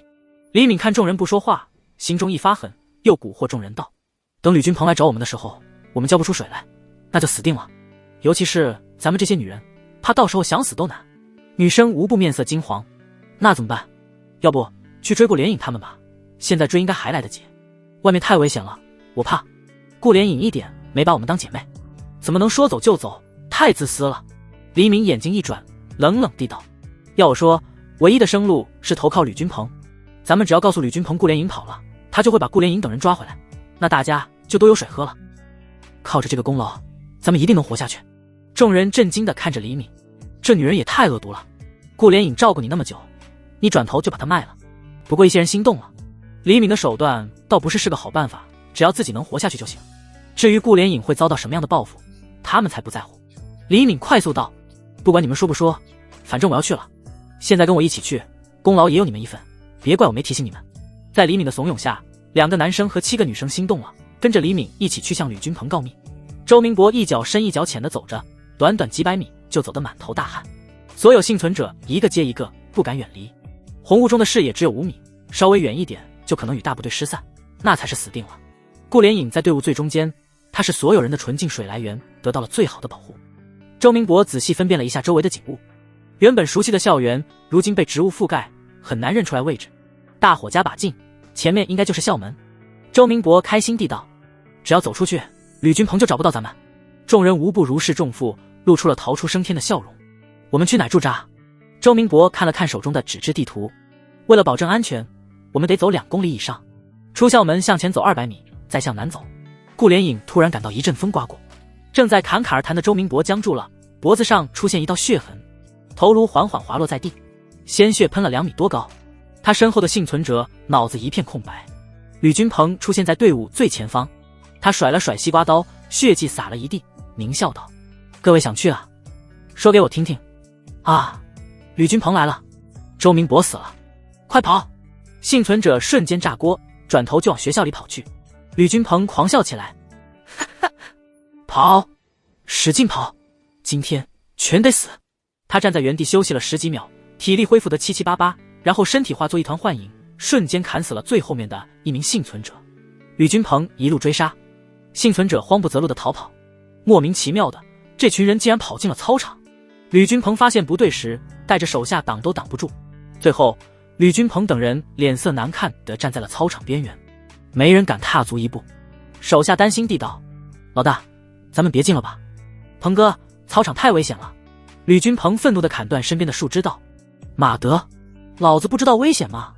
可是顾连影那娘们也跑进去了，不抓住他，谁特娘的给我造水？众人这才反应过来，但是还是很迟疑。吕君鹏挥舞着西瓜刀，瞪着眼喊道：都给老子进去追，抓住顾连影就走，就算有怪物也是先杀那群王八蛋，咱们拿他们垫后。众人心里暗骂：你特娘的是想用我们所有人给你垫后吧？不过这话没人敢说出来。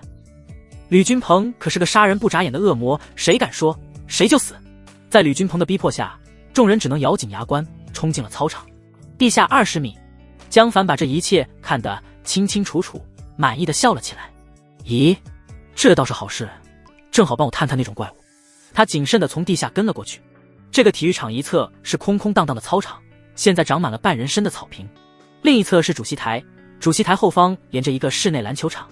顾连颖这群幸存者本来以为吴君鹏不敢进操场，结果失算了，吴君鹏等人杀了进来，他们只能慌不择路地继续逃跑。少部分人消失在草坪和红雾中，大部分人逃进了室内篮球场。吴君鹏杀了几个人，又休息了一会才追了上去。顾连颖一进入室内篮球场就被眼前的一切惊呆了。不知道为什么，这里的红雾非常淡薄，视野开阔了不少。整个篮球场布满了数千个半透明茧，这些茧有大有小，散发着淡蓝色的幽光，把整个篮球场照亮了。最恐怖的是，每个茧里都束缚着一个人类或动物，大部分已经死了，少部分还活着，麻木地看着众人的方向。救我！救我！距离顾连颖最近的一个茧里，一个男人朝他伸出手来。顾连颖一看，竟然是教声乐的赵老师。赵老师上半身还活着，下半身早已融化成红褐色的液体，一滴滴流下，积在茧里底部。液体中密密麻麻的布满了诡异的触手幼虫，它们在液体中游泳蠕动，快速地吸吮着液体。哦，顾连颖当场就吐了出来。其他幸存者也瑟瑟发抖，不知所措。前面被茧挡住，后面还有吴君鹏那个杀神，这次真的走投无路了。这时吴君鹏带着一群人冲了进来，看到顾连颖等人站在空地上，就兴奋地大叫：跑啊，怎么不跑了？卧槽，这是什么鬼东西？吴君鹏等人目瞪口呆。马德，不对劲！方道平第一个反应过来，扭头就跑，结果刚跑到篮球场门口，一个巨大的触手就从天而降，卷住了他的身体。方道平惊恐地叫着：放开我！他挥刀就砍向触手，噗嗤，刀砍进触手，就像了一滩黏糊糊的胶水中，根本动弹不了。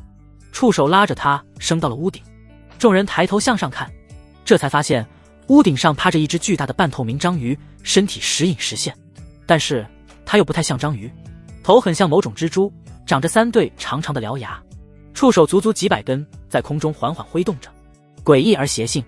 众人无不浑身冰凉，这是什么鬼东西？变异章鱼？章鱼不是在海里吗？学校怎么会有章鱼？方道平被拉到触手怪面前，惊恐地大叫起来。几十只纤细的触手尖端吐出透明粘液，在他身体上灵巧地穿梭，像织布一样，很快就织成了一个巨大的茧。触手怪把茧挂到篮球架上，跟其他茧一样，方道平尖叫着，却被困在粘稠的茧中，丝毫动弹不得。众人都吓傻了。通过方道平的遭遇，所有人都明白了，这只触手怪似乎把他们圈养了起来，不准离开。这时阴暗的角落里爬出一个衣衫褴褛的人，他狂笑着好，死了好。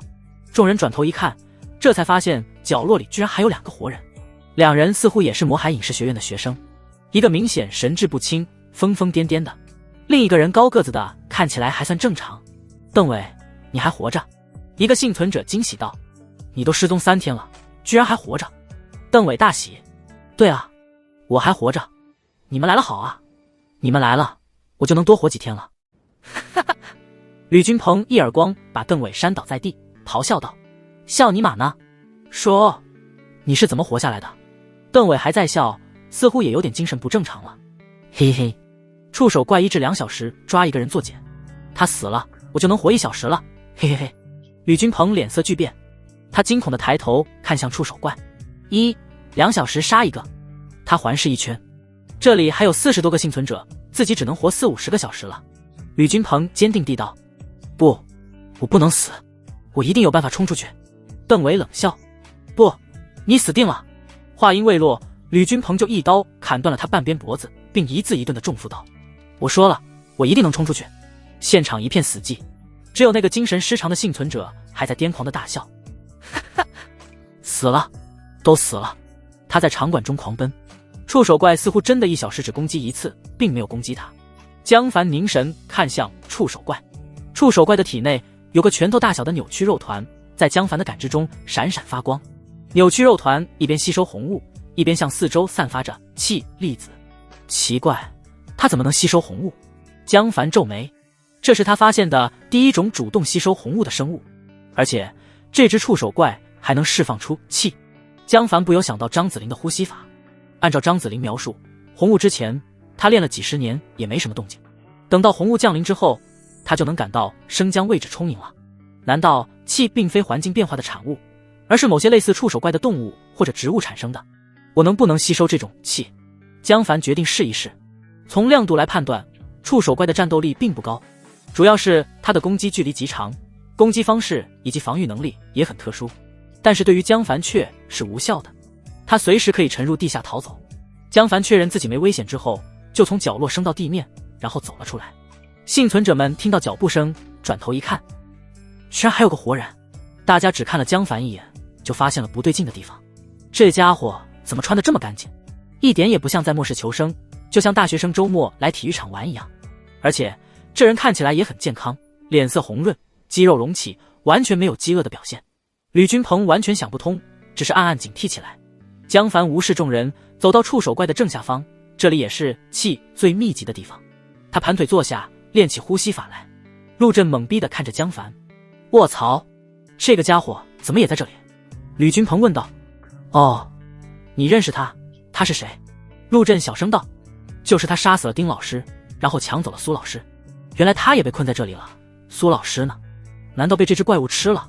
他能杀了丁玉秀？吕君鹏死死盯着江凡，感到了一丝丝威胁。吕君鹏盯着江凡好一会，江凡也没有动静，只是安静地坐着。他忍不住了，问道：喂，小子，你也是被抓过来的？江凡依然没有搭理他，只是加快速度吸收气。他在亚空间和地下观察了很久，完全确定吕君鹏对自己没有任何威胁。吕君鹏的超快速度，其他人可能难以控制，但是对江凡来说就是个花架子。吕君鹏没有力量，空有速度，江凡站在原地让他砍都不会破一层皮。而且他再快能快得过意识，意志链接最克制这种能力。江凡也没动手杀吕君鹏，触手怪过一段时间杀一个人，这里的人越多，留给自己练呼吸法的时间就越长。毕竟江凡只是有把握逃跑，并没有把握打败这只触手怪。触手怪的亮度仅仅比益达广场那只巨型橘猫差一丝，鬼知道他还有什么能力。江凡也不想知道，所以江凡的计划就是抓紧时间修炼，幸存者死光就带着顾连营跑路。吕君鹏恼怒，但是他依然没动手。吕君鹏暴躁的外表下隐藏着谨慎，否则也不会因为丁玉秀一个人就忍了那么久。他使了个眼色，一个手下跳了出来，指着江凡鼻子骂：喂，小子，鹏哥叫你呢，你特娘聋了吧？哥那装尼玛呢？话音未落，江凡突然伸出手，啪，一耳光把男子打出几米远，半口牙飞出，脸颊迅速肿起来，嘴角流出鲜血，昏迷不醒。吕君鹏的手下吓得连连后退。卧槽，是个力量异能者，这小子力气真大。顾连营等人也警惕不已，这个年轻人又是个异能者，怪不得能在怪物老巢活到现在。吕君鹏眼神阴冷，但是没有动手，只是嚣张地道：力量异能者，很好，我看好你，跟我混吧。江凡淡淡的瞟了他一眼，闭目继续练习呼吸法。哼！吕君鹏压住了怒气，他自认看清了江凡的本质，便有了足够的信心。力气大的莽夫而已，根本比不上我的超快速度。天下武功，唯快不破。有了速度，不论想打想跑，自己都能占据不败之地。不过现在不是动手的时候，这只触手怪才是大麻烦。吕君鹏忍了外来，抬头看向屋顶的触手怪，心中不知在想着什么。江凡一边用感知监视所有人，一边快速修炼呼吸法。仅仅5分钟，他就感到生姜充满。我果然能吸收这种气。江凡暗喜，之前在天台上足足用了半小时才充满。江凡心中一动，气冲出生姜，他只觉浑身一热，没有移动也消耗了不少气。反复12次，气消耗光了。如此反复充满释放，江凡感到体内生姜快速长大不少，气的存储量也增大了，可以使用15次鬼魅激动。江凡大喜，很好，继续。时间1分1秒过去，众人慢慢紧张起来。邓伟的话让大家心中压着一块巨石。突然，一只触手飞速刺向吕君鹏这群人。吕君鹏反应过来，大喝一声：快闪开！他发动能力，瞬间跑出10几米，其他人也吓得抱头就跑。陆震反应慢了点，没跑掉。触手抓住了他，拉向高空。陆震惊恐的疯狂挣扎，不，救我，救救我！他用拳头砸触手，拳头陷入触手中被粘住固定。救命啊！救命啊！陆震更加恐惧，然而所有一切努力都是无用的。最终，他在众人惊恐的目光中被裹进一个茧中，挂在方道平旁边。方道平已经昏迷了。陆震看了一眼方道平，就吓得像女人一样尖叫起来。啊！不要！不要！短短1个多小时，方道平的脚就已经融化成液体，血肉一丝丝从腿上剥离，滴滴答答地流了下来。吕君鹏也看得脸色铁青，所有幸存者都吓坏了。江凡抬头平静地看着，他倒是一点也不紧张。触手的速度确实很快，但是自己的综合体质强化到90，还是能反应过来的。触手一旦攻击自己，自己开启虚化逃跑就行。现在继续呼吸法，1个多小时的时间，他已经反复充满了10几次。生姜足足比之前大了1倍，鬼魅激动的次数至少达到30次。现在的生姜已经不能叫生姜，现在看起来很像一棵微型的树，树根、树干、树枝、树叶都长了出来，通体碧绿，散发着沁人心脾的绿光，显得生机勃勃。树上还长出几颗小小的果实，个头有大有小，颜色各异，外形也不太相同。江凡仔细数了一遍，总共7颗。为什么是7个？7个葫芦娃？江凡摸不着头脑，他琢磨了一会，难道是异能？自己现在的异能数量恰好是7个。感知、体质强化、虚化、亚空间穿梭、意志链接、气血爆发、生命激发。这是什么树？恶魔果实树、万法之树。如果我获得新的异能，能不能长出新果实？江凡只能胡乱猜测着，没有什么头绪。红雾、启迪果实、动植物光速进化、万法之树、高层神印，甚至我还弄到了一个系统，越来越神秘了。江凡望着头顶的半透明触手怪。这时顾连影和3个幸存者走了过来。江凡转头看去，这4人身体里都有生姜，是异能者。3个人跟江凡一样是绿色的，只有顾连影身体内的生姜是蓝色的。到目前为止，江凡总共发现了4种颜色的生姜：绿、蓝、金、灰。绿色数量最多，蓝色其次。金色出现过1次，在益达广场遇到的那个光头男。灰色出现过1次，是张子玲。另外，动物是否强大，却跟生姜关系不大。财富中心的变异青蛙有个蓝色的生姜，大量变异动物都没有生姜，比如那只橘猫体内没有生姜，也强得离谱。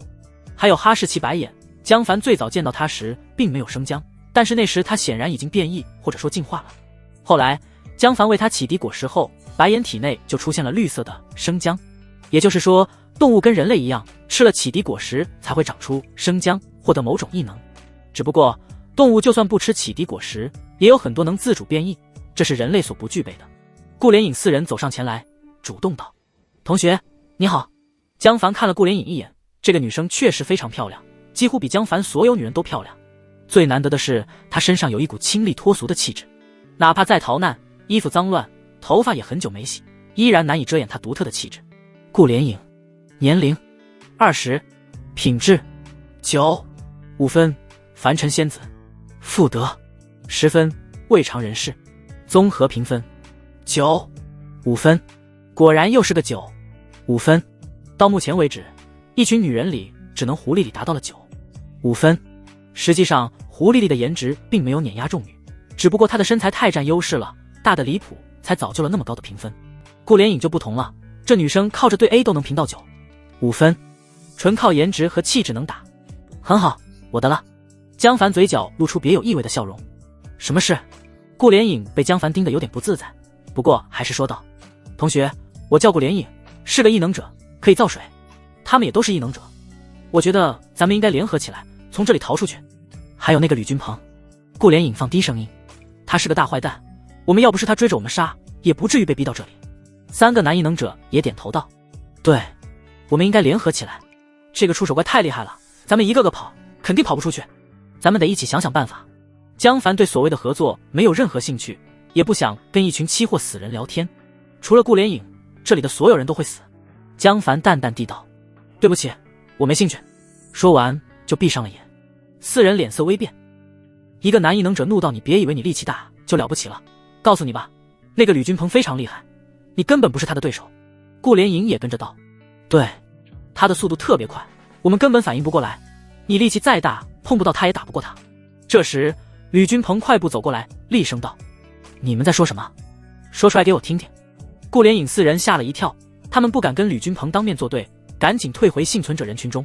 吕君鹏阴狠地凝视四人离开，要不是被触手怪困在这里，需要活人给自己当肉盾，他早把这群幸存者杀光了。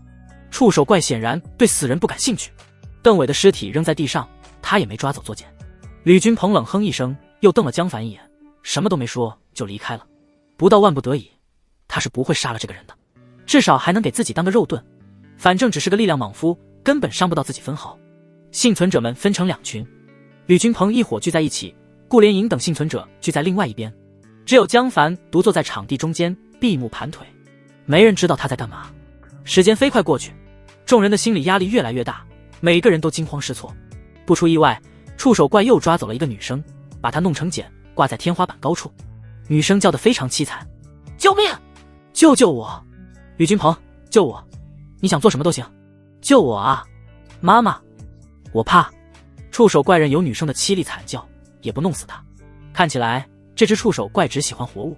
众人既恐惧又松了口气，至少在1个小时内大家都是安全的。顾连影等人拿出随身携带的食物吃了起来，顾连影制造了大量水分给众人。女生一直在惨叫，响彻整个篮球场，众人都不敢抬头，表情凝重地吃着东西。吕君鹏等人也饿了，不过他们是出来杀人的，身上几乎没有任何食物。鹏哥，怎么办？一名手下眼巴巴地看着吕君鹏。吕君鹏狞笑：“怎么办？抢啊！”他拿起西瓜刀走到幸存者面前：“把你们的食物和水分一半给我。”“凭什么？”一个男生怒道。话音未落，吕君鹏就一刀砍断了他的脖子。噗嗤！男生双眼圆瞪，捂着脖子倒在地上。吕君鹏疯狂地骂道：“煞笔！你以为我在跟你商量吗？”幸存者们瑟瑟发抖，他们求助地看向顾连影这4个异能者。顾连影等人也只能憋屈地低下头。如果能对付吕君鹏，他们还逃跑个屁啊！赶紧的，鹏哥的话没听到吗？马德，把面包放下，别吃了。吕君鹏的手下一拥而上，拳脚相加地抢走了大半食物。学生幸存者们根本不敢反抗，只能咬紧牙关忍受。吕君鹏等人肆意狂笑着：“操，什么垃圾方便面，真难吃，连个卤蛋都没有，根本吃不饱。呸，这火腿肠过期了吧？”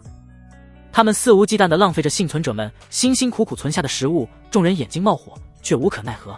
哗啦，一股巧克力的香气传来，只见江凡好整以暇地撕开一个德芙，吃了下去，又从口袋里摸出一盒牛奶喝光，紧接着又是一袋牛肉干。众人看得双眼冒火。咕噜，吕君鹏咽了一口唾沫，死死盯着江凡，但是还是没动手。暂时还有食物吃，他是不会冒险的。时间流逝，所有人都安静下来，心神不宁地看着天花板。触手怪再次动了，触手射向一个男生。男生大惊失色，恐惧之下伸手拉过身边的一个女生挡在身前。女生瞬间被卷走，在半空中尖叫起来：“啊啊，救命！”众人都脸色一变，默默看向男生。女生努力挣扎也摆脱不开，惊怒地喊道：“江城，江城，我做鬼也不会放过你！”这个叫江城的男生惊慌地道：“这不怪我啊，我太害怕了，没多想就随手一拉，谁知道他就在旁边啊！”众人都没有说话。经过这件事，所有人都对身边的人有了戒心，除了关系特别要好的，大多数人都默默远离其他人。江凡再次闭上眼睛，继续练习呼吸法，对周围的一切漠不关心，只要顾连影不死就行。时间1分1秒过去，一个个倒霉蛋被卷上屋顶，变成茧。有人想逃跑，立刻被抓住变成茧；有人想躲在旮旯里，但是触手无比灵活，能伸进任何角落；有人蹑手蹑脚地翻窗户离开，爬了一半就被卷走。没人知道触手怪是怎么挑选目标的，也没人知道下个死亡的是谁。所有人都承受着巨大的心理压力，除了江凡，他一直端坐在场地中央，动都没有动过一次。运气很不错，触手怪从没对他动过手。天色渐渐暗了下来，篮球场被无数茧照亮，所有人的脸色都阴晴不定。即便是夜晚，触手怪也没有停止造茧。在巨大精神压力下，一些人昏昏睡去，然后在睡梦中被抓走。这个夜晚非常煎熬，1小时1次的凄厉惨嚎，让所有人都睡得很糟糕。刚刚睡着就被噩梦惊醒，发现自己还没被抓走，才松了口气。第二天清晨，所有人都眼圈漆黑，只有江凡是例外，他的综合体质高达90，一夜不睡非常轻松，根本不算什么。吕君鹏又抢了幸存者一次食物，这次彻底抢光，众人开始挨饿了，一直饿到中午。江凡睁开眼，活动活动身体，然后从裤子口袋里掏出一包真空包装的烧鸡，吃了起来。众人看得目瞪口呆，你丫是哆啦 A 梦啊，这么大的烧鸡都能塞进裤子口袋。吕君鹏再也忍不住了，愤愤扔掉手里干脆面，冲到江凡面前，煞笔，把你！卧槽！江凡拿出一把枪对准吕君鹏，平和地道，继续说，我在听。吕君鹏人都骂了，这特么什么人？怎么还有枪？警察？不对，他这个熊比样子肯定不是警察。吕君鹏反应过来，梗着脖子大叫道，马德，拿把假枪吓唬谁呢？有本事你开枪啊！砰，枪口飘出一缕青烟，吕君鹏额头中间中枪，死不瞑目的仰面倒地。啊！所有人都看傻了，吕君鹏这就死了。江凡放下手枪，这种要求真奇怪。大家看到了，是他让我打他的。众人一阵恶寒。死了，都死了。下风的幸存者趴在吕君鹏面前，笑眯眯的左看右看。江凡瞟了他一眼，就看向众人，所有人都不约而同的后退一步。江凡数了数，还剩27个人，大约还能撑一天。一夜过去，万法之术的又长大了一截，气量极其充裕，至少能进行100次鬼魅激动。但是成长速度开始放缓，感觉似乎到了某个瓶颈，无论如何练习也无法突破。江凡打算再试一夜，不过幸存者人数太少了，触手怪随时可能抽到顾连影。江凡为了更好保护他，干脆道，顾连影，你过来。顾连影害怕地后退了一步，紧张地道，你要干嘛？江凡举起手枪，不耐烦地道，我说过来。顾连影哆嗦了一下，带着哭腔道，你别开枪，我过去就是了。他战战兢兢地走到江凡身边，江凡看到他一身代表敌意的红光，但是没放在心上。顾连影怀里还藏着一把水果刀，江凡更不在乎，以自己的综合体质，这女人根本划不破自己的皮肤。你就在这里待着，那也别去，这些给你吃吧。江凡拿出一盒牛奶和一包面包，然后继续练习呼吸法。顾连影懵逼地看着食物，又看看江凡，完全搞不懂这个男人想干嘛。许久，他看江凡闭目盘坐，完全不理会自己，才轻轻拿起食物吃了起来。反正都快被触手怪杀了，起码做个饱死鬼。触手怪一个接一个地杀死幸存者，天色再次暗了下去，幸存者越来越少，所有人都度日如年。又是一夜过去，运气比较好，触手怪一直没有挑中江凡或者顾连影。不过江凡终于决定离开了。经过一夜的练习，他已经确定万法之术确实到达了某种瓶颈，无论怎么呼吸都无法再变强。江凡无法确定到底是呼吸的次数还不够多，还是呼吸法等级太低，又或者是气的密度不够。如果还有时间，江凡还会再实验下去。但是现在幸存者快死光了，再练下去，触手怪随时会攻击他和顾连影，练也练不了多久。江凡看向四周，还活着的幸存者只剩7人，也都快吓得精神失常。顾连影更是吓得都缩到江凡身上了。经过1天1夜的相处，顾连影开始逐渐信任江凡，身上的红光也消失了不少。江凡站起身来，随手划开一个蓝色传送门。顾连影吃了一惊，这是什么？跟我回家吧。江凡搂起顾连影，走进蓝色传送门第2个异能。顾连影终于明白过来，他是个双异能者。剩下几名幸存者愣了一下，紧接着就反应过来，着急地跑了过来。大哥，带我走，带我走，带我走吧，让我做什么都行。就在此时，触手怪突然射出触手，刺入传送门中。幸存者们吓得一哄而散。财富中心 C 座24楼的阴暗角落，7、8个男性聚在一起窃窃私语。姓江的2天没出现了，你们说他有没有可能死在外面了？不可能，姓江的太厉害，既有力量又能穿墙，怎么可能会死？谁知道呢？现在外面那么危险，你们还记得那只大青蛙吗？说不定姓江的被怪物吃了呢。也许他只是不想下来。你们注意到没？李清泉那个老家伙以前天天下来用纯净水换草药，昨天也没下来。我猜他应该把江凡给他的纯净水耗光了。如果江凡还在，为什么不给他补充？有可能，也许江凡真的死了，咱们把江凡家给抢了，万一他没死呢？这拼一把吧。那天江凡还拿了一大把烤羊肉串下来，他的食物绝对不少。还有女人，唐雪柔太漂亮了，只要抢了她，食物和女人都不缺了。马德，凭什么他吃香的喝辣的，我们却要吃屎味荠菜？凭什么他浪费那么多食物，也不给咱们一点？抢吧，抢了他，咱们就有吃有喝有女人。可我听到楼上有枪声，江凡手里应该有枪。一个光头冷笑道：龙国对枪支管理很严，他就算有枪也没几颗子弹。咱们把所有人都鼓动起来，大家一起上，让其他人在前面当肉盾，咱们在后面躲着捡漏就行。干了！狗日的屎味荠菜，我是一天都不想再吃下去了。半小时后，一群幸存者蜂拥上楼，到了27楼，众人非常害怕，生怕江凡下来杀人。你推我，我推你，谁都不敢先上楼。结果磨蹭了几分钟，也没见到江凡下来。李清泉听到楼梯口嘈杂声，推门出去一看，发现一群幸存者拥挤在楼道里，手里拿着各种武器。糟糕！李清泉立刻知道情况不妙，转头就向楼上爬去。众人愣了一下，不知所措，有人就想打退堂鼓了。怂恿众人的光头知道，现在大家一跑散，就再也不可能再聚拢起来。如果江凡还活着，其他人也许还能活下去，自己作为组织者，绝对死定了。光头一咬牙，干脆冲出人群，大喊道：抓住他，别让他跑了。说完领头冲上楼去，一群人互视了一眼，纷纷跟上。李清泉一口气冲到32楼，他年纪大了，又怕又急，跑得上气不接下气，砰砰砰就拍响了唐雪柔的房间。开门，快开门！楼下的人杀上来了，房内众女无不一哆嗦。江凡2夜没回来，他们本来就忧心忡忡，这下更是炸了锅。怎么办？是李医生的声音，快放他进来。他如果有坏心怎么办？尤其是柳梦瑶，他想起那些在笼子里的女人，脸色惨白无比。没有江凡的保护，自己这群女人的下场不会比那些笼子里女人好多少。唐雪柔知道现在不能乱，强行冷静下来，跑到门口，通过猫眼看到李清泉，感知启动。李清泉身上的绿光非常纯粹，唐雪柔放下心来，不过她还是很谨慎，马上拿出江凡交给她的手枪，交给许梦倩。梦倩，你一会一定要监视住李清泉，千万别放松。许梦倩知道轻重，郑重点头。好。唐雪柔又对甜甜道：你马上去卧室开个门，如果情况不妙，我们立刻转移去你家。这群人不知道你家的位置，江哥知道，如果他回来找不到咱们，一定会去你家找的。甜甜快吓哭了，忙不迭地道：好。唐雪柔安排好之后，才开门把喘得不行的李清泉放了进来。李清泉在门外急得不得了，生怕被楼下的幸存者堵住，这才松了口气。结果一进门就看到许梦倩举着手枪，顿时吓了一跳。许小姐，这是何意？许梦倩一言不发。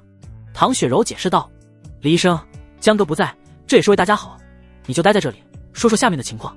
李清泉苦笑：你们一群年轻人，连个老头子都怕，未免太谨慎了。他刚想说话时，一个蓝色传送门凭空出现。李清泉猛了一下，众女却都是一喜。江哥回来了。触手进入亚空间后，仿佛失去了目标，在四处探索着。咦？江凡好奇地看着，不着急走了。看起来触手是没有视觉的，触手怪在外面也看不到里面。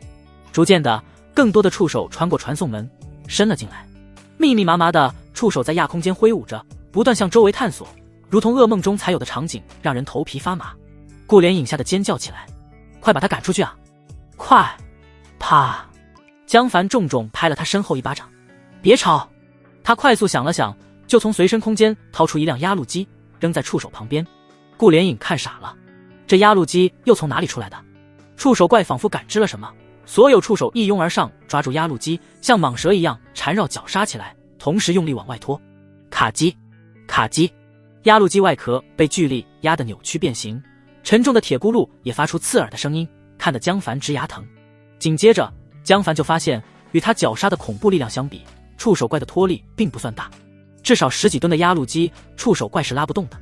江凡眼睛一亮，也许有机会能够抓住这只触手怪，那自己岂不是就有了独立的气源？气血爆发！江凡看准机会，就毫不犹豫地爆发所有力量500%。他全身光芒大放，身高暴涨20公分，体型大了一圈。亚空间中的空气竟然发出噼噼啪啪的响声，呼吸之间似乎带动了整个亚空间在颤动。咚咚咚！顾莲影惊呼一声，捂住嘴巴，惊恐地看着江凡。短短一瞬间，这个英俊的男人就变成了魔神一般。这又是个异能，3异能了，他还有多少异能啊？江凡手里出现一根长长的钢筋，奔雷一样大步上前。去死！江凡用尽全身力量，闪电般刺出钢筋，噗嗤，在510综合体质的蛮力加成下，钢筋如同最锋利的武器，像热刀切黄油一样，横着刺穿了几根触手和中间的压路机舱室，从另外一边穿了出来。所有触手肉眼可见的哆嗦了一下，瞬间放开压路机，想缩回去，但是已经晚了。江凡不会放过这种机会，他用力一掰，把钢筋掰弯，再冲到另外一边，把另外一边的钢筋也掰过来，然后双手抓住钢筋两头，在蛮力作用下，钢筋如同铁丝一样拧在了一起，触手被捆在了压路机上，触手怪疯狂地挣扎着，所有触手猛力拍击钢筋，但是根本挣脱不开，反而被江凡看准机会，刺出更多钢筋，把更多触手穿刺在压路机上，这下他彻底跑不掉了。江凡终于松了口气，赶紧解除气血爆发状态，剧烈地喘起气来。500%的气血爆发的负担还是太大了。半分钟后，触手怪实在挣脱不开，本体就从传送门挤入了亚空间，4对眼睛仇恨地瞪着江凡。江凡二话不说，打开回家的传送门，抱着顾连影跳了出去，然后立刻关门，把触手怪锁在了亚空间中。亚空间是持续消耗体力的，我倒要看看你能扛多久。他一落地，唐雪柔众女激动地围了过来。江哥，江哥终于回来了。江凡2天没回来，他们都快吓坏了，生怕江凡在外面出了意外。现在见到江凡回家，无不喜极而泣，悬着的心终于落回原位。经过这件事，他们才发现江凡对他们的重要性。江凡一落地就感到不对劲，众女非常紧张，房间里还多了个被枪指着的李清泉。感知中，一群满身红光的幸存者正在爬楼。江凡很快就明白发生了什么事，双目中闪烁着凶光。怎么回事？我就离开了2天，这群人就不老实了。这个蓝门是什么？李清泉人老成精，知道自己看到了不该看的秘密，赶紧表忠心。江先生，刚才楼下那群幸存者拿着武器冲上来，我就跑上来报信了。唐雪柔胆怯地道。江哥，我放他进来的。就在这时，一群幸存者嘈杂地冲上了32楼，一群人已经红了眼，梦里拍击着江凡的租房门。唐雪柔，出来，我知道你们在里面。江凡已经死了，你们立刻投降。还有李清泉，你这个老不死的助纣为虐，拿我们做试验，你以为我们不知道吗？老子要扒了你的皮。李清泉脸色惨白，嘴里念叨着。完了，这下完了。唐雪柔众女却放下心来，他们知道江凡多厉害，而且就算打不过，开门离开就是。只要江凡回来了，他们的心就放进了肚子里。刚来的顾连影非常惊慌，他完全搞不明白情况，只是大约知道江凡这群人被一群暴徒包围了。这真是刚出虎穴，又入狼窝。顾连影欲哭无泪，我怎么那么倒霉啊？怎么办啊？苏锦看到顾连影，走上前高兴地道：顾连影，你也来了？放心吧，只要有江哥就没有问题。顾连影看到苏锦也吃了一惊，苏老师，你怎么也在这里？苏锦脸色一红，咚咚咚，咣咣咣，房门被敲得震天响。一群人越骂越兴奋，胆子越大。到现在江凡没出来，不正好说明他已经死了吗？给老子出来，你们这群臭娘们！江凡死了，我看你们现在怎么办？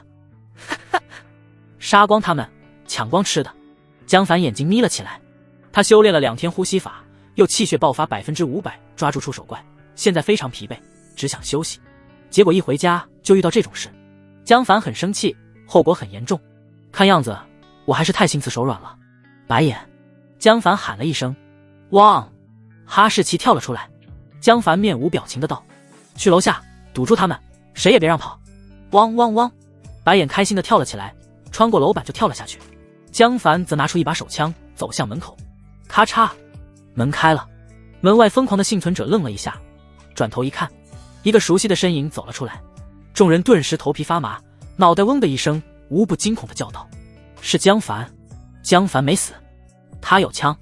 江凡走出房间，众人连滚带爬的往后退去，后面的人还不知道发生了什么，拼命向前挤。什么？江凡来了？他还活着吗？谁他娘的在乱说？众人挤作一团，人仰马翻。无论如何，江凡周围都空了一大片，没人敢靠近他。江凡咔嚓一声打开手枪保险，淡定地问道：谁组织的？众人面面相觑，不由自主地看向光头等人。光头吓了一跳，赶紧大吼：别怕，他就一把枪，能杀几个人？咱们那么多人，怕什么？只要冲进去，食物、水、女人。砰！光头身边一个人额头中弹，仰面倒在地上。啊啊啊！光头吓坏了，差点没尿出来，无意识地尖叫着。江凡淡定地道：“哦，不好意思，打偏了。”他又举起手枪，砰！光头旁边的一人又死了。江凡叹气：“哎，我枪法真差，看样子还得多练啊。”说完又举起手枪。光头裤裆湿了一片，连连摆手道：“不，别开枪，听我！”砰！子弹擦着光头头皮飞过，把他的头皮都灼伤了一条线。又一个人倒下，众人再也受不了这种恐惧，一窝蜂的转头逃跑。光头懵逼的摸摸自己的脑袋，伤口很疼，疼就是好事，说明自己没死。他还没来得及说话，江凡就走上前来，一脚踩碎了他的膝盖。咔嚓！啊！光头双眼暴突，死死捂住大腿。江凡低头道：“哎呀，不好意思，踩到你了。”光头捂着大腿，忍着剧痛艰难地道：“没关系。”江凡平淡地道：“你看，现在也没医院，你这个样子显然是没救了，对不对？要不我帮帮你？”光头满脸恐惧地往后挪，尽量远离江凡。“别过来，你别过来啊！”啪！江凡一脚踹在他胸口上，光头从楼梯滚了下去，断腿在楼梯上撞来撞去，痛晕又痛醒，最终小腿从膝盖处彻底撕裂，鲜血喷了出来。如此严重的外伤，这次是振奋的死定了。啊！光头惊恐地瞪着自己的腿，昏迷过去。砰！一发子弹射穿了他的额头。江凡冷冷走过：“居然晕了，便宜你了，早知道给你注射一支肾上腺素。”他转过转角，看到一群人幸存者挤在楼梯间，哈士奇低吼着，叼着一具尸体从楼下一步步逼了上来。幸存者们步步后退，恐惧地看着哈士奇。这是什么鬼东西？楼里怎么还有这么大的狗？江凡一颗颗装着子弹从楼上淡定地走下来，幸存者也不敢靠近江凡，最终全被逼进了31层楼道里，彻底走进了死路。最终江凡装完子弹，打开保险，站在众人面前，哈士奇则跟在他身后。众人这才明白，这只狗居然也是江凡养的。江凡淡笑道：“大家好，首恶已除，你们不用担心了。”幸存者心中一松，难道法不责众？江凡指着楼道尽头的窗户，上面已经爬满了爬山虎。“来，大家一个挨一个从这里跳下去，这件事就结束了。”幸存者脸色大变：“你疯了？这是31层，跳下去死定了。江凡，求求你，我一时鬼迷心窍，都怪姓金的。江哥，你知道我一向最尊重你了，我还替你下楼收集药草呢。”江凡叹了口气：“诸位，大家都是成年人，做错事就要承担责任，对不对？来，闭眼往外面一跳，一点都不疼，很快的。”众人哀嚎起来：“我不想死啊，饶了我吧，我再也不敢了。不，我实在太饿了，真不怪我啊，谁让你不给我们食物的？”江凡突然咆哮起来：“我特么说跳，没听到吗？”现场一片死寂，还是没人跳。江凡冷冷地道：“白眼，把他们全杀了！”汪汪汪！哈士奇猛地窜出，对第一个人咬了过去，现场顿时一片惊呼惨叫。凭什么你吃香的喝辣的，我们却要挨饿？救命！救命啊！江凡，你不得好死！现在是末世，谁能保证自己好死？江凡心无波澜，穿墙回到家里。唐雪柔等女人听着楼下的惨叫，惊惶不已。江哥，现在怎么样？江凡从浴缸舀出一盆水，平静地洗着手。没事，再也没人会来找事了。李清泉哆嗦了一下。江先生，你把他们全杀了。江凡盯着李清泉的眼睛，一字一顿地道：他们决定动手的时候，就要准备好承担后果，对不对？李清泉惊慌地点点头，心中非常恐惧，自己绝不能得罪江凡，实在太狠了啊。顾连影更是浑身发抖，这个年轻人比吕君鹏杀性还大。众女也脸色一阵青一阵白，不知道在想什么，只是看江凡的眼神出现了一点恐惧。柳梦瑶倒是一脸快意，她想起自己见过的一幕，开口道：姐妹们，你们想想，如果今天我们被他们抓起来，会发生什么事？咱们这些女人死都是最轻松的啊，我们会被关在笼子里当狗。众女脸色又是一变，顿时觉得江凡的处置非常合理。对，杀了，一定要全杀了。既然动手了，那就要斩草除根。难道留着一群充满仇恨的幸存者，等着自己被报复吗？江凡甩甩手上的水，白心杰拿着干毛巾给他擦干手。江凡坐了下来，直直盯着李清泉。这一次事情倒也不是没有好处，李清泉证明了自己的忠诚。李清泉被看得心里发毛，即便如此，他身上的光芒依然是绿的。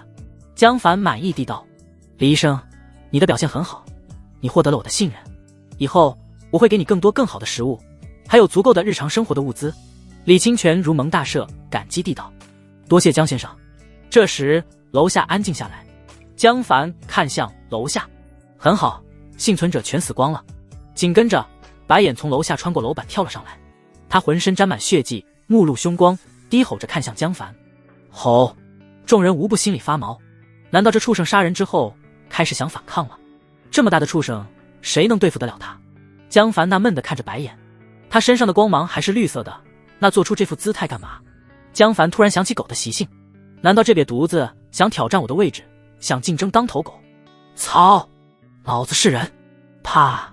江凡不爽的一巴掌拍在狗头上，扑通！白眼被打得惨叫一声，下巴硬生生撞在地上，地板都砸碎了一大片，撞得头晕目眩。江凡一把抓住狗耳朵，把狗头拎起来，上手就是10几巴掌。啪！啪！啪！啪！哈士奇瞬间清醒了，尾巴摇得跟螺旋桨一样，讨好的哼唧着。显然，他再次认清了自己的地位。江凡哭笑不得，又是重重一巴掌，把白眼拍在地上，罚你3天没牛肉吃。汪汪汪！哈士奇委屈不已，但是再也不敢反抗，夹着尾巴缩着头。黑猫可乐幸灾乐祸地叫了2声。李清泉回28楼了。江凡拿出一大堆食物，他2天没回来，女人们也开始挨饿，要好好吃一顿。丰盛的食物把顾连影看得目瞪口呆。这是哪里来的？唐雪柔笑道：你很快就知道了，反正在江哥这里不愁吃喝，你就安心住下来吧。江凡掏出足够食物，嫌弃地道：你们做饭，顾连影你去洗个澡，身上都臭了。顾连影羞赧不已，现在这种环境，他就算能造水也没心情在个人卫生上，身上的味道自然不好闻。同时他心中又非常紧张，江凡收集了一房间美女，让他隐隐知道要发生什么事了，但是他根本无路可逃。而且为什么要逃？顾连影注意到众女的精神和状态显然过得很好，说明江凡对女人很不错，没有故意虐待。而且刚刚江凡出手镇压暴徒，让他在心悸的同时也感到一丝久违的安全感。再想起江凡的种种能力，他更加心动。也许在这种时代，只有江凡这样的男人才能保护女人吧。清晨，江凡从睡梦中醒来，前2天精力和体力消耗太大，哪怕是90的体质也扛不住，感到了一丝困倦。他干脆舒服地睡了一大觉，现在精力完全恢复了，短暂爆发5%的后遗症也基本消失。江凡心情愉悦地站起，查看昨晚的系统提示。叮！1天前，顾连影消耗1包面包，返还1000包，已经放进随身空间。叮！2天前，顾连影消耗1袋士力架，返还1000袋，已经放进随身空间。叮！3天前，顾连影消耗1盒牛奶，返还1000盒，已经放进随身空间。叮！15天前，顾连影消耗1颗启迪果实凝水，返还1000克，已经放进随身空间。启迪果实凝水1星，食用后可以获得凝水能力，重复食用同种果实有几率提高星级。江凡拿出1颗凝水果实吃了下去。凝水1星，你可以从周围抽取水分凝结成水。江凡立刻发现万法之树上出现了1颗新的果实，现在已经有8个果子，对应8个异能。唉，原来真不是葫芦娃啊！江凡很有点失望，他抬起手来，凝水，掌心缓缓出现了一个小小的水球，水球悬浮在手掌5公分左右的上方，越来越大，大约半分钟后就凝结出一瓶500 ml 纯净水的量，消耗的体力很小，江凡几乎感觉不出来。即便对于顾连影的体质来说，也就跟他慢跑200-300米差不多吧，并不算太大。江凡若有所思地看着悬浮在掌心上的水球，这水球为什么能飞？这是用意念控水吗？江凡放松手掌，水球落下，散落了一手，从指缝流到地上。江凡无论怎么尝试，都不能再用意念控制这些水了。他大概明白了原理，也就是说，只有我第一次制造出来的水，我可以控制，只要放弃控制，之后就不能再控制了。第一次制造出来的水跟之后的水有什么区别？江凡有点想不通。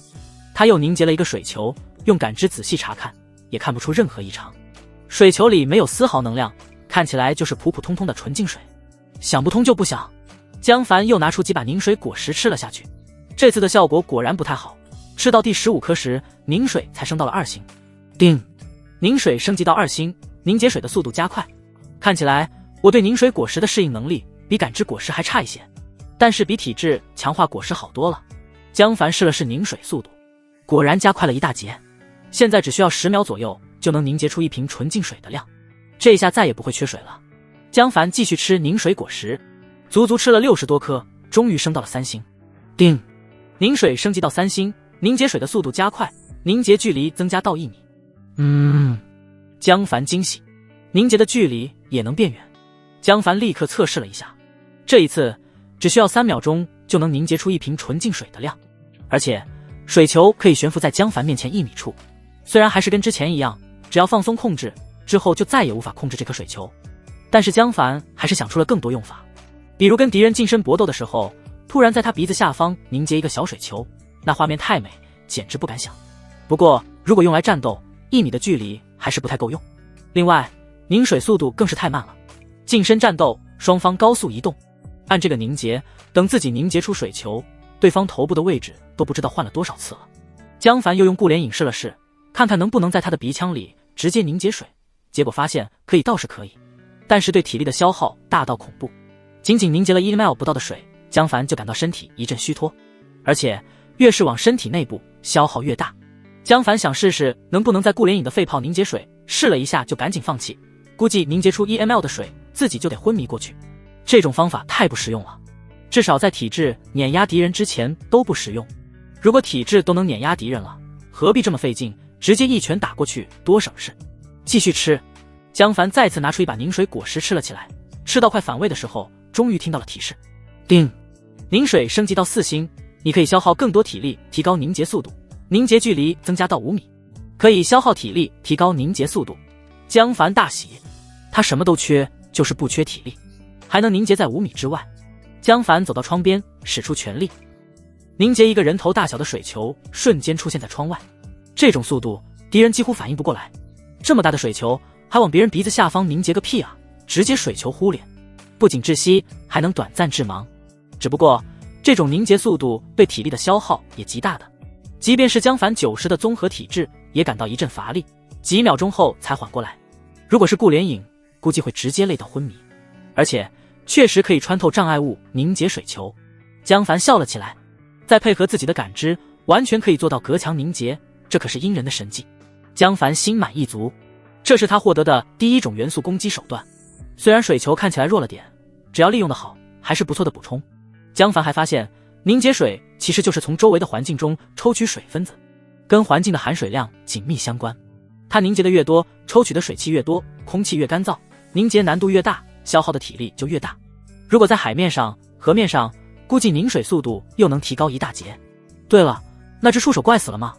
江凡打开一个黄豆粒大小的蓝色传送门，偷偷往亚空间看了一眼，触手怪被困了一夜，居然还没死。江凡有点郁闷了。由于无法进入亚空间，他也不知道张子霖的状态。如果张子霖抵达了电视台救助点，可能会有很重要的情报，现在也没法去监控。另外，他也无法前往魔海蜘蛛电视塔。财富中心 C 座的幸存者暴动，让他对所有人都提起了极大的警惕。随着秩序崩溃，食物短缺，生存越来越难，这种事会越来越多。财富中心 C 座已经不够安全，魔海蜘蛛高悬在几百米的高空，是一个足够安全的庇护所。可惜现在触手怪还没死，江凡没有办法进入亚空间，只能继续等，所有计划都得推迟。江凡有点后悔把触手怪关进亚空间了，这货也太能扛了。密林中，一支全副武装的精英小队正在埋头前进，队伍领头的是一男一女2名军人。男子非常强壮，身高至少1.9米，他通体覆盖一层银光闪闪的甲胄，连面部也不例外，严严实实地覆盖在甲胄下。他手持一把开山斧，在前方开路前行。女人身材窈窕，穿着一身黑色紧身军装，只在腰间别了一把手枪。她手里牵着一根细细的绳索，连接着后面一连串金属平板。金属板大约2米长，1米宽，足足10个，用绳索连成一串，变成奇怪的车队。金属板上装着各种重型武器和物资，看起来非常沉重，却诡异悬浮在空中，而且似乎没什么重量。女人一只手就能把金属板全部拖走。其中一块金属板上坐着一个头发花白的学者和几个助手，10名全副武装的军人在车队两侧保护着他们前进。牵着绳索的女子喘气声越来越大，最后举起手来，脸色苍白地道：“周上校，我需要休息一下。”甲胄男子叫周涛，他停下脚步，脸上甲胄像液体一样神奇的消退，露出一张坚毅黝黑的面孔。周涛有些着急，但是没有办法，只能到。所有人休息10分钟，2组负责警戒。是。士兵们立刻行动起来，2组5人在周围布置警戒线，另外几个士兵把金属板车队拉成一圈，把女人和学者几人保护在最中间。女人慢慢放下手中绳索，金属板缓缓落到地面上，在地面上压出了深深的痕迹。女人这才松了口气，坐在一块金属板上喘气。不一会，一只巨大的蝙蝠从后方飞来，落到地上，幻化成一个穿着军装的淳朴士兵。周涛拿起一根烟递给他，笑道：“来，大眼，来一根，解解乏。”大眼憨厚地笑道：“好嘞，谢谢周上校。”这时，金属板上的众人也下来活动身体，各自进食休息。周涛则喝了口水，就重新假皱覆面，拿着武器在周围警戒起来。头发花白的学者拿起一瓶水交给女人：“李少校，辛苦你和周上校了，要不是你，我们几个就死定了。”李晴瑜接过水，正色道：“郭院士，不要谢我，我只是在执行，这是上级的命令。”郭长亭摇头道：“不能这么说，周上校和李少校这次冒了那么大的风险，把我从海洋学院救出来，我实在不知道怎么感谢你们。”李晴瑜诚恳地道：“我只是个普通士兵，郭院士是国之栋梁，您是咱们龙国的生物顶级专家，这次红雾进化事件能不能彻底解决，全得看您。我们的命真算不了什么。”红雾啊！郭长亭感叹地看了看四周，我到现在也没什么头绪，大家为了救我付出那么大的代价，我受之有愧啊。休息了一会后，时间到了，所有人整理装备，准备再次出发。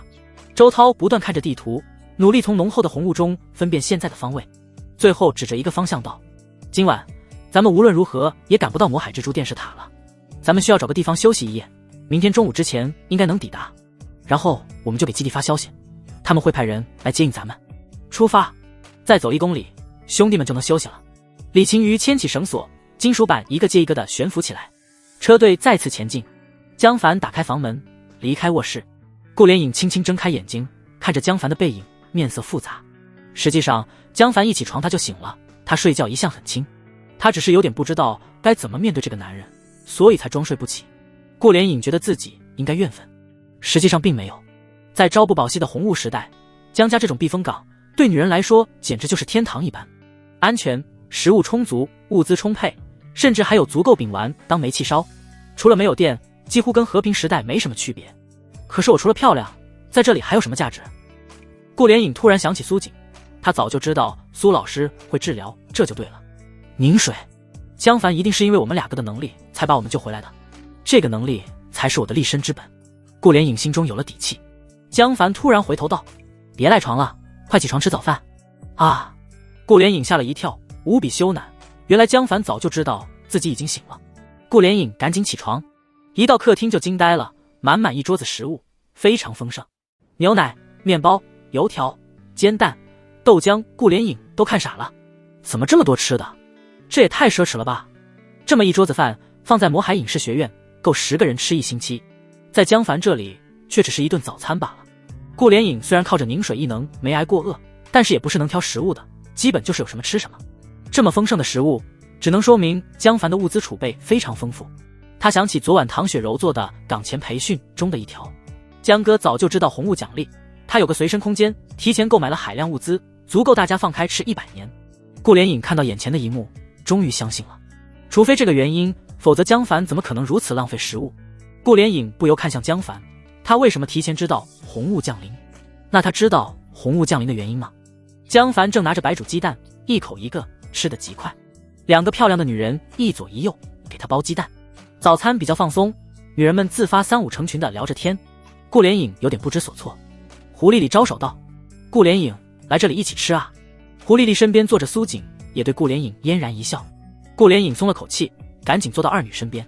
吃完之后，徐梦倩拿着一大盘烤肉进来，这是那天的变异青蛙肉，经过江哥测试，对身体有好处。江哥要求每人1串，大家都要吃。众女看江凡拿起一把吃，也都放心的吃了起来。江凡已经基本确定变异青蛙肉没问题，似乎还能增加体质。昨天那群暴动的幸存者身上的光芒普遍比前几天好很多，于是就拿出给所有人吃。随着他的体质越来越高，力量越来越大，女人身体太弱的话，晚上不小心就会把她们弄伤，适当提高女人的体质是很有必要性的。江凡正在考虑在所有女人中普及1星体质强化，以应对日益危险的红雾时代，顺便帮他们应付夜生活。只不过，这个果实不会平白发给众女，需要他们努力才能获得。毕竟有主观能动性，才能提高服务水平。江凡吃了一口，眼睛一亮，还挺好吃，有点像羊羔肉，而且咽下去之后，身体暖洋洋的。江凡看到变异青蛙肉到了胃里，就仿佛点燃一样，溢散出星星点点的能量，融入肌肉、骨骼、组织器官。他很快就吃光了10串。这一顿饭，他足足吃了10大串变异青蛙肉，10个鸡蛋，4杯牛奶，2大碗豆浆，还有5根油条，看得女人暗暗啧舌，也很高兴。江凡越强大，他们就越安全。江凡也不遮掩自己的饭量，体质强化之后，他的进食量越来越大，还好综合体质同时强化了他的肠胃，让他能消化那么多食物。唐雪柔已经吃过体质强化，她的饭量也比其他女人大了很多。众人吃完，女人们一起收拾饭菜。江凡想了想，决定专门拿出一套房子当厨房，又在房间里摆了5个冰柜，填满冰块和食物，足够女人们吃3天。万一再遇到这次这种情况，江凡短时间在外面回不来，女人也不至于饿死。当然了，如果江凡真的发生意外，那他们也是难逃一死。江凡拿出一颗感知果实递给顾连影，顾连影惊讶地道：“你竟然还有黑荔枝？这是给我的。”对于启迪果实，各个幸存者群体都有不太相同的称呼。江凡点点头：“我们这里叫异能果实，这颗是感知果实，可以帮助你们辨别对方对你是否有敌意。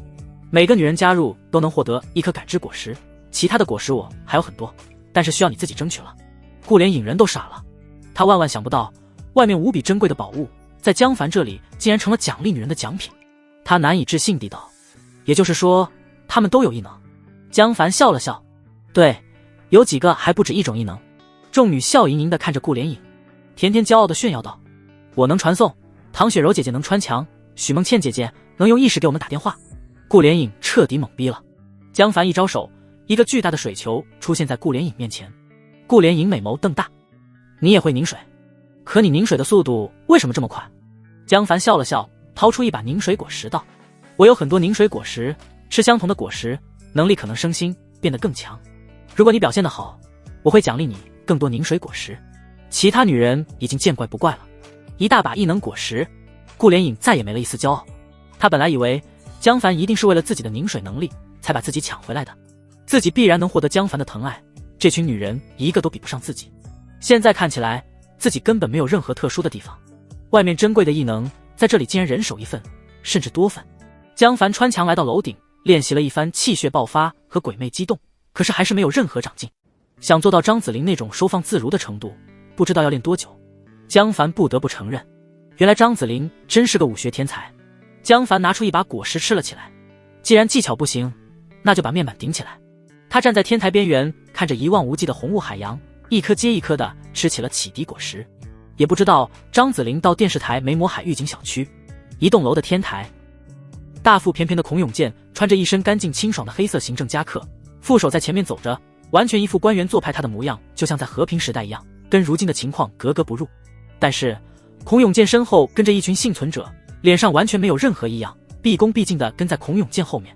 孔永健视察了一番天台菜园，拿着保温杯喝了一口，才中气十足地道：“我宣布，魔海预警7栋天台菜园工程，经过魔海预警幸存者领导小组的客观总结、科学谋划、周密部署，圆满完工了。”啪啪啪啪，幸存者们脸上露出极其兴奋的表情，开心地鼓起掌来，仿佛被家长夸奖的小学生。有些人激动的脸都红了，好像被孔永健称赞了一句就高潮了一般。全场气氛既热烈又透着一丝丝难以形容的诡异。孔永健举起一只手，现场像按了停止键一样，瞬间安静下来。孔永健慢条斯理地道：“但是还是有几个小问题的，我要说几句啊。”幸存者们表情瞬间凝重起来，全露出一副洗耳恭听的表情，等着孔永健的高见。首先要提高认识，端正态度。没人看到，随着孔永健的话语，一道道无形波纹以他为中心扩散开来，对众人施加神秘的影响。孔永健滔滔不绝地说了半个小时，众人听得如痴如醉，无不连连点头，深以为然，崇拜之色溢于言表。孔永健也讲得满头大汗，体力消耗很大，不过看着众人表现，只觉心满意足，浑身舒爽。他一个小小的区长，在魔海市这种高官如麻的大城市，平时哪有这种装逼的机会？红雾降临之后，孔永健意外获得了一颗黑色荔枝，他也看到了那个闪电男的视频，马上就吃了下去。吃下去之后，孔永健没有发现自己有任何异常，还以为那个闪电男在骗人。结果他再一次跟人争论后，惊讶地发现对方居然很快被自己说服了。刚开始时，孔永健也不知道是怎么回事，后来在一次次地谈话中，孔永健终于确定了自己的能力。自己的话似乎有一种现实扭曲立场，极其容易获得别人的认可。以前根本没人信的空话套话，只要通过他的嘴说出去，大家就很容易相信。从那之后，孔永健就利用这个能力不断发表演说，逐渐说服了小区的所有幸存者，把所有人都组织了起来。孔永健建立了魔海预警幸存者领导小组，并自命领导小组组长，然后选了6个对自己最忠心的幸存者担任小组成员，从此彻底把整个小区掌控在手心中。由于所有人都对孔永健的话言听计从，魔海预警小区的幸存者被拧成了一股绳，存活率竟然高得离谱。到现在为止，这个小区竟然还活着1000多人。孔永健控制着这股力量，对魔海预警进行了改造。他把所有幸存者集中在2栋这一栋楼中，所有的物资统一收缴、统一管理、统一分配，然后又组织幸存者清理小区植物，减少动植物威胁。哪怕在这个过程中70多人意外死亡，也没人有丝毫怨言。并且忠心耿耿的幸存者们还发现了3个黑色荔枝，全部上缴给孔永健。于是孔永健又获得了3个异能。他开始幻想，这只是1000人的小团体，如果自己控制1万人，是不是找到30个黑色荔枝？可惜孔永健在反复实践后发现，自己的能力其实是有极限的。首先，演讲现场听众数量不能超过100个人，否则效果大减。其次，如果听众3天没有听到自己的演讲，就会逐渐脱离自己的控制，所以他必须持续演讲。这么一来，演讲消耗了孔永健大量的时间和体力。孔永健还曾试过让幸存者看自己的演讲视频，但是完全没有效果，必须自己面对面演讲才有效。于是看似没什么限制的能力，就有一个实际上的极限。1000多人，再多他就力不从心了。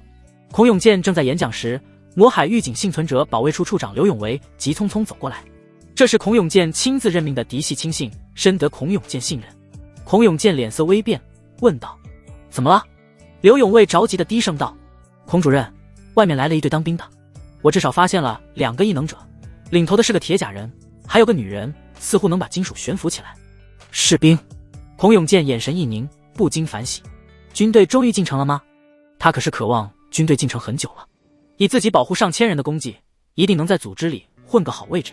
只要进入领导层，他的能力就有了最好的舞台。说服普通幸存者，哪有说服高层的回报大？孔永健不由畅想起来，如果让自己接触到军方首脑，跟对方聊几次的话，自己绝对能进入领导层，并逐渐走上红雾时代的巅峰。老子早就受够在一个狗屁小区陪一群幸存者种地了，快带我去看看！孔永健兴奋地道。刘永维有点担心，但是出于对孔永健的崇拜和信任，他无理由地执行了命令。好的。周涛、李晴瑜一行人惊讶地站在魔海预警小区门口，这是一路走来最有秩序最干净的地方。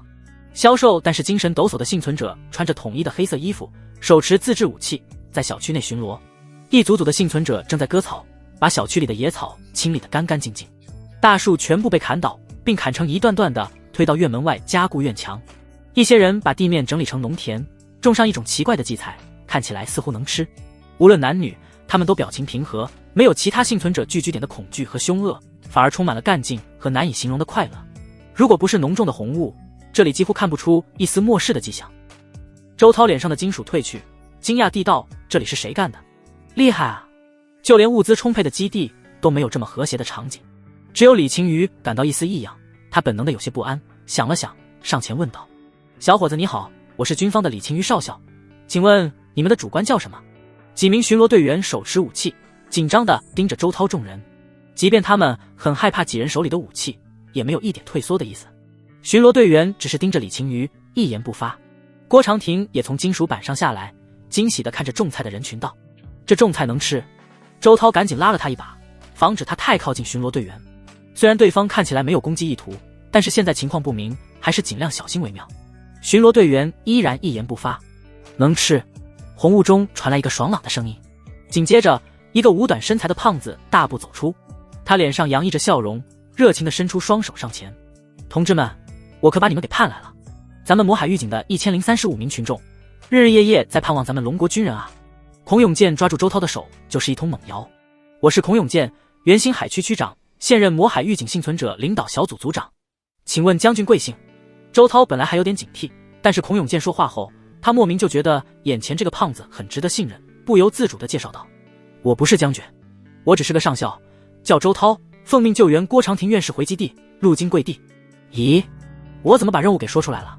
周涛愣了一下，先是有点担心，紧接着就放下心来。这个孔永健应该是个好官，没事。李晴瑜暗暗着急，这是绝密任务，周涛怎么能说出来？以前看他也不是多嘴的人啊，现在怎么这么沉不住气？院士，孔永健眼睛一亮，热情地握住郭长廷的手：“您就是郭院士吧？哎呀，我是个大老粗，最崇拜你们这群文化人。正好我们的菜地瞎种了一些荠菜，能不能拜托郭院士给指导一下？”郭长廷顿时觉得孔永健一心为民，时时不忘本职工作，是个好官啊。他也不矜持，撸起袖子道：“好，老头子，我虽然不是农学院的，对种菜也有些研究，我去看看。你们这是在种荠菜？”孔永健高兴地道：“郭院士，快请。这种荠菜确实能吃，就是有点臭。”李晴瑜惊了，周涛和郭长廷一行人莫名其妙就跟了进去，几乎毫无防备，这让他得很不安。难道是这个孔永健的人格魅力太大了？李晴瑜一时之间也拿不准原因，只能皱眉跟了进去，暗暗警惕。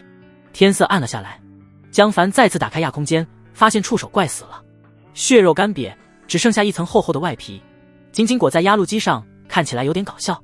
在感知中，他体内那团扭曲血肉依然明亮如故。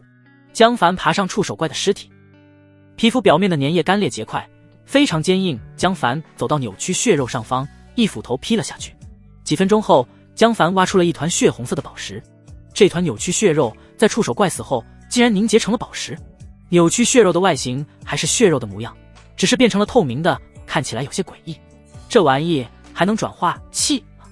江凡把血肉宝石拿出亚空间，血肉宝石立刻开始吸收红雾，释放出星星点点的气粒子。江凡大喜，真的可以！有了这玩意，以后修炼护法的时候可以拿出来增加气的浓度，提高修炼速度。江凡把血肉宝石放进随身空间，能不能多杀几个触手怪？他想起第3人民医院住院部，不由心动，想到就做。他马上开了个门，再次前往住院部。知道怪物的底细，江凡就有了应付的信心。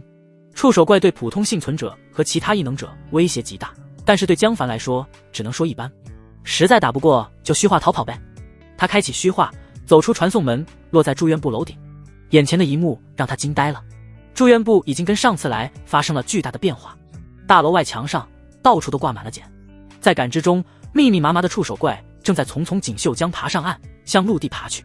所到之处，所有动物全部被抓起来做成了茧。江凡脸色一变。另外让他意外的是，原来不是所有触手怪都有那团扭曲血肉，这里的所有触手怪都不能吸收红雾。江凡没有停留，马上再次开门重新传送。这次他来到了距离江边200米以外的地方，这里原本是个小区，现在也布满了密密麻麻的触手怪，幸存者早就跑光了，感知范围内根本没有一个活人。触手怪缠绕着大树，在树梢上跳跃，一群群的动物正在惊恐地逃跑，一不小心就被触手抓住，包在茧里，挂在树梢上。就算是大如轿车的巨猫，也无法抵抗触手的缠绕绞杀之力，分分钟被捆住变成茧。操！江凡脸色铁青。江凡再次传送，这次把传送门开到了锦绣江的上方。江凡没有出门，而是谨慎地从亚空间中向外查看。在感知中，水底到处都闪烁着刺目的红光，各种各样的恐怖鱼类、虾类、青蛙、螃蟹、水蛇在疯狂地杀戮、掠食、变强，还有些类似触手怪的奇怪动物，也不知道是什么动物变异出来的，更是横行霸道。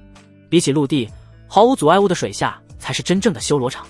几乎所有还存活的水下生物体型大得惊人，其中有不少动物体内有生姜的存在，显然在水下也是有启迪果实的。江凡看得头皮发麻，这还只是狭窄的江水都变得残酷，那海里又将是何等恐怖的场景。正常情况下，这些动物打就打吧，反正也影响不了人类。但是如果这些动物登陆了怎么办？就像触手怪那样。而且很多水生动物本来就是两栖的，江凡心情沉重。他万万没想到，最大的危险竟然不是陆地，而来自水下。逃跑？往哪里逃？魔海市是龙国最大的几座城市之一，都已经变成这副样子，魔海之外又是什么鬼情况？不行，地面太危险了，先把家挪到魔海蜘蛛塔再说，既能远离地面，又能距离海水和江水远一点。水生怪物如果登陆，自然由官方去应付。反正天塌了也是个子高的先顶着，让你们在电视台一动不动装王八，我倒要看看，如果水生生物集体登陆，你们还能苟多久？江凡简单搜索了一番，只找到一只触手怪体内有扭曲血肉，但是这只触手怪太大了，体型至少比之前那只大了10倍，而且在水底趴着，江凡才不会冒这种风险，便打开传送门前往了魔海蜘蛛。连续2次传送后，江凡就站在了魔海蜘蛛的塔顶观景台上，从感知中查看，魔海蜘蛛电视塔里居然还有5名幸存者活着，这让江凡颇为意外。不过他们都是普通人，只有异能者，江凡也没着急去找他们的麻烦。他站在几百米的高空，俯视整个魔海市，红雾云海覆盖了整座城市，只有稀稀拉拉的高楼从红雾中探出头来。比高楼更高更密集的是大树，杨树、柳树、梧桐、银杏，各种各样的树，有一些树已经长到匪夷所思的高度，甚至比魔海蜘蛛电视塔还高出一截。这么巨大的树，底部粗细估计比大楼还粗，几乎已经自成一套生态系统，树冠投射出一大片阴影，各种各样的动物穿梭其间。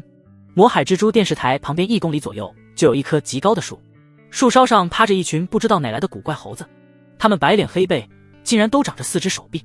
猴群大约发现了敌人，突然发出凄厉的叫声，在树梢上飞快地纵跃着，最后窜入了红雾之中，消失不见。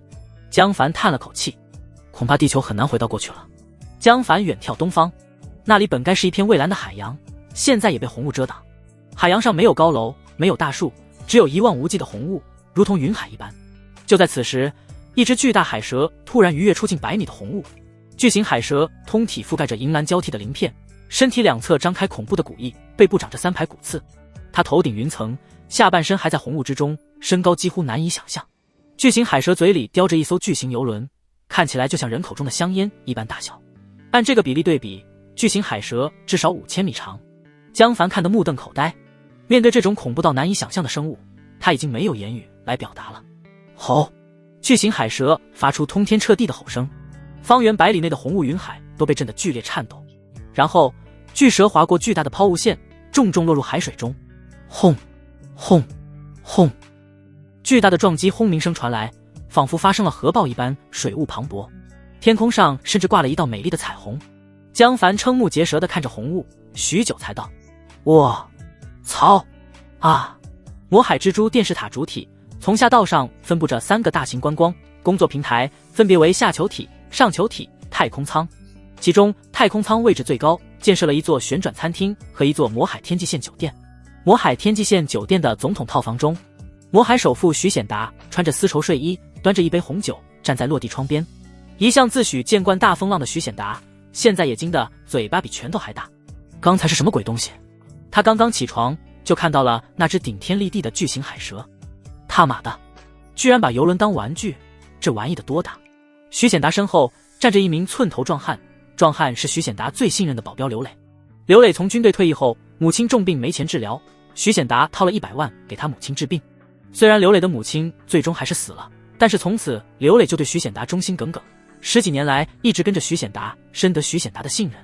哪怕是遇到红雾降临这种全球灾难，徐显达也把刘磊带在身边。刘磊沉默了许久，才苦笑道：好像是只海蛇，但是太大了。徐显达脸色铁青，他终于开始怀疑，世界还能回到从前吗？老子可是魔海首富，美好的人生还没享受够，世界怎么就变成这个鬼样子了？马德，魔海不安全了，必须去内陆。自己始终也联系不上父亲。这时房门被敲响，咚咚咚，贴身助理蒋燕小心地打开门。老板，吃饭了。徐显达迁怒地大骂道：没看见我们正在谈事情吗？真没眼色。蒋燕吓得一哆嗦，赶紧退出去，外面安静下来，再也没了声音。刘磊叹气道：老板，现在急也没用，关键是联系官方的人，让他们赶紧派直升机带你离开。一说起这个，徐显达就气不打一处来，愤怒地砸了台灯。姓姜的那个老混蛋，之前答应我可好听了，现在联系都联系不上。马德，老子当年花了那么多钱把他推上去，居然忘恩负义。刘磊沉默不语。随着徐显达被困在这里的时间变长，他越来越狂躁了。徐显达发泄了一阵子后，才冷静下来道：刘磊，咱们的食物还剩多少？刘磊冷静地道：大约还够咱们5个人吃15天，只剩15天了。徐显达着急起来，脸色阴晴不定，道：你去把沈慧、蒋燕杀了，刘磊心中一震，终于要到这一步了吗？红雾刚降临的时候，徐显达就感觉不对劲，当机立断带着儿子、贴身助理沈慧、蒋燕和他刘磊来到这里。一到这里，刘磊就按照徐显达的命令封锁了顶层的楼梯和电梯。这个旋转餐厅和天际线酒店本来就是徐显达的产业，所以酒店和餐厅所有工作人员根本没有什么反抗。当时也没人想到红雾会一直不消散。等到后来万物进化，徐显达立刻知道要出大事了，第一时间控制了所有食物和所有工作人员。随着情况越来越恶劣，秩序失控，到处都是抢劫和杀人，官方集体失踪，餐厅储藏的食物越来越匮乏。徐显达知道世道要乱了。红雾降临的第5天，徐显达就下定决心让刘磊杀光了所有工作人员。他已经做好了准备，如果以后还能恢复秩序，那就放把火烧掉整个魔海蜘蛛，死无对证。如果不能恢复秩序，那根本不会有人在乎这些人的生命。从那时起，这里就只剩下徐显达5人。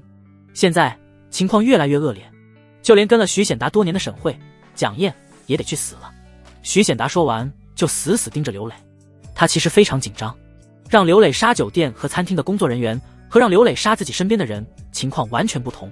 沈慧、蒋燕是他身边最信任的人，既是他的女人，也是秘书和助理，同样忠心耿耿。自己让刘磊杀沈慧、蒋燕，刘磊难保不会担心自己的安全。刘磊深吸了一口气，面无表情地点头道：好。说完转身出门。几分钟后，刘磊就冷漠地走了进来，手上沾满了鲜血，嗓音干涩地道：老板，做好了。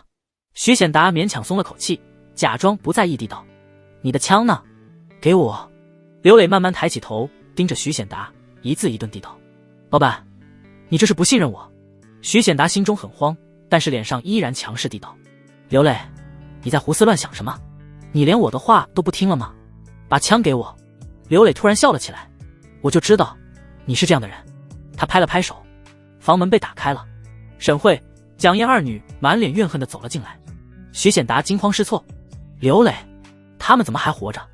你手上的血是谁的？血是谁的？刘磊露出了徐显达从未见过的阴狠笑容：当然是你那个宝贝儿子的了，你杀了小浩。徐显达如遭雷击。刘磊冷笑。沈慧咬牙切齿地骂道：徐显达，你个老不死的东西，老娘给你做狗做了那么多年，你说杀就杀。蒋燕更是一把搂住刘磊粗壮的手臂，抱在怀里娇笑道：刘哥，把这个老东西杀了，我们以后都是你的。刘磊心脏开始快速跳动，一脸享受的表情。这2个女人能被徐显达选中，自然颜值、身材都是上上之选。他也是个正常男人，早就对这2个女人有想法了，只不过以前慑于徐显达的权势，他只有贼心没有贼胆罢了。刘磊忍不住诱惑，搂住蒋燕狠狠亲了一口。徐显达暴跳如雷：反了，都反了，你吃我的穿我的，居然还赶上我的女人。刘磊狞笑道：以前你是首富，我怕你，现在你就是个死老头子，搁这装你满了。说着他掏出手枪。徐显达看到乌黑的枪口对准自己，顿时脑子一片空白，连连摆手道：别开枪，你等等我。砰！徐显达心脏中弹，瞬间倒地死亡。刘磊放肆地狂笑起来：以后这里是老子说了算了。噗嗤！刘磊的笑容凝固了，他低头一看，一把刀深深插入自己腰部，鲜血汩汩而出。另一边的沈慧硬生生抢下手枪，他根本无力抵挡。蒋燕的脸上布满了戏谑和嘲讽：一个穷小子也配上老娘？刘磊这才恍然大悟，自己被2个女人暗算了。你们好狠！刘磊软软倒在地上，鲜血从口鼻中溢出，很快就没了声息。2女终于松了口气，开心地搂在了一起。臭男人终于全死了，我们安全了。哼！徐显达的老东西，把我们当傻子。徐显达都50多了，根本满足不了2女，又看得严。久而久之，他们2人就混在一起，互相安慰。被困在这里之后，食物越来越少，他们也看在眼里。他们跟着徐显达很久，知道这老东西最是心狠手辣，早就做好打算，暗地勾结刘磊了。2女平静了一下心情，商量着走出房间，赫然发现旋转餐厅的吧台边站着一个英俊的陌生男子。2女吓坏了，这个男人是怎么上来的？他们长期困在这里，几乎与世隔绝，对外面异能者横行的情况并不了解。男子正是江凡，他慢条斯理地倒了3杯香槟，自己喝了1杯，然后笑眯眯地对2女道：香槟不错，来，1人1杯，然后上路吧。2女脸色一变，沈慧毫不犹豫拿起手枪对准江凡就是一枪。砰！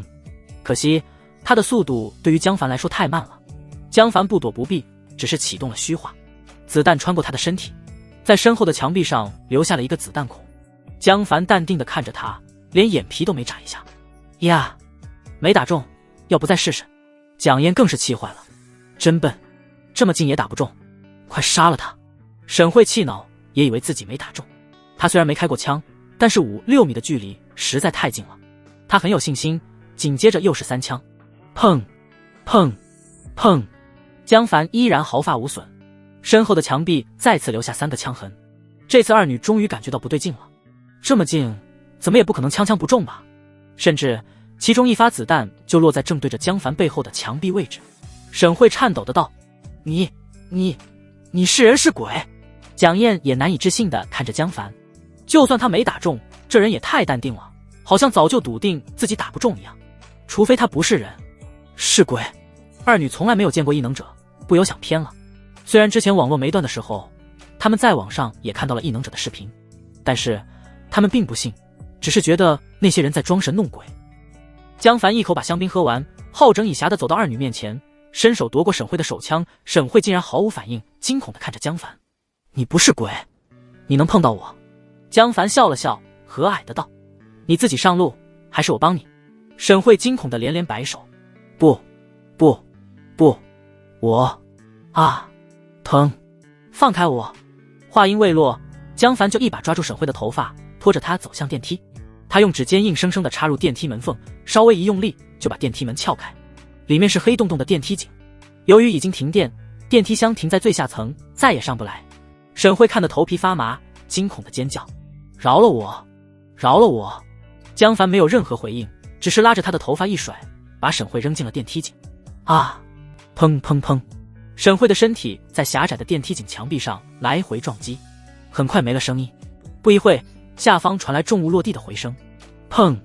江凡转头看向蒋燕，蒋燕看到江凡的眼神，吓得浑身一抖，他扑通一声跪在地上：“大哥，你饶了我，你想对我干什么都行。”江凡饶有兴趣地看着他：“你别说，这女人的颜值和身段都还是挺不错的，能被顶级有钱人看中的女人，姿色至少也是千里挑一。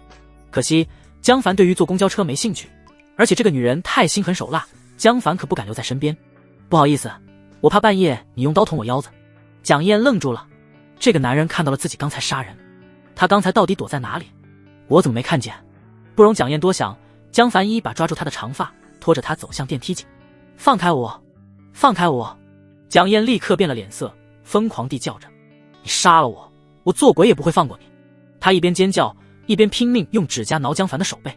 只不过这种攻击对于江凡来说跟挠痒痒差不多，江凡只是担心撕烂了自己的袖子，一巴掌把蒋燕打晕，扔下了电梯井。砰砰砰砰！四周安静下来，江凡仔细用感知检查了一遍，整个魔海蜘蛛的卫星舱终于只剩下他一个人了。江凡满意的笑了起来。这里孤悬在几百米高空，只有2条路可以上来，一个电梯井，一个备用楼梯。江凡低头看着深深的电梯井，如果有些人的身手好，确实可以爬上来。他心中一动，从随身空间拿出一堆破烂扔了下去。看不上眼的家具，破碎的货架，平时随手放进空间的各种车光灯。轰隆！几分钟后，几百种各种各样的垃圾把电梯井底层塞得严严实实。江凡又拿出一箱子钉子，散开扔了下去。叮叮当当一阵响后，电梯井再次安静了。这么一来，无论谁想从电梯井上来，都不可能不发出一点声音，除非对方也像自己一样会虚化。气血爆发500%。江凡拿出几根钢筋，狠狠插入电梯门中，然后用力一拉合上门，再把钢筋拧在一起，彻底封死了电梯门。江凡做完就解除气血爆发。他走向楼梯，这是个直通底层的旋转楼梯，每隔几米就在墙壁上开一个小窗，采光还不错。江凡小小探头向下看去，几乎深不见底。他想了想，就下了100米，然后从空间里掏出大铁锤，咣当咣当砸了起来。在他的蛮力之下，钢筋混凝土楼梯被砸得稀烂，噼里啪啦地落入楼下。江凡足足砸了20多米楼梯，然后又扔下去大量垃圾，彻底堵死了楼梯。最后照样撒上钉子做警铃，再把通往卫星舱的楼梯大门用钢筋拧上。齐活！如此一来，这个舱室算是彻底隔离在了半空中，成为独属于江凡的安全庇护所。除非是某些有特殊能力的异能者，普通人绝无可能不惊动自己爬上来。搞定了安全工作，江凡才放下心来，仔细搜查了一遍。其实他早就从感知中看到过了，这只是在用眼睛确认一遍罢了。再次确认没有问题后，江凡又留下一个亚空间锚点，打开传送门回到家中。众女迎上来，江凡道：收拾一下，我们要换个安全的家。他又穿过楼板进入李清泉家里。李清泉正在书桌边带着老花镜研究一种新采集的植物。江凡突然降临，把他吓了一跳。江先生有事。江凡直截了当地道：我要走了，以后你一个人住在这边，你可以住在32层，那里的冰柜和物资都留给你了。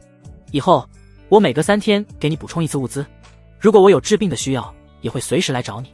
李清泉吃了一惊，啊，这么突然，他心中很惊慌。没有江凡坐镇，他一个人住在这里，怎么自保？就像上次幸存者暴动，如果没有江凡，估计自己就要遭殃了。江凡没有解释，只是拿出一把手枪和几盒子弹放在桌子上，这些给你，留着防身。医生还是很有用的，值得进行一些投资。李清泉心中一松，对江凡非常感激。最后，江凡别有深意地道：如果发现了黑色荔枝，一定要联系我，我不会亏待你。李清泉干脆地道：好，放心吧。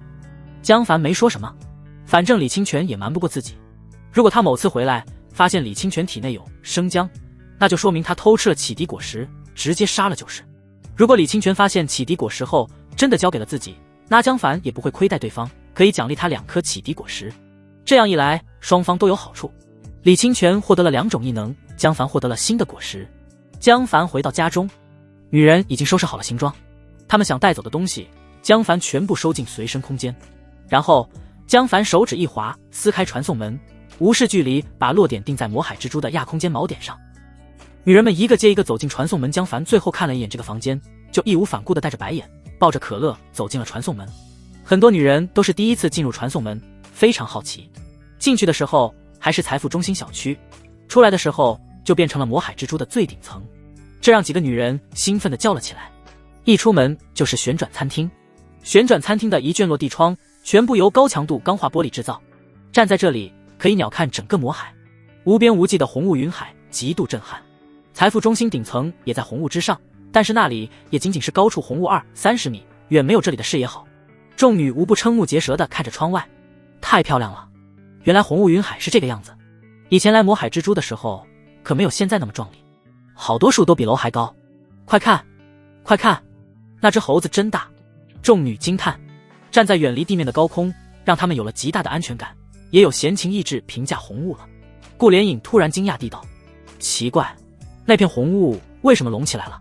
众人看向北方，苏锦回忆了一下道：那里好像是魔北山的位置吧，我去爬过那座山。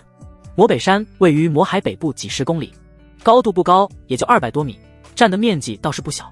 今天视野还不错，天边隐约可见魔北山，只不过现在魔北山通体覆盖在一片红雾下。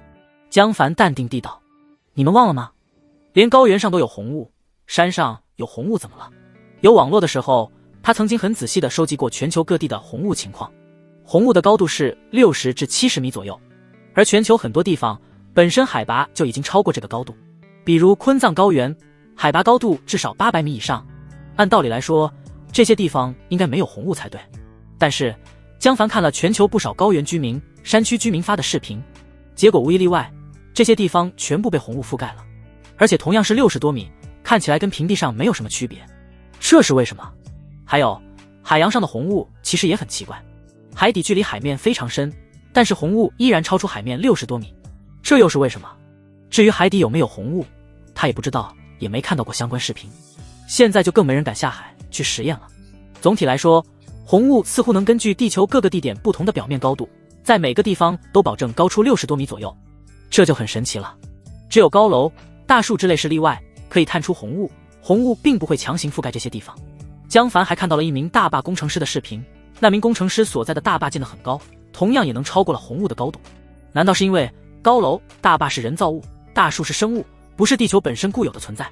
想到这里，江凡隐隐感到红雾似乎拥有简单的智能，极其诡异。他眯着眼睛看向脚下连绵不断的红色云海。这场红雾的背后原因肯定不简单，经过江凡的提点，众女也想起了红雾的各种细节。柳梦瑶猜测道，这次灾难的背后似乎隐藏着一个惊天阴谋。众女都连连点头，脸色都凝重起来。对，太奇怪了，只有甜甜这种没脑子的女人还嘻嘻哈哈的没个正经。她站在落地窗边，一手拿着一杯奶茶，一手用手机自拍。众女冷静下来之后，开始着手收拾这个卫星舱。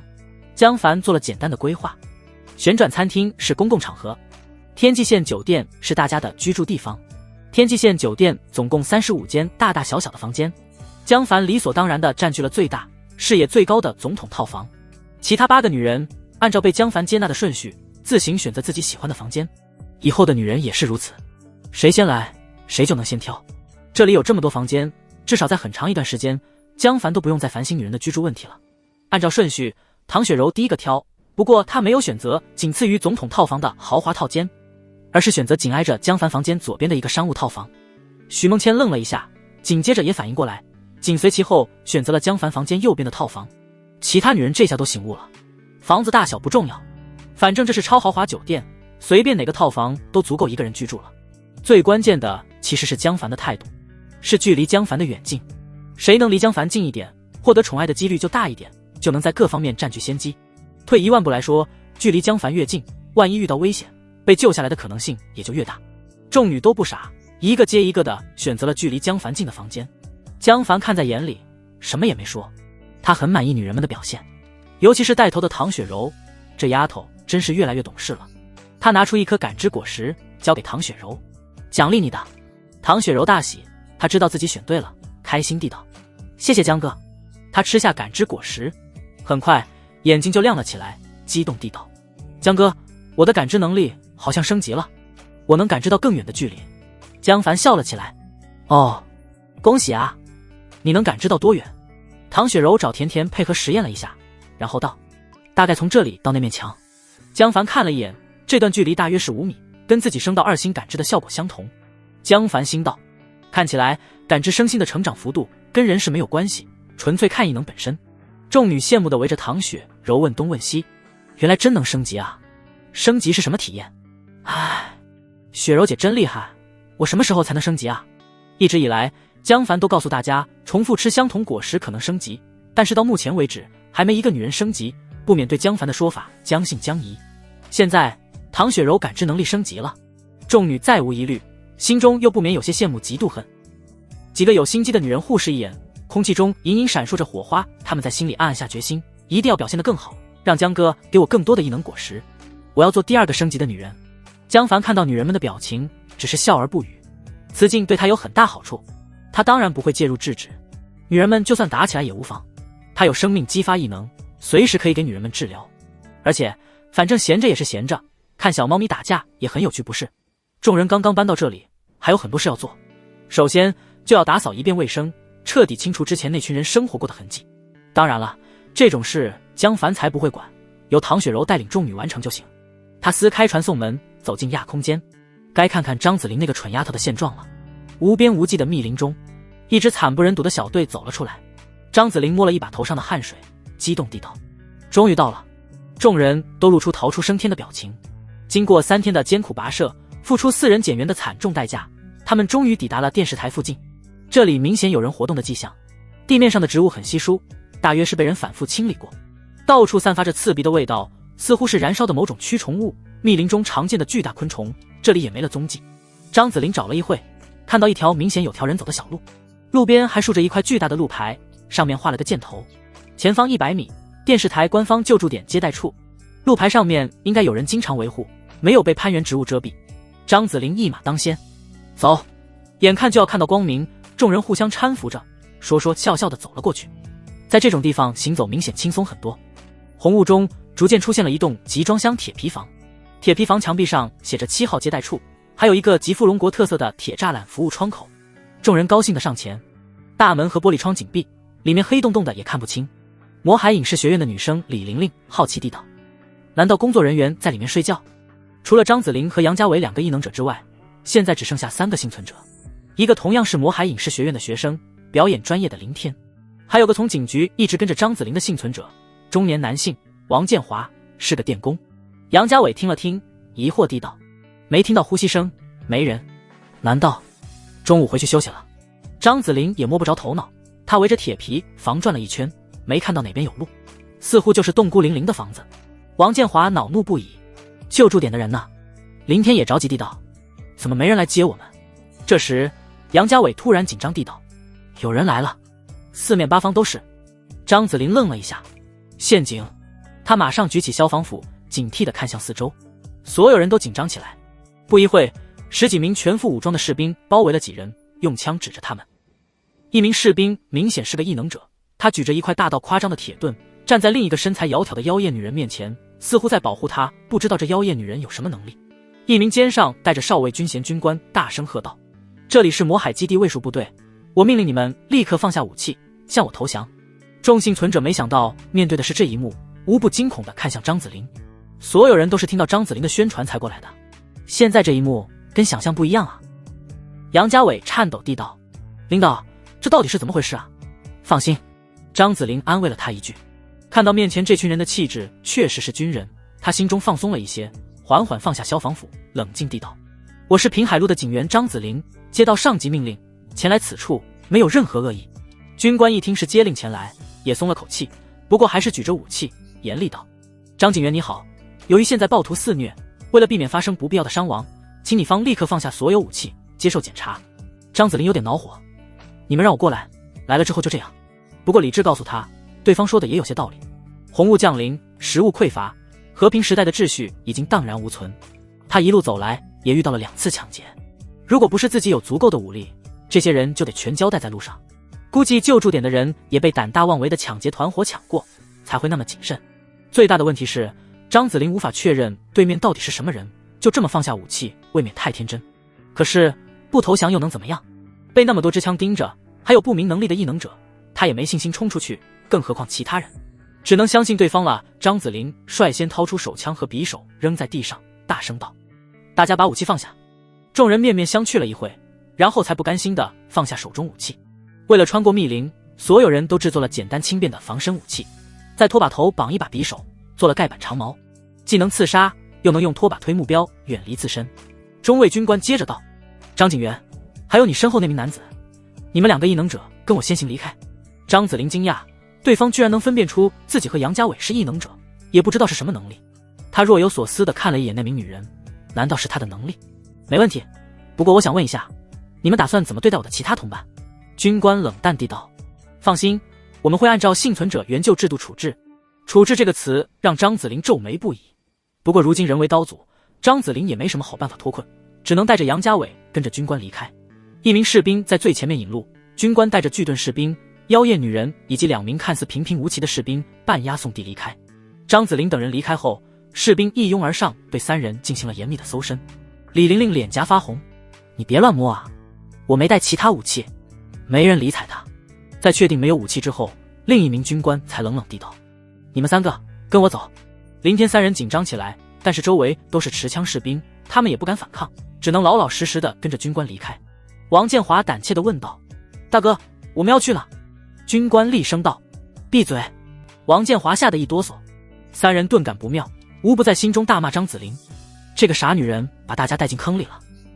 不一会，士兵带着3人来到一个巨大地道口，3米高的铁门缓缓打开，里面站着几十名全副武装的士兵。红雾中，地道中灯光暗淡，显得有点阴森。3人更加害怕。一名士兵在林天身后推了一把，不耐烦地道，快进去，磨蹭什么？3人只能苦着脸进入铁道口，最终被押送到一个空房子里。2名持枪士兵站在门口，虎视眈眈地盯着3人。3人不知所措，这到底是怎么回事？情况有点不对劲啊。完了，这次我们被张子霖坑死了，早知道就不跟他过来。一个穿着白大褂的医生急匆匆地走进来，女人去隔壁，男人留下。李玲玲被强行拉走了。很快，林天和王建华被扒光了衣服，洗澡、剃光头、喷洒刺鼻的消毒水。刚开始他们还很紧张，等发现对方真的只是在做卫生时，就放松了不少。费了那么大的劲，总不能把我们杀了吧？最后2人被命令穿上一种灰色工作服，送到了另一个房间，里面已经坐了7、8个人，都是灰衣加光头，跟他们差不多，正在小声聊着天。2人终于放松下来，看样子刚才是幸存者进基地的卫生流程罢了，救助点还是挺谨慎的，外面动植物嗷嗷进化，谁知道我们身上沾了什么病毒，就是态度恶劣了点，不能好好说吗？得了吧，现在这个鬼世道，能活下去就不错了。也不知道这里能不能吃饱。不一会，李玲玲也被送了过来，她也被剃了个光头，换上灰色工作服。林天一看，顿时无良的笑了起来。李玲玲光头真难看。哈哈，李玲玲最爱美，一头乌黑的秀发照顾得很好，现在被人强行剃掉，正气得要死。一被林天嘲笑，李玲玲顿时怒上心头，跳了起来骂道：闭上你的臭嘴！林天笑呵呵的，根本不在乎。现在到了官方救助点，周围有士兵保护，让他感到前所未有的安全感。门口的士兵幸灾乐祸地看两人冲突，李玲玲更恼怒，大步冲到士兵间面前：你们这里的人太过分了，我要投诉你们！士兵立刻举起枪口对准李玲玲，厉声道：回去，坐下，在原地等待分配工作。警告第一次，3次直接枪毙。枪毙？吓唬谁啊？李玲玲炸了。这一路辛辛苦苦艰难度过无数危险，终于来到官方的救助点，结果一上来就被人用枪指着带进基地，已经让他非常不满。然后又是像牲口一样被强行冲洗，最后更是无比羞辱的剃光头。李玲玲从小娇生惯养，何曾受过这种屈辱？就算这一路上张子霖也很强势，但是他还是很通情达理的。李玲玲的情绪到了极限，张牙舞爪地道：枪毙！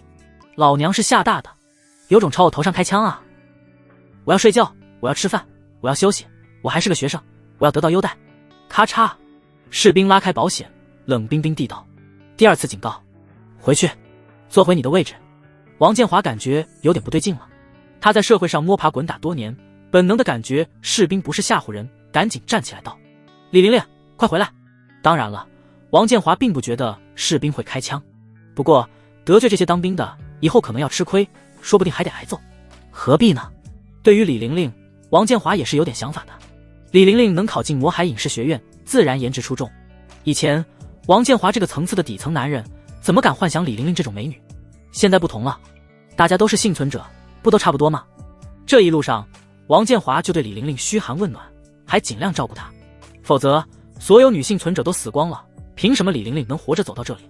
李玲玲却丝毫不惧，嫌弃地看了一眼王建华，老实人到哪都活该吃亏。王建华的心思他当然看了出来，如果在外面他就从了，但是到了幸存者聚居点，李玲玲就看不上王建华了，直接把他扔到了备胎位置上。这种吓唬人的我以前见多了，怕个屁！士兵端起枪瞄准李玲玲。第3次警告，李玲玲依然不惧，跳着脚尖叫道：士兵杀人了，快来看啊！砰！士兵毫不犹豫地开枪，李玲玲额头中弹，双眼瞪着仰面倒地，很快鲜血就流了一地。王建华瞬间僵在原地，只觉一桶冰水当头浇下，哆嗦地道：怎么就开枪了啊？房间内一片死寂，所有人都吓傻了。士兵面无表情，端着枪盯着众人。很快，一名军官领着一队士兵赶到，他看了一眼房间，厌烦地问道：怎么了？士兵镇定地汇报道：这个女人不遵守幸存者管理制度，警告3次无效，已按规定击毙。操！军官不爽地踢了李玲玲的尸体一脚，这个傻逼真会给老子找事，赶紧让人过来把尸体拖走，一会就臭了，引来大蟑螂那才麻烦。好的。很快来了几名穿着灰色工作服的人员，他们个个表情麻木，面黄肌瘦。在士兵的驱使下，几个灰衣人神态疲惫地拖走尸体，拖地，清洗地面。几分钟后，鲜血、尸体、弹壳都清扫干净，现场恢复了原先的模样，一个大活人的痕迹彻底消失，仿佛从没存在过。王建华手脚颤抖不停，李玲玲跟着张子霖历经千辛万苦才来到这里，就这么死了。林天缩成一团，心中无比后悔，早知道自己就留在财富中心不过来了，这个鬼地方竟然只是吵了几句就开枪杀人。经过这件事后，所有人都再不敢有任何怨言，心惊胆战地坐着。门口的士兵只是冷漠地看着众人，一言不发，让人头皮发麻。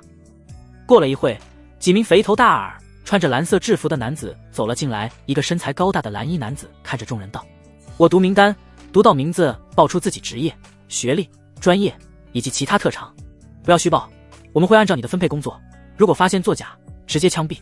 怎么动不动就枪毙？众人不由打了个寒战，心中哀嚎。蓝衣男人道：周浩。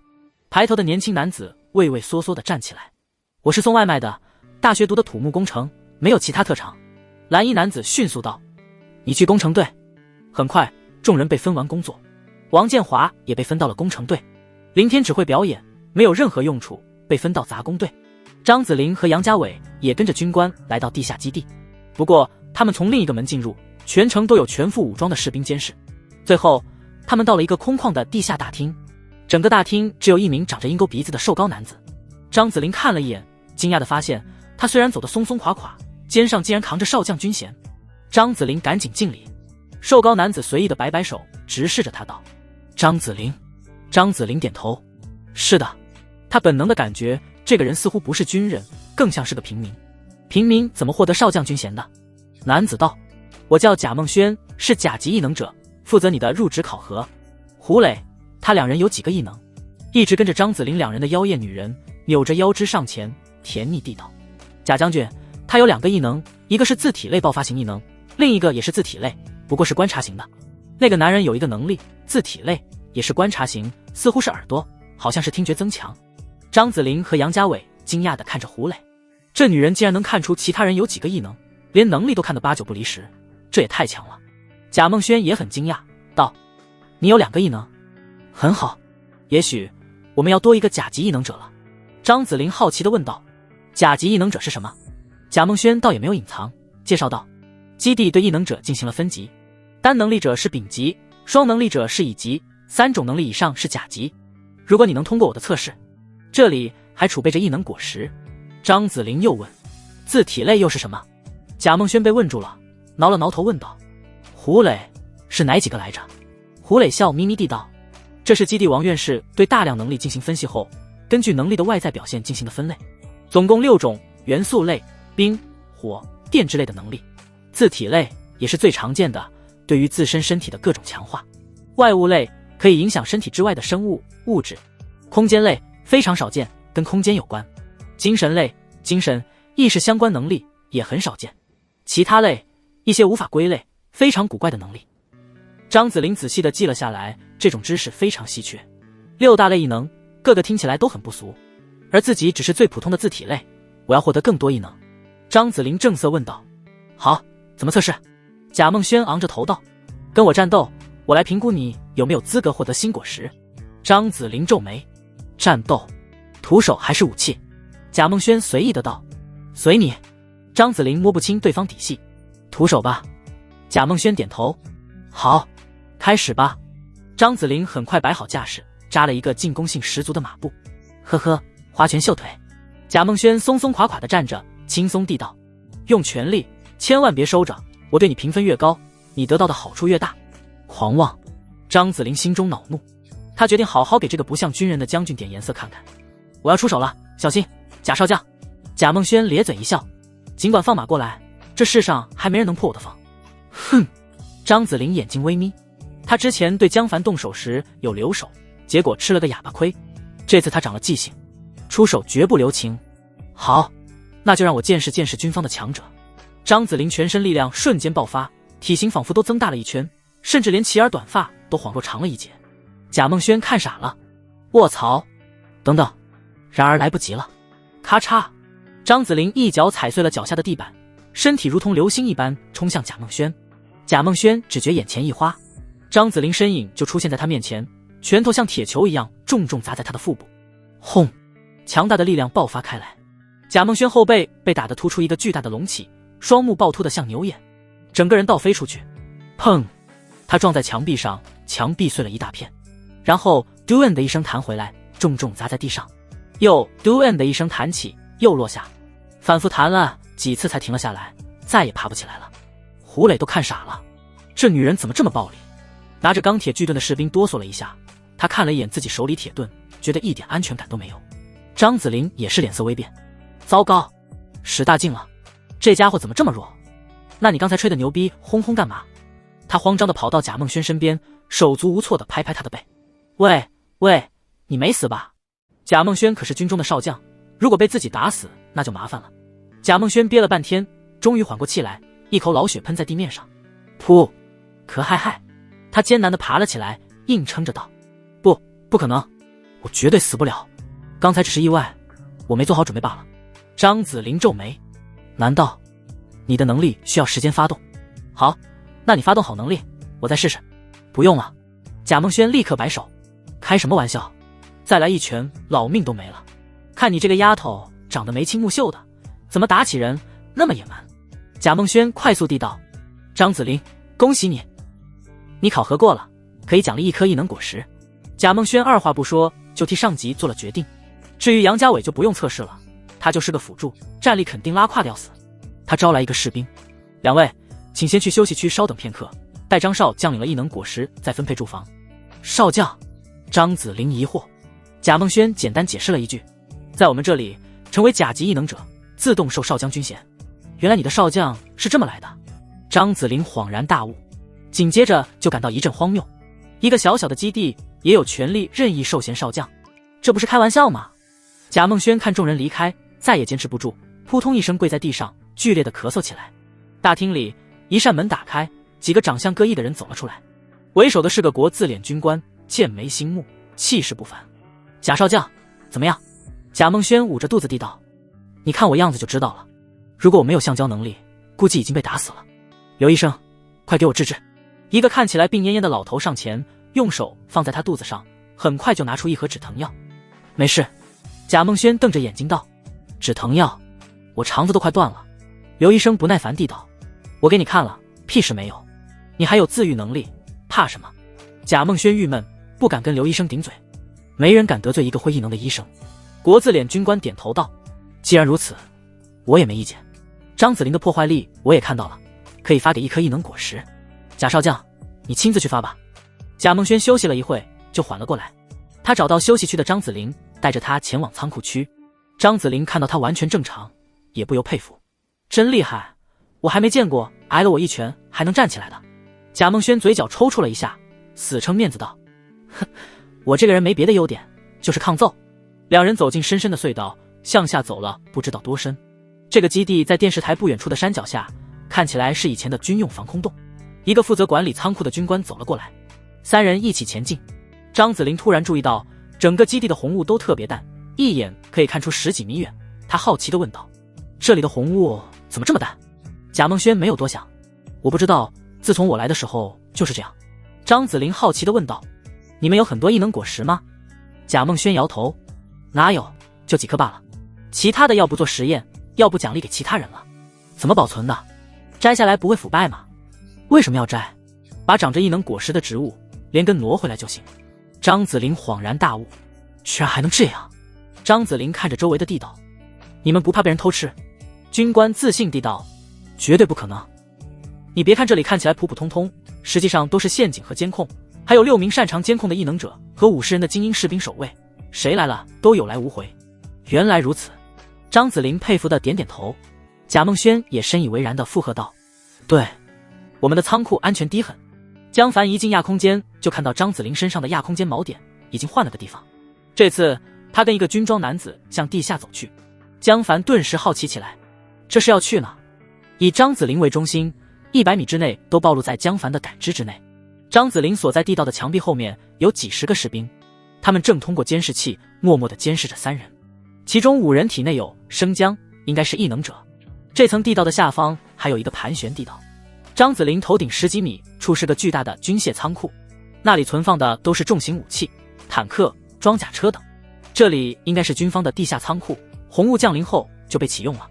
江凡心道，现在外界环境极其恶劣，陆地之王坦克也没了用武之地，只能寂寞地存放在仓库中。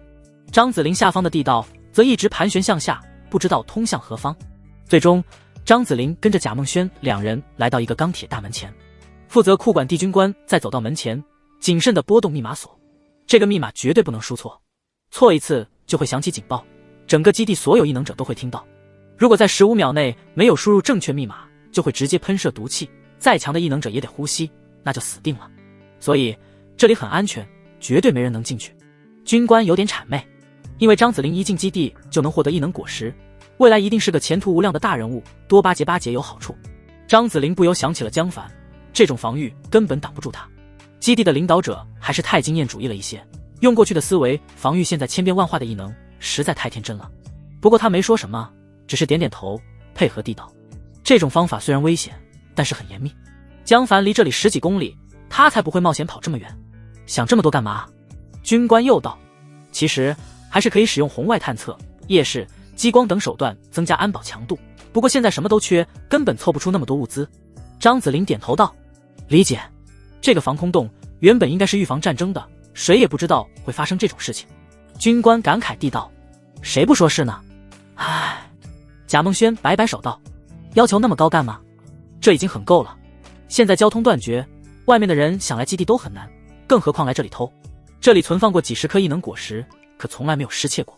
说着，军官和贾梦轩一起推开了沉重的钢铁大门，大门厚度至少30公分，纯钢铁打造，里面是10几个防爆玻璃打造的小隔间，只有3个小隔间亮着灯光，里面种植着3种植物，各挂着一颗黑色荔枝，其他10几个小隔间都没有灯光，黑乎乎一片，看样子基地的电能很有限。墙壁上挂着4个监控摄像头，从各个角度对准小隔间，应该有人在后台监视。贾梦轩道：一颗竹子，一棵进化杏树，一颗韭菜，你随便选吧，反正谁也看不出异能果实的能力，全靠运气。张子霖也没有头绪，随便指了一下竹子，就这个吧。军官对摄像头比了个手势，装竹子的防爆玻璃缓缓下沉。张子霖上前摘下异能果实，贾梦轩羡慕地道：快吃吧，看看是什么能力。张子霖皱眉：你们这么相信我？我才刚刚进基地，你们不怕我骗了异能果实就跑？军官笑道：所有收到来电视台命令的异能者都是葛主任亲自选的，绝对不会错。看起来又是一种能力。张子霖皱眉：葛主任是？贾梦轩轻佻地道：葛山岳主任，咱们魔海电视台基地的大 boss。 张子霖没有多犹豫，就把异能果实吃了下去。两人期待地看着他。什么能力？张子霖愣了半天。我不知道。监控摄像头中，一群高层正在盯着张子霖。他们之所以把异能果实放在这里，又布置那么危险的毒气防御，就是为了让异能者在这里吃异能果实。如果真的觉醒了基地无法控制的能力，他们就会立即封锁通道，将其杀死，以免造成无法挽回的损失。实际上，除了毒气之外，在这个房间的下方还布置着大量反坦克地雷，任何异能者都必死无疑。葛山岳是个瘦高男子，他穿着一身黑色中山装，沉吟了一会，问道：王院士，现在怎么办？张子霖这种情况也算常见，很多能力非常隐晦，能力者本人都要很久才能摸索出来。王克志是个风度翩翩的老头子，他期待地道：让他去实验室，先让胡磊看一遍，然后再按异能者测试步骤测试新能力。只是他才来1天，带着未知能力离开仓库区，会不会有风险？葛山岳再次凝神看向屏幕中的张子霖，眼睛中闪过一丝神奇的紫光，然后才疲惫地道：张子霖依然对国家抱有幼稚的幻想，所以我相信他是可以被掌握并安全使用的。王院士，按你的想法去做吧。定。张子霖消耗1颗启迪果实淬炼返还1000克，已经放进随身空间。启迪果实淬炼1星，食用后可以获得淬炼的能力，重复食用同种果实有几率提高星级。这是干嘛的？江凡好奇地拿出1颗吃了下去。淬炼1星，你可以从金属中提取精华。江凡心中一动，从随身空间掏出一大块生铁，他把手指放在生铁上，大量体力狂涌而出。生铁肉眼可见的朽烂了，仿佛经过了无数年的时光，10几秒后，饶是江凡体质高达90，也累得满头大汗，并得到一根比绣花针大小的铁针。铁针寒光闪闪，如同白银，而且铁针还坚硬无比，以江凡的巨力都要使用巨大的力量才能掰弯。这东西有什么用？当武器。江凡捏着铁针，这也太费劲了，得多长时间才能凑够1把剑的铁？而且直接用钢多好，比这省劲多了。江凡想不通，就懒得多想，先把星级提高一点再说。他拿出一大把淬炼果实吃了起来，这次却极其失望。江凡足足吃了80多颗，才把淬炼升到了2星。自己对这种能力的适应程度比体质果实还离谱。定，淬炼升级到2星，降低淬炼时的体力消耗。江凡也不知道具体降低了多少消耗，不过他的体力消耗的七七八八，实在没劲再测试了。而且比起测试能力，更重要的是那2个果实。先恢复体力，然后把另外2个启迪果实弄到手。江凡拿出一把烧烤变异青蛙肉吃了起来。江凡吃了10几串，感觉吃了个半饱，但是体力依然没有恢复的迹象，身体还是感觉很虚，就像彻夜大战过一样。奇怪，淬炼消耗的体力为什么这么难恢复？他只能回到卧室，准备好好休息一下。这时门被敲响了，江凡不耐烦地问道：谁？外面传来甜甜切切的声音：江哥，有件事我觉得告诉你一下。进来。江凡躺在床上，甜甜委屈的告状道：这不是刚到这里吗？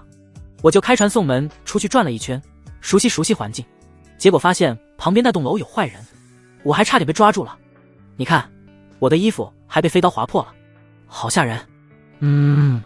江凡立刻坐了起来，眯着眼睛问道：哪栋楼？甜甜指向魔海蜘蛛电视塔不远处的一栋楼。江凡冷着脸道：几个人？无论如何，这群人看到了甜甜的传送能力，那就必须死。甜甜告状道：2个男人，特别丑，好像还有几个手下，我还没进房间就被发现了。45层楼顶，一个满嘴烂牙的男人拿着望远镜，双眼发光的望着魔海蜘蛛电视塔。卧槽，老三说的没错，真的有美女。老三得意地道：没错吧，我就说我不会看错，那个太空舱里至少有3个女人，都是美女，刚才跑的那个女人就在3个人之中。烂牙男淫笑了几声：一个男人都没有。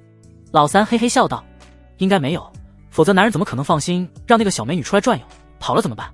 我猜那2个女人就是靠刚才那个小美女的能力传送上去的。说的有道理。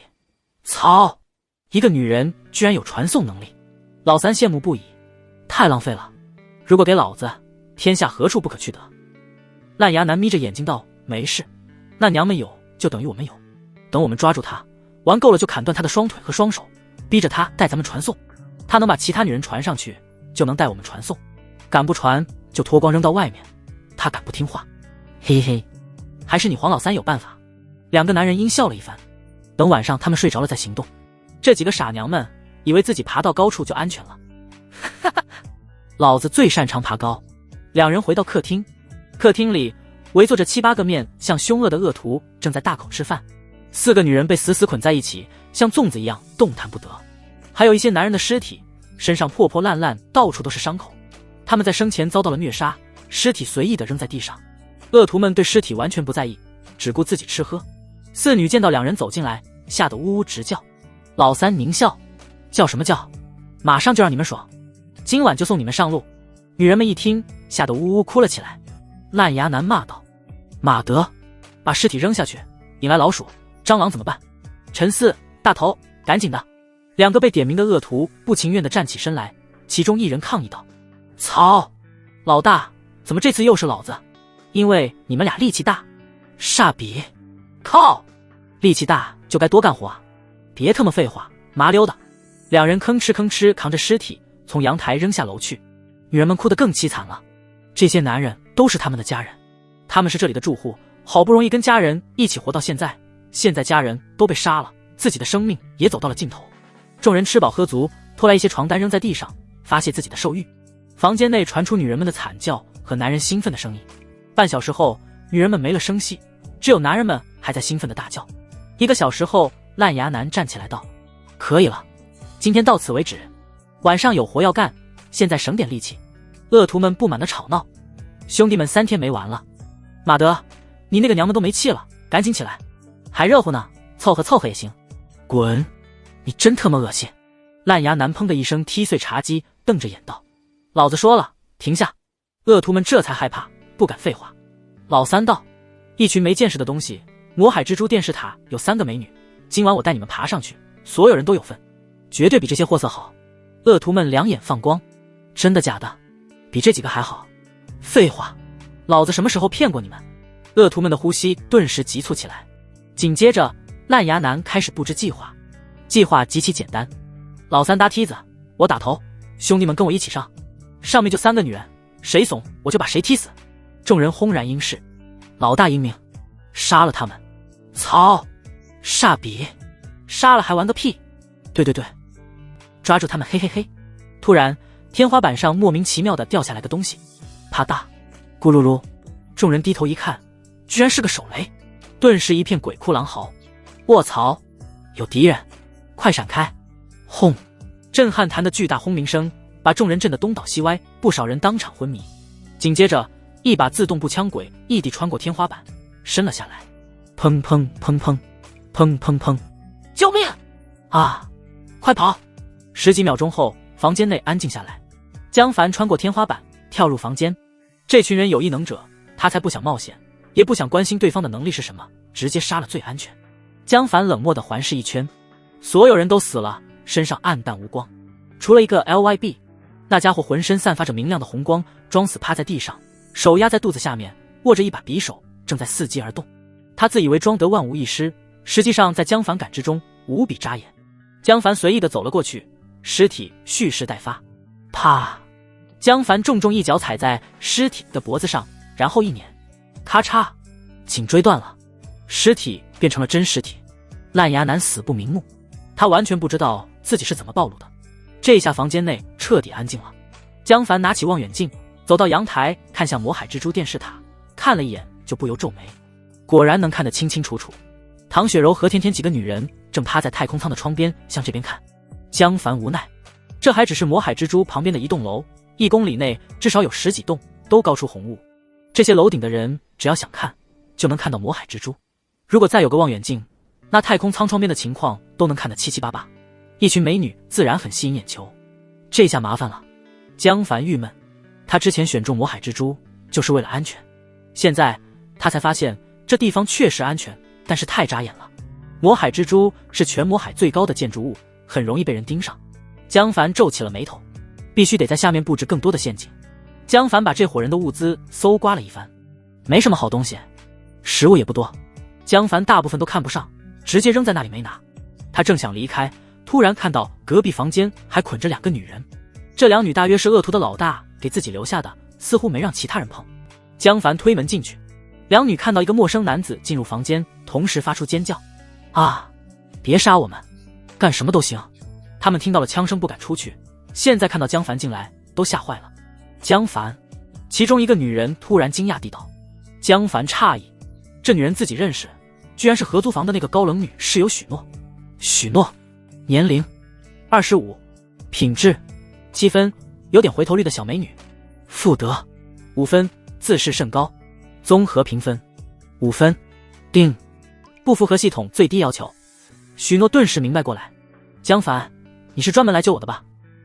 许诺颜值只是中上，跟宋诗音都没法比，更别提唐雪柔等众女。江凡对她一点都不感兴趣，只是随意的笑道：不是，巧合罢了。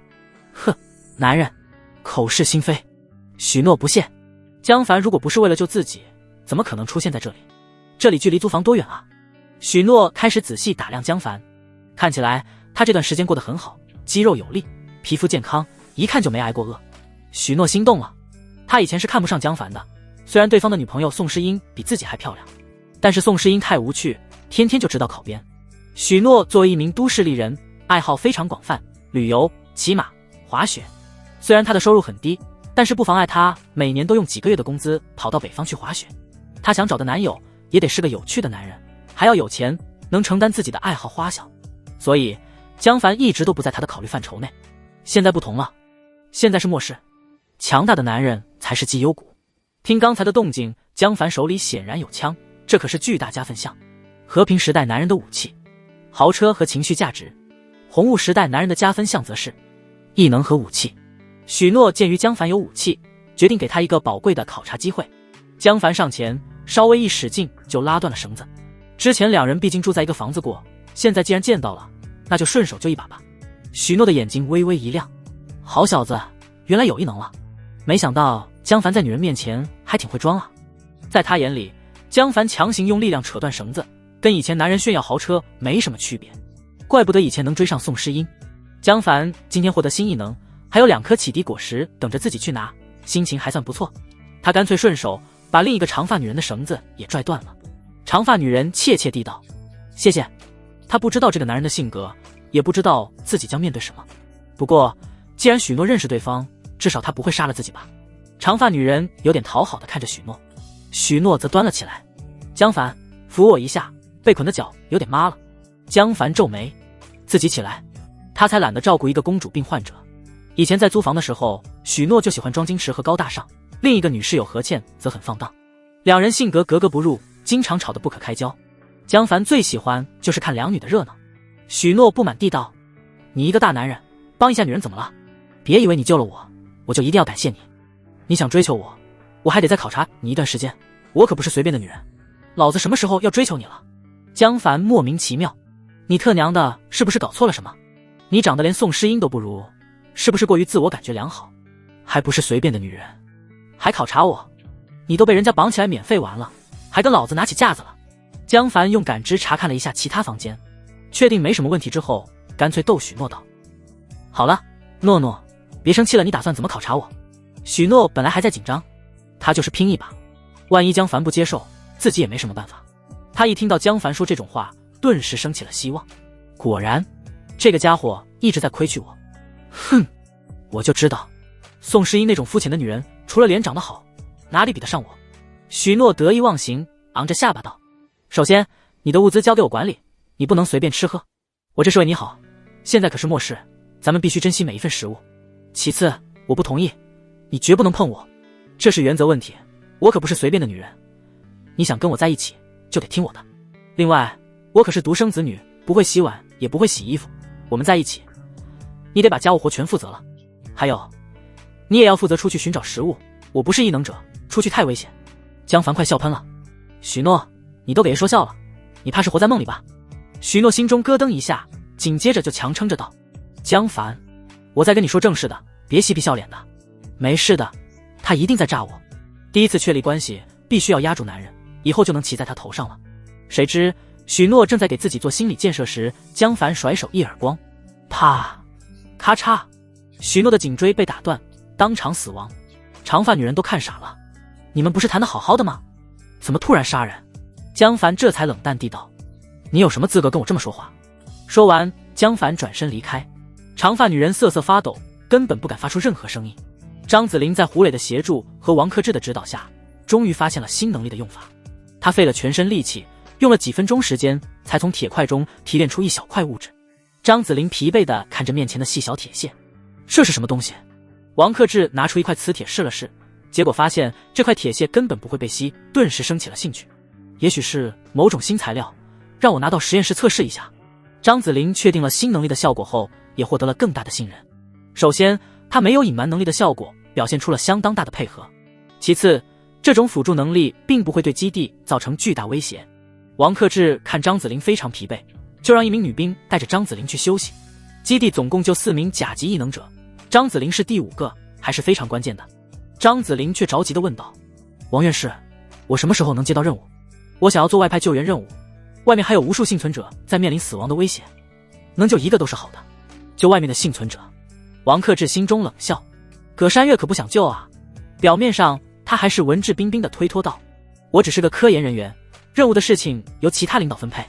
不过你是甲级异能者，葛主任会亲自跟你谈。你先休息吧，明天自然会有人通知你。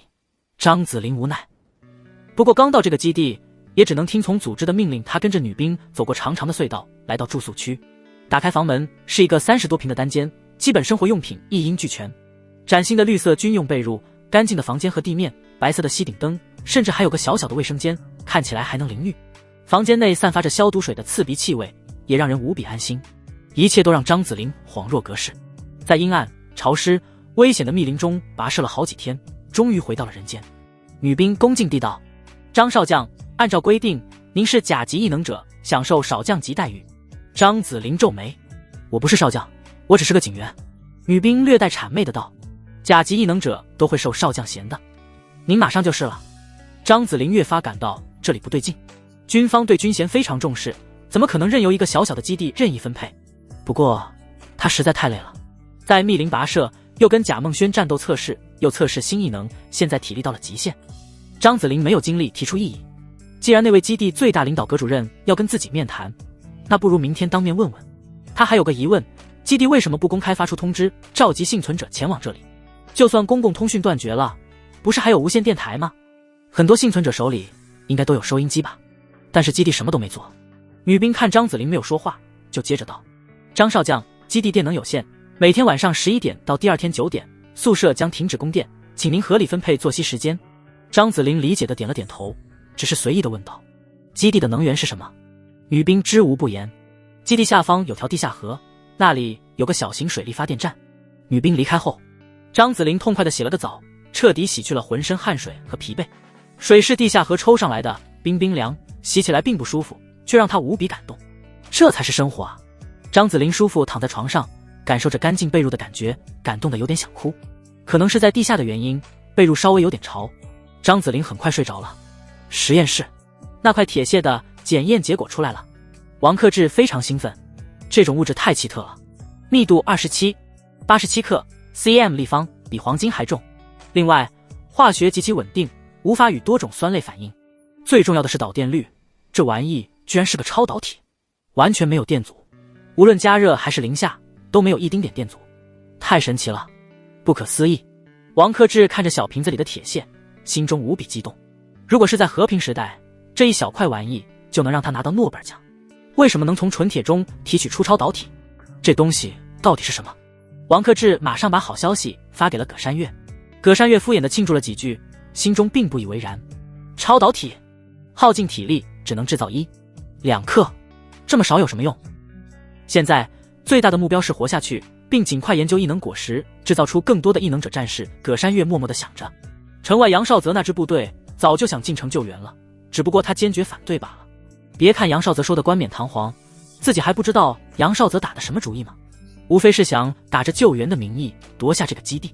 葛山月目光阴冷，杨少泽早早占据了国家战略仓库，就算大量物资腐败变质，依然能保下压缩饼干之类的海量物资。葛山月曾经向对方请求物资援助，那家伙里都没理，所以杨少泽根本不缺物资，却不愿意救人，无非打着以物资收买人心的主意罢了，绝对没安好心。另外，杨少泽手下至少还有上万士兵，而且轻重武器齐全，连战斗机都有。一旦让对方来到魔海电视台基地，他葛山月根本挡不了，100%被夺权。上次大规模喷洒除草剂就是杨少泽的手笔，幸亏运输机群被红鸟击毁，否则杨少泽就已经进城了。葛山月心中非常警惕。魔海电视台的地下基地原本是军方的秘密科研基地，科研设备很齐全，但是生活物资有限。葛山月只是基地的3把手，结果主任在红雾降临时意外死亡，2把手年纪大了，常年在医院疗养，红雾降临时根本不在基地。葛山月看准机会，全面主持工作。他原本的打算只是保住基地的人员和设备，坚持到国家救援，自己就能捞到不小的政绩。谁知情况越来越恶劣，葛山月的心思慢慢就开始变了。再后来，异能者越来越多，动植物变异层出不穷，红雾看似没有消散的迹象，交通也彻底断绝。到了那时，葛山月已经完全没了把基地交给国家的想法。大时代来了，我正好掌握着全国最顶尖的几所军事研究基地，这是让我走上巅峰的最大依靠。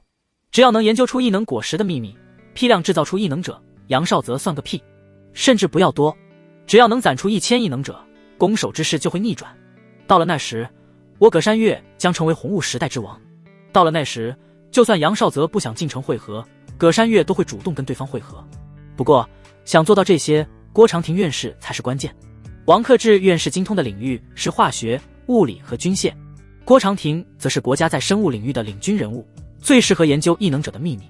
为了救郭长廷，葛山月甚至冒险派出了3个精英异能者，甲级异能者周涛，以及异能者李晴瑜和吴俊。周涛和吴俊都是最顶尖的战力，李晴瑜的能力则非常适合在野外长途跋涉。有了这3人的保护，应该能把郭长廷带回来吧。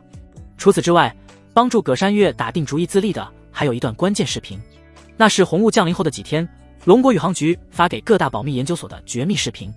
全国看过这段视频的人不到100人。葛山月再次手脚颤抖地打开视频，再次看了一遍视频的开头。玉兔8号探测车正在缓缓行驶，天空是漆黑的太空，地面是荒漠一般的月球表面。就在这时，最恐怖的一幕出现了，一个人竟然突然降落在摄像头面前。由于视角的关系，摄像头只拍到了这个神秘人的胸部以下。神秘人的上身没穿衣服，下身只穿着一条造型古朴的金色长裤，还赤着脚。他就这么赤脚站在超过100度的月球表面上。饶是葛山月看了无数遍，也手脚发凉。由于摄像头视角的关系，看不到神秘人头部和面容，不过看起来应该是个男性，胸肌和腹肌很发达，上面纹着玄妙的金色纹身，葛山月多看几眼都会头晕目眩。金色纹身还散发着幽幽光芒，在男子身体周围撑起了奇妙的光晕。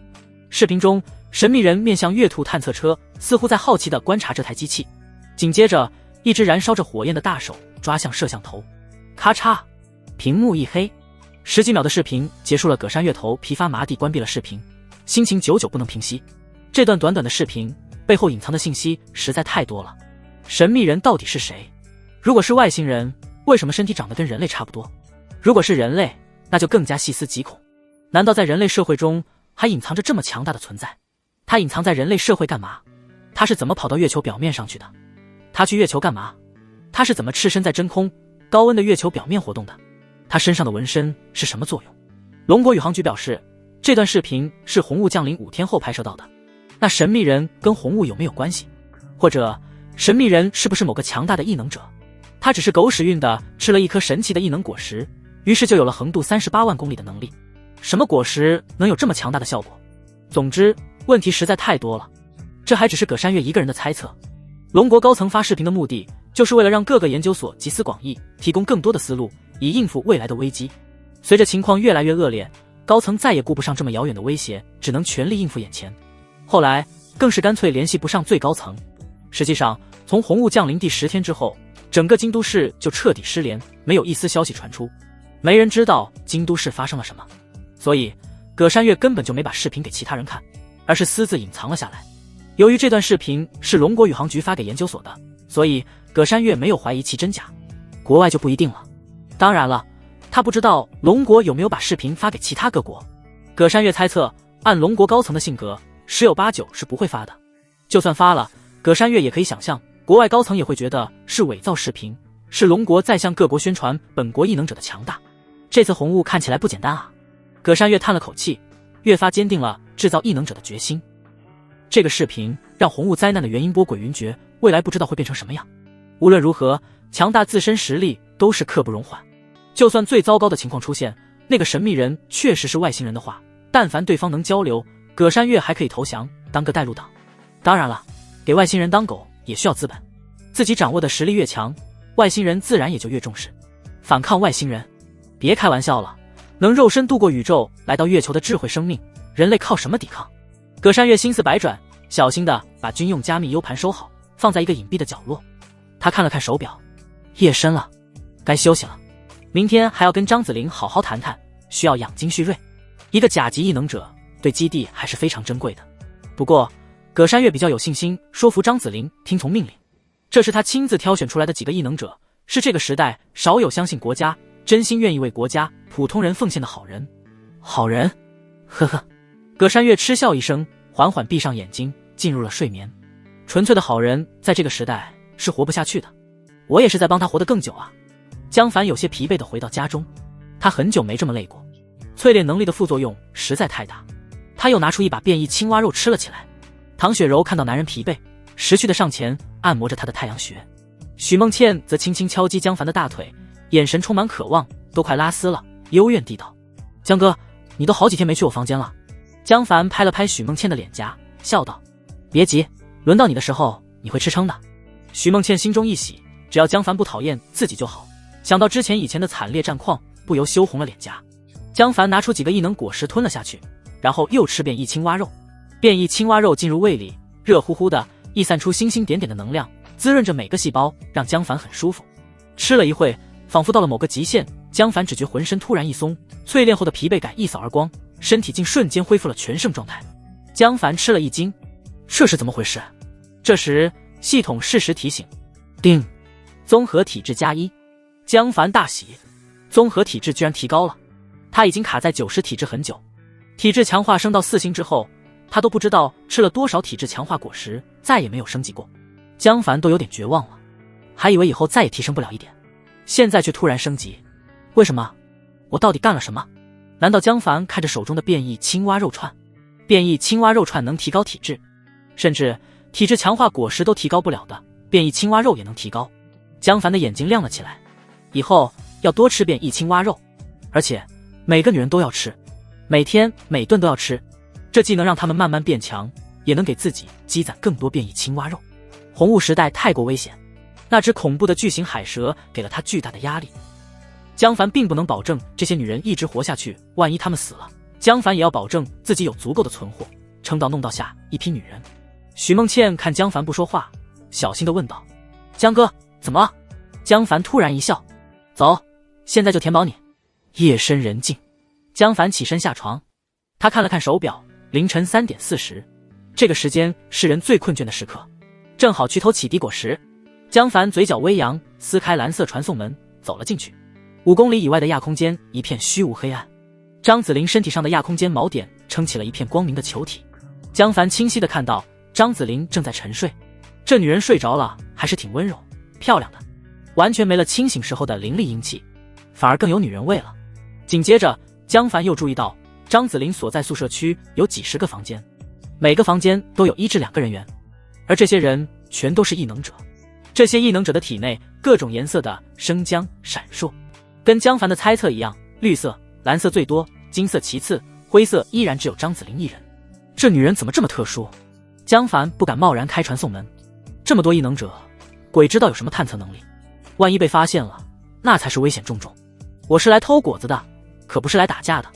江凡看向亚空间锚点撑起的球体最下方，距离张子霖100米左右，是感知的极限距离，那里是2层之间的厚实岩石。江凡毫不犹豫地把落点选在这里，不知道多少亿万年形成的岩石中出现了一个蓝色传送门。江凡启动着虚化，小心翼翼地走了出来，他没有立即行动，而是谨慎地待在原地，并保持传送门开启状态，只要情况不妙，他就转头跑路。这里至少有上百个异能者，小心无大过，谁知道有没有什么特殊的能力会克制自己。江凡全神贯注，谨慎地用感知监控四周的状况，看起来所有人都很正常，睡觉的睡觉，值班的值班，看起来没人发现岩石中的江凡。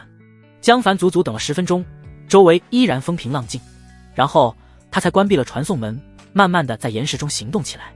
住宿区距离仓库区很远，至少100米内没有张子霖去的那个仓库。江凡只能在岩壁中小心地移动，一路上看到了大量的人员，也基本搞清了这个地下基地的分布。整个基地的地道从上到下总共10层，这10层大体上又分成上中下3层。靠近地面的最上层是普通幸存者居住的地方，他们大多穿着灰衣服，50个人一组，住在巨大通铺房间里，居住环境非常恶劣，除了床几乎别无一物。人数不少，大约4000多人，每个人的身体情况都很糟糕，身体上的光芒很暗淡。很多生产设备、室内种植田也布置在上层，大半夜也有人在通宵工作。往下几层是普通军人、低级军官、低级研究人员的住处，他们4人一间或者2人一间房间内设施齐全了不少，人数大约700-800。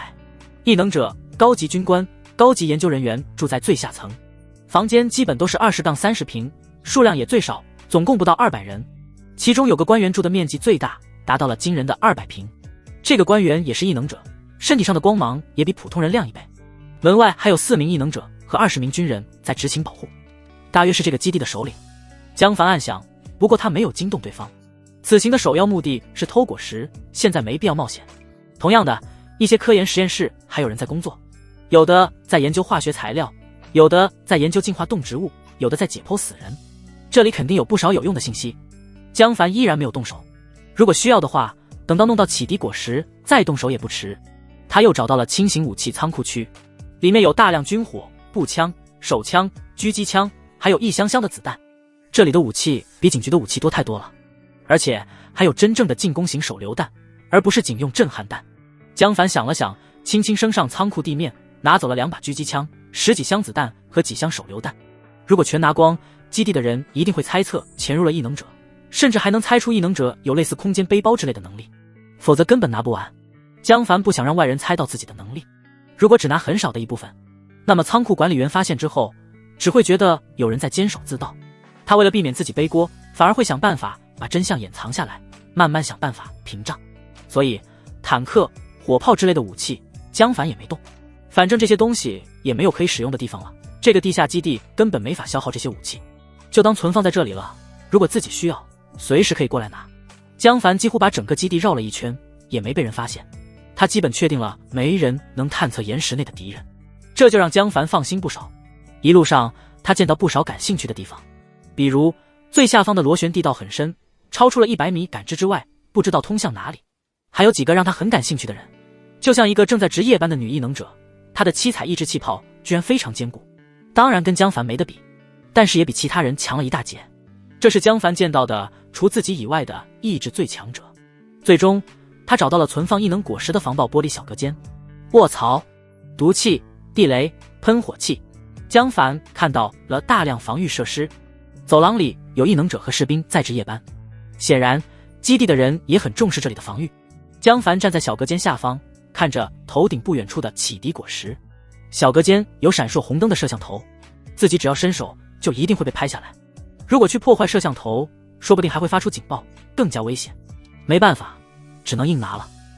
江凡先打开了传送门，然后才从地面伸出手去摘启迪果实1颗到手，放进随身空间，2颗到手，也放进去。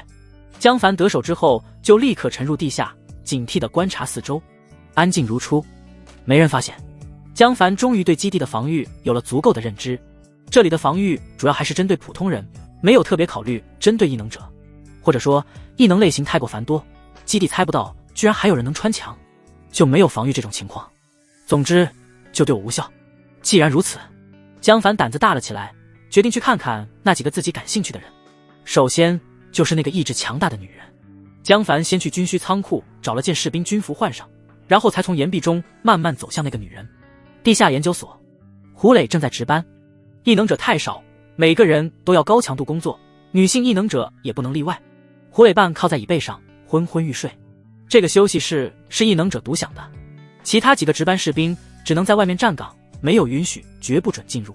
突然他被莫名的心悸惊醒了。